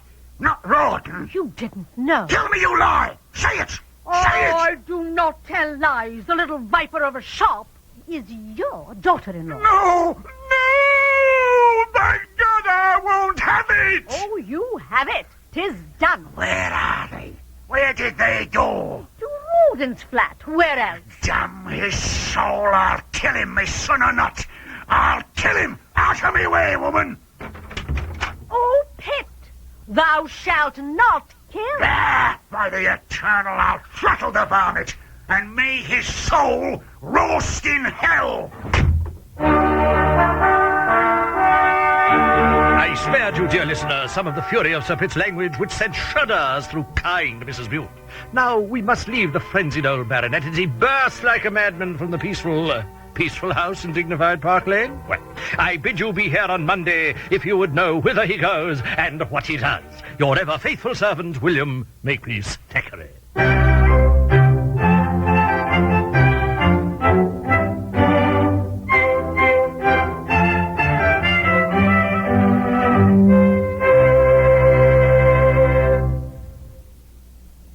I know we share everything, hon, but next time, could you keep your cold to yourself? This was your cold, dear. You sneezed first. You were sniffling before that. Think of the money we spend on nasal sprays. That's why I bought 4-way nasal spray today. It can cost a lot less than the leading brand, a lot less. Yeah? And you can't buy faster decongestant relief than 4-way. Here, just follow the directions. Hey, that's a blast. I know. I bought 4-way for me, too. And think how much we'll save on 4-way with all the colds you get. You mean all the colds you give me?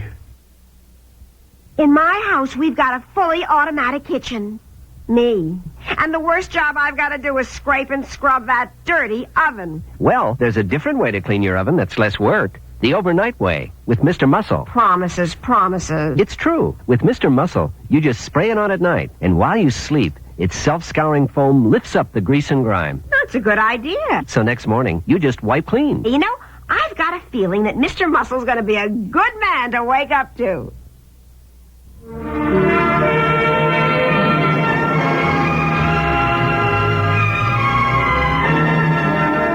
The Author Studio has been brought to you by Natural Wear Miss Clairol. To know you're the best you can be.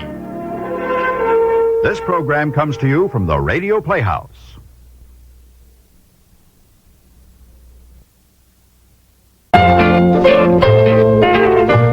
It's not nice to eavesdrop, but it's fun. So let's check in on the comedy of errors at the Baxters. On the little things in life. Brought to you by Ban Roll-On, America's leading roll-on antiperspirant.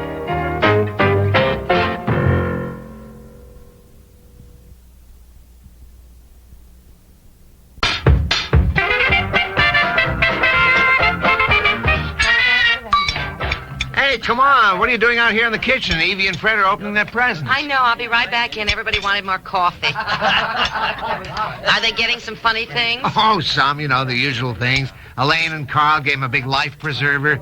Don't they have life preservers on these big cruise ships? Oh, sure. It was just a gag. Miss Perkins gave him some flippers, and Edgar gave him some underwater goggles. Oh, those things are expensive. Yeah, I know.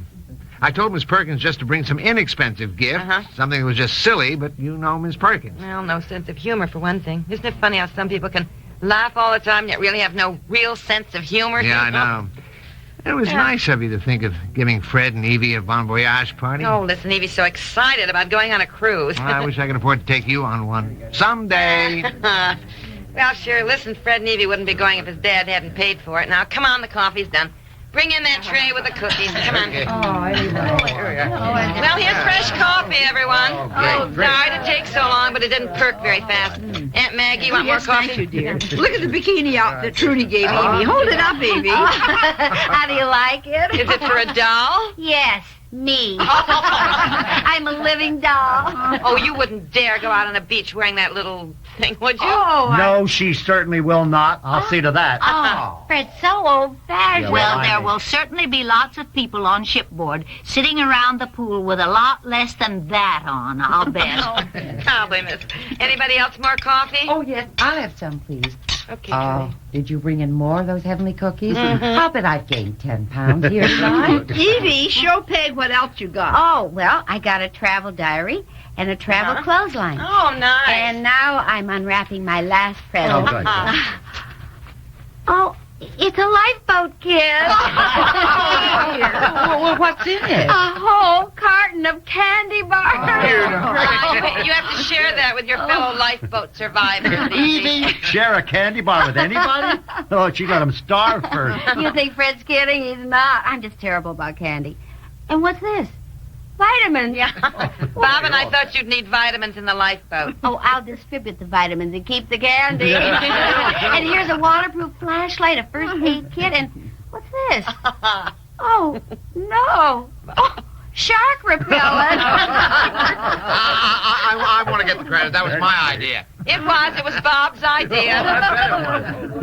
Well, personally, I don't think it's all that funny. Oh, come on, Trudy. Well, now listen. Those big ships do sink, you know.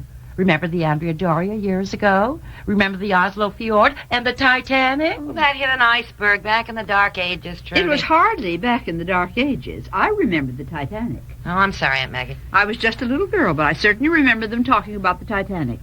Now, that was a terrible thing. Back in 1912 it was. All right, Aunt Maggie, forget the Titanic now. Forget the Titanic. It was one of the greatest sea tragedies. Aunt Maggie, Bob just meant this is a party, you know, for Evie and Fred. They're going on a cruise. Let's not talk about sea disasters. Well, I didn't bring it up. Come on, who wants more coffee? Help yourself to the cookies. Come on there, I better Fred. pack some of these cookies and put them in my lifeboat emergency kit. Oh, now, Evie, cut it out. Oh, well, Trudy was right. Ships do go down. Evie, you can stay home and slip in the bathtub, too. Certainly, it's ridiculous to start worrying over nothing. Oh, Evie always worries about everything. No, I'm not worrying. I'm going to have a fantastic time. And I'm going to send you all postcards and make you green with envy. I will be. Did any of you read the Bermuda Triangle? Now, Edgar. Well, since 1945, more than 100 planes and ships have just vanished into thin air. Oh, Mr. Mooley, Edgar, now, really, this is hardly the time. No. Edgar's right. I read the Bermuda Triangle, and it scared me half to death. Trudy. And, actually, that's what I had in mind when I said ships do go down. So an emergency lifeboat kit may come in darned handy. Sure. I didn't read about any Bermuda thing. What was it? Well, since 1945, more than 100 planes and ships have just vanished into thin air. And more than 1,000 lives have been lost. Yes, and there's never been a single body found or any piece of wreckage from any of those ships or planes. That's right. Everything gone. Nothing left. Vanished. Kaput. But I don't understand. Where did they go? Look, let's talk about Evie and Fred's cruise. Yes. Oh, boy, do we all envy you. Now, let's see. You fly down from here tomorrow, don't you? And then pick up the ship in Florida? No, I want to hear about all these planes and ships that disappeared. Oh, forget it, Evie. Well, Edgar, really, I don't think this is a time to discuss things. No. She wants to hear about it. She just said so. I think we should talk about your cruise, Fred. I want to hear where you're stopping and how long you'll be gone. Yes, there you'll be sunning yourselves on shipboard while the deck boy brings your lunch and we're up here struggling through the snow. Oh, Evie, you're one lucky girl. I want to hear about the planes and ships that disappeared.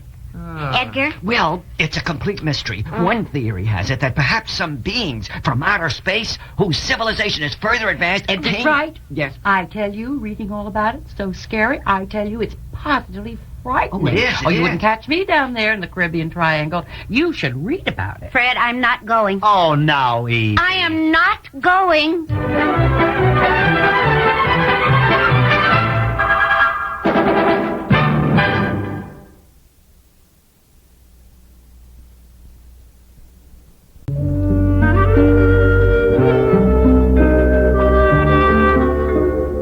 This is crazy. What was supposed to be a nice bon voyage party has turned into a battle royal. Evie and Fred in the den yelling at each other. Well, they're not yelling now. Evie's crying. Miss Perkins slamming out of here and Edgar chasing after her. Miss Perkins was right. Oh, my secretary is always right. That's what makes her so irritating. Well, it was her fiancé who was irritating tonight. Miss Perkins was right to light into him. They were just stupid bringing up the subject of planes and ships that have gone down when somebody's about to take a trip. It was just stupid of Edgar. Well, I guess I might as well clear out the cups and saucers. Oh, don't bother with that now, Aunt Maggie. We'll do it later. I personally did not think you were very nice to your friend Trudy. It's no wonder she went home. Oh, Trudy always does this. If somebody tells her they're going on a trip, she tells them what they're not going to like about it. When I said I was going with Bob to Mexico on a business trip that I was all excited about, she said to me, "Oh, you poor thing. You'll be sick as a dog all the time you're there." I was, she said. Well, if you don't like Trudy, then why did you ask her? Well, I do like her. It's just that he has some very irritating traits. Well, I guess none That's of one us of- are perfect. No, and you didn't help any tonight either, Aunt Maggie. You kept encouraging Edgar to talk about the planes and ships that have gone down in the Caribbean. You should have kept quiet when you saw it was upsetting Evie. Well, Dear, I have hurt Aunt Maggie's feelings. I certainly don't think you're to blame at all, Aunt Maggie. Well, the I really truth don't, of the dear. matter is, What? you're to blame. You're the Me? one who thought it was so cute giving her that emergency lifeboat kit. You thought it was even funnier giving her the shark repellent. You were laughing so hard you could hardly wrap it up. Yeah. Right? Yeah, that's true. These hilarious gags aren't always so funny. No. I think you two better go in the den and see how Fred and Evie are making out. Somehow, you better persuade her to go. Yes, I Okay, think so, yeah. too. Come on. I'll start the dishes. Well, you go on in there. I'll be out Okay, later to come help on. you. May we come in, Fred? Oh, why, sure. If nothing else, it's your house. Evie, you're not going to be silly, are you? Oh, To worry about a thing like that is ridiculous. Here's your chance to go on a cruise.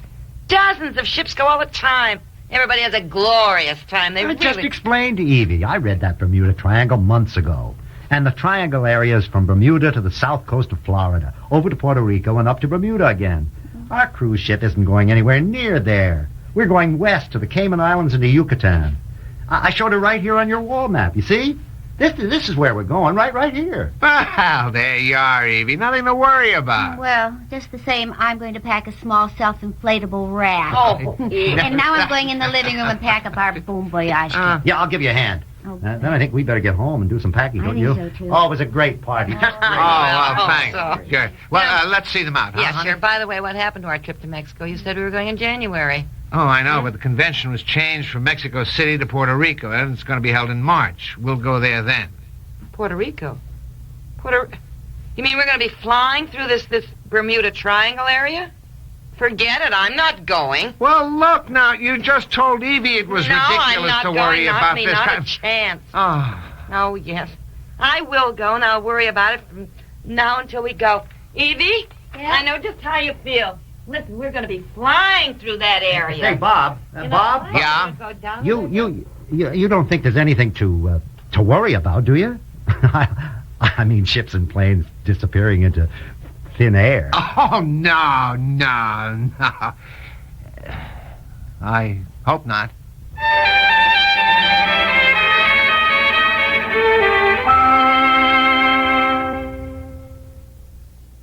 Do you think all antiperspirants are basically the same?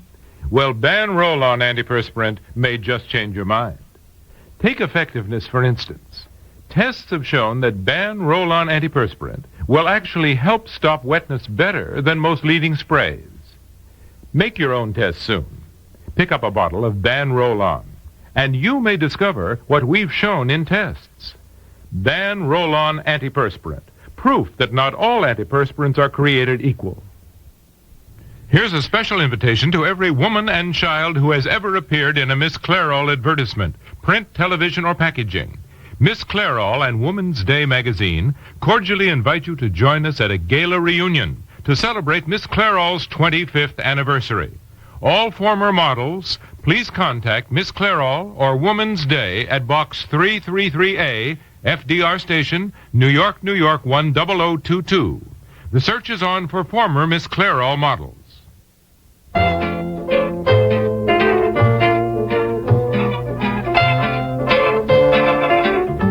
The Little Things in Life, created by Peg Lynch, has been brought to you by Natural Wear Miss Clairol, to know you're the best you can be.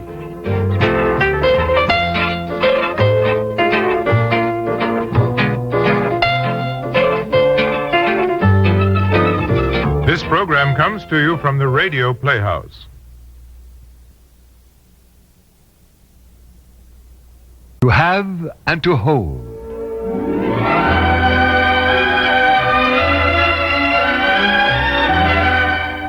To have and to hold. The story of the traditional vows, the new morality, and the people caught in the conflict between them. Brought to you by Mr. Muscle, the oven cleaner that works the easy overnight way.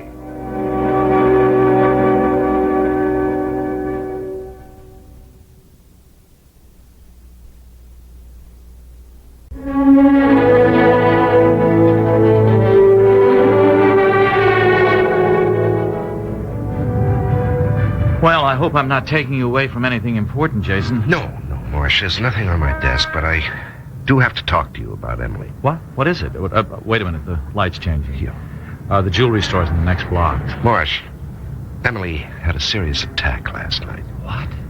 What happened? Well, we were out at River Run for dinner, and suddenly she collapsed. Well, Jason, how is she now? Why didn't you call me? Well, she's a little shaky. There wasn't anything you could do anyway. I gave her a sedative, and we went home early. Oh. Well, I suppose something like that can happen to her at any time.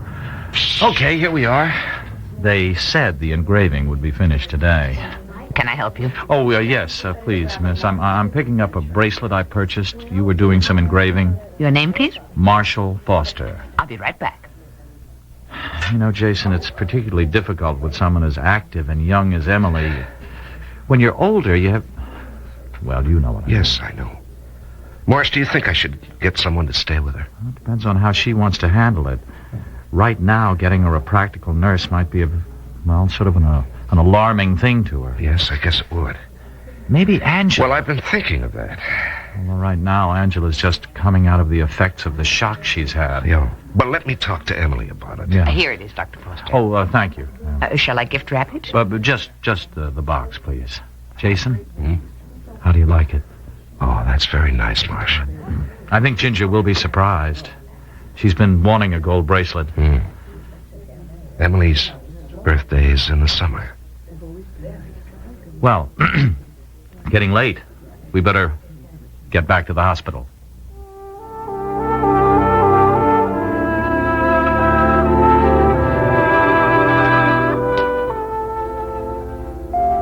Hello, Marsh. I have some messages for you. Oh, thank you, Angela. Well, they can wait a bit. Could I see you in my office? Of course.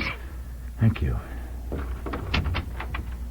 Well, I'm glad to see you back on days again, Angela. I found that working nights wasn't helping me to sleep any better. Well, at least I get a chance to see you. Marsh, I know I've been imposing on you. I haven't noticed that. These last weeks, if it weren't for you, I don't know how I could have made it. Well, I'm sorry it's been so hard on you, but I'm glad I could help. Look, are you busy tomorrow night? Well, no, I'm not. Have dinner with me. Oh, Marsh. No, really, as a favor. You see, I have a late conference anyway, and Ginger and Betsy are going to the high school play. All right, then. You're sure Ginger... Oh, everything should be all right at home. I'm giving Ginger that bracelet you helped me pick out, remember? Oh, yes, that's right. I'm sure Ginger's going to like it.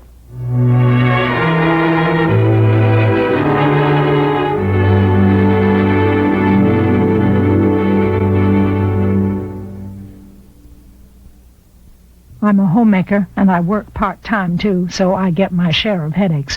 But I don't take aspirin. It can irritate my stomach. So I've used Tylenol. It's easier on my stomach. Then I learned about Datril. I compared labels and couldn't find any difference. Datril has the same pain reliever, no aspirin. Datril's just as effective as Tylenol. So now I compare prices and buy the one that costs less. Why spend more? Datril from Bristol Myers. Ask your doctor about it. I know we share everything, hon, but next time, could you keep your cold to yourself? This was your cold, dear. You sneezed first. You were sniffling before that. Think of the money we spend on nasal sprays. That's why I bought 4-way nasal spray today. It can cost a lot less than the leading brand, a lot less. Yeah? And you can't buy faster decongestant relief than 4-way. Here, just follow the directions. Hey, that's a blast. I know. I bought 4-way for me, too. And think how much we'll save on 4-way with all the colds you get. You mean all the colds you give me?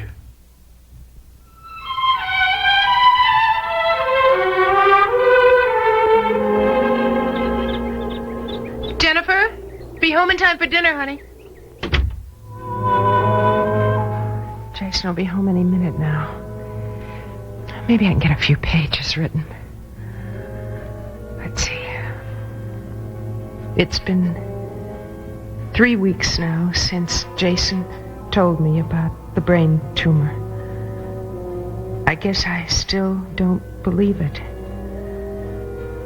I know what the words mean, and even as I write this, I still cannot believe they mean that something frightening is happening to me.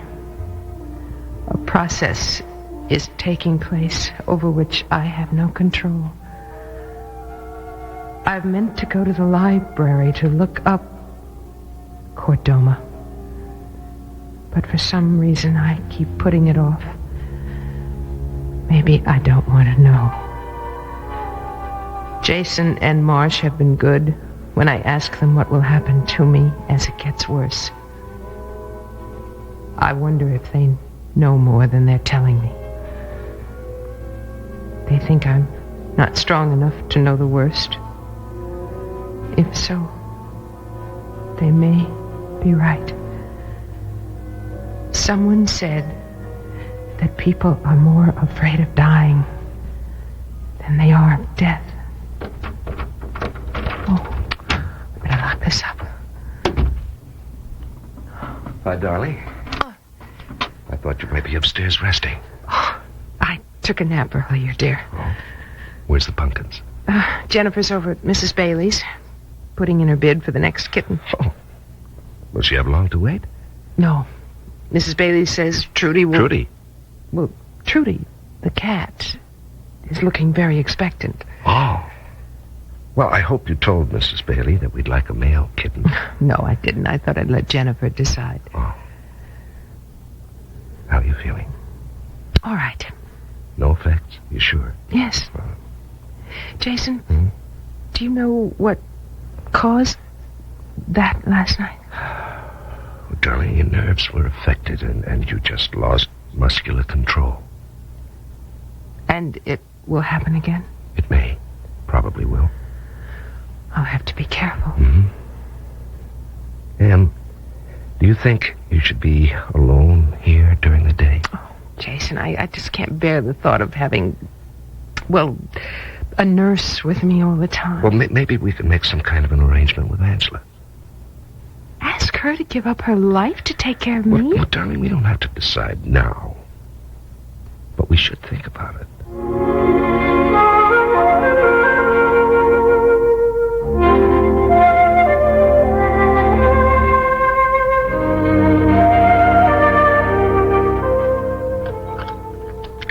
Sure I can't fix you a drink, Ginger?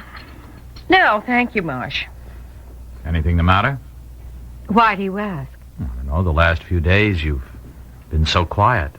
Is that so strange? Well, yes. Usually if something is bothering you, you come right out with it. Why should something be bothering me? All right, what is it now? Are we going to play the game of Guess My Gripe? It's a great joke, isn't it? I wish it were. I could stand a laugh. I'd say that's exactly what you have been having at my expense. Oh, Ginger. Here. I got these at the jeweler's the other day. What? Oh, the cufflinks you gave me for Christmas. Darling, you had them engraved. Oh, they look great, honey. Look at the box. Parsons Jewelry Store. Yes, I know the place. I know you do. I think I see now. Do you still wonder what's bothering me? Not anymore.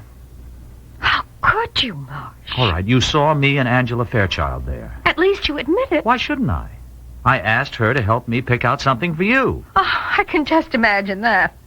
Oh, Marsh, can't you come up with a better story than that? No, I can't, because it's the truth. I wanted to get a bracelet for you for your birthday. I don't believe it. It's true. Here it is. I was saving it for Sunday. I'll just bet you were. Ginger, here's the bracelet. When were you going to give it to her? Ginger, look at it, please. It's a lovely bracelet. Just what I've always wanted. Please read the inscription. Inscription? Engraved inside. To Ginger from Marsh. Happy birthday. February 1st, 1976. Oh, Marsh, I'm sorry. Oh, I'm so sorry. It's all right. It's all right. Considering everything, I suppose it was natural for you to think that. Marsh, I'll never be jealous again. I promise you. You mean until the next time? No. No. The bracelet will remind me of just how wrong I was.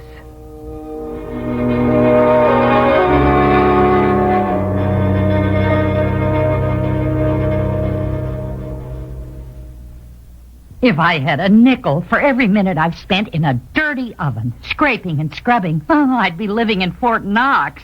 Well, there's a different way to clean your oven that's less work. The overnight way, with Mr. Muscle. Oh, come on. It's true. With Mr. Muscle, you just spray it on at night. And while you sleep, its self-scouring foam lifts up the grease and grime. Really? So next morning, you just wipe clean. Well, Mr. Muscle really sounds like a good man to wake up to. Hi, I'm trimming my little girl's hair. Mine was the same beautiful chestnut color once, before the grays started sneaking in. But I discovered Loving Care color lotion from Clairol. It covered my grays without changing my natural color. And it has no peroxide. Loving Care made my hair shinier and softer, too. Our hair looks almost alike now. Except mine has no bubble gum in it. Loving Care color lotion from Clairol. It's good for your hair.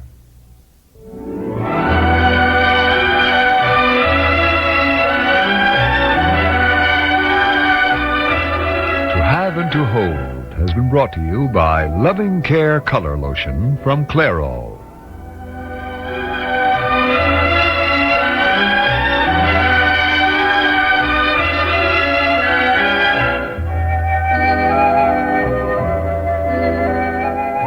This program has come to you from the Radio Playhouse, a DCA Productions program.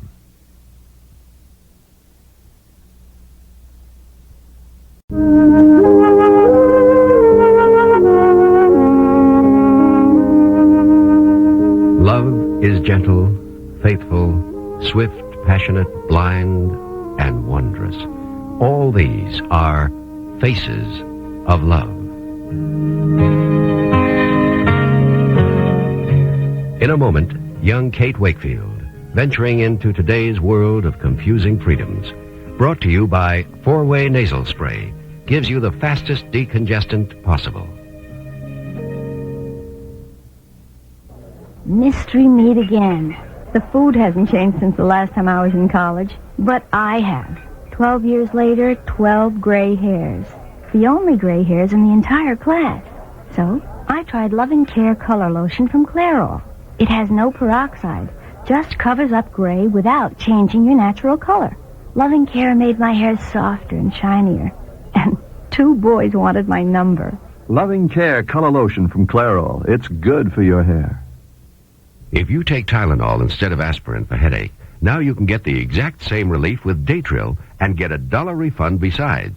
Buy Datril in the 100 or 250 tablet size, and Bristol-Myers will refund you $1. Send name, address, and Datril carton to Datril, Box 836, Farmingdale, New York, 11735, and get $1 back. Offer good on 1 bottle only. Expires April 30th, 1976. So try Datril now and get $1 back.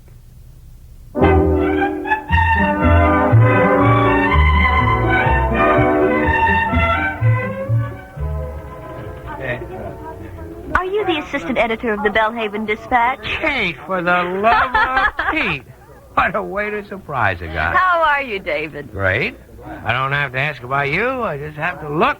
Sit down. I just dropped by to see Henry. Has he left yet? We're just looking in his office there. He's on the phone. Oh, good. I was afraid I'd missed him. How's it going in the city, Kate? Fine. You still with that real estate office? Oh, yes, but there isn't much doing.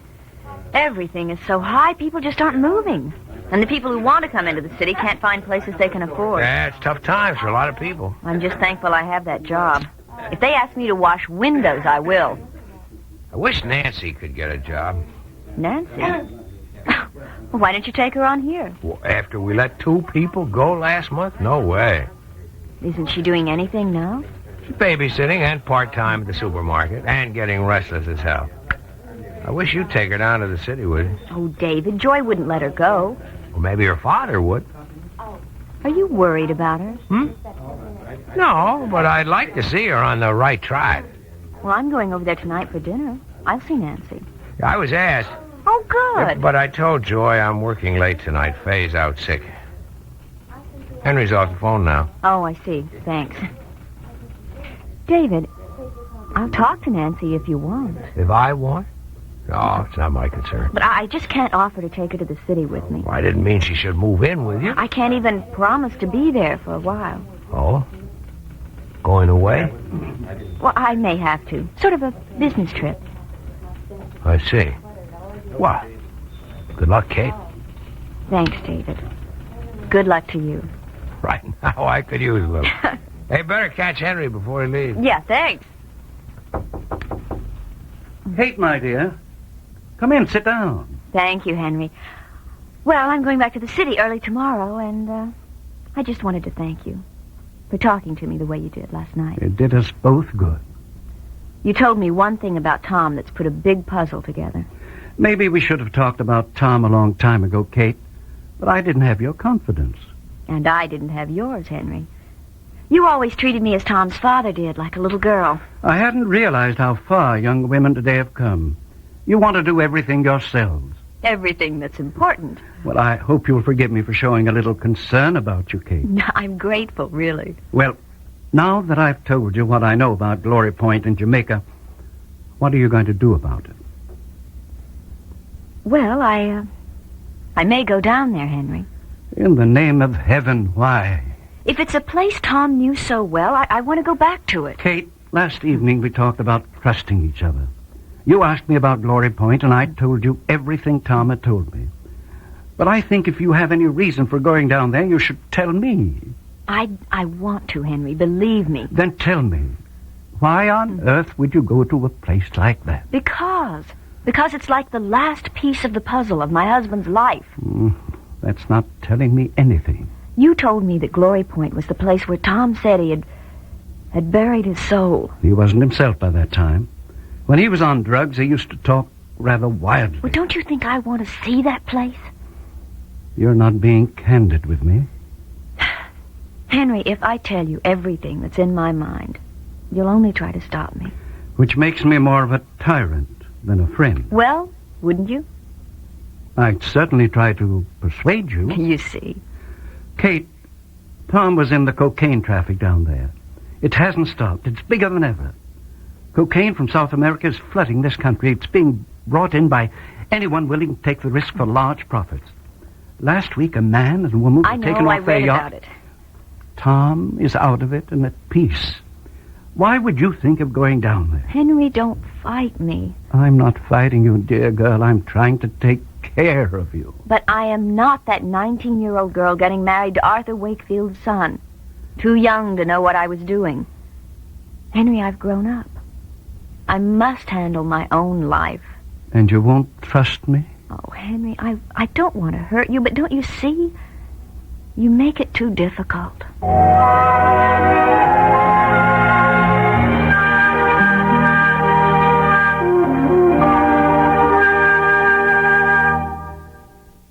I know we share everything, hon, but next time, could you keep your cold to yourself? This was your cold, dear. You sneezed first. You were sniffling before that. Think of the money we spend on nasal sprays. That's why I bought 4-way nasal spray today. It can cost a lot less than the leading brand. A lot less. Yeah? And you can't buy faster decongestant relief than 4-way. Here, just follow the directions. Hey, that's a blast. I know. I bought 4-way for me, too. And think how much we'll save on 4-way with all the colds you get. You mean all the colds you give me? I sweep my floor and I still hear sugar underfoot. I hate that straw broom. That's the kind of dirt straw brooms miss. But an O-Cedar angler broom would get it. Angler bristles are cut on an angle to keep more tips on the floor, and the tips are closer together. O-Cedar Angler gets the dirt other brooms miss. Oh, cedar makes your life easier. What do you hear from your floor? Not a sound. Oh, cedar makes your life easier.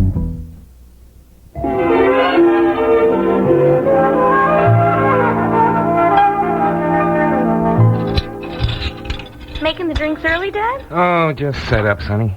Your mother likes things ready in advance. It's not all that much of a party. Oh, it's always a party to your mother when we have guests. It's only Kate.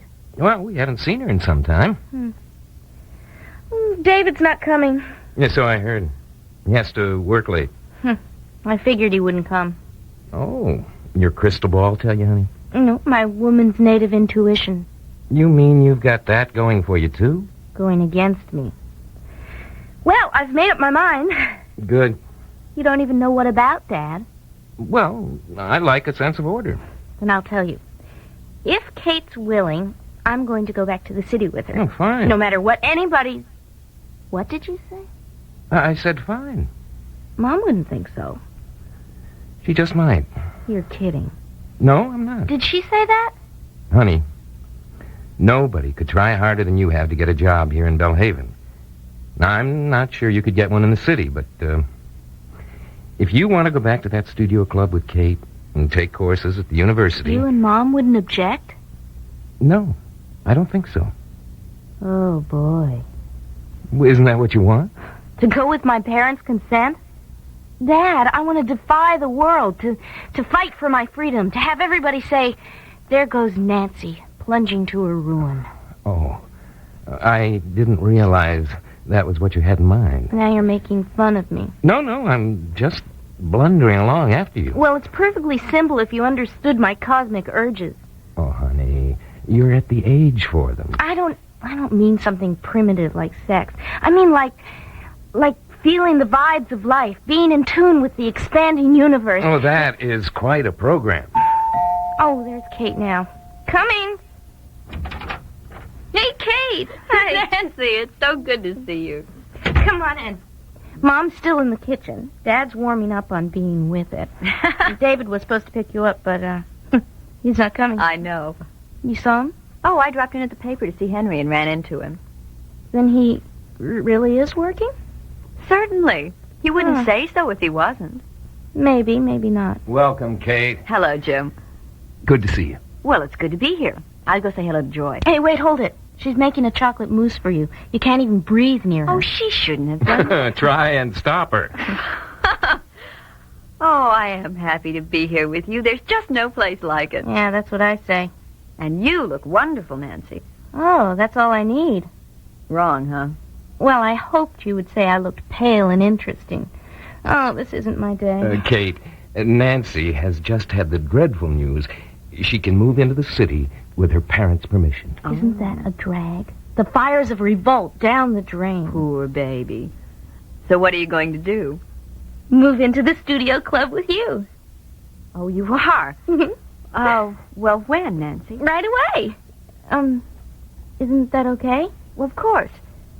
But. No buts. It's just that... I'll get it. Kate, be honest about this. If you think Nancy would be in your way... She couldn't be. I love her.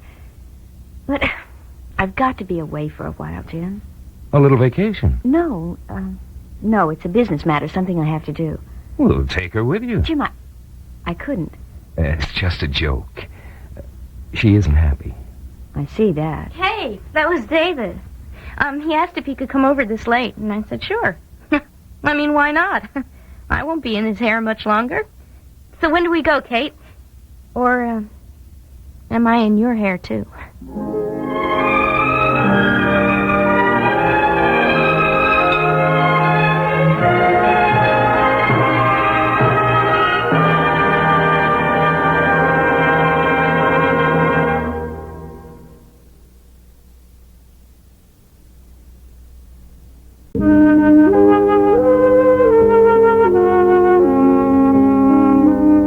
Faces of Love has been brought to you by the O-Cedar Angler Broom.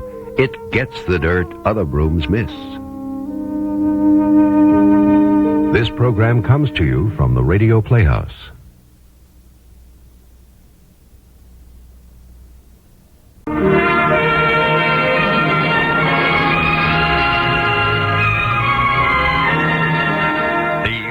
Studio presents the radio dramatization of William Makepeace Thackeray's classic novel, Vanity Fair, the story of the clever and charming adventuress Becky Sharp.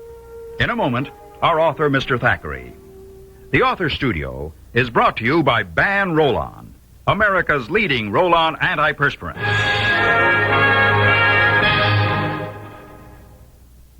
Say, did you know that a 1.5 ounce bottle of Ban Roll-On antiperspirant costs about the same, yet lasts longer than most 5 or 6 ounce sprays? Listen to this. Averaging 2 seconds of spray per application each side each day, the longest lasting of the leading antiperspirant sprays will give you 37 days of protection. On the average, Ban Roll-On will give you 51 days. That's 38% longer. And tests have shown that Ban Roll-On will help stop wetness better than most leading sprays. Ban Roll-On. So economical, yet so effective. As anyone knows, hair is only as beautiful as the condition it's in. Natural Wear Miss Clairol shampoo formula conditions while it colors, makes your hair healthy looking and manageable while it adds natural glowing color that covers gray. And it's so easy to use. Just shampoo it in for fresh young color that stays color true week after week. For conditioning hair color, the best it can be, at any price, Natural Wear Miss Clairol, to know you're the best you can be.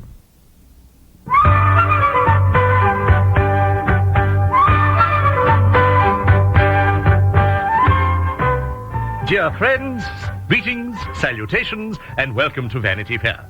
I am its author, William Makepeace Thackeray.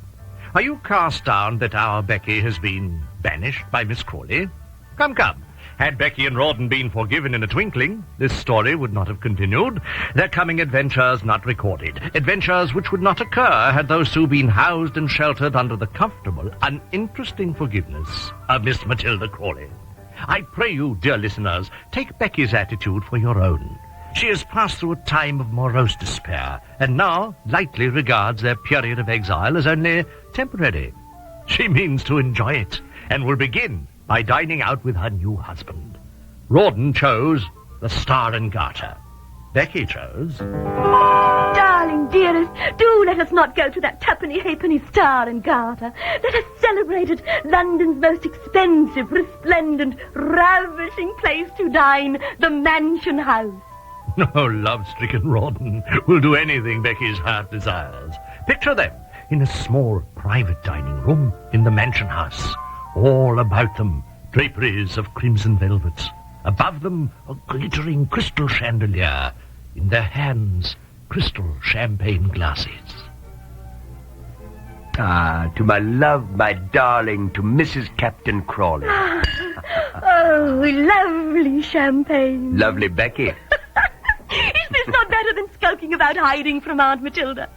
But I say, Beck, a pretty penny all this. Like she hadn't cut us off. Oh, your auntie, our auntie, will relent after a time, and then we shall have what Sir Pitt dangled in front of me. We'll move in the best society, have a box at the opera, the finest carriage in London, and your wife will wear jewels that will put the court to shame. Without Auntie's money, there'll not be any of that. And I promise you, said I'd get you into society, but damn it all I will, without her confounded money. Oh, my love, unless she does come round, I'll be properly insulted and slighted and cut at the opera, or wherever else we try to go in society. Let any insolent woman cut you, and I'll challenge her husband and brothers and fathers with pistols and then bring you their heads. Rawdon, you darling booby, you can't shoot me into society. I know. Beck, what if the old girl don't come round? Oh, I say she will. You must say it too and believe it. Oh. She'll not be able to bear that dreary house without you and me. We must give her time to find it out, that's all. How much time? I don't know or care how much time. I only care that it happens, and it will. If she doesn't decide on her own, we will make it happen. How, Becky? How? Oh, Captain, are you not a soldier? We will lay such siege to Auntie with ammunitions invented by your Becky that we'll win this foolish little war. But if we don't... Oh, do stop saying that. Hang it, answer, then I'll stop. If she don't come round, if I lose her fortune, what then? Then I'll make your fortune. By heaven, I believe you will. You can do anything. You're fit to be Archbishop of Canterbury or Commander-in-Chief, and I'll act under your orders. By Jove, I will, as I'd charge with my men at the command of my colonel. Oh, will you truly, my darling? I will. To me, your words will be oracles. The one time I'd not listen would have us marry. Look what misfortune I brought upon us. From now on, sir, I follow wherever you lead. Then Then I shall give my first order. Kiss me this instant and seal the bargain. Done. Next order, sir. We shall rent a little house for Captain and Mrs. Crawley. Rent a what? Oh, dearest, your lodgings are too small. Your man has had to give up his room to Giles. We shall rent a dear little house. Look here. Fritz don't mind putting up across the way. I mind. You should have your own servant to wait upon you when you need him. With the cost of a house. Cost, voila. You shall win at cards and billiards and dice. We'll rent the house by the week, so the moment Auntie begs us to return, we'll not have spent more than need be. I say, but how many guineas spent every week? It wants thinking about, my angel. Captain Crawley, sir, you are not very well obeying the orders of your commander-in-chief. Oh, right. We'll rent a dear little house for Captain and Mrs. Commander Crawley. Done. Can there be listeners who wonder at this marriage from Captain Crawley's vantage? Was his Aunt Matilda right, perhaps, that he should not have married a governess? Who on earth can question a gentleman marrying anyone? How many of even the wise and learned have married their cooks? Did not Lord Liscombe Ladle, himself the most prudent of men, make a runaway match far beneath his station? Were not Achilles and Ajax both in love with their servant girls? If gentlemen made only prudent marriages, what a stop to the population there would be. Oh, dear me, how I do run on. I shall be silent for a time, in return.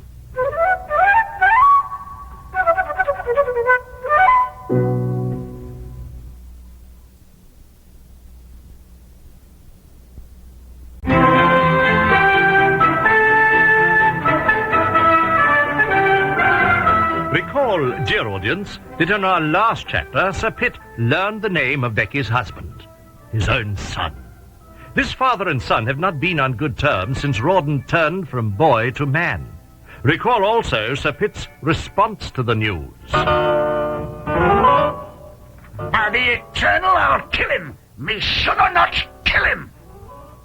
From the house in Park Lane, Sir Pitt stormed to the Red Dragon public house, where he brooded, swore, and wept, whilst downing whisky toddies. The old baronet has now arrived at Rawdon's flat. He scorns both doorbell and knocker. Fists serve better his purpose and temper. Open! Open up! Be quick about it! Open! By God, sir! Oh, Giles. Oh, Sir Pitt. Out of me way.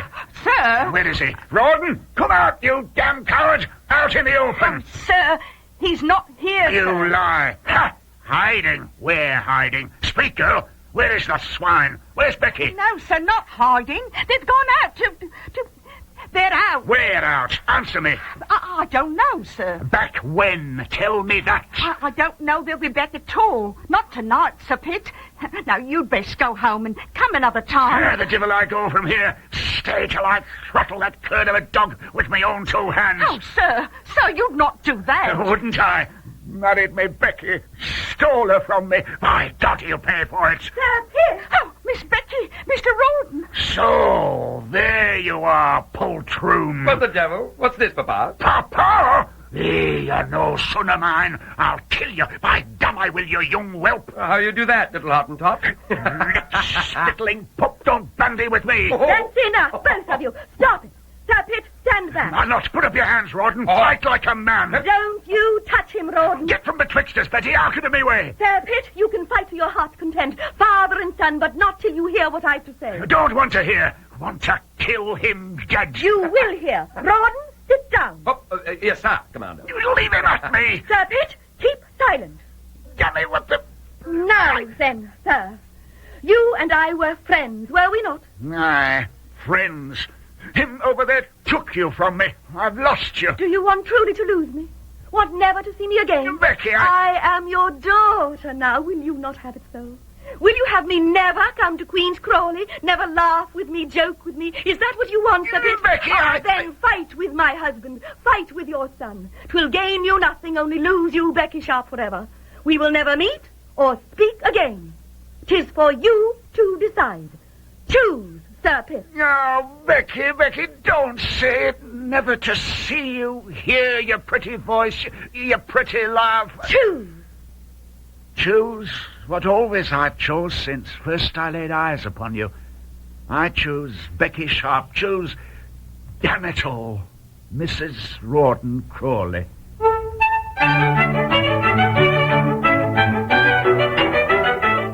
Oh, Commander-in-Chief indeed. Don't fancy, dear listeners, Sir Pitt will hate his son less, only love Becky more.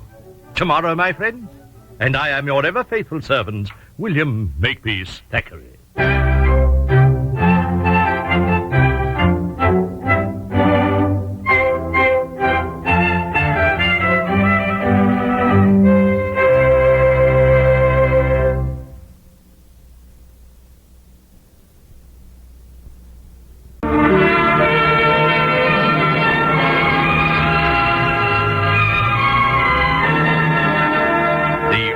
Studio has been brought to you by Natural Wear Miss Clairol. To know you're the best you can be.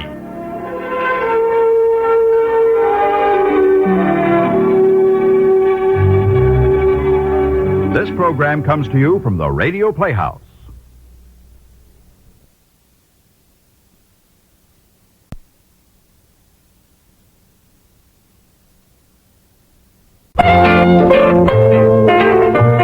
It's not nice to eavesdrop, but it's fun. So let's check in on the comedy of errors at the Baxters. On the little things in life.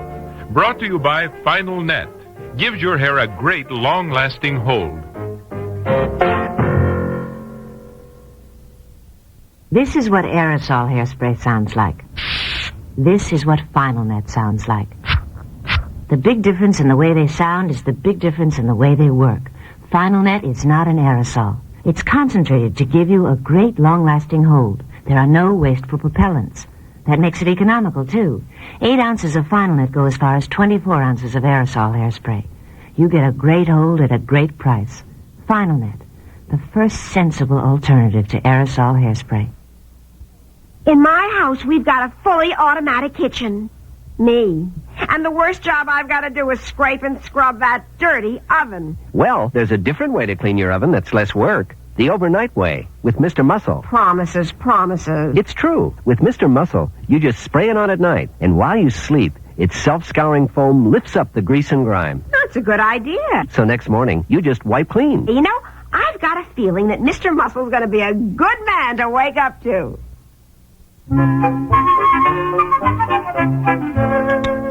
Oh, good morning.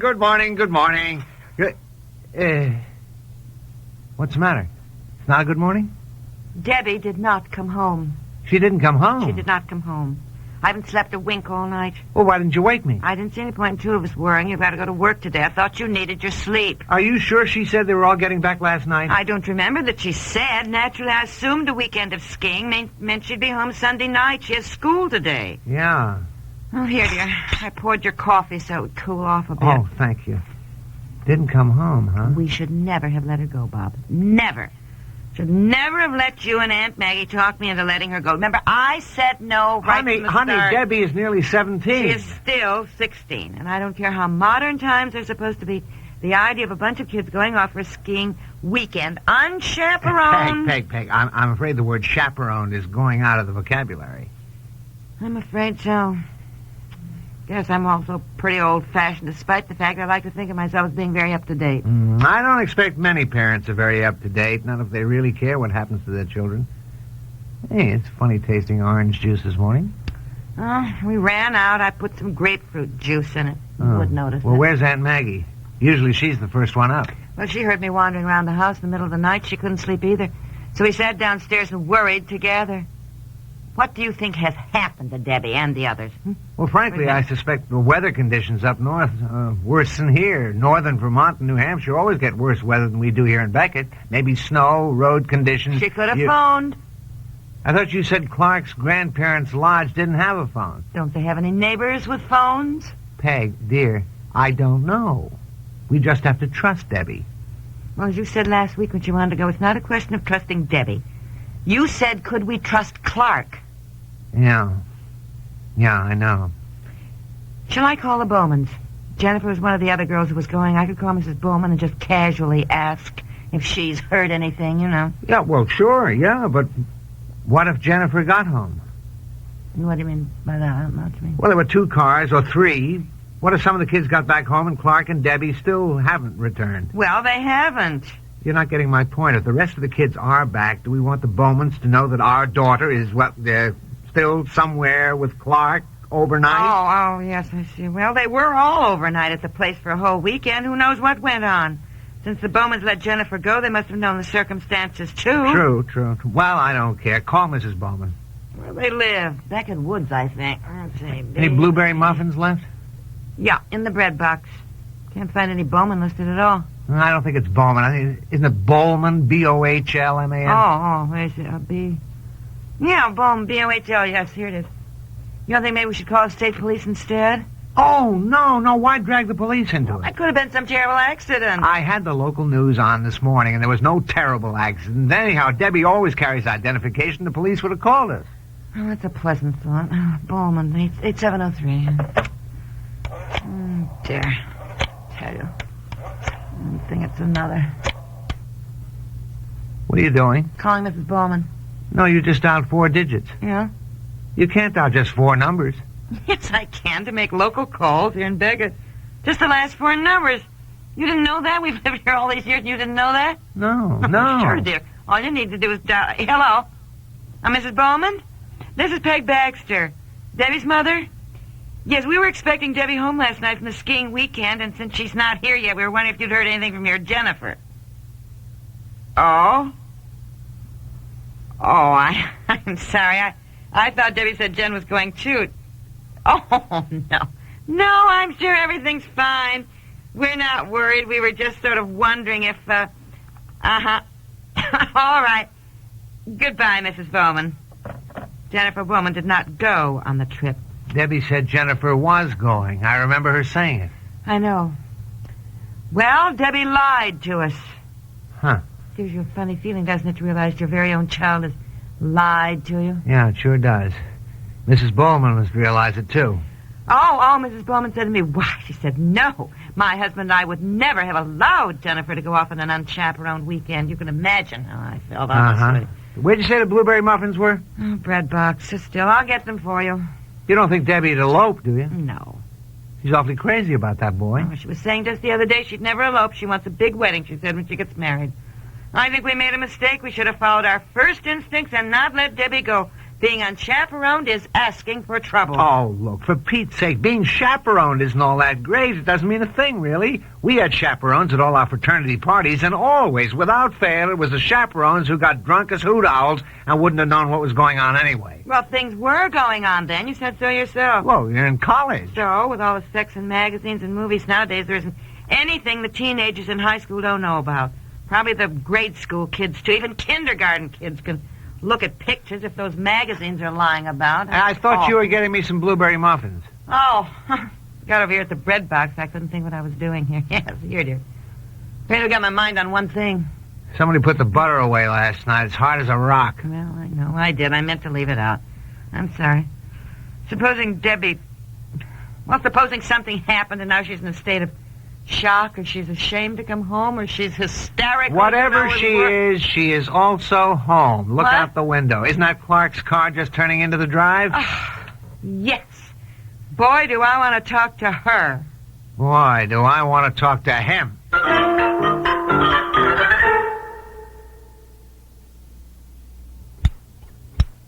Hi, I'm trimming my little girl's hair. Mine was the same beautiful chestnut color once, before the grays started sneaking in. But I discovered Loving Care color lotion from Clairol. It covered my grays without changing my natural color, and it has no peroxide. Loving Care made my hair shinier and softer, too. Our hair looks almost alike now, except mine has no bubble gum in it. Loving Care color lotion from Clairol. It's good for your hair. Do you think all antiperspirants are basically the same? Well, Ban Roll-On antiperspirant may just change your mind. Take effectiveness, for instance. Tests have shown that Ban Roll-On antiperspirant will actually help stop wetness better than most leading sprays. Make your own test soon. Pick up a bottle of Ban Roll-On, and you may discover what we've shown in tests. Ban Roll-On antiperspirant, proof that not all antiperspirants are created equal. What I want to know is, why didn't Clark come in the house with you? He wanted to, Daddy. I told him not to. I didn't want you to jump on him. Oh, that's nice. That's the reputation I have. Since when do I jump, as you put it, on your boyfriend? Well, you're all ready to do it right now, and you haven't even heard what happened. Debbie's right, dear, and we certainly do want to hear what happened. First of all, did you have a good time? No. No? What do you mean? What was the matter? Huh? First of all, they could all ski better than I can, so they just left me and went up on the big slopes. Well, you probably have to take some ski lessons, Debbie. Well, as a result, I was the only one who did all the cooking. I was getting the meals ready while they were all out having fun. You did the cooking. What in the world did you fix? Oh, hot dogs, hamburgers, pizza. I thought you told us you were getting home last night. Well, we were supposed to, Daddy, and everybody else did except Clark and me. You were alone up there with Clark? Yes, we were left alone to do the dishes and clean up the mess that everybody just left. They didn't help with one thing. They just packed up their sleeping bags and ski equipment and took off for home. Clark said that we couldn't leave the place like that because his grandparents would be furious. Well, that's for sure. So he did the dishes and swept up, and by then it was dark and it had started to snow. Clark thought we should stay, but I had it. I wanted to get home. Maybe you should have stayed. You might have got caught in a snowstorm. The car's stuck in a snowdrift or something. Oh, yeah, I knew what Mother would have had to say if we stayed up there alone. Oh, now, Debbie. Well, you would. Look, I'd rather you were ruined, as they say, rather than freeze to death. Peg. Well, what were the sleeping accommodations up there? Everybody had sleeping bags. That's not exactly what I meant. Look, could we find out where you've been all night? Driving down. Clark took the wrong turn in the snowstorm, and we got lost and had to go back.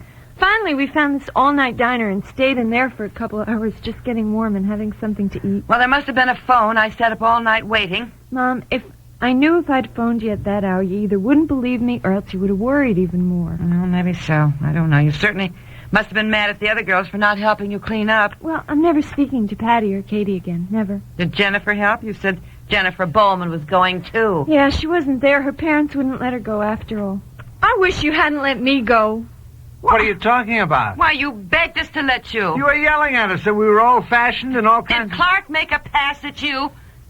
Did you? No. I was not attacked in any way, shape, or form. Obviously, you have a very undesirable daughter on your hands. You certainly did not need to worry about anything. Oh, I'm going to change my clothes and get to school. Oh. All right, Debbie. Why does she go on so about not being attractive or desirable, as she puts it? She is pretty, isn't she? Why doesn't somebody make a pass at her? First you worry they will, now you worry they don't. Well, she worries about it. Oh, I tell you, this being parents. When Debbie does get married, do you think we'll cry at her wedding? Of course we'll cry. Buckets. With relief. Yes.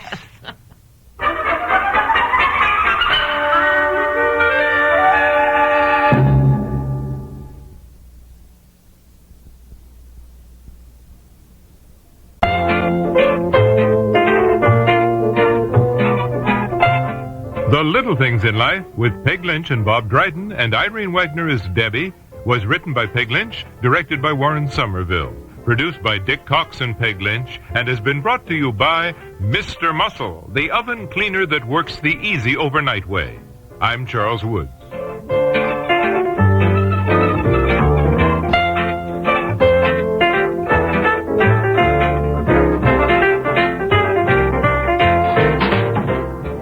This program comes to you from the Radio Playhouse. To have and to hold.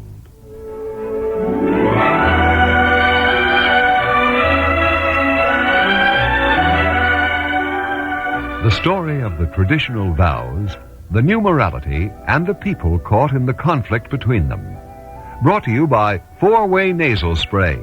Gives you the fastest decongestant possible.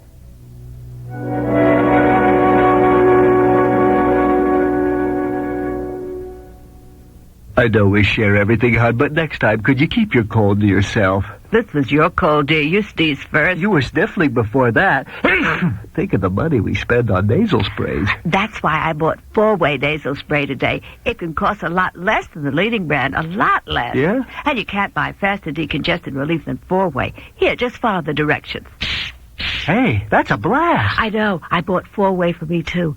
And think how much we'll save on 4-Way with all the colds you get. You mean all the colds you give me?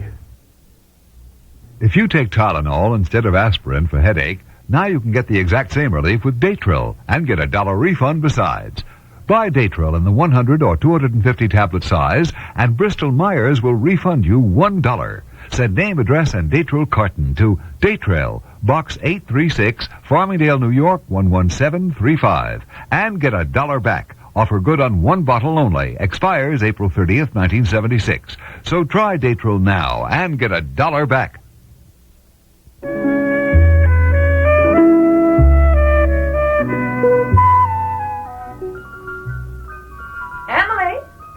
Emily, where are you? I'm up in the attic, Angela. What are you doing up there? Hey, you'd better have a sweater on, Angela, if you're coming up. Oh, it's freezing up here. Oh, Angela, look what I found. Oh, Mother's sewing box. Oh, I remember that too. I love it.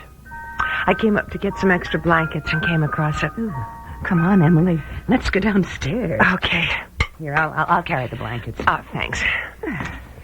You know, I'd forgotten all about Mother's sewing box. Didn't Daddy bring it back from one of his trips? Mm-hmm. I think so. Do you realize how few things we were able to keep to remind us of him? I know. Everything seemed to vanish. I've got a tea kettle on for some tea. Have you got time? Oh, yes, I'm not due at Jefferson for another hour. Oh, good. Just drop the blankets on the bench. We'll go on down to the kitchen. Okay. You know, the sewing box is in great condition. The blue satin lining is hardly even faded. Uh-oh, there's the kettle. Angela, I'd like you to have the sewing box. Oh, no, you keep it, Emily. No, you take it for now. You can give it to Susie later on. You think she's going to take up mending? Well, she just might. Angela, do you know something? You look terrible. Oh, well, that's just what I needed. Those circles under your eyes, aren't you sleeping? Yes, but not very well. You're worrying about me. Emily, please. Now, honey, look, I know I can't tell you not to, because you will anyway, but I'm please. over some of the shock, I guess, but still, I can't believe... Here, tea's all ready. Now, look, Angela, we've got to live with it. All of us. It's tough, but when I see it's hurting you like this, it's going to be harder for me.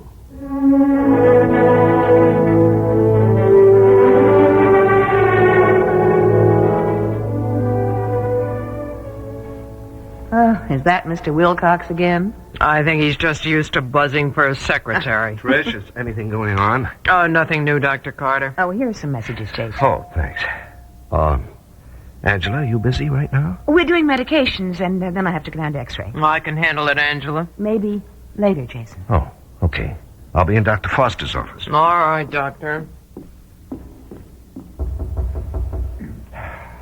Man. Marsh, I don't get it. What's that? What's happened to Angela? She's worried about Emily. Well, we all are. You'd think it would bring us closer together, but Angela's practically refusing to discuss anything with me. Oh? Look, she's talking to you. Do you think you... I'll try, Jason. It's got to be a reaction to Emily's illness.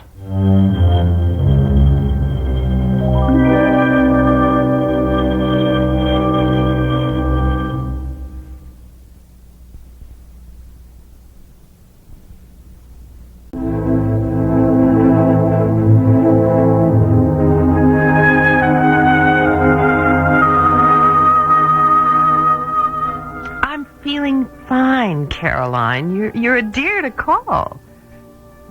No, really, I am fine. I know, but now please, don't worry about me. All right, lunch on Thursday. I'll see you then. Goodbye. Oh, Caroline, give my love to Robert.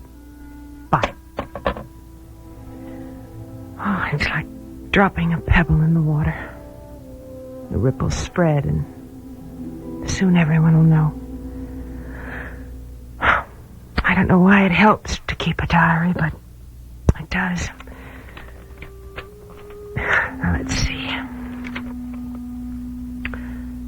My physical condition isn't any worse. At least not today.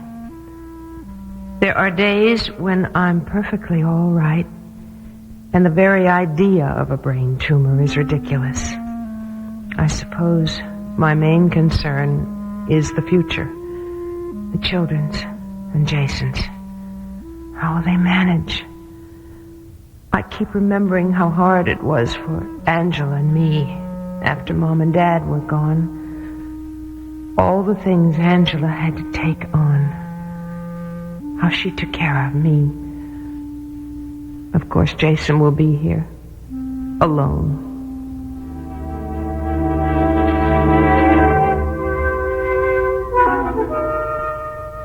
Thanks for bringing me home, Marge. I'd ask you in, but I really am exhausted. Well, at least let me carry this in for you.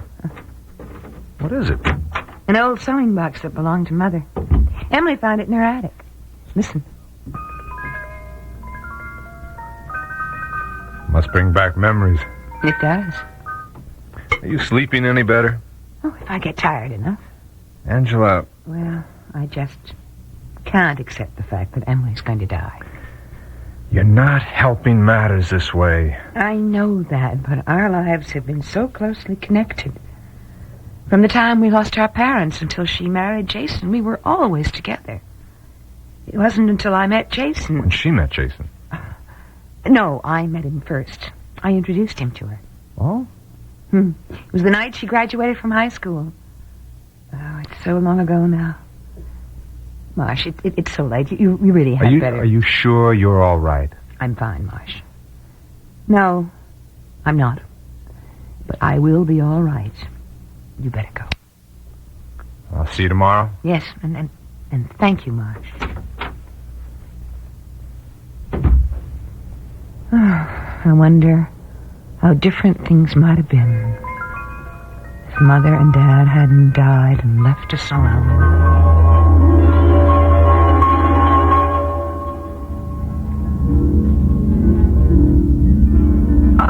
Jason, it's a beautiful night. Look at that moon. You know, I think you're dizzy from the merry-go-round, Angela. Maybe I am, but I like it that way. Let's walk out to the end of the pier. You promise not to push me in? I wouldn't think of it. Okay. You're going to meet Emily, and I want you to make a good impression on her. Well, as long as I've made a good impression on her sister, I'm not worried. Oh, you think you have, huh? Well, I've been trying. You'll like her, Jason. Oh? I was so proud of her tonight when she walked up for her diploma. Yeah, I'll bet. It's just been the two of you ever since... Yes. Since I was 16. Emily was 13. I'll never forget. Well, I had to tell her about the accident. Oh, gee, you poor kids. I promised myself right then that if I could help it, she'd never be hurt again. Well, that's a pretty tall order. Say, look, what do you say we borrow the rowboat and row over to that island? Oh, yep. Oh, we can't. What? Emily's going to meet us here. Her class is having a party in the Park Pavilion. She's coming over here just to meet you. Oh, that's a nice dark island over there. Oh, we can go after you meet Emily. She'll be going back to her class party. Oh, there she is now. Hey, I got it. I was there, and I saw you, honey. We'll frame it and hang it on the wall. Uh-huh. Oh, Emily, I'd like you to meet Jason Carter. I mean, Dr. Jason Carter. And Jason, this is my sister, Emily. Hello, Emily. Hello, Jason. Dr. Jason. You can call me Doctor. Isn't this the most exciting night of my life? Well, I hope not. Hey, you trying to spoil it? No, I just meant you'll be having other exciting nights. How's the party? The party? Oh, the party. Well, it's fine. But all the boys are being silly.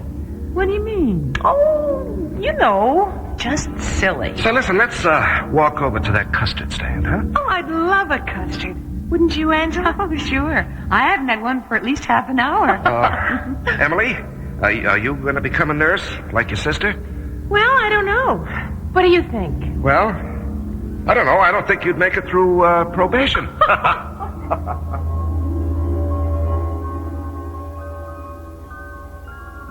And they just walked on ahead of me. I think I knew almost right away. Maybe even before they did. Maybe if Jason and I had rowed out to the island that night instead of waiting for Emily.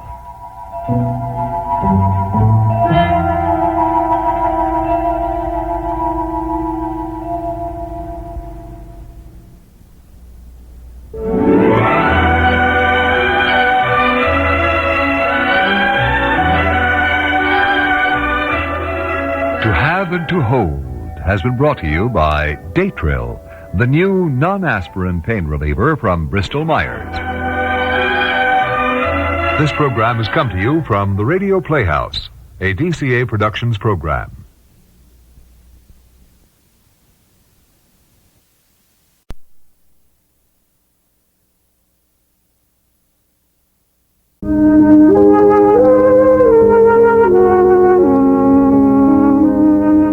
Love is gentle, faithful, swift, passionate, blind, and wondrous. All these are faces of love.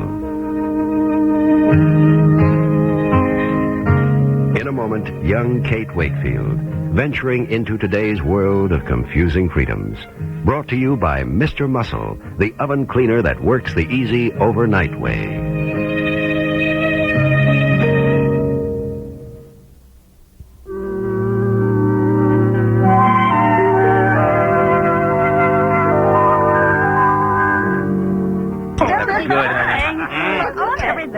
Oh, Joy, it's been a lovely dinner. Oh, well, I guess we can't sit here at the table forever. I like it. Oh, thank you, David. But you and Jim go into the living room. We'll have coffee there. Nancy, will you help me clear, dear? Okay, Mom. Oh, let me help you, Joy. David, why don't we do the job? Uh-huh.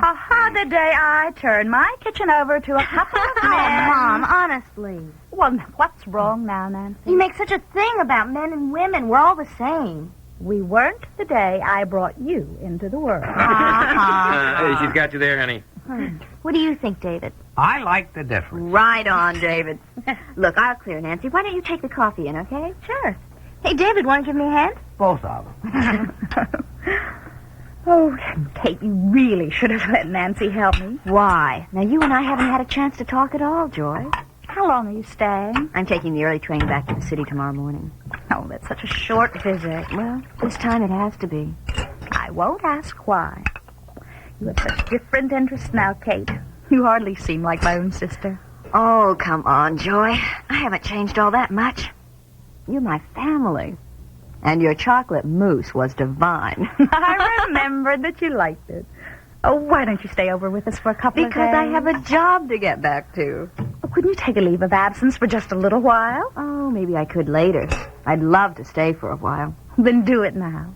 It would mean a great deal to all of us. And I'd really appreciate it, Kate. Why, Joy? I mean, is something wrong? Oh, not with me or with Jim or any of us.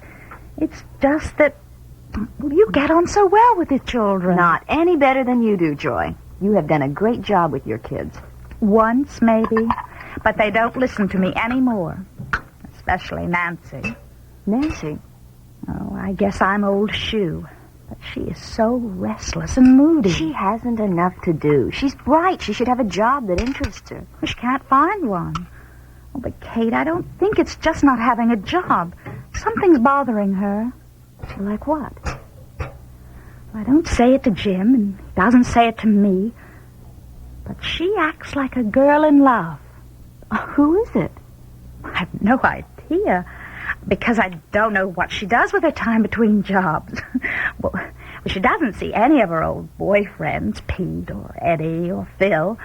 They haven't been around in weeks. Well, who does she go out with? Nobody. The only man she seems glad to see at all is David. David? Well, I guess he listens to her troubles. Like a big brother. Joy, did Nancy invite David here tonight? She did suggest it. But he came because of you, of course. And she didn't want to invite a boy for herself. I am worried about her, Kate. Because if there's somebody we know nothing about, well, it's the way girls get into trouble. Well, what do you want me to do, Joy? I'd like you to stay with us. But if you can't do that, Jim thought it'd be a good thing if we let Nancy go down to the city with you. Well, I'd love to have her, Joy, but... But what? I have to be away for a while. Oh, how long? I'm not sure. A vacation? No, something I have to attend to. Oh, business. Where are you going?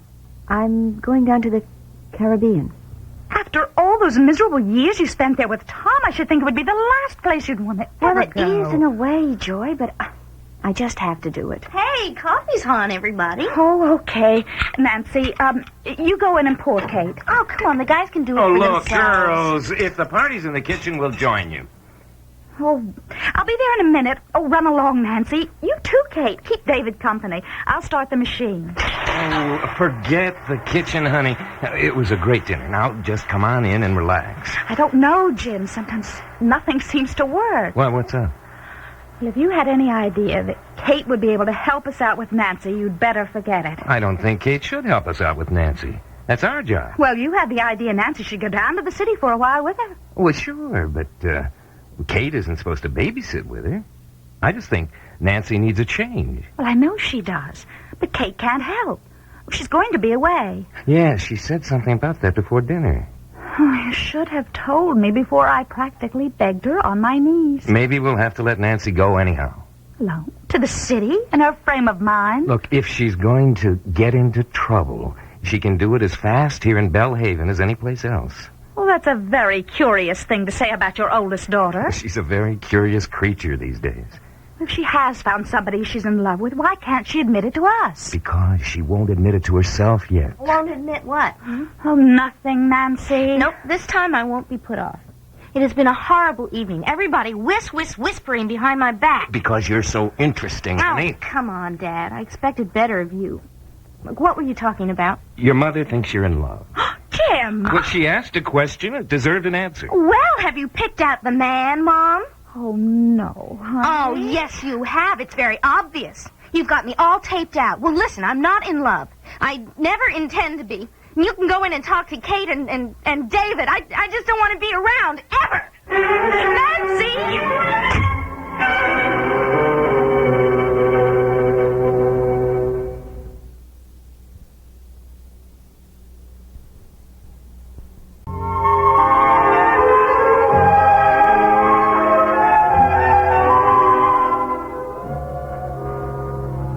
Want a nightcap, Kate? No, thanks, David. I think I'll just go right home. You're awful nice to drive me. Why not? What'd you do, walk over to Joyce? Oh, I never get enough walking in the city now. What happened tonight? Hmm? At the party. I thought we were all having a good time at dinner, and then it sort of fizzled. Nancy disappeared. Oh, well, I think she had some kind of row with her parents. She shouldn't be living with them Well, now. of course she shouldn't. She should be away at college. Or on her own at a real job. Do you see much of her, David? She drops into the paper once in a while. She brought the damnedest story in a couple of days ago. She thought she'd try being a reporter. Oh, what was it about? Oh, how you get hens to lay more brown eggs than white eggs. She went out to the chicken farm. Trust Nancy. Well, was it any good? She is not a reporter, Kate, but you know Nancy. You gotta love her for it. Well, here's your quarter. Last call for coffee. Oh, just drive around a little more, would you, David? Such a bright night. Yeah, it is. David, I wish I could bring Nancy down to the city with me. But you can't. You're going away. Well, how did you know that? You're going down to Jamaica and the Caribbean for some reason. Who told you? Henry, after you left the office. Well, that's just great. Was there any reason he shouldn't have told me? Well, I don't think... Henry's a lonely guy, Kate. When he's worried, I'm generally a sounding board. And glad to be. He doesn't have to worry about me. Well, you know he does. You're going to dig into that drug mess Tom was into down there. I have to. Oh, sure. David, I do. I'm never going to have any peace in my whole life until I know the whole story. Now, Henry doesn't approve. And I suppose you don't. I haven't the right to approve or disapprove. But if you ask me... I do ask you, David. I'll tell you. I don't think anybody ought to live with a past wrapped around his neck. I've done that and it's wrong. You have. That surprise you? Well, you always seem so much above problems, so able to handle them. For the first time, I'm finding out I'm not handling them at all. David. Is it Nancy? Nancy? Hell, I'm nearly twice her age. She's a crazy kid. Let me tell you something, Kate. If going down to Jamaica or wherever is going to free you from the past, I say go. Oh, David, thank you for saying that. What most of us need is a second chance.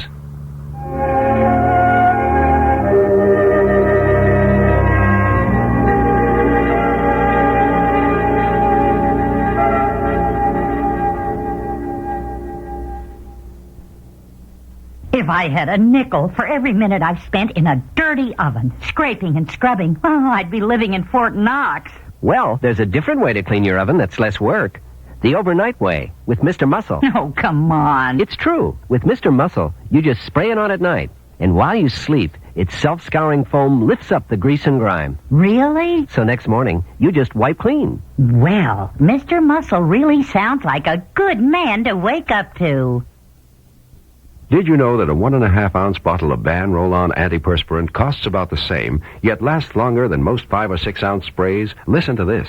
Averaging 2 seconds of spray per application each side each day. The longest lasting of the leading antiperspirant sprays gives you 37 days of protection. On the average, Ban Roll-On will give you 51 days. That's 38% longer. And tests have shown that Ban Roll-On will help stop wetness better than most leading sprays. Ban Roll-On, so economical yet so effective.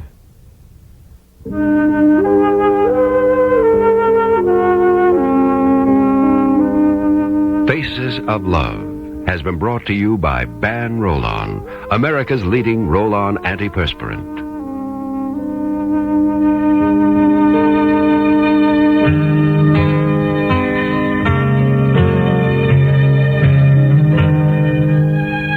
This program comes to you from the Radio Playhouse.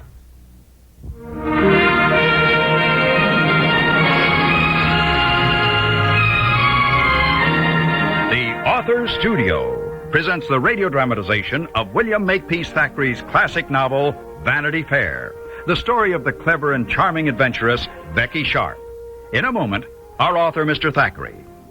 The Authors Studio is brought to you by Natural Wear Miss Clairol. To know you're the best you can be.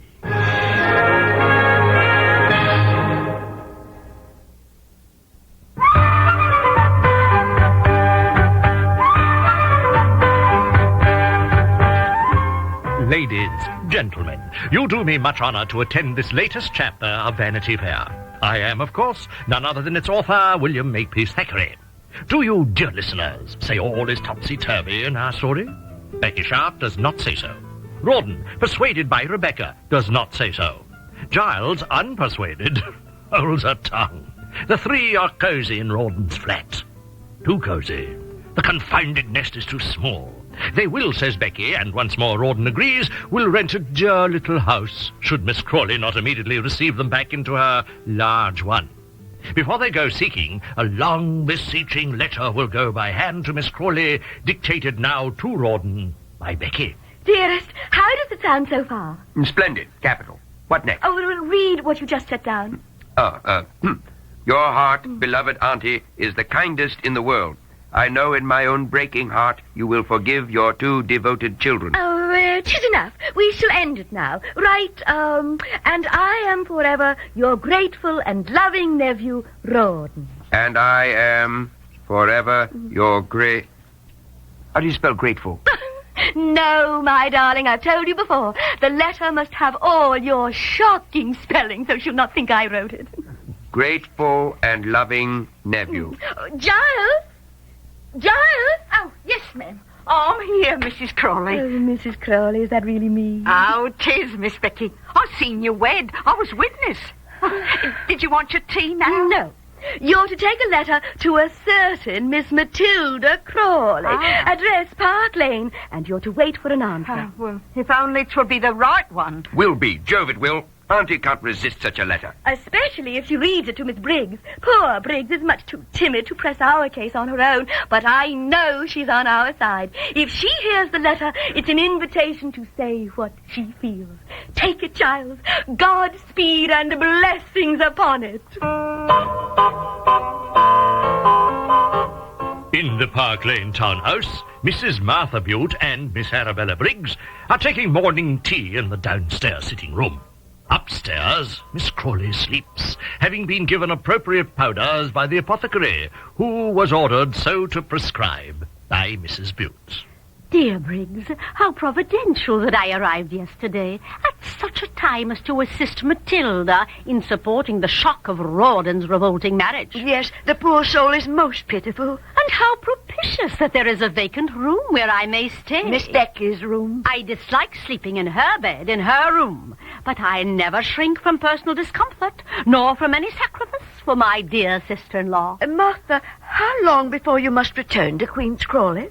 I'm sure the Reverend Butte is quite bereft. Why, I shall stay as long as I am needed, until Matilda is well, and until I am certain she will hold out against the supplications of Rawdon and that creature. I see. Now, do not allow yourself to suppose they'll not attempt to regain their position here. Rebecca is too clever, spirited, desperate a woman to submit without a struggle, and Rawdon will do anything she says. The two of them want Matilda's money above all else. But I do think both are truly devoted to Matilda. Oh, rubbish. Neither of them cares a fig for her. And I could never account for her infatuation with Rawdon. Oh, I've long considered him a profligate lost being. Martha, I know it is not my place, but I must speak out. Matilda is angry, yes, and perhaps rightly. But already she's bereaved. Oh. In her sleep she called their names. So piteous. Becky, Rawdon, where are you? And this morning she'd not take her hot chocolate because... Well, you heard her. Oh, yes. No one makes chocolate like Rebecca. Disgusting. But should she not have them back if she wants them? Fine, Miss Briggs, fine. Rawdon is the victim of that little viper of a Sharp. Shall Matilda be as well? It is my bounden duty to prevent it. I would lay down my life for my duty and for any member of my husband's family.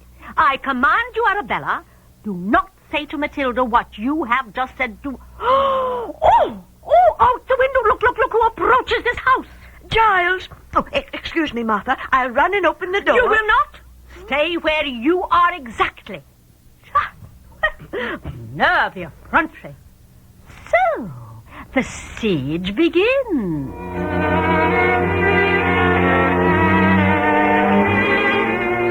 Prudent Mrs. Butte is prepared for combat. She, and she alone, will fortify this house against the siege she knows Rawdon and his bride will lay to Miss Crawley. And I, if you will excuse me briefly, shall lay siege to a cup of tea.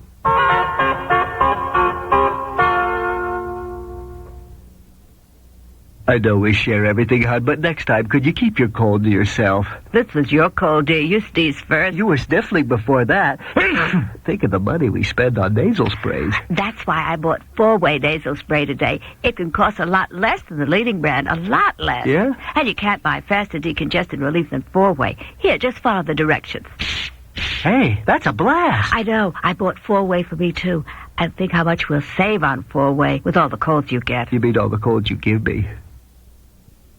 If you take Tylenol instead of aspirin for headache, now you can get the exact same relief with Daytril and get a $1 refund besides. Buy Daytril in 100 or 250 tablet size, and Bristol-Myers will refund you $1. Send name and address and Daytril carton to Daytril, Box 836, Farmingdale, New York, 11735, and get $1 back. Offer good on one bottle only, expires April 30th, 1976. So try Daytril now and get $1 back.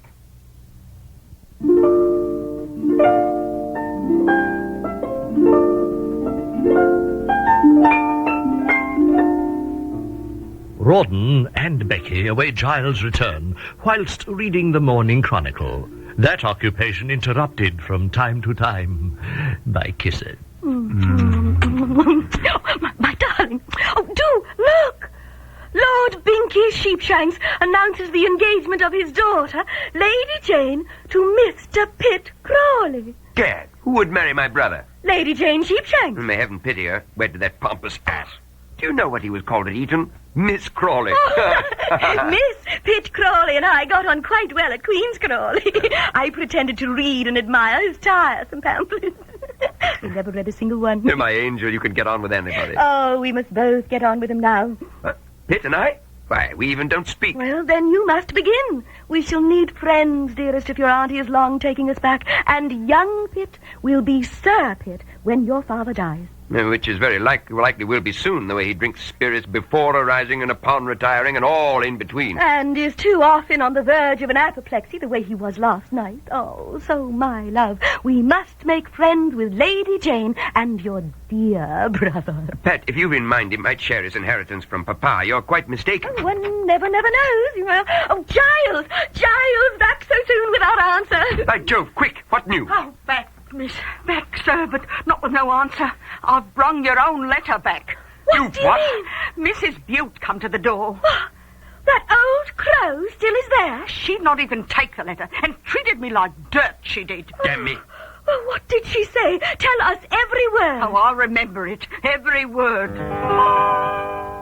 How dare you come here, Giles? I am affronted by the sight of you. I've come with a letter for Miss Crawley. Have you indeed? Miss Crawley is in a most critical state. Oh, I'm very sorry to hear it, ma'am. And who, pray, put her in that state? Your mistress. Yes, ma'am. I mean, no, ma'am. I'm to wait for an answer to the letter, Mrs. Butte. Will you kindly please take it to Miss Crawley? I'll not take it even into my hand. To touch it would be an abomination. You may take that answer to Mrs. Crawley. 'Tis from Captain Crawley. Then this message to him.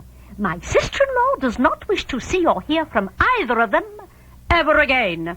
Mrs. Butte, I must speak to Giles. I must. You must not, Arabella. Not. Oh, wretched, conniving woman slammed the door in your face. Miss Briggs' face as well. That harpy, that ogress after Auntie's money. Here's a chance to purloin the legacy will to me. Hang it, this is bad news, Becky. She's slippery as a salamander. And alas, I fear there's nothing the rector's wife won't do, all in the name of Christian charity. Oh, yes, it augurs evil, the continued presence of Mrs. Reverend Butte Crawley. Indeed, indeed, the rector's lady is prepared for armed combat. Will be incessantly watchful against assault or surprise. But can she or anyone else outwit, outlast, outdo a Becky Sharp? Dear listeners, tomorrow, please, and I have the honor to be your most obedient servant, William Makepeace Thackeray.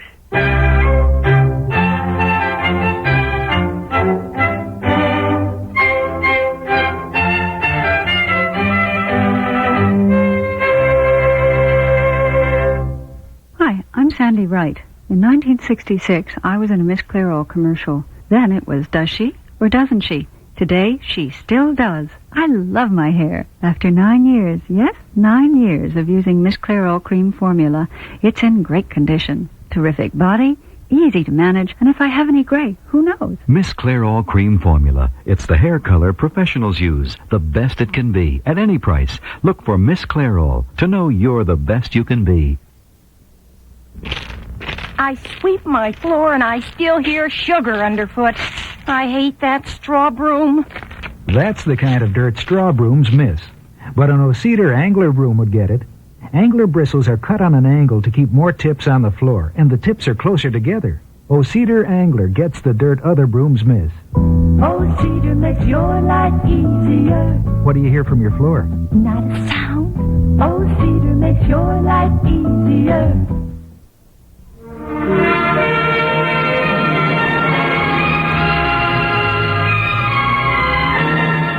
The Author Studio has been brought to you by the O-Cedar Angler Broom. It gets the dirt other brooms miss.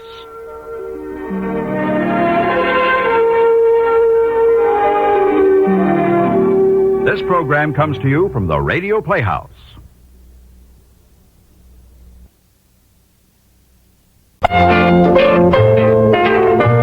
It's not nice to eavesdrop, but it's fun.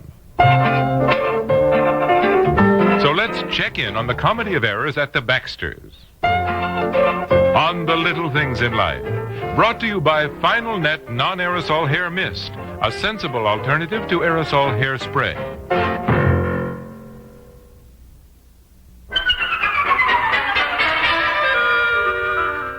Mr. Baxter. Miss Perkins, I asked you not to disturb me for any reason. I've got this prospectus to get out by noon for Mr. Cranshaw. Your furnace has blown up. What? Mrs. Baxter just called, and she said there was this terrible explosion in the basement. And she went running down to the basement, and she said the furnace door had blown off, and the flames were just... Oh, my Lord, is she all right? She said she ran back upstairs and threw the emergency switch, and the fire went out. Did she call the fire department? I asked her that, but she said it wasn't necessary. There isn't any fire anymore, but the house is getting cold now because there isn't any heat. And Mr. Baxter... Huh? You're getting your overshoes on the wrong feet. Oh, golly. Tell Mr. Cranshaw I had to get home, that it's an emergency. The prospectus for Harrigan will have to wait. Would you like me to finish it? You? Oh, I'm afraid, Miss Perkins, it's a bit too complicated. Oh, Mr. Baxter, I won't have any trouble at all. I haven't been your secretary all these years for nothing. My goodness, what kind of a secretary would I be if I didn't know just as much about your work as you do? Really? You're not after my job, are you, Miss Perkins? Oh, Mr. Baxter, what a thing to say. It seems about the only thing to say. Here, let me help you with your coat. You've got your arm in the wrong sleeve. Thank you, Miss... What would I do without you? Well, that's what I meant. I think a secretary should know all about her employer's business, just like my dentist. His dental assistant is so efficient. I said to him, my Miss Healy is so efficient. And he laughed and he said, yes, sometimes I think she knows more about filling teeth than I do. Yeah? Well, I think that's one dentist I wouldn't want working on my teeth. Oh, he was just joking, Mr. Baxter. Here, don't forget your hat. Oh, yeah. Explain to Mr. Cranshaw why I had to rush home, and then call Mrs. Baxter and tell her I'll be right home. Oh, did she call the oil company? We've got a contract with them for emergencies like this. Yes, she said she called them, but all she got was an answering service. And they said everyone was out, but they took the message. Oh, great. Nobody's there when you need them. Now, you're sure Mrs. Baxter was all right? She's not burned or anything? Oh, I don't think I'd say she's all right. She sounded pretty excited. Sort of hysterical, in fact. But I think that's understandable. If your furnace door blasts open and the fire pours out, that's enough to upset anyone. Yeah, well, call her and tell her I'll get home as fast as I can.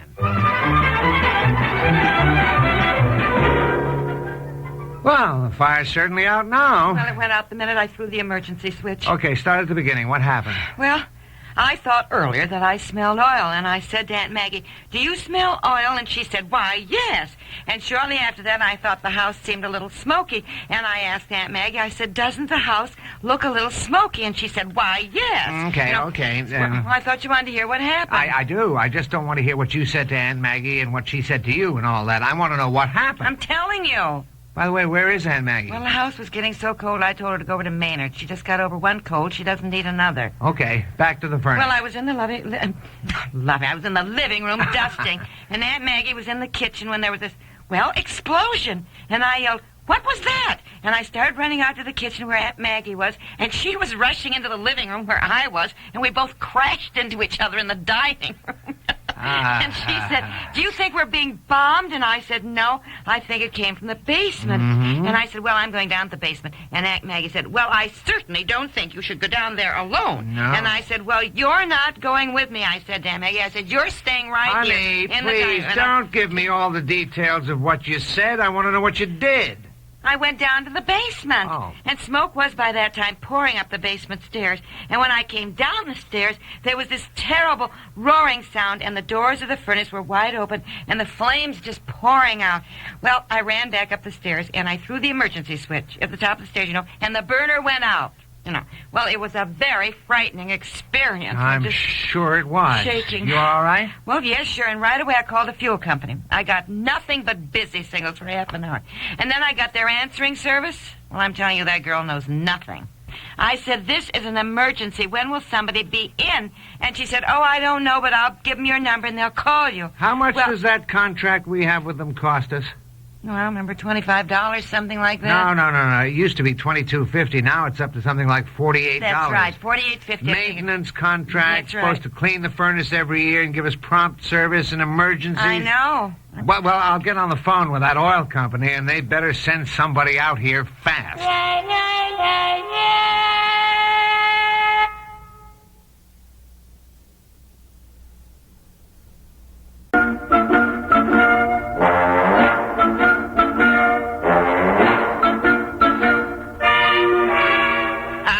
say something else. On top of my wife being subjected to the terrifying experience of having the furnace doors blow open with flames pouring out, we have a service contract with you people, and we don't expect to get just the answering service when we have an emergency. Bob, dear. No, it's okay, Mrs. Baxter. He's got a point. You bet I've got a point. Honey, why don't we find out what's wrong with the furnace now that the man is here? What? Oh, Yeah, yeah. What do you think went wrong? Well, how long have you had it? The furnace?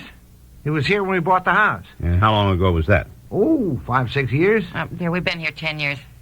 Yeah. 10 years. 10 years.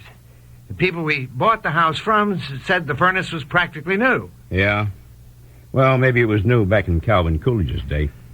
I think sooner or later you're going to need a new one. Oh. How much do new furnaces cost? It depends. You get a good one, could run you $1,800, $1,900. Of course, that includes the burner, the piping, the installation. You mean it would cost us nearly $2,000 to put in a new furnace? Well, everything's gone up. That'll be about it, I think. Can't this one be repaired? Well, with your door blowing open, you had ignition failure. The safety switch failed, I think. Probably the combustion control affected the transformer. And if we repair all that, plus the labor charges, you might as well get yourself a new burner. It should cost about $160, I think. Why do you keep saying I think about everything? Don't you know? No, I don't really. I'm in glass. What? What do you mean you're in glass? I've got the Bunkley Glass Company. It's my twin brother has the fuel company. I don't know too much about furnaces. Just what I picked up from him.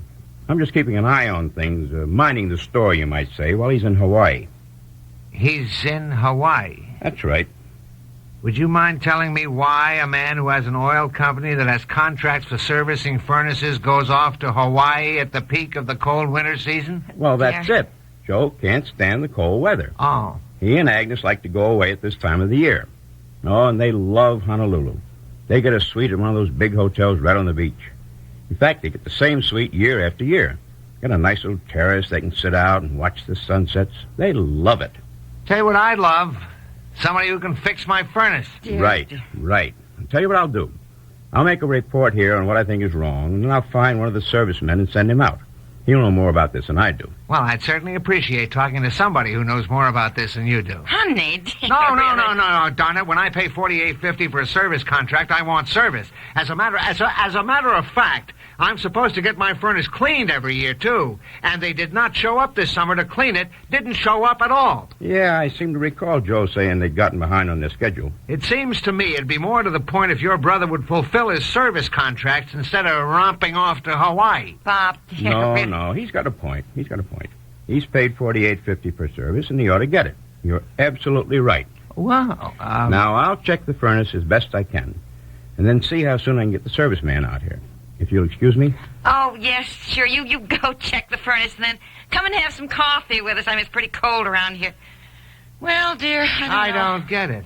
The world's really cockeyed. Here it is, the peak of the season when everybody has furnace trouble, and that guy just goes off to Hawaii to sit in the sun. Yeah, well, write to him in Hawaii.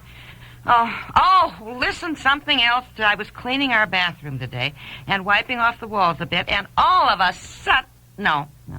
I don't know. This is not the time to tell you. Forget it. Go on. Let me have it. The tile seems to be falling off the walls. We just had it done 2 months ago. I know. Well, it's loose in spots and it's falling off.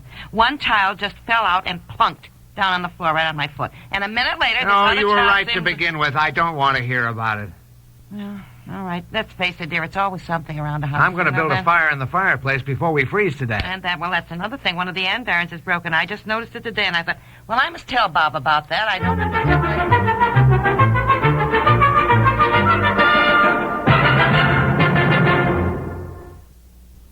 This is what aerosol hairspray sounds like. This is what Final Net sounds like. The big difference in the way they sound is the big difference in the way they work.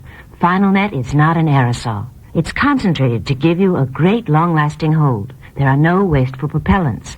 That makes it economical, too. 8 ounces of Final Net go as far as 24 ounces of aerosol hairspray. You get a great hold at a great price.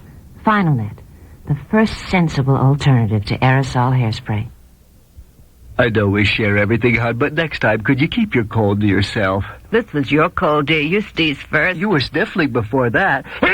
Think of the money we spend on nasal sprays. That's why I bought 4-way nasal spray today. It can cost a lot less than the leading brand. A lot less. Yeah? And you can't buy faster decongestant relief than 4-way. Here, just follow the directions. Hey, that's a blast. I know. I bought 4-way for me, too. And think how much we'll save on 4-way with all the colds you get. You mean all the colds you give me?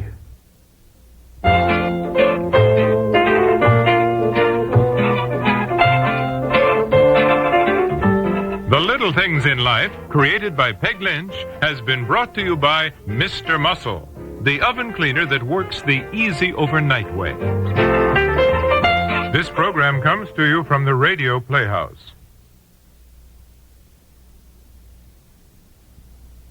To have and to hold.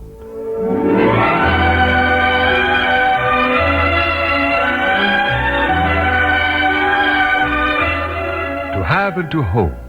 The story of the traditional vows, the numerality, and the people caught in the conflict between them. Brought to you by Ban Roll-On, America's leading roll-on antiperspirant.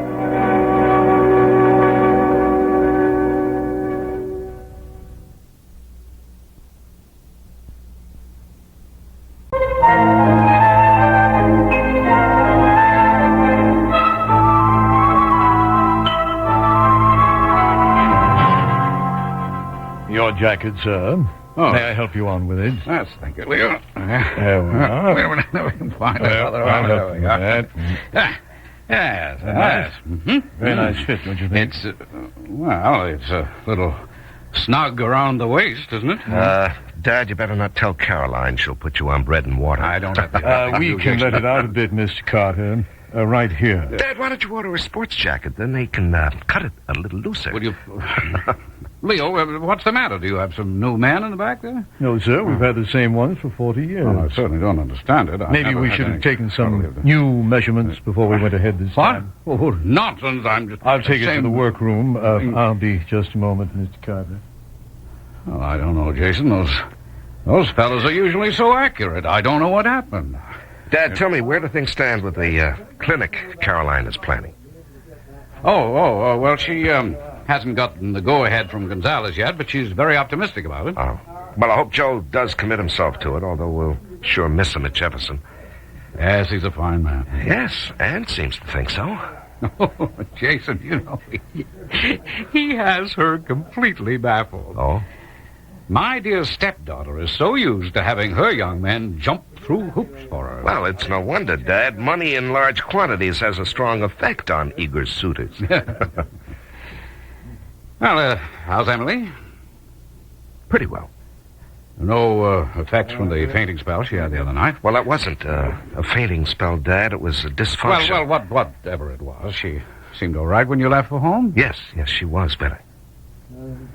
Jason, I still don't believe she has a brain tumor. How I wish you were right, Dad.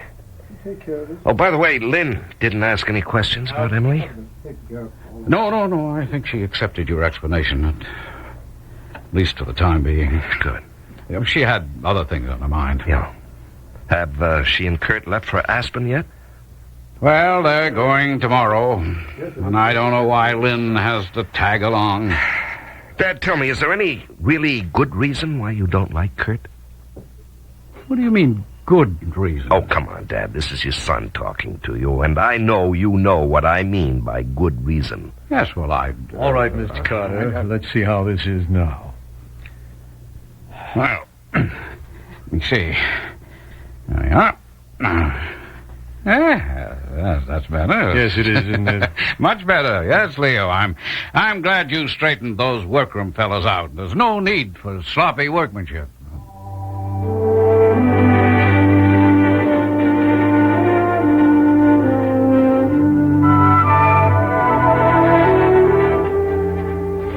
What do you think, Mother? Should I wear the green dress or the blue skirt with the white tunic? Well, they're both nice, Anne, dear.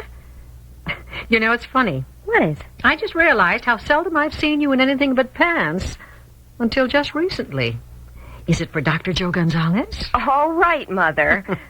I'm not complaining. I think it's refreshing. Well, which do you think Joe will like, the green or the blue? Oh, either one, dear, I'm sure. I wish I could be sure. Are you really that taken with him? I don't know. I really don't know. I wonder if it's just because he's so hard to get. Is he really? Or are you just trying too hard?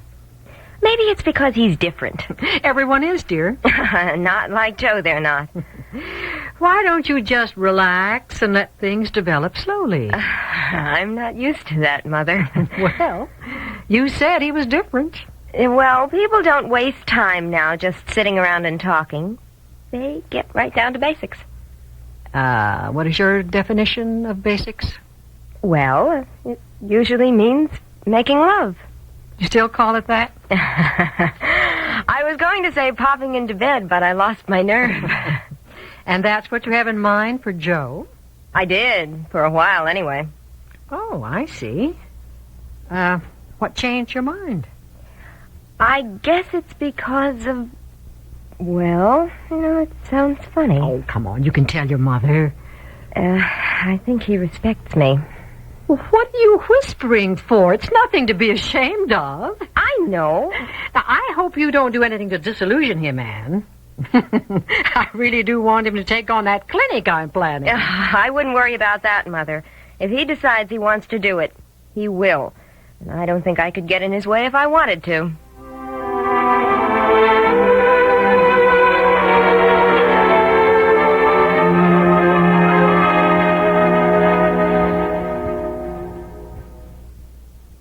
If you take Tylenol instead of aspirin for headache, now you can get the exact same relief with Datril and get a $1 refund besides. Buy Datril in the 100 or 250 tablet size, and Bristol-Myers will refund you $1. Send name, address, and Datril carton to Datril, Box 836, Farmingdale, New York, 11735, and get $1 back. Offer good on one bottle only. Expires April 30th, 1976. So try Datril now and get $1 back. Joni, I haven't tapped danced in years. Mom, you're doing fine. Shuffle, kick. 5 minutes, class. Let's sit down. We're meeting your father for dinner. How do I look? You always look pretty. Thanks, sweetheart. Especially your hair. Mom, the class is starting. Oh. Even when you can't hold up any longer, your hair can with Final Net. Final Net is not an aerosol. There's no wasteful propellant. It's concentrated to hold your hair all day. Final Net holds up longer than you do.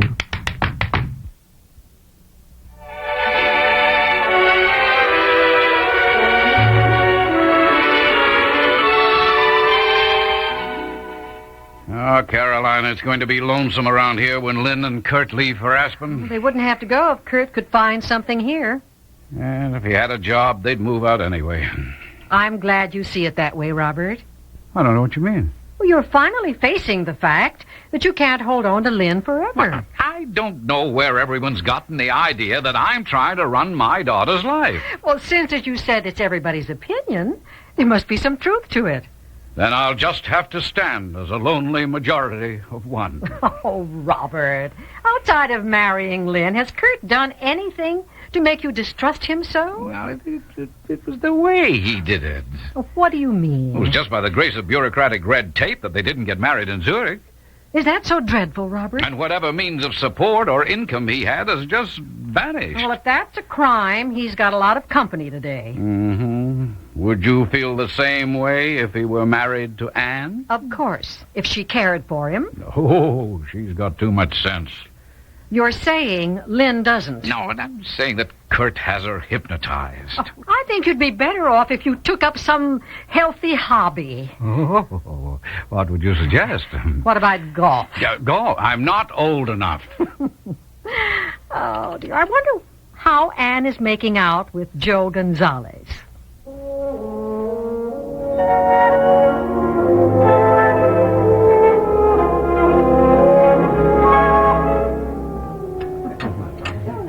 Some more coffee, Anne? Yes, please. Yes, sir? We'd like some hot coffee. I'll get you a fresh pot, sir.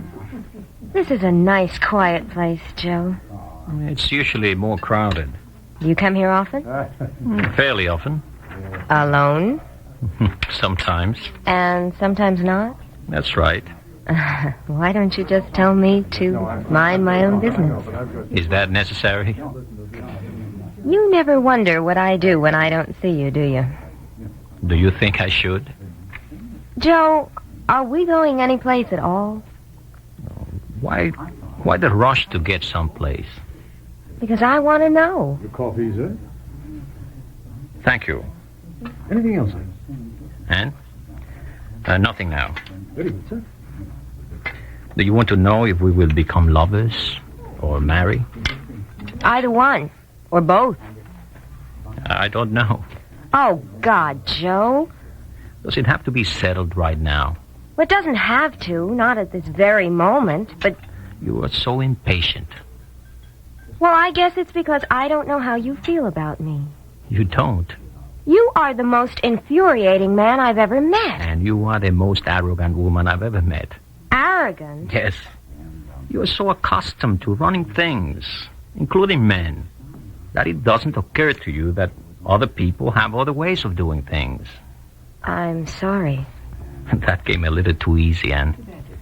Well, then, I don't know what to say to you, Joe. Why don't you just listen? And not ask questions. Well, every now and then.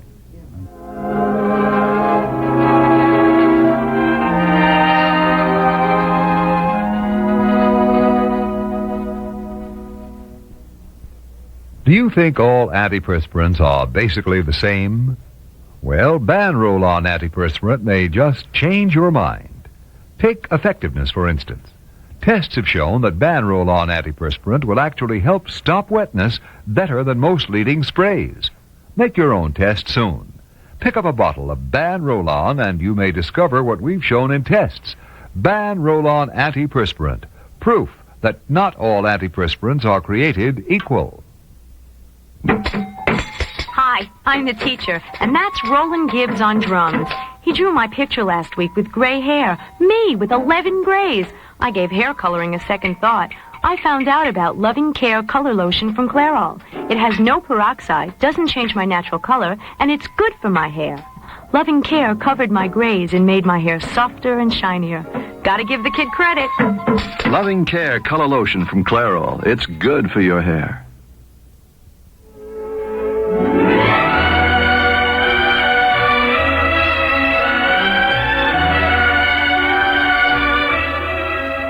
To Have and to Hold features Joyce Gordon as Emily, Larry Haynes as Jason, Patricia Wheel as Angela, and Michael Storm as Marsh. Also appearing were Vicky Vola and Manuel Sebastian. Produced by Ernie Ricca, directed by Dick Cox, written by Mary Dornheim, and brought to you by Loving Care Color Lotion from Clairol. This is Ken Roberts.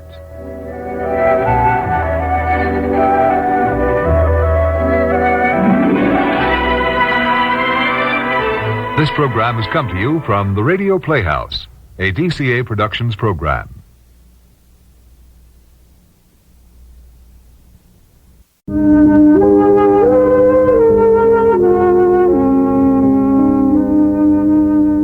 Love is gentle, faithful, swift, passionate, blind, and wondrous. All these are faces of love.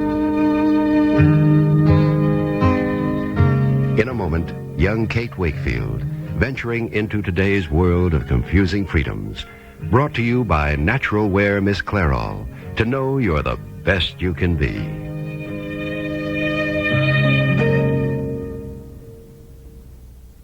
If you take Tylenol instead of aspirin for headache, now you can get the exact same relief with Datril and get $1 refund besides. Buy Datril in a 100 or 250 tablet size, and Bristol-Myers will refund you $1. Send name, address, and Datril carton to Datril, Box 836, Farmingdale, New York, 11735, and get $1 back. Offer good on one bottle only. Expires April 30th, 1976. So try Datril now and get $1 back. I know we share everything, hon, but next time, could you keep your cold to yourself? This was your cold, dear. You sneezed first. You were sniffling before that. Think of the money we spend on nasal sprays. That's why I bought 4-way nasal spray today. It can cost a lot less than the leading brand. A lot less. Yeah? And you can't buy faster decongestant relief than 4-way. Here, just follow the directions. Hey, that's a blast. I know. I bought 4-way for me, too. And think how much we'll save on 4-way with all the colds you get. You mean all the colds you give me?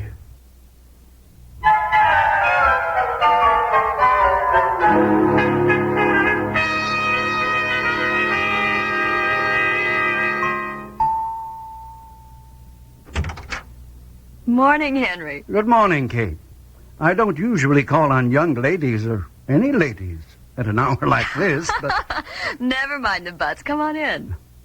I think Belhaven's due for more snow. Oh, Henry, will you have some coffee? No, thank you. I drink my coffee at breakfast, and that does it. That's character. No. It's stubbornness, Kate. My dear, I've been thinking about you. Oh, boy. Well, I'll take my scolding. Not at all, my dear. I came over in admiration.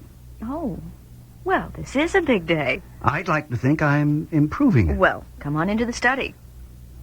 Arthur's study. Not a thing changed.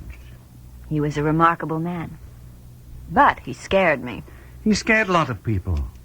Arthur had principles. Kate, I know you're going down there to Jamaica. Yes, Henry, I am. And thanks to you, at least I know where to begin. Glory Point. You just can't go down to a point of land by yourself. What is it? Where is it? Is there anything there? Yes, there is. I came across it one day at our office when I was looking through a listing of big estates for sale. Hmm? There's a house there on an old estate. It's called Glory Hall. Do you know anything about it? Well, I'm going to find out more. If there's a house, there must be people. Kate, this is foolhardy. Maybe dangerous. If anyone there knew Tom, I want to know them. I came here resolved to help you, Kate, not to put obstacles in your way. So I'm going to tell you one thing I admitted yesterday. It may hurt you, but now I feel you should know. When Tom was talking so wildly to me the last day of his illness, he mentioned a girl. A girl? He said she was his spirit guide, whatever that means. He called her Francesca. Never anything more. Francesca? Yes. Once he said, "Tell Francesca I lost." Kate, my dear, I was going to tell you this, but now... Oh, it's all right, Henry, really. If you must go, she might be a friend. Henry, I'm very grateful.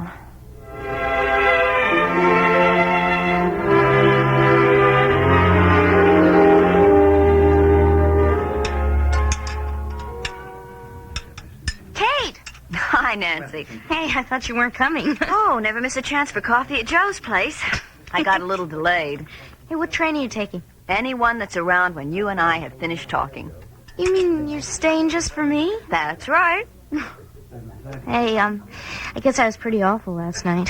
Oh, you just walked out on us, that's all. Well, Mom and Dad were laughing at me, and then I thought, well, you and David would like to be alone. Oh, come on, you silly. Well, sometimes it's just easier to be absent than present. Don't I know that? But that's no reason for running off. Well, it felt pretty foolish, asking if I could come down and stay with you in the city, when I'd just be in the way. Honey, it'd be wonderful to have you. I just have to be out of town for a while on business. Kate. What? Kate, could I come with you? When? Now, on this business trip you're taking. I could be your secretary and take notes and look after things. Honey. Oh, well, look, I'm not kidding. Why does everybody think I'm kidding? I don't think you're kidding, but I couldn't take you with me. Why not? I just can't on this trip. Oh, and David can't let me work on the paper. Okay. Why don't you talk, Nancy? What is wrong these days? I've drunk this life to its dregs, babysitting in Belhaven. That's all. Is that the trouble, honey? No job? That's part of it. And the other part? Oh, you wouldn't understand, Kate. You've never been frustrated. Never been frustrated? Oh, Nancy! Look, I'm 18 and you were married at 19. And I made a very bad mistake. I'm still paying for it. Did anybody try to stop you? No, I did it all on my own. See, I haven't even had the luck to make a mistake. Nancy, do you want to get married? It would be a change. Are you in love? Of course not. What made you say that? It happened. I'd have more sense to fall in love with a guy who isn't in love with me. Are you sure he isn't? He doesn't even know I'm on the same planet. I mean, if there was such a guy. Well, then you'll just have to find a way of telling him. How? I mean, this is silly, Kate. I mean, if a guy likes you, he lets you know, right? Not always. Kate, I just had the most wonderful idea. How long are you going to be away? I don't know yet. Listen, could I come to the city and stay in your room at the studio club while you're gone? I mean, I wouldn't just hang around. I'd go to lectures and things. Well, I don't know. Why not? Oh, it would be neat. Don't you see? Then he'd know I wasn't around instead of not knowing that I am around. And that would solve everything, wouldn't it? Oh, Kate, how soon are you going? Hi, I'm Sandy Wright. In 1966, I was in a Miss Clairol commercial. Then it was Does She or Doesn't She? Today, she still does. I love my hair. After 9 years, yes, 9 years of using Miss Clairol cream formula, it's in great condition. Terrific body, easy to manage, and if I have any gray, who knows? Miss Clairol cream formula. It's the hair color professionals use. The best it can be, at any price. Look for Miss Clairol to know you're the best you can be. In my house, we've got a fully automatic kitchen. Me. And the worst job I've got to do is scrape and scrub that dirty oven. Well, there's a different way to clean your oven that's less work. The overnight way, with Mr. Muscle. Promises. It's true. With Mr. Muscle, you just spray it on at night, and while you sleep, its self-scouring foam lifts up the grease and grime. That's a good idea. So next morning, you just wipe clean. You know, I've got a feeling that Mr. Muscle's going to be a good man to wake up to.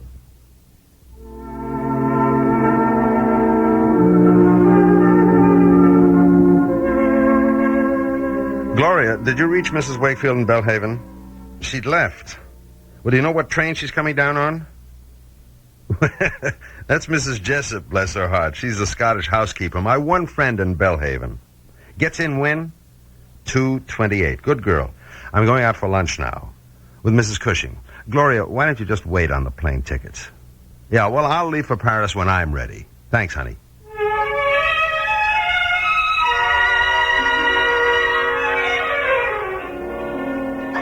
Oh, darling, the old thrill when I meet you in a restaurant. This table all right? We used to sit in the corner, don't you remember? Dim and romantic and hold hands. You're putting me on, Claire. Well, maybe it wasn't the same restaurant. Or even the same guy. Oh, for a moment I thought it was going to be romantic.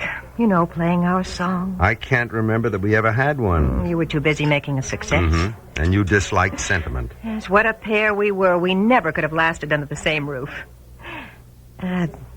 Yes, I will have a cocktail. Usual? Waiter. Oui, monsieur.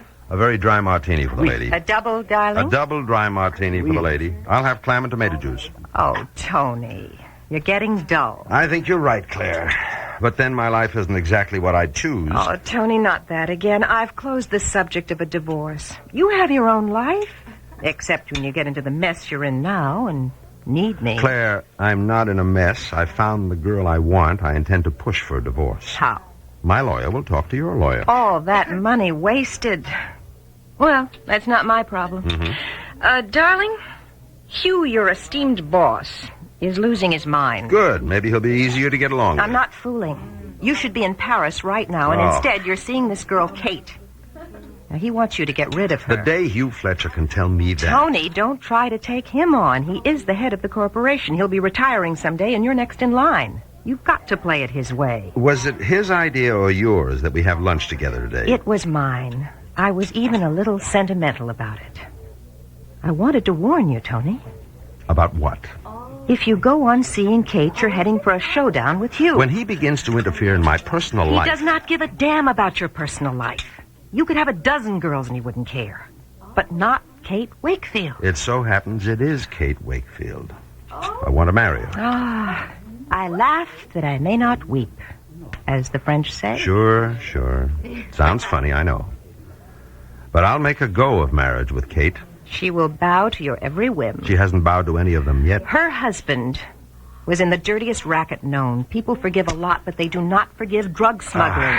Your career could hang in the balance. Let it hang. Oh, Tony, you don't mean that. I don't care what Tom Wakefield got into 5 years ago.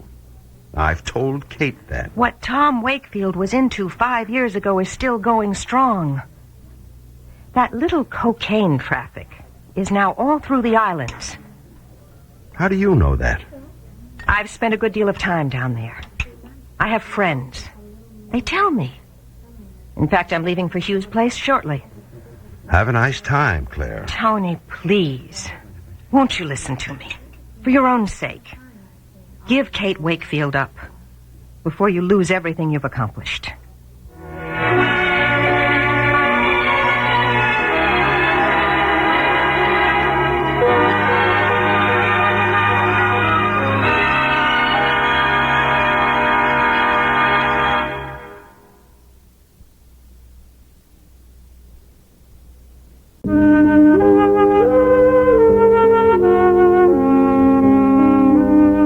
Faces of Love has been brought to you by Mr. Muscle, the oven cleaner that works the easy overnight way.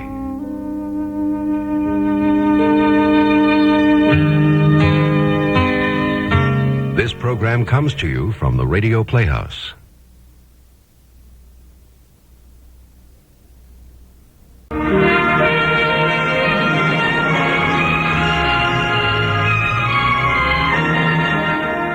Authors Studio presents the radio dramatization of William Makepeace Thackeray's classic novel, Vanity Fair, the story of the clever and charming adventuress, Becky Sharp. In a moment, our author, Mr. Thackeray. The Author Studio is brought to you by Ban Roll-On, America's leading roll-on antiperspirant.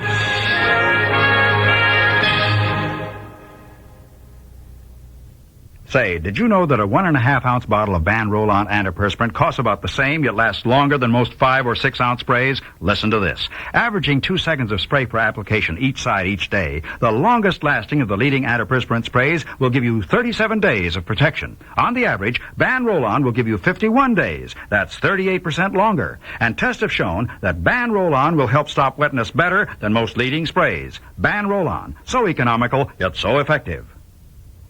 Hi, I'm the teacher, and that's Roland Gibbs on drums. He drew my picture last week with gray hair. Me, with 11 grays. I gave hair coloring a second thought. I found out about Loving Care color lotion from Clairol. It has no peroxide, doesn't change my natural color, and it's good for my hair. Loving Care covered my grays and made my hair softer and shinier. Gotta give the kid credit.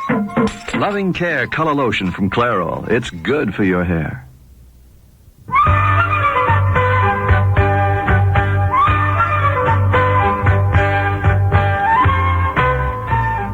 My dear listeners, well met. I am, should anyone ask, Vanity Fair's author, William Makepeace Thackeray. In this chapter, like it or no, we must observe Miss Matilda Crawley at the mercy of Mrs. Bute. Be reminded, please, that if anyone tells Miss Crawley she is or looks ill, the trembling old lady instantly is ill. Now, I dare say to some degree she felt poorly following the sudden family debacle yesterday, but her hovering sister-in-law made bad worse. Oh, my dear Matilda, how wretched, how pale and tragic you look. I have arranged for Dr. Swinnerton to call twice a day, the apothecary once, and you are to take your medicines every 2 hours. It is clear to me you are exceedingly ill. When anyone enters Miss Crawley's sick chamber, pious Mrs. Bute utters a shh so ominous that it frightens the poor lady, fuddled with medicines and huddled in her bed. Mrs. Bute sits steadfast in the armchair at bedside, and now she begins to instill into the patient a proper abhorrence for Rawdon, lest he be received back into his auntie's good graces. Dear Matilda, you shall not weep over the loss of Rawdon. I know your sadness and can remove it from you. Yes, take it away. It is past bearing. Now, you will be sad no more when you know his true character. I know his true character. I know him well. Such a dear boy until this wretched marriage. Oh, how cleverly he has kept the truth from you. We in the family have long been dismayed, but kept silent. And now 'tis my unhappy duty to tell you his history. Let us speak first of his duel with Captain Firebrace. So brave Rawdon was. My dear, I have the particulars of that ugly quarrel. Rawdon was wrong from the beginning. Brave, desperate. He had to shoot young Firebrace to prevent the truth coming out. But Rawdon said, he said that... Said he had been insulted? Oh, not so. Rawdon began the quarrel, insulted the captain, challenged him, killed him. Rawdon? Oh, surely not. Oh, I cannot get it straight in my head. I must discuss it with him. And be tricked yet again. I will get it straight in your head. Oh, no. I don't want to talk of it more. Oh, there. We shan't. I shall change the topic at once. Dear Matilda, do you know the agonies of country families whose daughters Rawdon has ruined? What are you saying? No, I shall say no more. It is too painful for you to hear the astounding rogueries and falsehoods by which he has imposed upon the most generous of aunties. Can this truly be my Rawdon? Your Rawdon no longer, nor do you want him, for he will come to perdition. Sleep now, Matilda, sleep. I shall not leave your side. Of that you may be sure. And you, dear listeners, may be sure that as the days wear on, Mrs. Bute will bring forward such a catalogue of Captain Crawley's sins as would serve to condemn a whole regiment of officers. Be it remarked that if a man has committed wrongs, however small, no moralist is more anxious to tell and exaggerate them than his own relations. Bide, please, I shall return with more agreeable news.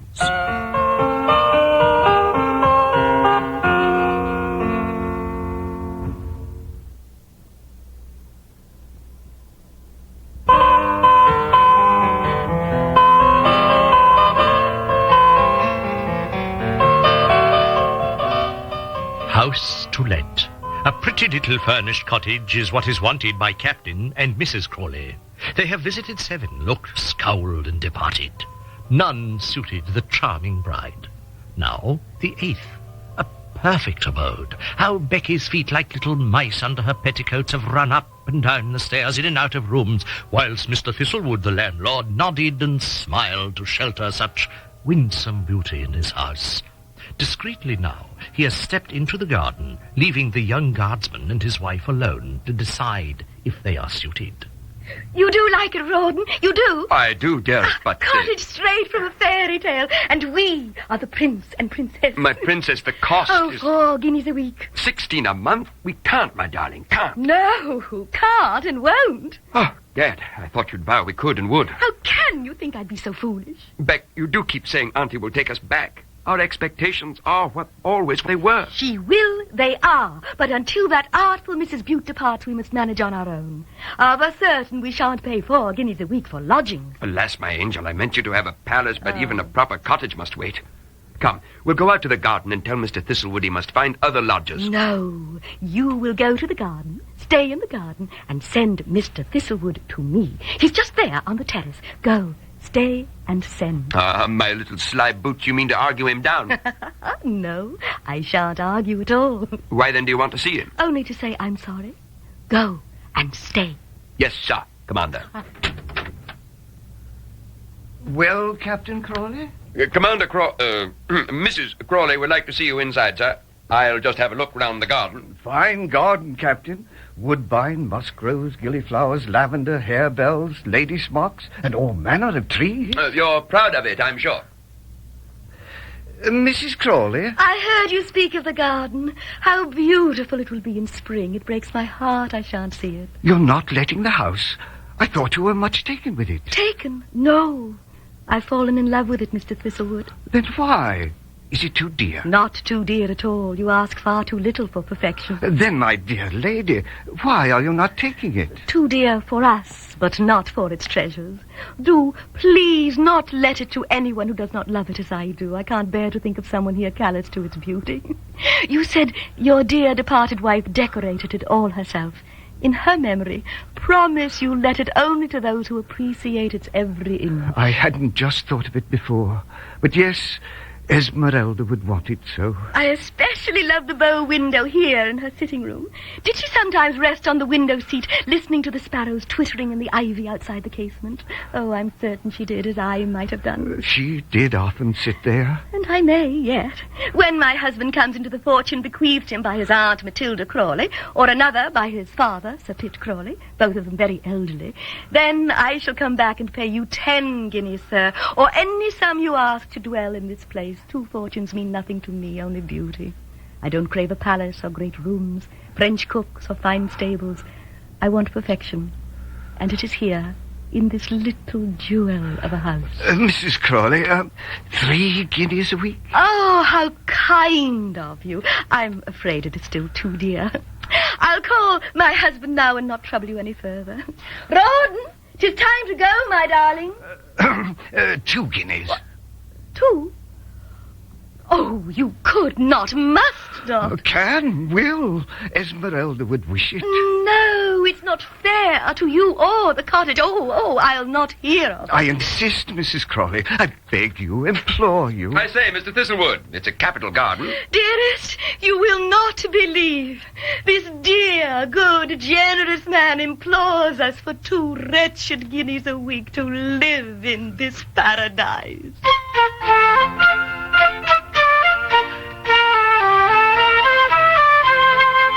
Oh, ladies, gentlemen, I give you Miss Becky Sharp. Alias, of course, Mrs. Crawley. Cannot grow accustomed to that name. Well, join her and me tomorrow, dear listeners. Your devoted, obedient servant, William Makepeace Thackeray.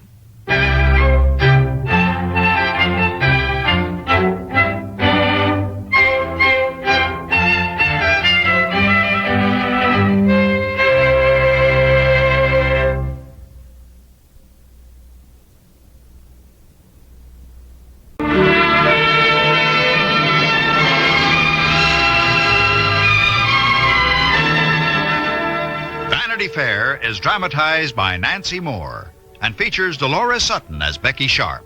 Charles Kimbrough portrays Rawdon Crawley. And your host for Author Studio is Earl Hammond as William Makepeace Thackeray.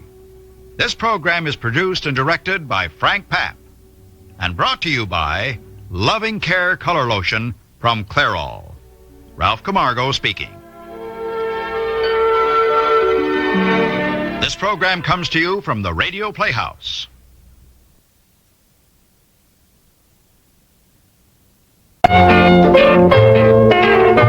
It's not nice to eavesdrop, but it's fun.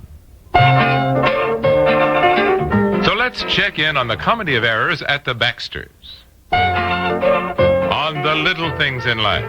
Brought to you by Final Net, the non-aerosol hair mist that holds up longer than you do.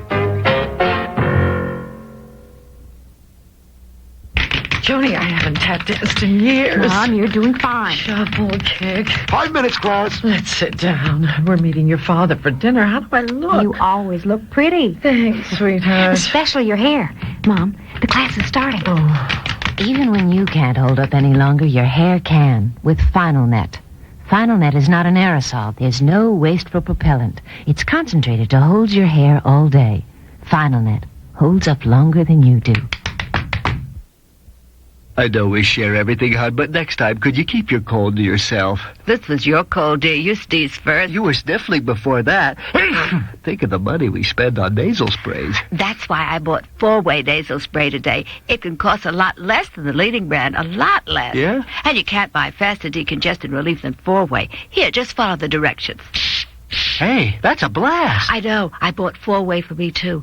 And think how much we'll save on 4-way with all the colds you get. You mean all the colds you give me? I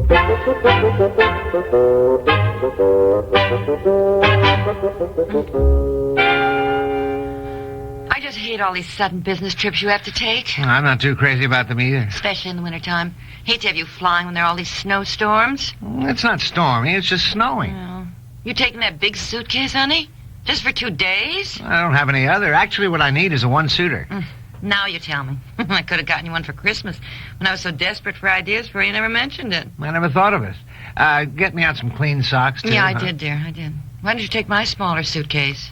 Oh, no. Oh, I don't mind at all, dear. I'll get it. No, I don't want want it. It's ridiculous you're taking this huge suitcase. I don't want yours, thanks very much, anyhow. For one thing, it's blue. I'm not going to travel with a blue suitcase. Why? Well, I'm just not, that's all. How's it look for a man to have bright blue luggage? Oh, it isn't bright blue. It's a nice soft blue. Anyhow, I was going to see it. Well, everybody. What do you mean by everybody? Clerk at the airport? Bellhop at the hotel? I am not taking a blue suitcase, and that's that. Oh, you get the silliest notions.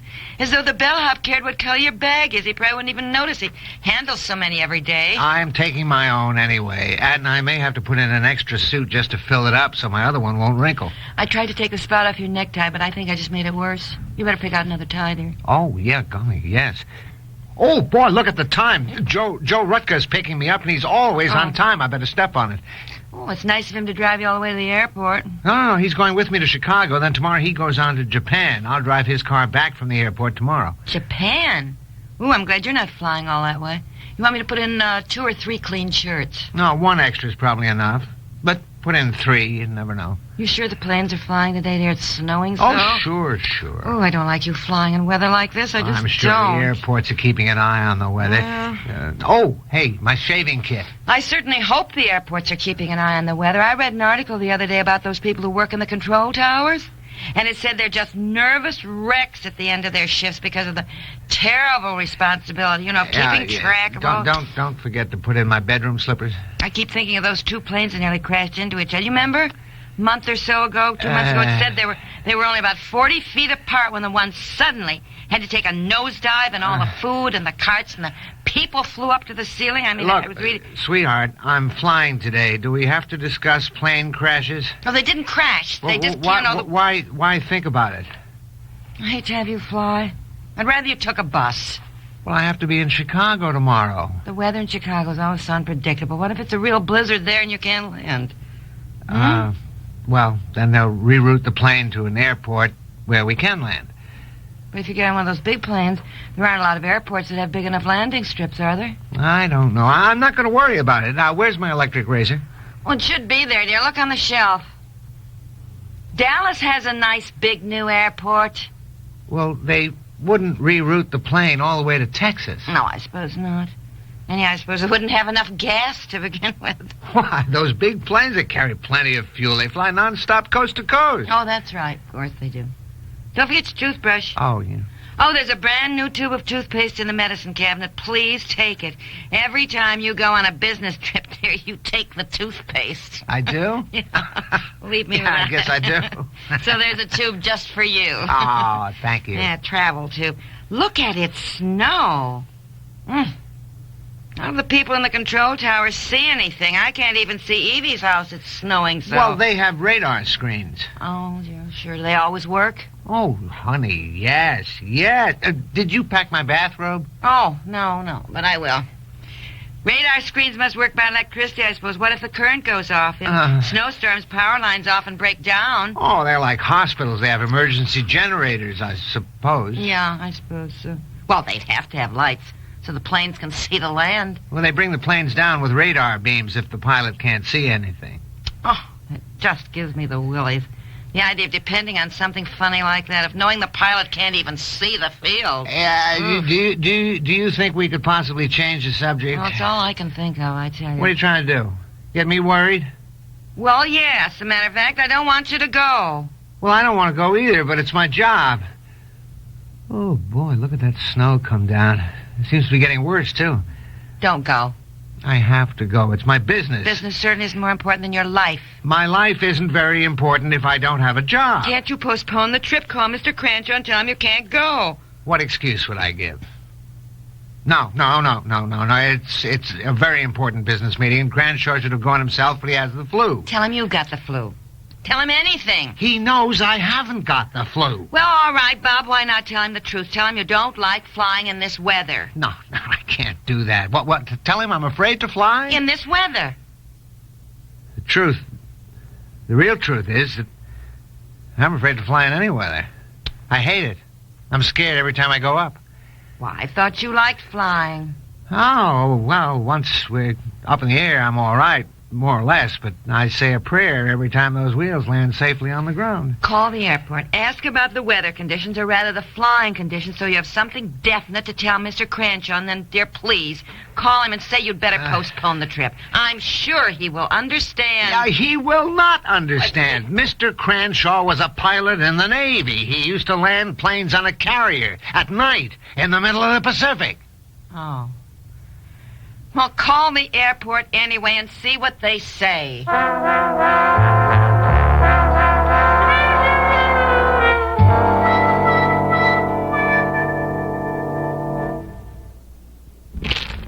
I sweep my floor and I still hear sugar underfoot. I hate that straw broom. That's the kind of dirt straw brooms miss. But an O-Cedar angler broom would get it. Angler bristles are cut on an angle to keep more tips on the floor, and the tips are closer together. O-Cedar Angler gets the dirt other brooms miss. O-Cedar makes your life easier. What do you hear from your floor? Not a sound. O-Cedar makes your life easier. Every woman likes to know she's the best she can be, so take a little time out for yourself, your looks, and especially for great-looking hair. Great-looking hair comes easily with Natural Wear Miss Clairol hair color. Choose from 2 personal formulas. Shampoo formula, our conditioning formula, is the easy way to get fresh, young color. Extra rich cream formula is the one hairdressers use, because no laboratory today has found a better way to cover gray. Shampoo formula or cream formula, try Natural Wear Miss Clairol to know you're the best you can be.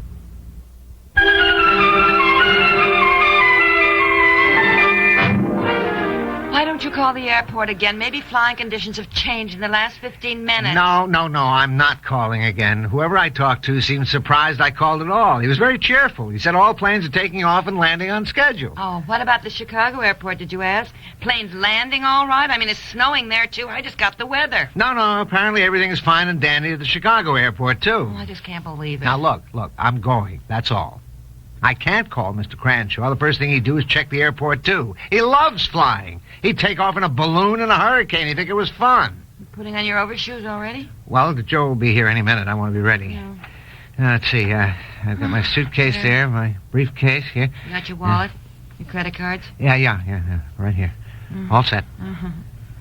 Well, we don't have to stand in the hall. You know, we can at least sit down in the living room till Joe gets... yeah, sure, okay. Won't you get overheated sitting there with your coat on? No. Joe will be here. He's always on time. I want to be ready. Now, let's talk about something else besides flying. Huh? Sure. Well, so Joe's going on to Japan. Uh-huh. How long does it take to get to Japan? I don't know. 18 hours, I guess, something like that. Imagine that. Halfway around the world. In less than a day. Isn't it a shame that Magellan couldn't know about it? Wouldn't he be excited? My goodness. Who? Magellan. Ferdinand Magellan. First man to sail around the world. Oh, that Magellan. Do we know any others? Okay, I just didn't know who you meant. I wrote a paper on him when I was in the 8th grade. It's funny how those things come back to you. He set sail in 1519 with 240 men and 5 ships around Cape Horn, across the Pacific. Then he was killed in Manila, and only one ship, the Victoria, got safely back around Africa, home to Spain. 1 ship and 19 men returned 3 years later. Fascinating. What's fascinating is I should remember all that when I can't remember what day of the week it is half the time. When I said, let's talk about something else, I really didn't have Ferdinand Magellan in mind. Oh, I was just trying to take your mind off. Yeah, well, you took it off. Oh, there's Joe. Now, I'll be home tomorrow night, and please, don't worry. No, and don't you worry. No, I won't. You got your scarf now? You got your gloves? Yeah, in my pocket. Sure. Briefcase, here's your suitcase. And keep your seatbelt fastened all the time, do you hear? Yes. Both in the car and on the plane. Yeah, okay, sure. Remember, there are millions more accidents with cars than with planes, Yes, so don't worry. I know. Yeah, all right. Even so, I wish the Wright brothers had done something else in their spare time. Goodbye. Goodbye. Goodbye, John. Oh, my rabbit's foot! My keychain with a rabbit's foot! Oh, rabbit's foot was the first thing I packed, darling. Oh, okay, I'll be all right then. Well, goodbye, dear. Goodbye, darling. Yes,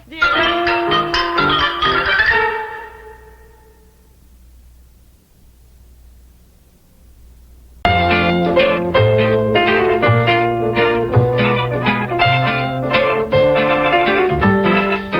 Little Things in Life, created by Peg Lynch, has been brought to you by 4-Way Nasal Spray. Gives you the fastest decongestant relief possible.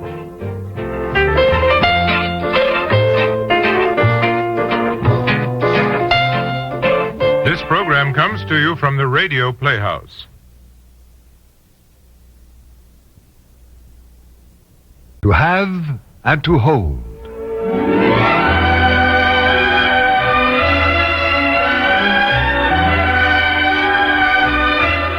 To have and to hold. The story of the traditional vows, the new morality, and the people caught in the conflict between them. Brought to you by Ban Roll-On, America's leading roll-on antiperspirant.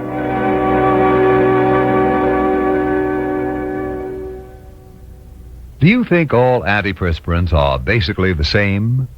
Well, Ban Roll-On antiperspirant may just change your mind. Take effectiveness, for instance. Tests have shown that Ban Roll-On antiperspirant will actually help stop wetness better than most leading sprays. Make your own test soon. Pick up a bottle of Ban Roll-On and you may discover what we've shown in tests. Ban Roll-On antiperspirant. Proof that not all antiperspirants are created equal. If you take Tylenol instead of aspirin for headache, now you can get the exact same relief with Datril and get a $1 refund besides. Buy Datril in the 100 or 250 tablet size, and Bristol-Myers will refund you $1. Send name, address, and Datril carton to Datril, Box 836, Farmingdale, New York, 11735, and get a $1 back. Offer good on one bottle only. Expires April 30th, 1976. So try Datril now and get a $1 back.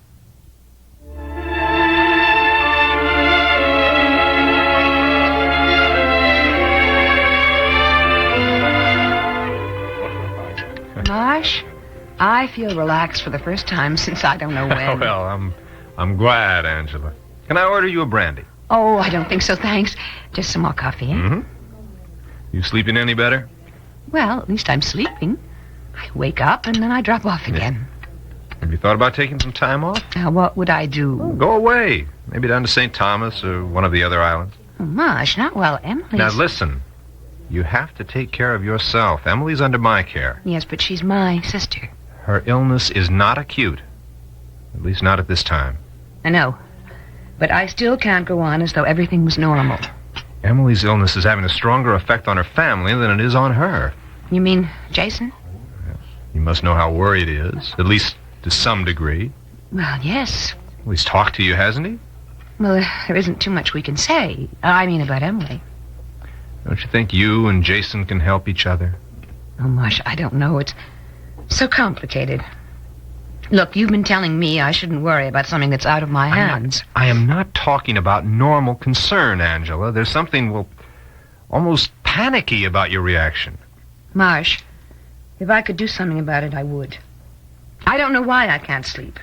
Why I'm on the verge of tears so much of the time. Is that why you've been avoiding Jason? Did he tell you that? Well, not in so many words, but he said he could sense your remoteness. Well, that's not true. I've seen Emily every day. You didn't say you were avoiding Emily. Maybe I've intruded in their life too much already, Marsh. Jason doesn't think so, nor does Emily. I don't understand why you feel that way now, when they both need you so much.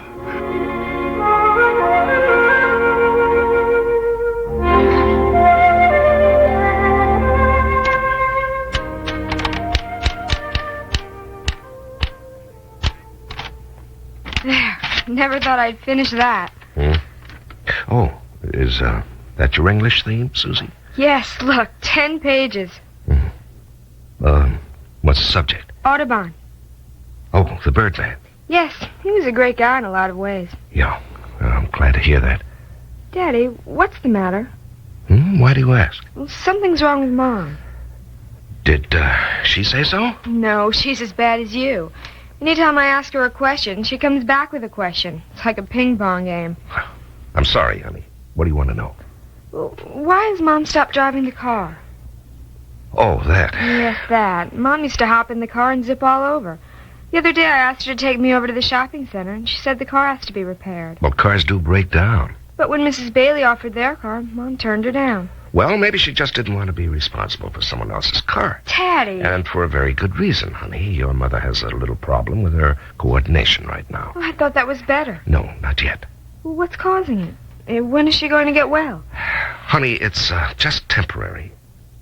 And if you want to be helpful, you'll give her a hand as much as you can around the house. Sure, Daddy. Are you sure she's going to be all right? Honey, she's on medication, and it seems to be working. I thought that was for her headaches. Well, it's for that, too. Now, look, don't bother her. Promise me. Sure, Daddy. And if you have any questions, you come to me.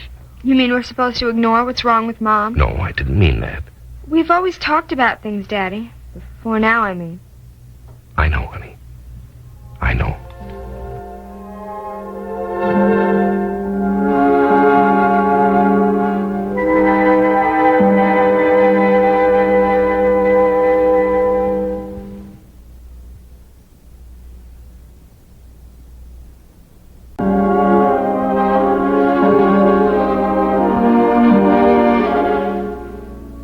Funny, Daddy. I always thought I'd understand more things when I got older. But it's not working out that way. Well, Susie, life is a little like school. Bad news. As soon as you finish one grade, you're promoted to the next where all the problems are new and usually harder. Thanks for doing the dishes, Susie, dear. Well, with the dishwasher, Mom, it hardly counts. That's my girl. Did I miss something? Well, Susie and I were just talking about some of the difficulties in life and how we face them. And from that, we get to the dishwasher? Well, not directly, no. I'm not going to run over to Betsy's for a while. I promised to help her with her math. Okay, honey, don't be late. I know. Yeah, Tomorrow's the school day. No bedtime reading request from Jennifer tonight? Winnie the Pooh or how to make a birch bark canoe? Oh, she was thinking about it when she fell asleep.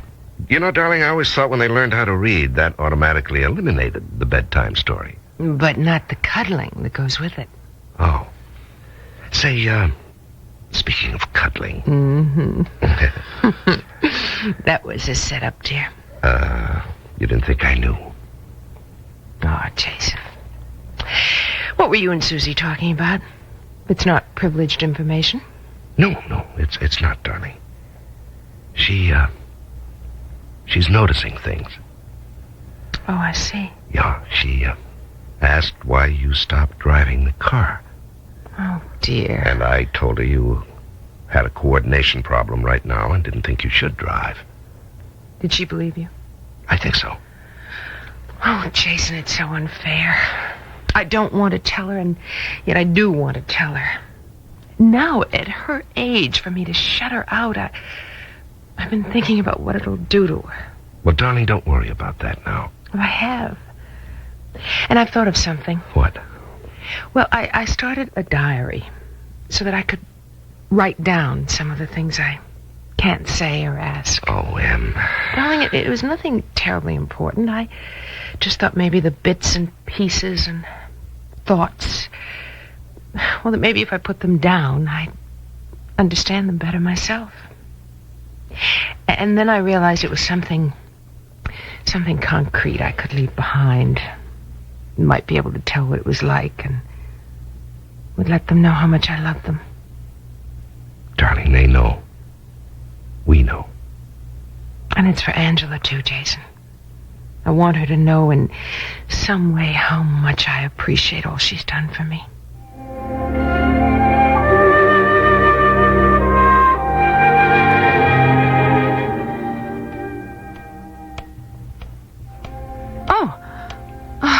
What time is it?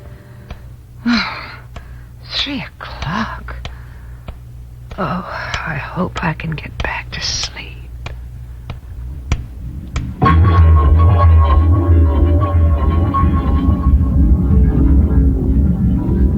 No!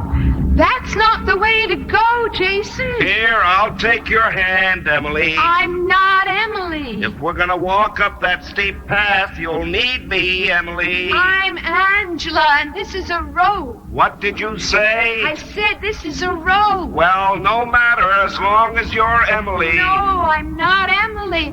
There's Emily. She's ahead of us. Up at the top of the mountain. Don't you see her? No, I can't see her. Oh, but you must. You married her. Yes, I married you, Emily. I'm Angela. She's right, Jason. She's my sister.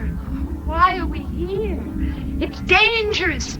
We could fall. I'll save you, Emily. You can't, you know, Jason. There are two of you, two Emilys. Oh, it's so cold up here. Here, Emily, take my coat. I'm Angela. Give your coat to Emily. I don't need it now. It would just weigh me down. Here I go. She's falling. No, she's flying away.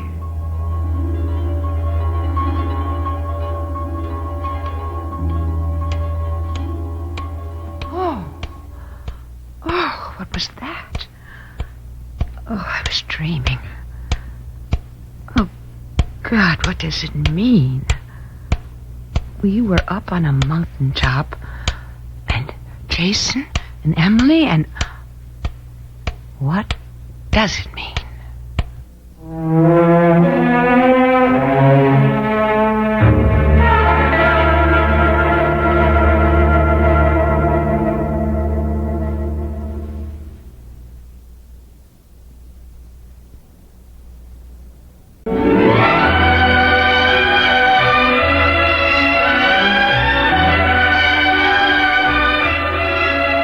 And to Hold has been brought to you by Datril, the new non-aspirin pain reliever from Bristol Myers.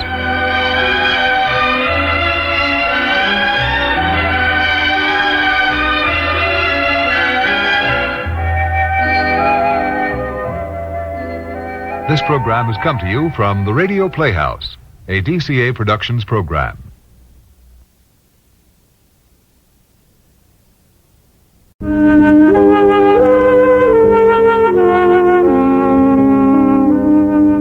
Love is gentle, faithful, swift, passionate, blind, and wondrous. All these are faces of love. In a moment, young Kate Wakefield, venturing into today's world of confusing freedoms, brought to you by Ban Roll-On, America's leading roll-on antiperspirant.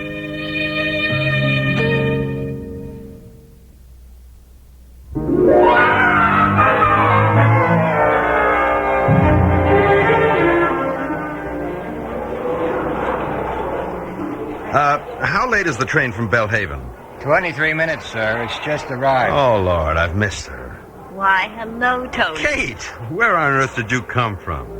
I came up from the platform and saw you standing here. I've been waiting by the gate. For me? Who else? How did you know I was on that train? My secretary called Belhaven and Mrs. Jessup told her. Tony, I've got to go straight to the office. Oh, no, you don't. Oh, yes, I do. I was supposed to be in at 9 this morning, and I'm roughly 6 hours late.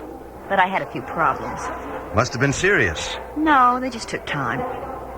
Well, Tony, it was great of you to come meet me, but I really have... I haven't waited here a half hour to put you in a cab, lady. Tony, I must go to my job. Okay, in an hour. That'll be too late. Mr. Ross has been very kind about my taking days off. He hasn't got enough business there these days to keep the pencils sharpened. And he may not need an agent who arrives at the office in mid-afternoon.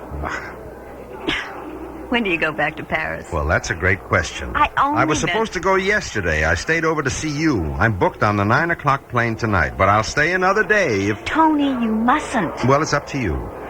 Do I see you today or don't I? I thought we were going to cool this a little bit, Tony. That was your idea, darling. It still is. You have a divorce to get, and I have some personal business to attend to. Well, are we going to stand here and debate it? Come on, I'll take you over to Lafitte's and buy you a double chocolate mousse. Tony, I'm sorry. Okay. What do you want to do? I don't want to, but I have to. I'm going to the office. And you have to get on that plane tonight.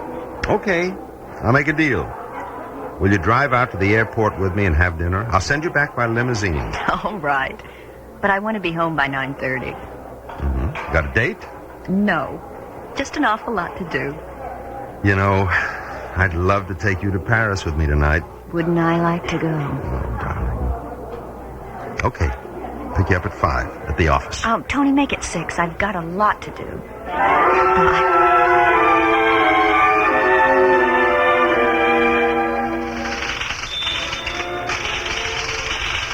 June. Kate! Well, the prodigal daughter returns to the office. Oh, I had to get a late train, and it was nearly half an hour late. I heard on the radio that snow is blowing in from the north. We got it in Bellhaven. Is Mr. Ross in? No, he's left for the day. Oh, will he be in tomorrow? Oh, I guess so. It depresses him to sit in that office when business isn't good, so he's in and out. Can I reach him at home? He doesn't stay home. He goes around, looks at buildings, talks to landlords to keep busy. Oh, well, I'll make an appointment with him. You won't have any trouble. June, do you remember showing me that book on the big estates in different parts of the world that the Ross agency is trying to sell? With all the pictures and everything? Have you got a customer? No, but I'd like to see that book again. It's right there on the shelf. No, it isn't. That's why I asked you. I didn't see it there. I wonder who's been looking at it. As if I didn't know. Just a minute, Kate. Hello, Margie? Have you got our book of A listings? You know, the big estates out of the country? Mr. Ross has it? Did he take it with him? Oh, thanks. Mr. Ross has it with him? No, Mr. Ross had it and put it back, and when he puts anything back in this office, it's never where anybody else can find it. What did you want to see in it, Kate? Oh, a place I looked at before. The name struck me. The location did. Glory Point in Jamaica. Oh, that place. That'll never be sold any. Why not? It belongs to an old lady, a Miss Ellen Pomeroy, and her nephew, Louis Pomeroy. She wants to sell it, and he doesn't. I don't know why Mr. Ross keeps it listed. Is it worth a lot? If you think $500,000 is a lot. For one house? Oh, it's more than one house. It's a very old plantation. Been in the same family for nearly 3 centuries. Pomeroy. You know, I met a man named Pomeroy last fall at a party. Eric Pomeroy. It's not a very common name. Wonder if it could be the same family. I don't know about that, but I do know there's something a little odd about the family at Glory Point. Here's that book on Nora's desk. I tell you, Mr. Ross drops things anywhere. His wife must have a terrible time. There you are, Kate. Oh, thanks, June. It's getting late. You want to take it home with you? Nope, I just want to look at it right here now. Let's see, Jamaica. Here we are. It's the only place listed in Jamaica. Glory Point, page 83. Ah, there it is. Glory Hall. Look at it. I think that picture's prettied up. What do you mean? I understand they don't keep it up like they used to. Keeps it from being sold. But what a house. Looks like one of those stately homes of England. Solid stone construction, outbuildings, stables, cattle barn, greenhouse, potting shed, short walk to Glory Point. Oh, then it isn't on the water. I guess not. Well, no wonder I never saw it. Have you been down there, Kate? Oh, you remember I told you, June, that my husband and I did a lot of sailing down in the Caribbean. We used to go past Glory Point. And you didn't know the big house was there? No, I didn't know it. Excuse me, June, I want to make a telephone call. Re-establish my acquaintance with a certain Mr. Pomeroy.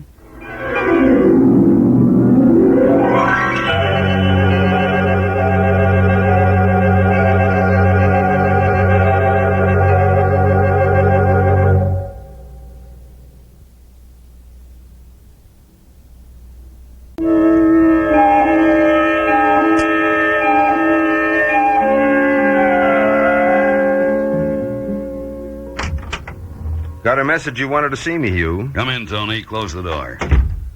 I haven't got much time. Neither have I. I tried to reach you after lunch. I was out. Until 3:30. I was meeting a train. It was late. What's on your mind? A lot of things, but I can boil them down to one.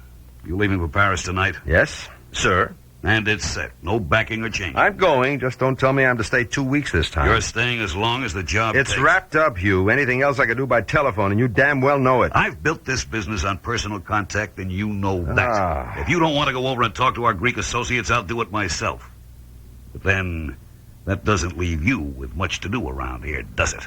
I get it. But I think you're wrong, Hugh. You need me. Tell me what's happened. We're showing a 22% profit this year. What do you mean, what's happened? We're not working together the way we used to. I don't like giving tough orders, and I don't like the way you react to them. How is that, Hugh? You know what I mean. We were a good team. We saw things alike. Business came first, and it worked. Sure it worked, until you began interfering in my personal life. If you mean Claire. Oh, come on. Claire hasn't been a part of my personal life for 4 years. You enjoy her company? That's fine. I wish to God you'd marry her. Oh, you've got to be crazy. Have it your way. But leave my personal life alone. Meaning Mrs. Wakefield. Meaning Mrs. Wakefield, whom you don't know. But I do know her past. You get to Paris, Tony, and stay until I tell you to come home. We're cutting down expense accounts, and commuting to Paris is out. See you. Bon voyage. Mr. Cushing, your secretary's left. I took a telephone message for you. Oh, thanks. Mrs. Wakefield left word that she can't go to the airport with you this evening.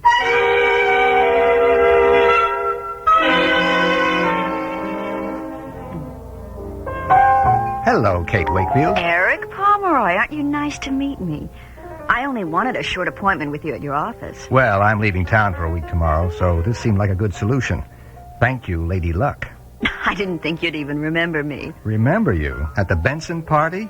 You glowed like a candle. Oh, I'd like to forget that party. Eric, I need some information. If I have it. Well, it's about a family in Jamaica named Pomeroy. They live on Glory Point. I just wondered if you were any relation. Where did you get hold of that? I saw the name. I'm going down there. Why? I have to. I have no information, only some advice. What? Leave the Pomeroys alone, Kate.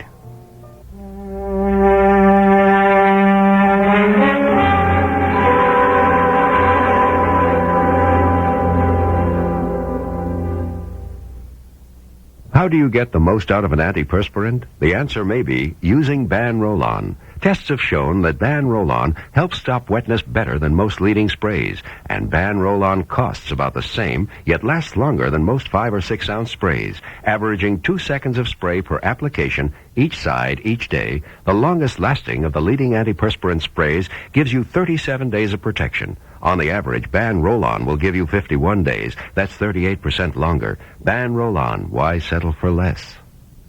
If I had a nickel for every minute I've spent in a dirty oven, scraping and scrubbing, I'd be living in Fort Knox. Well, there's a different way to clean your oven that's less work. The overnight way, with Mr. Muscle. Oh, come on. It's true. With Mr. Muscle, you just spray it on at night, and while you sleep, its self-scouring foam lifts up the grease and grime. Really? So next morning, you just wipe clean. Well, Mr. Muscle really sounds like a good man to wake up to.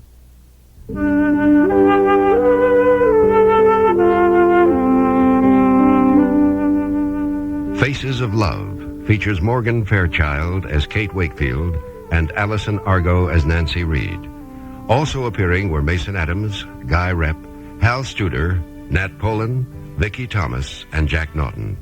Produced by Ernie Ricca, directed by Dick Cox, written by Margaret LaWorth, and brought to you by Mr. Muscle, the oven cleaner that works the easy overnight way. This is Mel Brandt.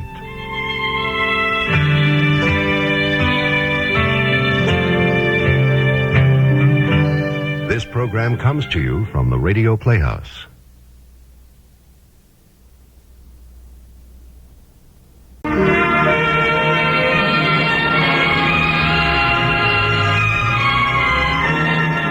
Author's Studio presents the radio dramatization of William Makepeace Thackeray's classic novel, Vanity Fair, the story of the clever and charming adventuress, Becky Sharp. In a moment, our author, Mr. Thackeray. The Author's Studio is brought to you by Natural Wear Miss Clairol. To know you're the best you can be.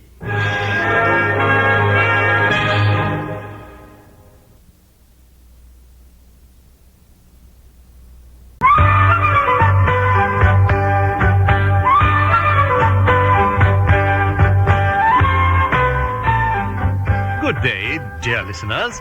William Makepeace Thackeray here, author of this narrative. Have you noted of late how swift are the changes in Vanity Fair? The day before yesterday, Becky Sharp and Rawdon disowned and turned out of Matilda Crawley's house. Yesterday, Becky and Rawdon renting a fairy tale cottage to dwell in together. Today, Becky and Rawdon established in that cottage, sitting at this moment by a cosy fire, tea kettle on the hob. Rawdon, that veteran rake, seems already converted into a happy and submissive married man. Ah, but more changes are yet to come, as I do believe Becky is saying now. My dearest, more changes are yet to come. What changes? Don't want any. That is, until Auntie takes us back. Like things the way they are. What changes? People, persons, friends. We must have friends should Auntie never be reconciled. Look here, Becky. I'm not allowed to say she mightn't, but you said it. I meant to say until she's reconciled. You think she mightn't, don't you? Confess it. I think no such thing. I do think, and didn't before, that it may take time. A month, 2 months, 3. I used to think 1 day, 2, 3. Gad, what will we live on? Credit, mostly, but it's why we'll need friends. You're talking of my brother again. Young Pitt is one, yes. We'll start with him. Write a letter. Dear heart, I told you he'd not give us, or even so much as lend us, a halfpenny bit. And I told you one never knows. I'm sure young Pitt has softened a little. How else could he have proposed to Lady Sheepshanks? Such a clammy cold stick when I knew him at Queen's Crawley. Oh, he must have softened for Lady Jane to accept. So you may be right. Always are. Very well. I'll write a note, ask him to call. Darling, no. No? The two of you don't even speak, have not since college. He'd light his cigar with your note if he smoked wicked cigars, which of course he doesn't. Well, my dove, what am I to do then? Nothing. But you said nothing? I shall write. In fact, have. See? Here in my pocket. All the letter wants is your approval. Approve anything you do, you know that. Perhaps not this. I had to write a certain way, else he never would come. Read it me. First, will I pour you another cup of tea? I thank you, not yet. Read. Dear Mr. Pitt. Now, Rawdon, you're not to laugh. 'Tis a dreadful, embarrassing letter. Read. Dear Mr. Pitt. Pray do not think me bold to address you, a personage of your dignity and importance. I will not read another word. No, do, my angel. Marvelous. Read. You laugh. One more time and I stop. Now, you do know why I write like that, don't you? Do I know my brother? Egad, what a pious, conceited bore. What? How can you say so? I admire him beyond measure, a man of rigid refinement and manners. When he speaks or writes his pamphlets, what a fine flux of words. He never advanced a sentiment or opinion that wasn't perfectly stale and trite. Yet you want him to come here. Oh, well, don't blame me. Blame Aunt Matilda. Well, no. I shall speak the whole truth. I married you only so I would have young Pitt as my brother-in-law. Read on. A personage of your dignity and importance. I dare take this liberty because I have an announcement of great consequence. I am, dear Mr. Pitt, your sister-in-law. That'll spin him about. Well, he liked me, darling. He did, though I doubt you'll be aught but scandalized that I married his rogue of a brother. So I quickly write something that will please him no end. Your Aunt Matilda has disowned us. I hope and pray you will not do the same. As I oft remind Rawdon, of what importance is money compared to the state of our souls?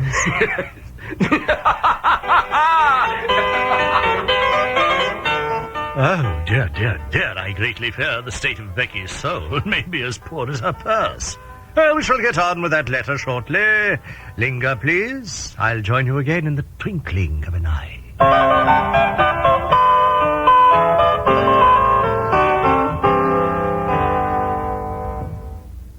I know we share everything, hon, but next time, could you keep your cold to yourself? This was your cold, dear. You sneezed first. You were sniffling before that.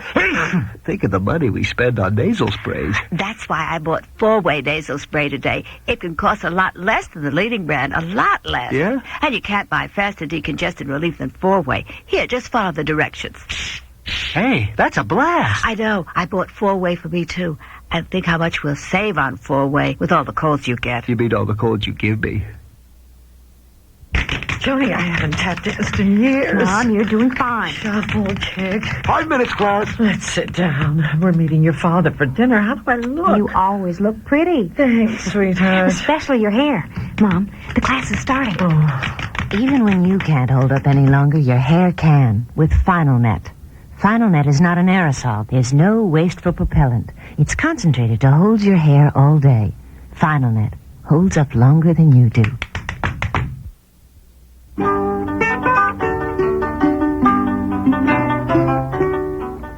Well done, Becky, well done. That bit about the state of one's soul, for shame. I was exactly quoting young Pitt. I remember the very day he said it. What importance is money, Miss Sharp, compared to the state of our souls? Oh, that voice! You are my soul's darling, and what a sly, artful one you are. No doubt you're now quoting Mrs. Bute to Aunt Matilda. Read. Oh, no, it gets worse. Here, read it yourself. Then we'll send it by Giles or Fritz to... where? Do you know where young Pitt stays in London? Oh, please no. At the Quashimabu Society House, but he may be back at Queen's Crawley Me out of the way, Aunt Matilda not there to insult him about his preachifying, may well have gone back. Well, Sir Pitt didn't say so the other night. Papa said nothing except to damn me to hell's flame. Ah, well, we can but try the Quashimabu house. Becky, what's this? You say you hope we can hear him debate at the Quashimabu Society? Dearest, I have said everything he would want me to say. Hang it all, we may have to go. It will be so horrible it may be amusing. Oh, and I told him I've given up the godless amusement he objected to at Queen's Crawley. Which one? He abhors any amusement. I recollect exactly what he said when he took me to task. Backgammon, Miss Sharp. A godless amusement. You would be much better engaged reading uplifting literature, one of my tracts. Pray do not waste your life in foolish pastime. Rawdon, my love, I've given up backgammon because you don't play it, though I somehow failed to mention that to your brother. Now, read just below. Dear Mr. Pitt, I do long to speak French with you again. Do you? No! Son accent, quelle horreur! What? His accent, his pronunciation was so terrible. What's this? Well, read it. Pray do come to see us, so I may once again be awakened by your words. How well I recall your discourses at Queen's Crawley. I admired them beyond measure. Ugh. Your respectful, obedient, admiring sister-in-law, Rebecca Sharp Crawley. Now, call Fritz. Send it on its way. Fritz? Come and deliver a letter. A love letter, by damn.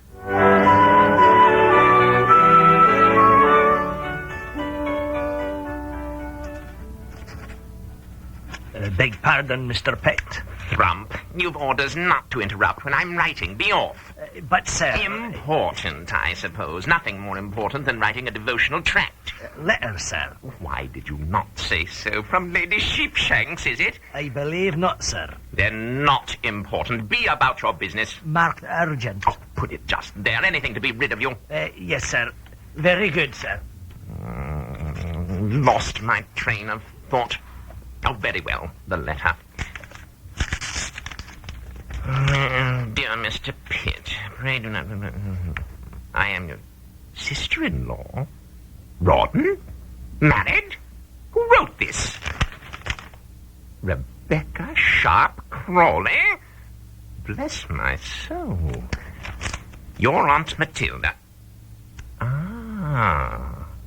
Disowned.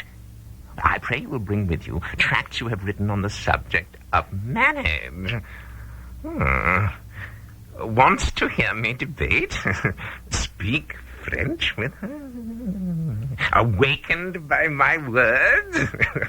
Very wise young woman.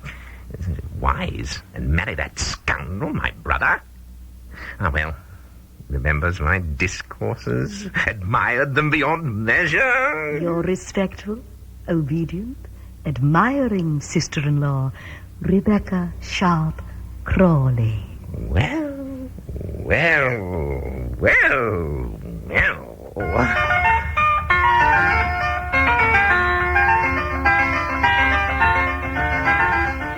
Think you, ladies and gentlemen, that young Pitt will not call upon Captain and Mrs. Crawley? If so, you are right. He will not call upon Captain Crawley, but upon... Need I finish? I will, however, quote her. I am your respectful, obedient, admiring servant, William Makepeace Thackeray.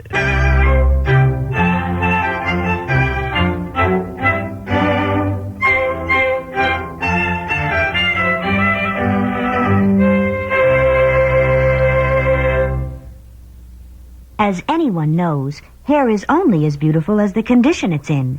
Natural Wear Miss Clairol shampoo formula conditions while it colors, makes your hair healthy looking and manageable while it adds natural glowing color that covers gray. And it's so easy to use. Just shampoo it in for fresh young color that stays color true week after week. For conditioning hair color, the best it can be, at any price, Natural Wear Miss Clairol, to know you're the best you can be. If you take Tylenol instead of aspirin for headache, now you can get the exact same relief with Datril and get a $1 refund besides. Buy Datril in 100 or 250 tablet size, and Bristol-Myers will refund you $1. Send name and address and Datril carton to Datril, Box 836, Farmingdale, New York, 11735, and get $1 back. Offer good on one bottle only, expires April 30th, 1976. So try Datrill now and get $1 back.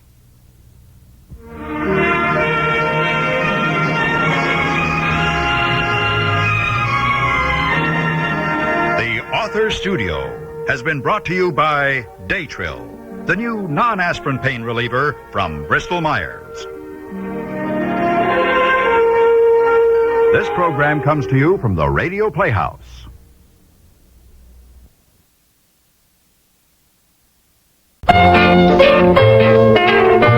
It's not nice to eavesdrop, but it's fun. So let's check in on the comedy of errors at the Baxters. On the little things in life.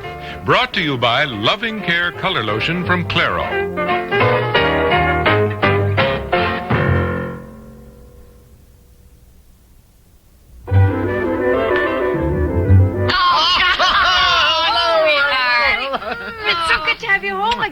Hello. You don't know how good it is to be home. Oh, darling. Let me take your coat. Oh, thanks, honey. Only it's not my coat. Huh? What do you mean? Well, that's a story. Wait till I tell you. Looks like your coat. That's the problem. I tell you, I have had the worst 24 hours. Oh, honey, have you? Well, we have some things to tell you, too. It's been a pretty lively 24 hours around here.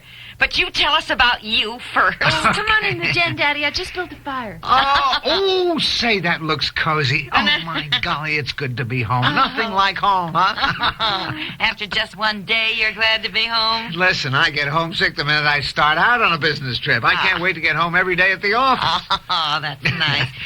Well, tell us what happened. Well, first of all, the weather was terrible. I know. You were so right. Just driving to the airport, I felt like Perry discovering the North Pole. Oh. We could hardly see 20 feet in front of the car. Really? Did the plane take off for Chicago on schedule?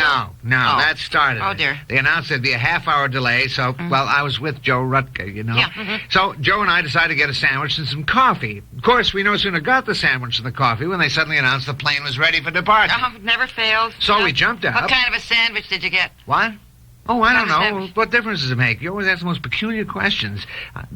Well, I got a ham and Swiss cheese on rye, and Joe got a tuna fish, okay? Yes, all right. Go on, come on. Mom always wants to know what people had to eat. Well, because most of my life revolves around food, I guess. Go on, dear. Well, anyway, Joe and I jumped up. He paid the check while I raced to get my coat. I grabbed that, and we went tearing off to the departure gate.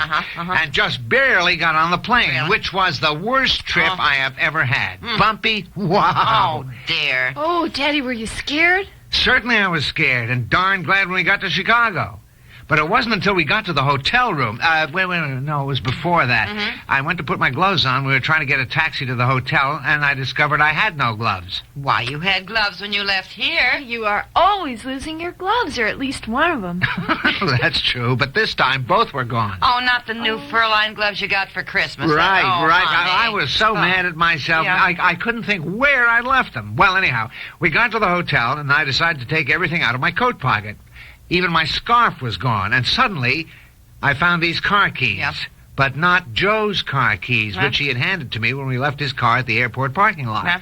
I was supposed to drive his car back here tonight. Yeah, I remember that, yeah. Whose car keys were they? They belonged to the man whose coat I had taken by mistake. Oh, no. Well, what happened? What do you mean? At the airport at Bradley when we left, apparently I grabbed this coat from the rack and it looked just like mine. So somebody must have taken yours. Yeah, right. And before I took his, because there are only 3 other coats on that rack, and not at all like mine.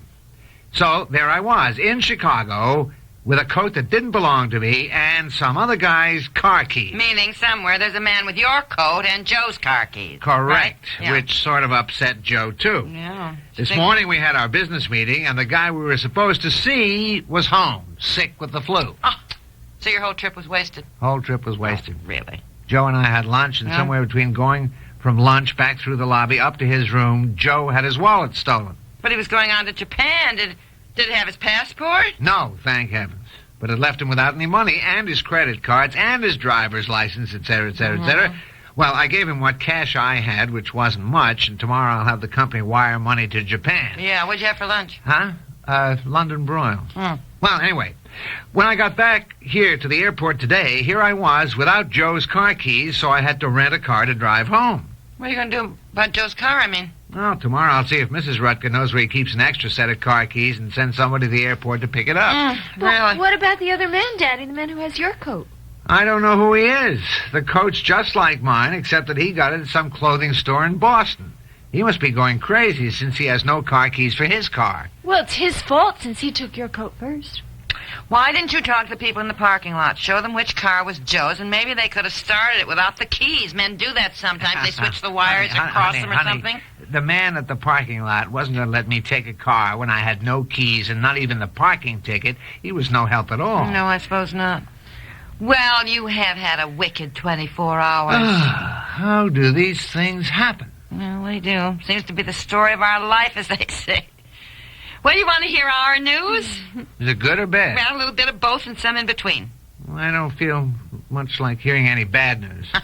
Well, why don't I get dinner on, and then we'll tell you everything. In the meantime, you just relax. Debbie, set the table, and I'll finish broiling the lamb chops and mashing the potatoes. Okay, Mom, I'll mash the potatoes. Oh, and good. I'll make a salad, too. Well, thank you, Debbie. Okay. Here, Mr. Baxter, dear, you can relax and do the crossword puzzle, which you love. The crossword... Yeah, it is. Well, what about Aunt Maggie? How come she hasn't grabbed it already? Hey, wait a minute. Where is she, anyhow? Well, that's part of our news. She went back to Montana. Went back to Montana? Yeah. Aunt Maggie's gone? Well... How come? Why? Well, we'll tell you all about it later. Now, do the crossword puzzle there. Your crossword, the first chance you've had since Aunt Maggie came to visit 3 months ago. She's gone? Aunt Maggie's gone? Well, you hated the way she always did your crossword puzzle. Now it's yours. Work on it now, dear, while we get dinner on. Somehow the fun of doing it is gone. Why did she leave?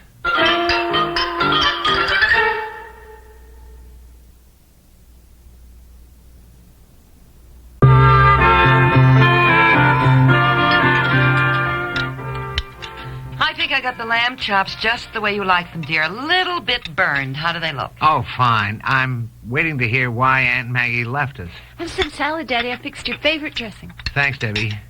Why did Aunt Maggie leave?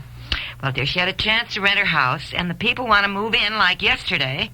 They want it furnished, and Aunt Maggie had certain things she wanted to put away in the attic. Oh, she's coming back then. Oh, yes. But the rental agent called last night, said the people wanted to move in so soon, and Aunt Maggie figured she'd better fly back home quickly. So Elaine Wittig drove her to the airport this morning because I had a dental appointment. It's taken me a month to get. Well, that was nice of Elaine. Yeah, well, she wanted to go shopping in Springfield anyway. As long as Aunt Maggie's coming back, that's not such bad news. No, not at all. The bad news is that the furnace man was back today, and something is wrong with the furnace, and he thinks we may need a new furnace. He can't get some part or something because our furnace is so old. Remember when the people sold this house to us, they assured us how new the furnace was? Yeah, I don't know. It's not, apparently. It's very old. The furnace man thinks we can get through the winter, but it's a problem we'll have to solve this summer. Solving it by getting a new furnace, I suppose. Well, you talk to him. I don't really know about these things. As for the local news, the Hilton's house burned down. The Kinwineys are getting a divorce, or at least he's getting one, I imagine, since she ran off with our milkman, what? Who has 8 children. Can you believe it? You're kidding. No. Well, then, this is bad news. Mr. Crippen's mother had a heart attack. She was rushed to the hospital at 3 this morning, but she's all right. So it's good news so far. George Gailey drove his snowmobile across the lake with 3 children following him, and they all broke through the ice. Good Lord. Well, they were all safe, thank heavens. It's a miracle, because they were, frozen stiff. They were so cold. And, Daddy, my boyfriend has a new girl. Oh, honey. I don't care. I was getting bored with Clark anyway, really. Look, I've only been gone 24 hours. Nothing happens when I'm home. How come all this news in such a short time? I don't know, dear. It's the way it always happens, isn't it? Well, we've saved the best until last, Daddy. Yeah. This is good news. Great. What is it? Tom's coming home. Tom's coming home? I thought he was on some archaeological dig in the Middle East. He's coming home? Debbie and I don't know any more about it than you do. We just got this cable. Happy New Year, coming home, bringing a surprise. Love, Tom. 10 words. Our son was always a boy, a few words. What's the surprise? I don't know. What could it be? Well, Mom thinks it's some animal. You know how Tom loves animals. Well, he was in Tibet, but I doubt that he's bringing home an abominable snowman. But he did bring a boa constrictor from Brazil. Remember that, Tom? I think he's married. Oh. He's bringing home a new wife. Where's he been besides Tibet in the Middle East? Africa, Kenya, the Congo, Ethiopia, Saudi Arabia. Well, when is he arriving? Next week, Daddy. And then we'll know, huh? Well, if he has married somebody who doesn't speak English, just Hindu or Arabic or Swahili, and who doesn't cook, and he doesn't have a job, and they expect to live here, and we have to support them. Yes? Well, we'll have to face it. I mean, that's my good news. Okay, we'll face it. In the meantime, I want to know who has my new coat, how I can find the man who took my coat and left me with his. Oh, how can life get so complicated in 24 hours? Well, apparently, dear, very easily. Life, happily, is full of surprises. I know we share everything, hon, but next time, could you keep your cold to yourself? This was your cold, dear. You sneezed first. You were sniffling before that. Think of the money we spend on nasal sprays. That's why I bought 4-way nasal spray today. It can cost a lot less than the leading brand, a lot less. Yeah? And you can't buy faster decongestant relief than 4-way. Here, just follow the directions. Hey, that's a blast. I know. I bought 4-way for me, too. And think how much we'll save on 4-way with all the colds you get. You mean all the colds you give me? Hi, I'm trimming my little girl's hair. Mine was the same beautiful chestnut color once, before the grays started sneaking in. But I discovered Loving Care Color Lotion from Clairol. It covered my grays without changing my natural color. And it has no peroxide. Loving Care made my hair shinier and softer, too. Our hair looks almost alike now. Except mine has no bubble gum in it. Loving Care Color Lotion from Clairol. It's good for your hair.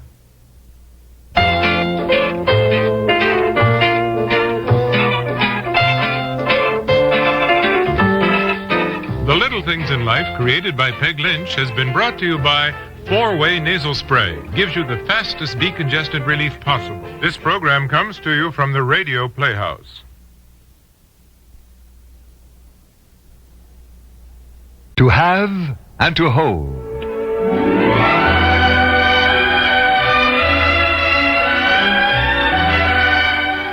To have and to hold. The story of the traditional vows, the new morality, and the people caught in the conflict between them. Brought to you by the O'Cedar Angler Broom. It gets the dirt other brooms miss.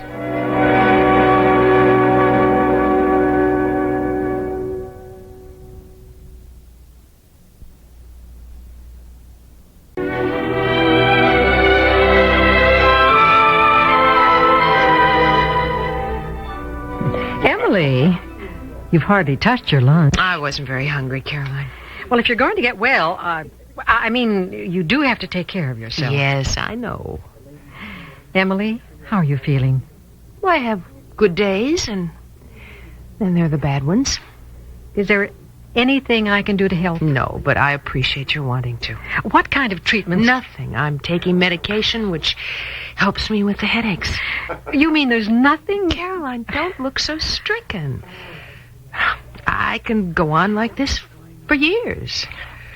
You're so calm about it. Well, I'm not really. It's just that, well, now that the shock is over, the idea is sort of settling in. Oh, Emily. Please, Caroline. Now, come on. We're spoiling a lovely lunch. I don't know what to say. No one does. In some ways, that's the hardest part. A brain tumor. At a time when life has become more important than ever, I have become the bringer of bad news. Oh, Emily. I see it in Jason, Caroline. Although he's marvelous. And Angela looks almost haunted. Why, of course. It's hard on your sister. Well, that's what I mean.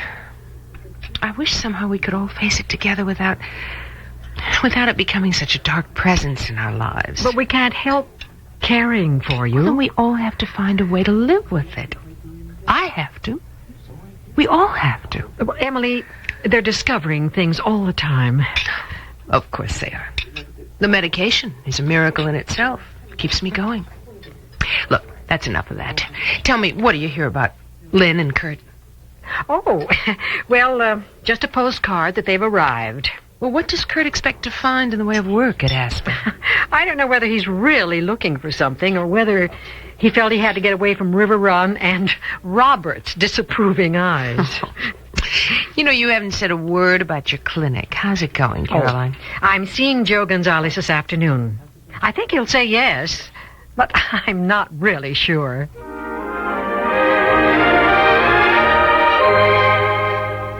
I'd say yes, but I'm not really sure I'm ready to take on a clinic like that, Jason. Well, Joe, most opportunities come along before we're really ready for them.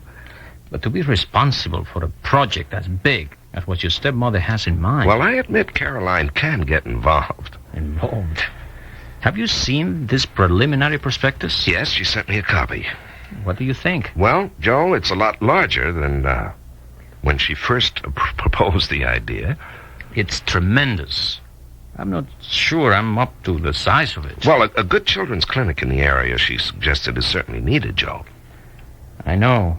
And she said she's going ahead whether you accept her offer or not. Well, at least that takes some of the load off. Joe, we don't want you to leave Jefferson, of course, but I'd be less than honest if I didn't urge you to accept it, however. But it's up to you. There is something else. And? Yes. Joe, I'll admit it's a complication. As Caroline's daughter, well, have you discussed it with her? No. I know she's in favor of it, but I don't feel I can ask her to help me decide. That has to be my decision. Well, what's wrong with at least talking to her about it? You know, Anne's a very strong-minded woman. Oh, yes. You know, when Dad married Caroline and Anne joined Lynn and me in the family, well, there were a few sparks, but we all survived. I wish Anne weren't her mother's daughter. It might make my decision a little easier. Joe, since you became involved in the Carter family, life became somewhat complicated, huh? Yes, ever since I met your wife here at Jefferson. Mm-hmm. How is she? But she's all right, Joe. Yes, I understand. Thanks. I know you do.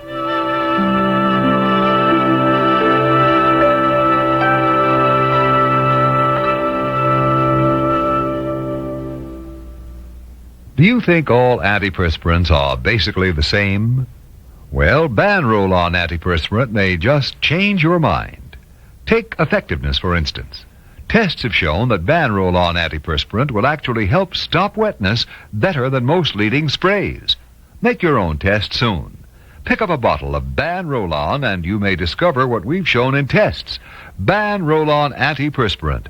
Proof that not all antiperspirants are created equal. Mystery meat again. The food hasn't changed since the last time I was in college, but I have. 12 years later, 12 gray hairs. The only gray hairs in the entire class. So, I tried Loving Care Color Lotion from Clairol. It has no peroxide, just covers up gray without changing your natural color. Loving Care made my hair softer and shinier. And 2 boys wanted my number. Loving Care Color Lotion from Clairol. It's good for your hair. Do you know where Dr. Gonzalez is, Angela? I saw him leave Dr. Carter's office a few minutes ago, Trish. Why? Someone's waiting for him downstairs. Mrs. Robert Carter. Oh, Caroline. She wants to see Joe? Oh, yeah. Mm-hmm. You know something? You mean I know something you don't know? Yes, and it's killing me. You'll survive. No thanks to you. Hello, nurse's station, 4th floor. Trish, is Angela there? Yes, she is, Dr. Carter. Ask her to come in. Yes, doctor. He wants to see you in his office. Well, that's where I'll be. Well, come on in, Angela. Sit down, will you? Was anything the matter, Jason? No. At least, nothing new. No, that's not true. Jason, maybe you should... Angela, did Marsh talk to you? Yes, he did. Oh. And I have been thinking about what he said. Yes, well, I should have asked you myself, Angela. We've never needed a go-between. Things are different now. Not that we need a go-between, of course. Well, I can't see why Emily's illness should cause a problem between you and me, Angela. If anything... I know, Jason. And I'm worried about Emily, too. It's got nothing to do with you. Excuse me. Sure. Dr. Carter. Oh, yes. Well, tell him I'm not able to make the meeting. Oh, he did. Well, give him enough rope. Yes. Yes, I know it's on my calendar, but was in my dream. Well, you said something else. Jason wanted me to walk up the path with him. I see. He kept calling me Emily. Well, look, But Emily was at the top. So I'll know what happened. It was a mountain. Yes, I understand. It was cold, and he wanted to give me his The coat. board will have my report. I said, give it to Yes. Emily. And any questions? Well, I'll answer them at the next meeting. Okay, fine. Oh, if we could just cut down on committee meetings. Hey, what's the matter, Angela? Oh, nothing, Jason. I suddenly remembered a dream that I had recently. Oh? Anything significant? I don't know. You and Emily and I were on the top of a mountain. Well, it was just a dream. Oh. Angela, last night, Susie asked me why Emily isn't driving the car anymore. What did you tell her? Nothing. Nothing, just that Emily had a coordination problem. It's a lousy excuse. Yes. Angela, if there's anything bothering you, please don't shut me out. We've been through too much together.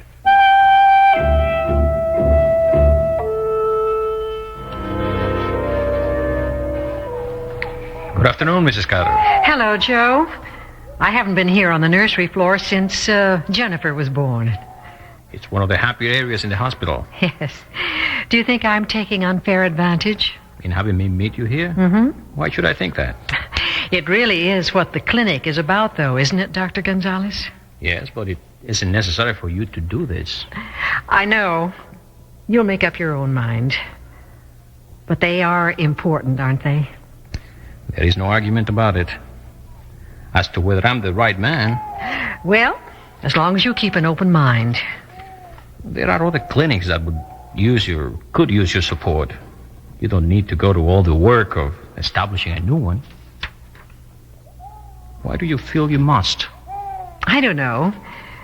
Maybe gardening isn't enough. What do you mean? Doctor, I love my garden, and it's a pleasure to see it flourish and grow. Both plants and children get their starts in a nursery, but I'd like to do all I can to help this kind of a nursery. A children's clinic. Do the important work in helping children to flourish.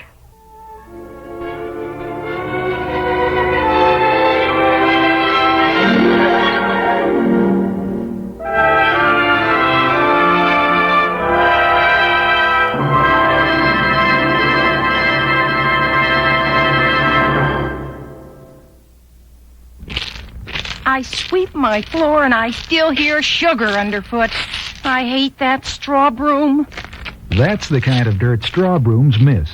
But an O-Cedar angler broom would get it. Angler bristles are cut on an angle to keep more tips on the floor, and the tips are closer together. O-Cedar angler gets the dirt other brooms miss. O-Cedar makes your life easier. What do you hear from your floor? Not a sound. O-Cedar makes your life easier.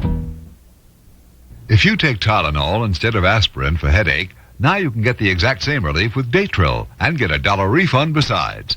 Buy Datril in the 100 or 250 tablet size, and Bristol-Myers will refund you $1. Send name, address, and Datril carton to Datril, Box 836, Farmingdale, New York 11735, and get $1 back. Offer good on one bottle only. Expires April 30th, 1976. So try Datril now and get $1 back.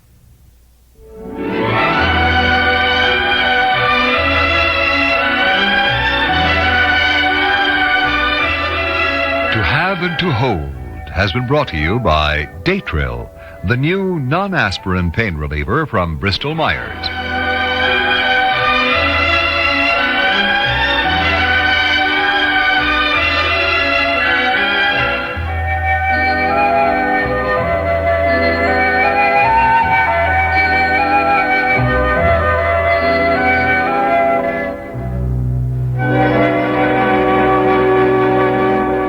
This program has come to you from the Radio Playhouse, a DCA Productions program.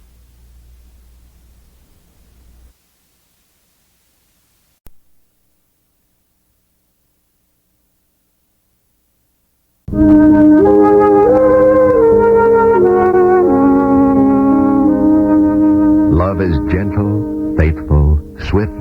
passionate, blind, and wondrous. All these are faces of love. In a moment, young Kate Wakefield, venturing into today's world of confusing freedoms, brought to you by Loving Care Color Lotion from Clairol.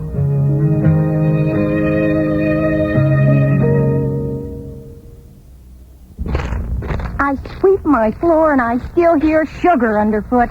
I hate that straw broom. That's the kind of dirt straw brooms miss. But an O-Cedar angler broom would get it.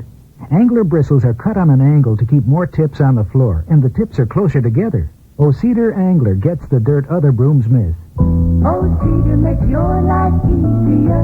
What do you hear from your floor? Not a sound. O-Cedar makes your life easier. If you take Tylenol instead of aspirin for headache, now you can get the exact same relief with Datril and get $1 refund besides. Buy Datril in a 100 or 250 tablet size, and Bristol-Myers will refund you $1. Send name, address, and Datril carton to Datril, Box 836, Farmingdale, New York, 11735, and get $1 back. Offer good on one bottle only. Expires April 30th, 1976. So try Datril now and get $1 back.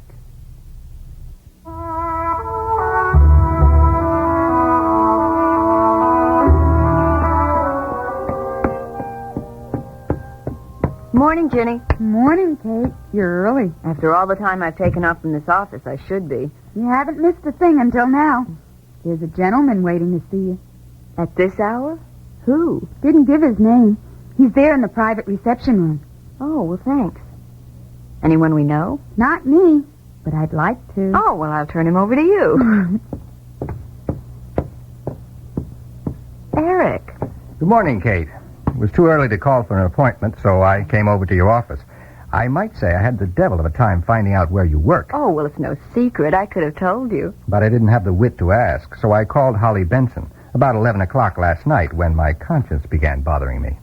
Eric, you needn't have any conscience. I didn't think so either. But when you called me yesterday and asked for some information, I didn't give it to you. You told me what you thought. One of my major vices. Well, don't worry about it. Don't brush me off. I came to apologize, and I came to give you the information. Well, thank you, but... But you don't want it. Eric, all I wanted to know was whether you knew or were related to people named Pomeroy in Jamaica. Who have a big old ruin of a house near Glory Point. Yes. And you told me. I don't remember that. Oh, you got very serious and told me not to go near them. So I figured you did know them. It was a rude answer, and I'm sorry. Now I'll say what I should have. Miss Ellen Pomeroy is my great-aunt, a lady I revere. Her nephew, Louis Pomeroy, is my second cousin. You revere him, too? I would swim a river of crocodiles to avoid him, and almost did. Oh, he's that bad? He isn't human. He has iron filings instead of blood in his veins.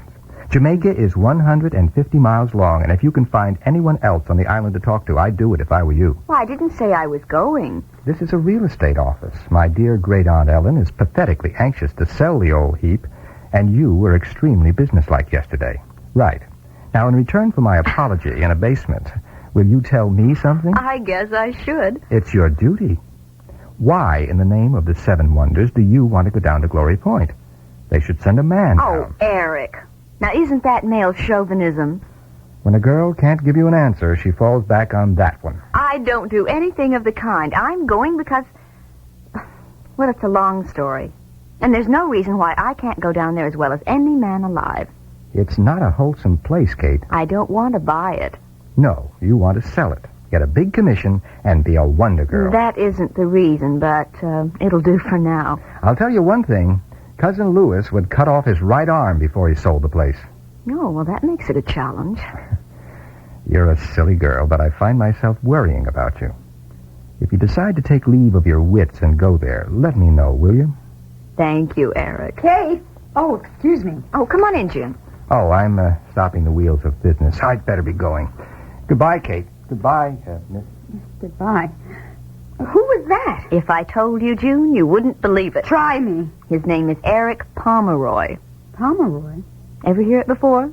Not the same family with that big house on Glory Point. distant, but the same. You certainly work fast. No, not really. I told you yesterday I met an Eric Pomeroy, and, well, when I got to thinking about it, I thought, why not call him and see if he can tell me anything about Glory Point? And could he? Everything bad. The house is a ruin. They really don't want to sell it. At least Mr. Lewis Pomeroy doesn't. That's what I said. I know. And then he added, if an agent goes, a man should go down there. He didn't. Imagine, in 1976. Right on, sis. June, I'm not carrying any banners, honestly. I just thought being with this office might help me talk to them. I'm going to see Mr. Ross right now. That's what I came in to tell you, Kate. He won't be in this morning. Oh, no. He's gone down to the Real Estate Commission's meeting on the new taxes. Oh. You know, save the city by making it more expensive to live in. Yeah. When will he be back? Kate, you certainly are driven by something. That's just what I am, June. Driven. I have no choice.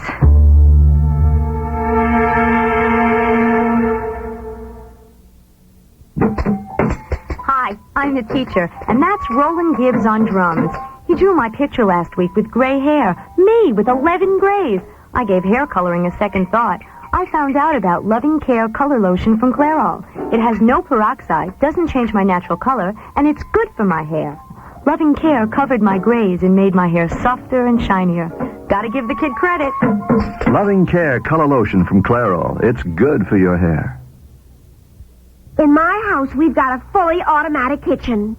Me. And the worst job I've got to do is scrape and scrub that dirty oven. Well, there's a different way to clean your oven that's less work. The overnight way, with Mr. Muscle. Promises, promises. It's true. With Mr. Muscle, you just spray it on at night, and while you sleep, its self-scouring foam lifts up the grease and grime. That's a good idea. So next morning, you just wipe clean. You know, I've got a feeling that Mr. Muscle's going to be a good man to wake up to.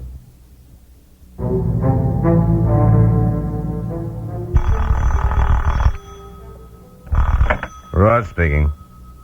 Oh, yeah, Ed, so what's new? Look, I said everything I had to say this morning. The crooks put the city in this hole, and now you're going to tax poor guys trying to make an honest buck to get the city out of it. Well, sure. Well, we'll have another 100 buildings going down the drain. Well, I'm thinking of giving up real estate and going into herring. You know, when you got herring, you got to move them. Yeah, okay, Ed, goodbye. Margie, will you send June in here now? Oh, boy, what a rat race. Be all right if the rats would get out of it. Good morning, Mr. Ross. Yeah, come on in, June. Will you close the door? Yes, sir. Easy. You could drop a pin this afternoon, and I think it was a rocket blast. What can I do for you? Bring me an ice pack, huh? Small, medium, or large? You're okay, Junie. Look, is Kate in the office? She's right outside. Well, she asked Margie if she could see me this morning. I know. She left word she had to see me. What's it about? Why don't you ask her? Well, is she quitting? If she is, she put in a long morning. She spent the whole time going over that brochure book we put out. The A listings, the big estates that are on the market. Yeah. If she could sell just one of those, she could have this business. Maybe she just likes the pictures, Kate doesn't spend much time looking at pictures. Maybe she's found some rich oil guy to marry and wants to buy one, and that would be okay, too. With Mr. Cushing around? Oh, yeah. So, you don't know what's on her mind. Why don't you ask her? Well, if she's quitting, I know what to say. What? I'll ask if she'd like a half interest in a herring business. Send her in, will you? Right away. Kate, go on in. Thanks for seeing me, Mr. Ross. Oh, yeah, Kate, come on in. Sit down, take a load off your feet. Oh, well, thank you. Have a seltzer tablet? No, thanks. Oh, you're young, you're lucky. Stay in this business long enough and you'll be eating them like steak. So, it's important to see me, huh? Well, what's on your mind? You want to quit? Not unless I have to. Look, if anybody's offered you a higher-paying job, don't believe it. Nobody's doing any better than we are. Mr. Ross, I'm not looking for another job.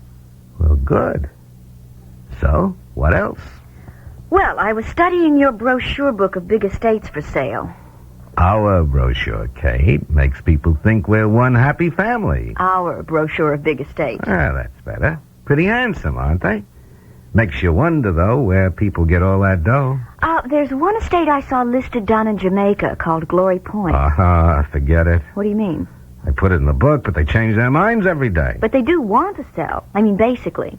Basically, who knows? One day the agent down there calls up, the old lady wants to sell. The next day he calls back, the nephew doesn't. I can't offer a client that, and I can't find out anything. Well, maybe I could. You? Well, I know quite a bit about Jamaica, Mr. Ross. You been there? Oh, yes, several times. Oh, I don't know, honey. I don't think that's any job for a girl like you. They say the old lady is nutty as a fruitcake. Who says so? The nephew, Louis Pomeroy. Well, what does the agent say? Hadley. He's only guessing. Half the time they won't even talk to him. Well, maybe they would talk to me. At least maybe the old lady would. And she's the one who wants to sell. Oh, I don't know, Kate. Why not? Because I'm a woman?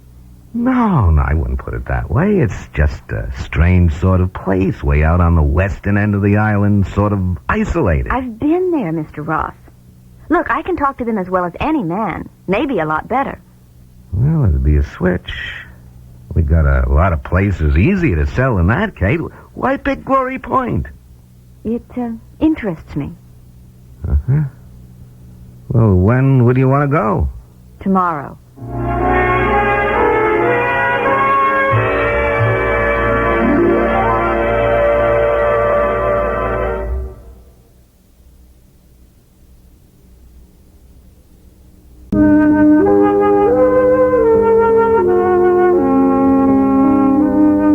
Faces of Love has been brought to you by Mr. Muscle, the oven cleaner that works the easy overnight way.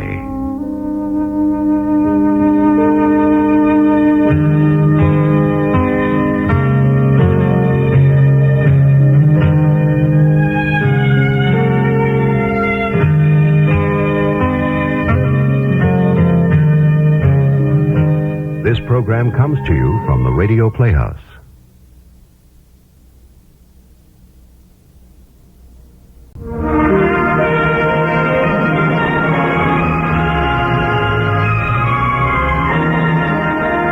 Authors Studio presents the radio dramatization of William Makepeace Thackeray's classic novel, Vanity Fair, the story of the clever and charming adventuress, Becky Sharp. In a moment, our author, Mr. Thackeray. The Authors Studio is brought to you by Ban Roll-On, America's leading roll-on antiperspirant. Say, did you know that a 1.5-ounce bottle of Ban Roll-On antiperspirant costs about the same, yet lasts longer than most 5 or 6 ounce sprays? Listen to this. Averaging 2 seconds of spray per application each side each day, the longest lasting of the leading antiperspirant sprays will give you 37 days of protection. On the average, Ban Roll-On will give you 51 days. That's 38% longer. And tests have shown that Ban Roll-On will help stop wetness better than most leading sprays. Ban Roll-On. So economical, yet so effective. This is what aerosol hairspray sounds like. This is what Final Net sounds like. The big difference in the way they sound is the big difference in the way they work. Final Net is not an aerosol. It's concentrated to give you a great long-lasting hold. There are no wasteful propellants. That makes it economical, too. 8 ounces of Final Net go as far as 24 ounces of aerosol hairspray. You get a great hold at a great price. Final Net, the first sensible alternative to aerosol hairspray.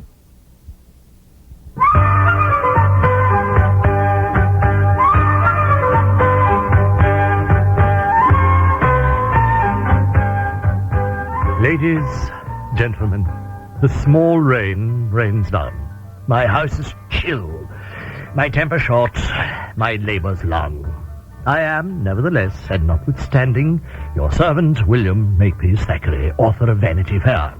Yet I cannot try as I will counterfeit good humor. I have a fever and a touch of the gout. My wife, my manservant, my daughter all dose me with medicines. They try to bully me to my couch, leaving my faithful listeners with what? Silence. Well, I'll not. Come, let us to Becky Sharp. She, if anyone, can put me in good temper. Becky and Rawdon bide in their little cottage. Charming place, but they hope it only a temporary hearth. Yet, whilst they dwell here, they must make do, and are about it. Rawdon, dearest, we must be about making more friends, sending off more letters. Who now, my angel? Emmy. Emmy? She is your friend. Well, I didn't finish. Emmy and George. George? George Osborne? That bounder, that blockhead? The same. Make him a friend? That's what you're up to? He don't like you. Insulted you. I'll not have the swine in this house. Knock him flat and will again if he sets his boot across the threshold. No, he doesn't like me, but he will. You want him to like you? Oh, you know full well I can't abide him. He's a pompous donkey with silly, stupendous moustaches, vain as a woman, and treats Emmy like a serving wench. I'd be most pleased never to set eyes upon him ever again.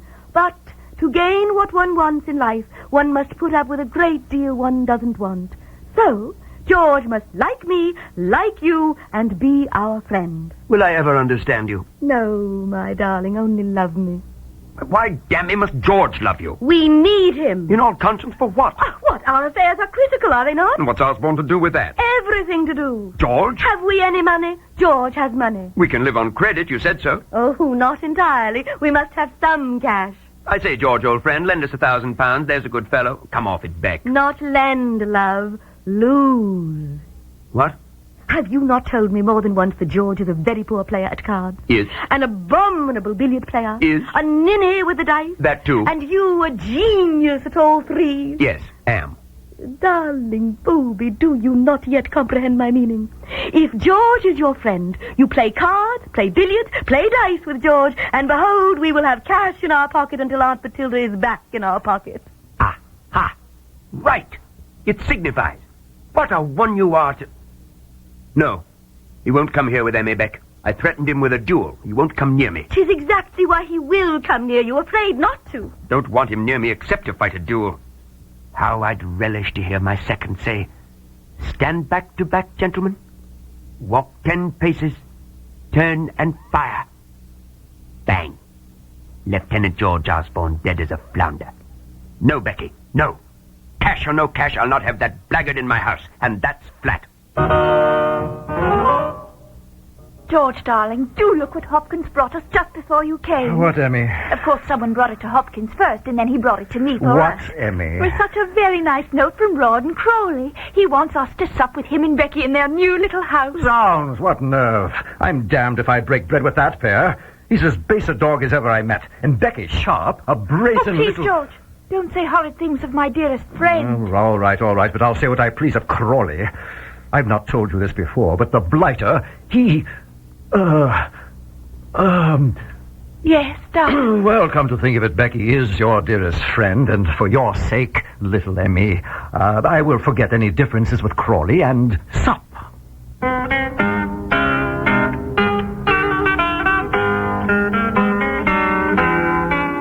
Yes, well, my opinion is of no consequence here, but I'd have preferred what Rawdon prefers. George Osborne, dead as a flounder. Ah, well, Becky is in charge, and she would have it otherwise.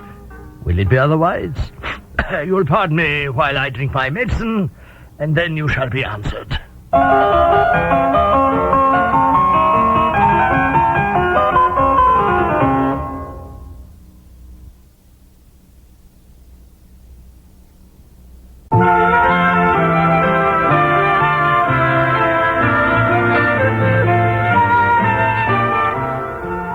Whilst Amelia and George drive to the cottage on Mulberry Row to dine with Captain and Mrs. Crawley, the hostess gives instructions to the host. Now, my lord and master, you must be agreeable, harmonious, and amiable with George. Will, best I can. And you must not be jealous when I take him out on the terrace to see the backyard garden.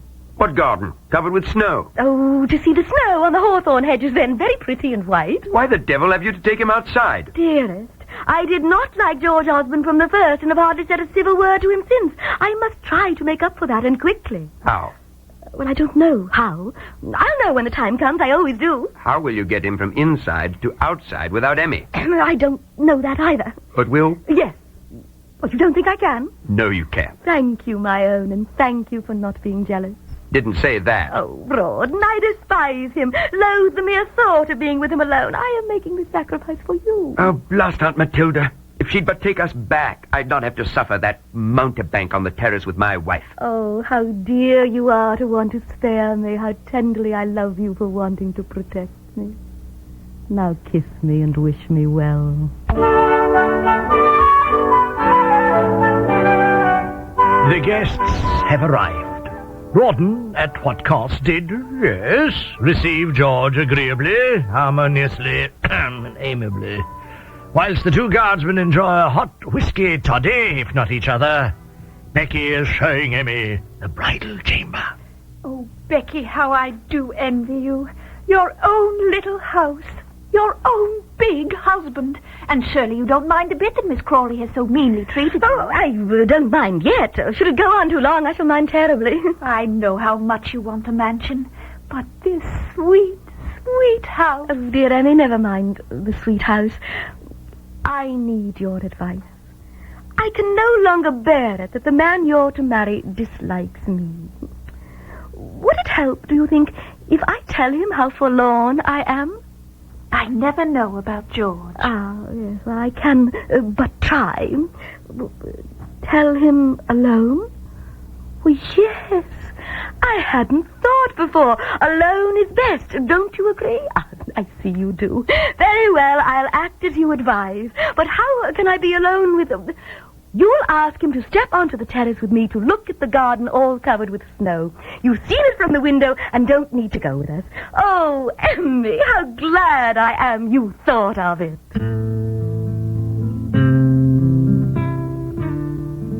George, dear, the back garden is so pretty, covered with snow. I saw it from the bedchamber. Do go onto the terrace with Becky and see the white hedgerows. Splendid idea, Emmy. Oh, well, I'd be very pleased to show you, George. Loathe snow. And what's a hedgerow to me? La, I promise quite to change your mind. Too damned cold. I've a bit of a catarrh. Outside make it worse. Prefer another hot toddy, Crawley, and stay all comfy inside. I say, Beck, what now? Why, you pour him his toddy, dearest. 'Tis very efficacious for catarrh. But you said... I said I'd think of something.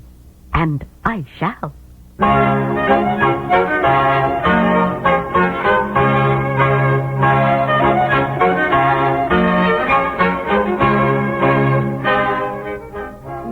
That George is a nasty customer. Any other man, even in the dead of winter, would leap for the terrace to be alone with Becky Sharp. Let us hope his damn catarrh worsens as has me gout. Ah, dear listeners, it shall not keep me from you on Monday next, for I am your ever faithful servant, William Makepeace Thackeray.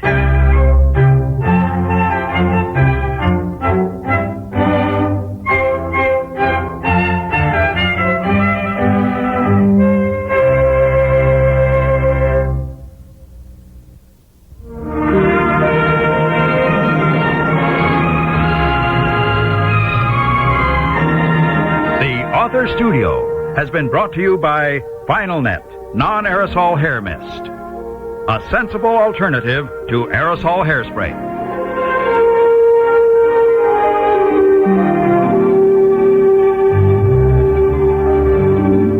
This program comes to you from the Radio Playhouse.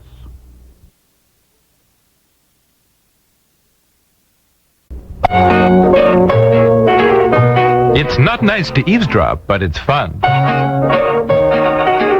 So let's check in on the comedy of errors at the Baxters. On the little things in life. Brought to you by Datril, the new non-aspirin pain reliever from Bristol-Myers.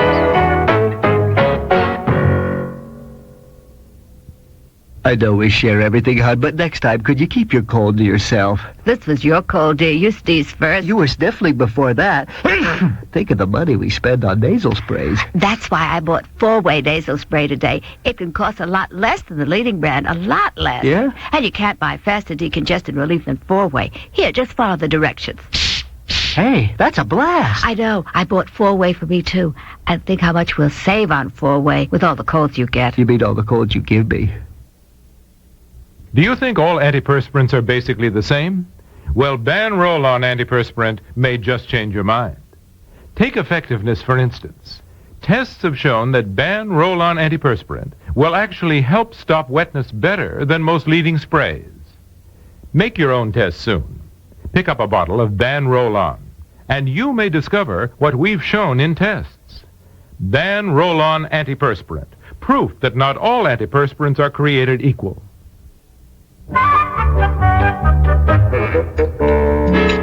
this is a wonderful breakfast. Honey, you always say that when I give you fried potatoes. Huh? Oh, I guess so. I really like leftover fried potatoes and fried eggs and bacon. It's my idea of a great breakfast. I know it is. Actually, it's a pretty fattening one, too, so I shouldn't fix it for you at all. But I had the potatoes left over and decided to spoil you this morning. Good.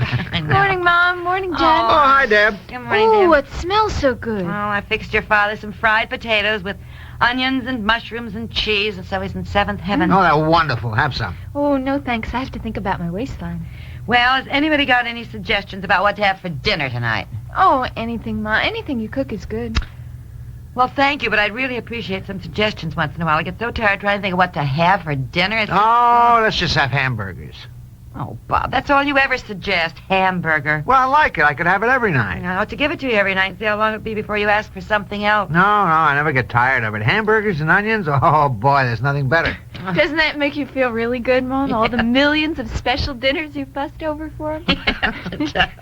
Well, come on, suggest something else. Well, first of all, I'm just finishing breakfast, and at this moment I can't even think about eating dinner. You know, you always do that, Mom. You ask us when we're stuffed with breakfast what we want for dinner. Why not ask us when we're hungry? Well, I don't see you when you're hungry. Daddy's at the office and you're in school. Oh, speaking of my being at the office, I better get there. Oh, here's your other cup of coffee. I poured it so it'll be cool. Oh, okay. Well, I have to think of something for dinner tonight and something for dinner tomorrow night, too. The Joins are coming over, which I trust you remembered. Oh, is that tomorrow? Yeah, what'll I have? Oh, honey, anything. Oh, please don't say anything like that. I have to have something nice now. Well, Glenn likes hamburgers and onions, too. I remember we were talking about it one time. He said that was his favorite. Yeah, I know. Barbara told me. We both agreed it was lots of fun cooking for two men, trying to think up new and exciting recipes for husbands who would rather have hamburger anyway. You know, it's certainly not very inspiring. Well, I don't know why you worry about it, why you try to cook new and exciting recipes. I mean, why bother then, since we like hamburger better? Because it's a very dull life in the kitchen just cooking routine meals. Wife likes to branch out and try her hand at different things. Isn't there any more bread? In the bread box. Just a crust left. You made toasted cheese sandwiches for your friends last night. What did you expect, young lady? Toast the crust, Deb. It's good. Oh, I don't like the crust. That's funny. You know, when I was little, I hated the crust, too. Now I think it's the best part of the bread. I'm going to learn how to bake our own bread. Oh, that's fine. You do that, Diddy. Well, back to dinner suggestions. And tonight, for you, I will have hamburgers and onions. But tomorrow when Barbara and Glenn come over, what should we have? Well, they're close friends. Well, why do we have to have anything so special? Well, I have to serve something. Now, what will that something be? Are Amy and Ann going to come, too? Yes, so don't you make any other plans. You can entertain them. Oh, no, Amy won't be coming. She must be back in college by now. We had pot roast one time when they were there. I remember Ann loved it. Well, I can't have the same thing again. How about leg of lamb? Glenn doesn't like lamb. Oh, that's right. I keep forgetting. Pork roast? Oh, pork's so expensive now. It really Why is. don't you have chicken? What kind of chicken? With mushroom soup baked in the oven. I love it that way. Not for guests, Debbie. Oh, how about chicken with onions and garlic and then that tomato paste and chicken broth mixture and then baked in the oven for 3 or 4 hours slowly? Dinah Shore's recipe, as a matter of fact. Remember when I tried that? It was marvelous. I didn't like it that much. Too much garlic, as I recall. Well, why not have just plain fried chicken? No, it's too messy. Grease splatters all over. Maybe I should get a small turkey. Turkey? Yum. Turkey. Oh, Ma, we've been turkey to death since Thanksgiving. Please, no more turkey for a long time. What else is there? How about veal with that wonderful sauce with the white wine and mushrooms and red peppers? I don't like things that are made with wine. It gives it such a funny flavor. Funny flavor. Honey, all good cooks use wine. Well, not all, of course, but I mean all gourmet cooks use wine. Ma, I don't care. I don't like it. Hey, how about Hungarian goulash? Yes, with the noodles. Oh, no. Daddy doesn't like noodles. No, I'd rather have rice. But I'm not crazy about that goulash. Well, there's so many onions in it. Actually, I can't have anything with onions because if Kay and Bond get back from Florida, they'll be here, too. And Kay can't eat onions.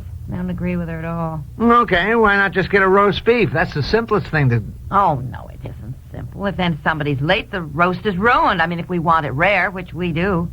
I don't want to have to worry about it all the time. Let me see. Why not just fix a beef stew, which I love, and then you won't have to worry about it being done. It'll just stay hot, and then you can eat it whenever you want. Yeah.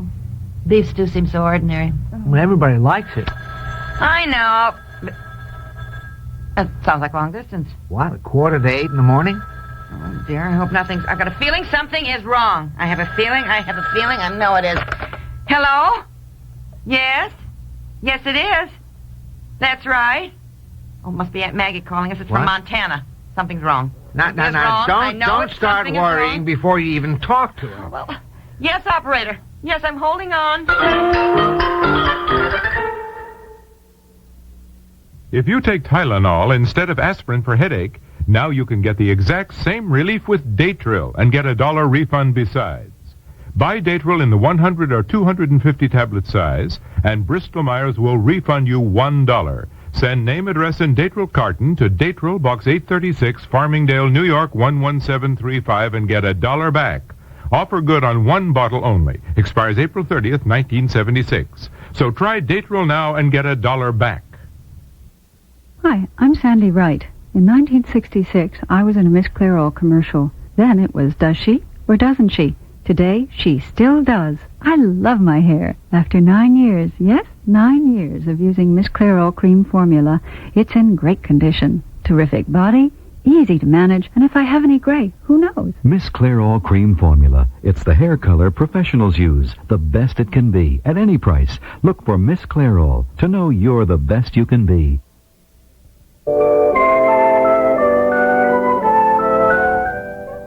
Hello? Yes, I'm still here, operator. Oh, thank you. Oh, she's ringing now. You know, if it is Aunt Maggie, I can't think why she put in the call and then suddenly hung up. I mean, she's alone in that big house out there in Montana. I wonder if she's sick.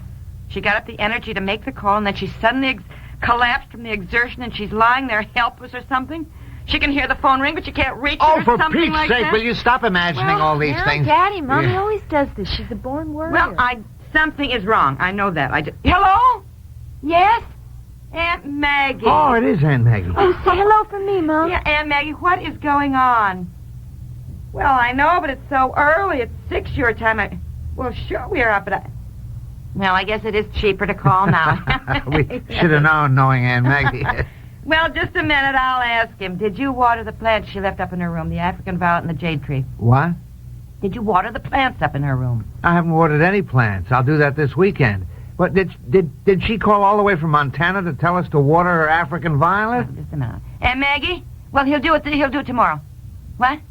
Do not water the jade tree. All right, don't water the jade tree. Yeah. No water at all. No water at all. Okay. Next week. Yeah, next week. All right. Well, now, wait a minute, Aunt Maggie. I better get paper and pencil and write that all down. Well, and I better get to work. Now, look, give her my love and tell her we miss her. I've got to get to the office. Yeah, well, tell her yourself, dear. I'm finding paper and pencil. Here's Bob, Aunt Maggie.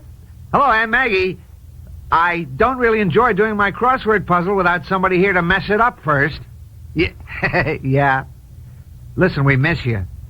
Now you hurry up and get back here. What? Yeah. Peg's writing down all the instructions for watering your plants. Wait a minute, here she is. Oh, wait a minute, Daddy, please. I want to say hello. Hello, Aunt Maggie. We miss you. Oh, yes, we do. I hope so. Well, here's Mom. I've got to get ready for school, okay? Bye-bye. All right, let me have it. Hello, Aunt Maggie. Yeah, water the jade tree next week. I've got that, yeah. Take the dead leaves off the geraniums, yes. Repot the what? Repot the Dieffenbachia. No, the asparagus fern is just fine. What? For a woman who pinches pennies the way Aunt Maggie does, it does seem pretty silly to phone long distance just because it's in geraniums and asparagus fern and different bachia. Aunt Maggie, don't worry. We'll watch over your plants as if they were our children. No, we're all just fine. No, nothing much. Not doing much. Oh, Barbara and Glenn Joyner are coming for dinner tomorrow night. Oh, I don't know. You got any ideas? Oh, well, he's not wild about Chinese food. Peg, this is long distance. It's hardly the time to discuss menus. Yes, Norwegian meatballs with lingonberries. That's perfect, Aunt Maggie. Now, remember, she's paying for it. Don't run up her bill. Bob thinks I shouldn't run up your phone bill talking about food. So we better hang up, Aunt Maggie. How are you? You what? You're broken leg. What do you mean, a broken hip? What do you mean?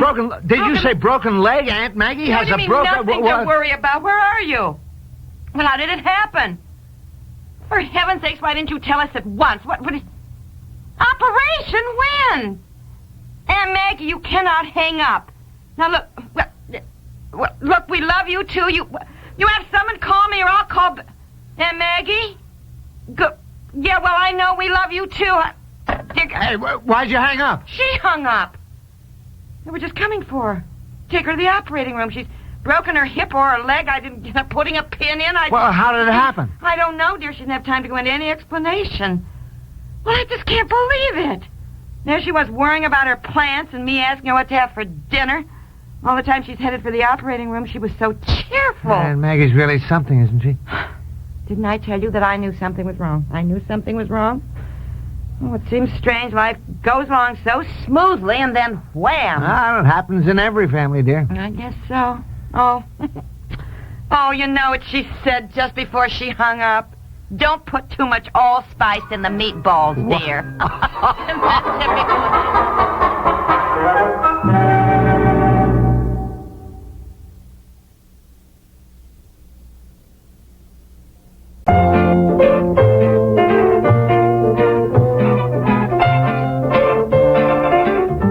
The Little Things in Life, created by Peg Lynch, has been brought to you by Natural Wear Miss Clairol, to know you're the best you can be. This program comes to you from the Radio Playhouse. To have and to hold.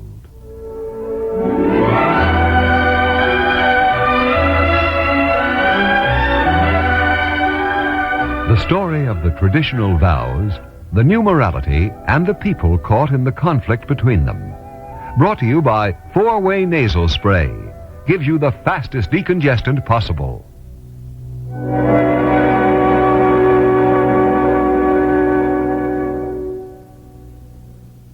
I know we share everything, hon, but next time, could you keep your cold to yourself? This was your cold, dear. You sneezed first. You were sniffling before that.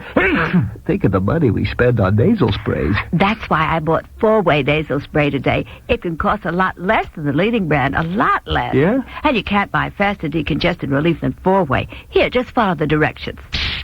Hey, that's a blast. I know. I bought 4-Way for me, too. And think how much we'll save on 4-Way with all the colds you get. You mean all the colds you give me? Joni, I haven't tapped danced in years. Mom, you're doing fine. Shuffle, kick. 5 minutes, class. Let's sit down. We're meeting your father for dinner. How do I look? You always look pretty. Thanks, sweetheart. Especially your hair. Mom, the class is starting. Oh. Even when you can't hold up any longer, your hair can with Final Net. Final Net is not an aerosol. There's no wasteful propellant. It's concentrated to hold your hair all day. Final Net holds up longer than you do.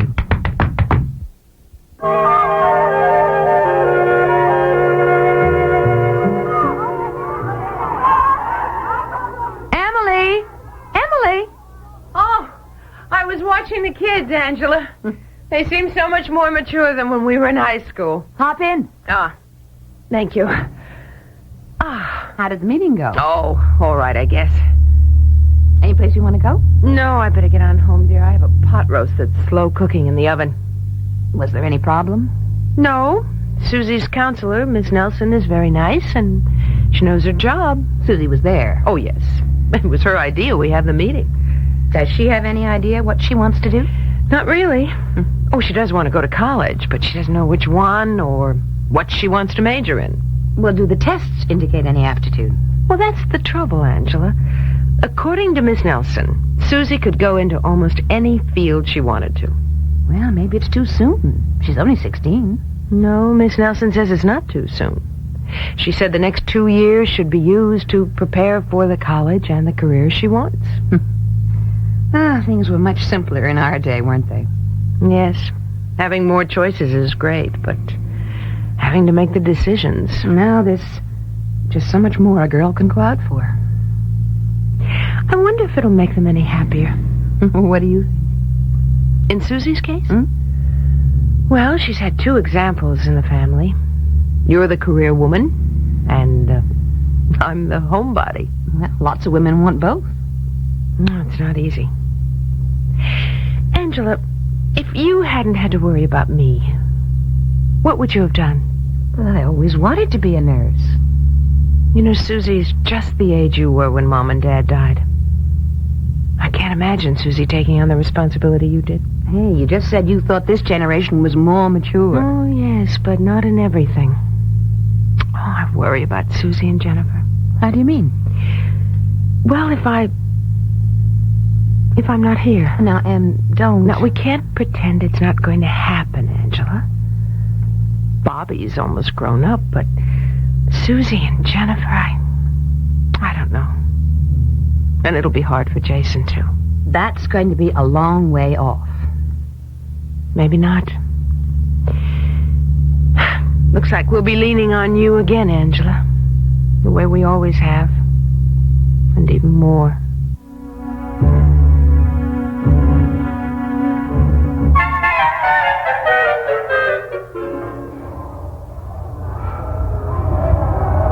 $18, $19, $20. Oh, that's as many push-ups as I feel I should indulge myself in. Well, make it easy on yourself, Marsh. I come to the gym all the time. Here's a towel. Thanks. I was really thinking of you, Jason. Yeah, I'll bet. Say, listen, I talked to Angela yesterday. Yeah? Everything all right? Well, I think so. It's a funny time for Angela to back off from us. I can't figure it out. Yeah. Did she have any answers? No, just that she's worried about Emily. I wouldn't have thought it would affect her like this. Well, I think Angela's a more complicated person than we've been aware of. Yes, I'm sure you're right, Marsh. Hey, let's see if they got some tables open in the massage room. Yeah, okay. Anyway, worried as I am about Emily, it's not as bad as it would be without Angela. Yeah, I suppose so. You know, more and more I realize how much our home has depended on her. Well, that's a little tough on her, isn't it? Well, she's always wanted it that way, I thought. Yeah, but maybe the cost has been high for her. Yeah, maybe it has. We do change as we get older, you know. And it's not just measured by push-ups. The emotional aspect and needs are different. Maybe Angela's realizing that.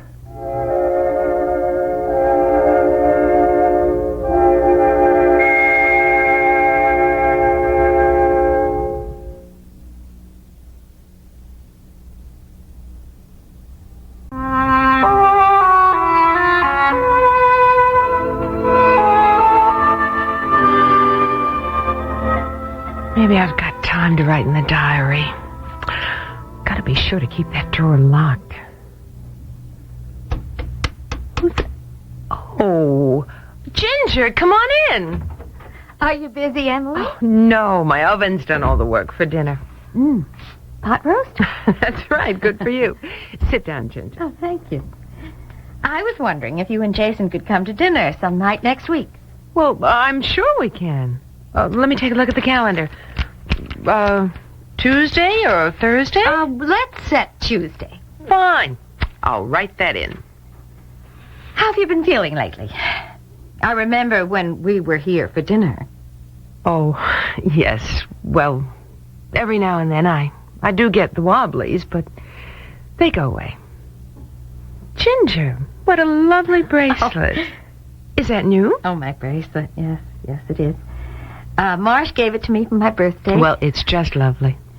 I've wanted one like this ever since I can remember. And this has a special meaning. It does? Yes.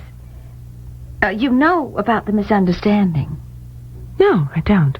Oh. I thought Marsh might have told your sister. Well, if he did, Angela hasn't told me. That's funny. Why? Well, since it involved her. Your birthday present involved Angela? Yes, she helped Marsh pick it out.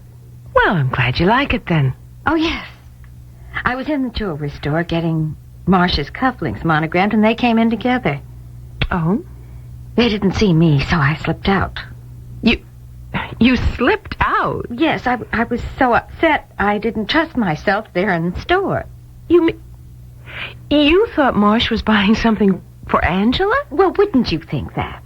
Oh, no. He could have been getting something for himself. Well, anyway, when I gave him the cufflinks, I told him I'd seen him there with Angela, and, well, since it looked the way it did... Oh, that must have taken the edge off your birthday present. I really felt very foolish. He even had it engraved. Oh. After that, I knew I'd never be jealous again. I felt so silly, Emily. It was all just a misunderstanding. Well, I'm sure Marsh realizes that. I hope so. It was a natural misunderstanding. Of course.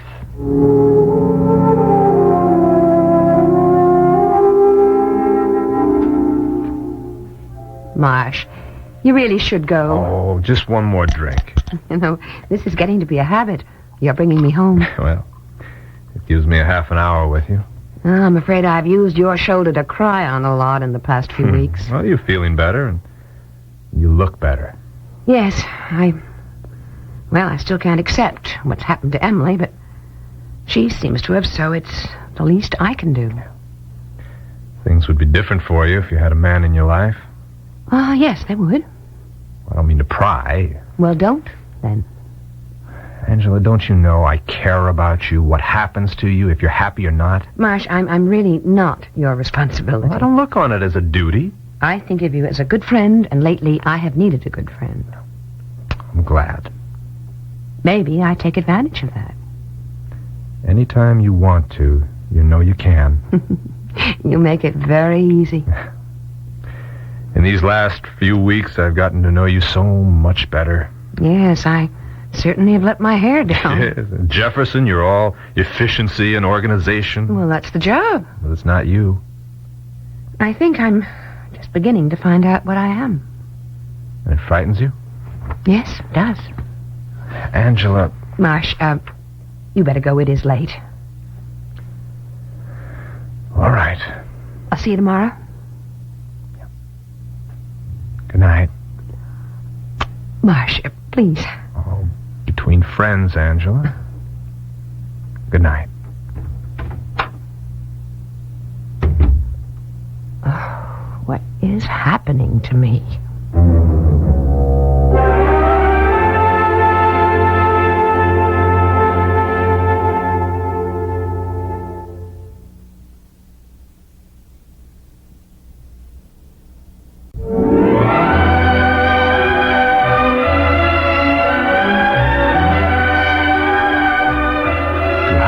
And to hold has been brought to you by Final Net, the non-aerosol hair mist that holds up longer than you do.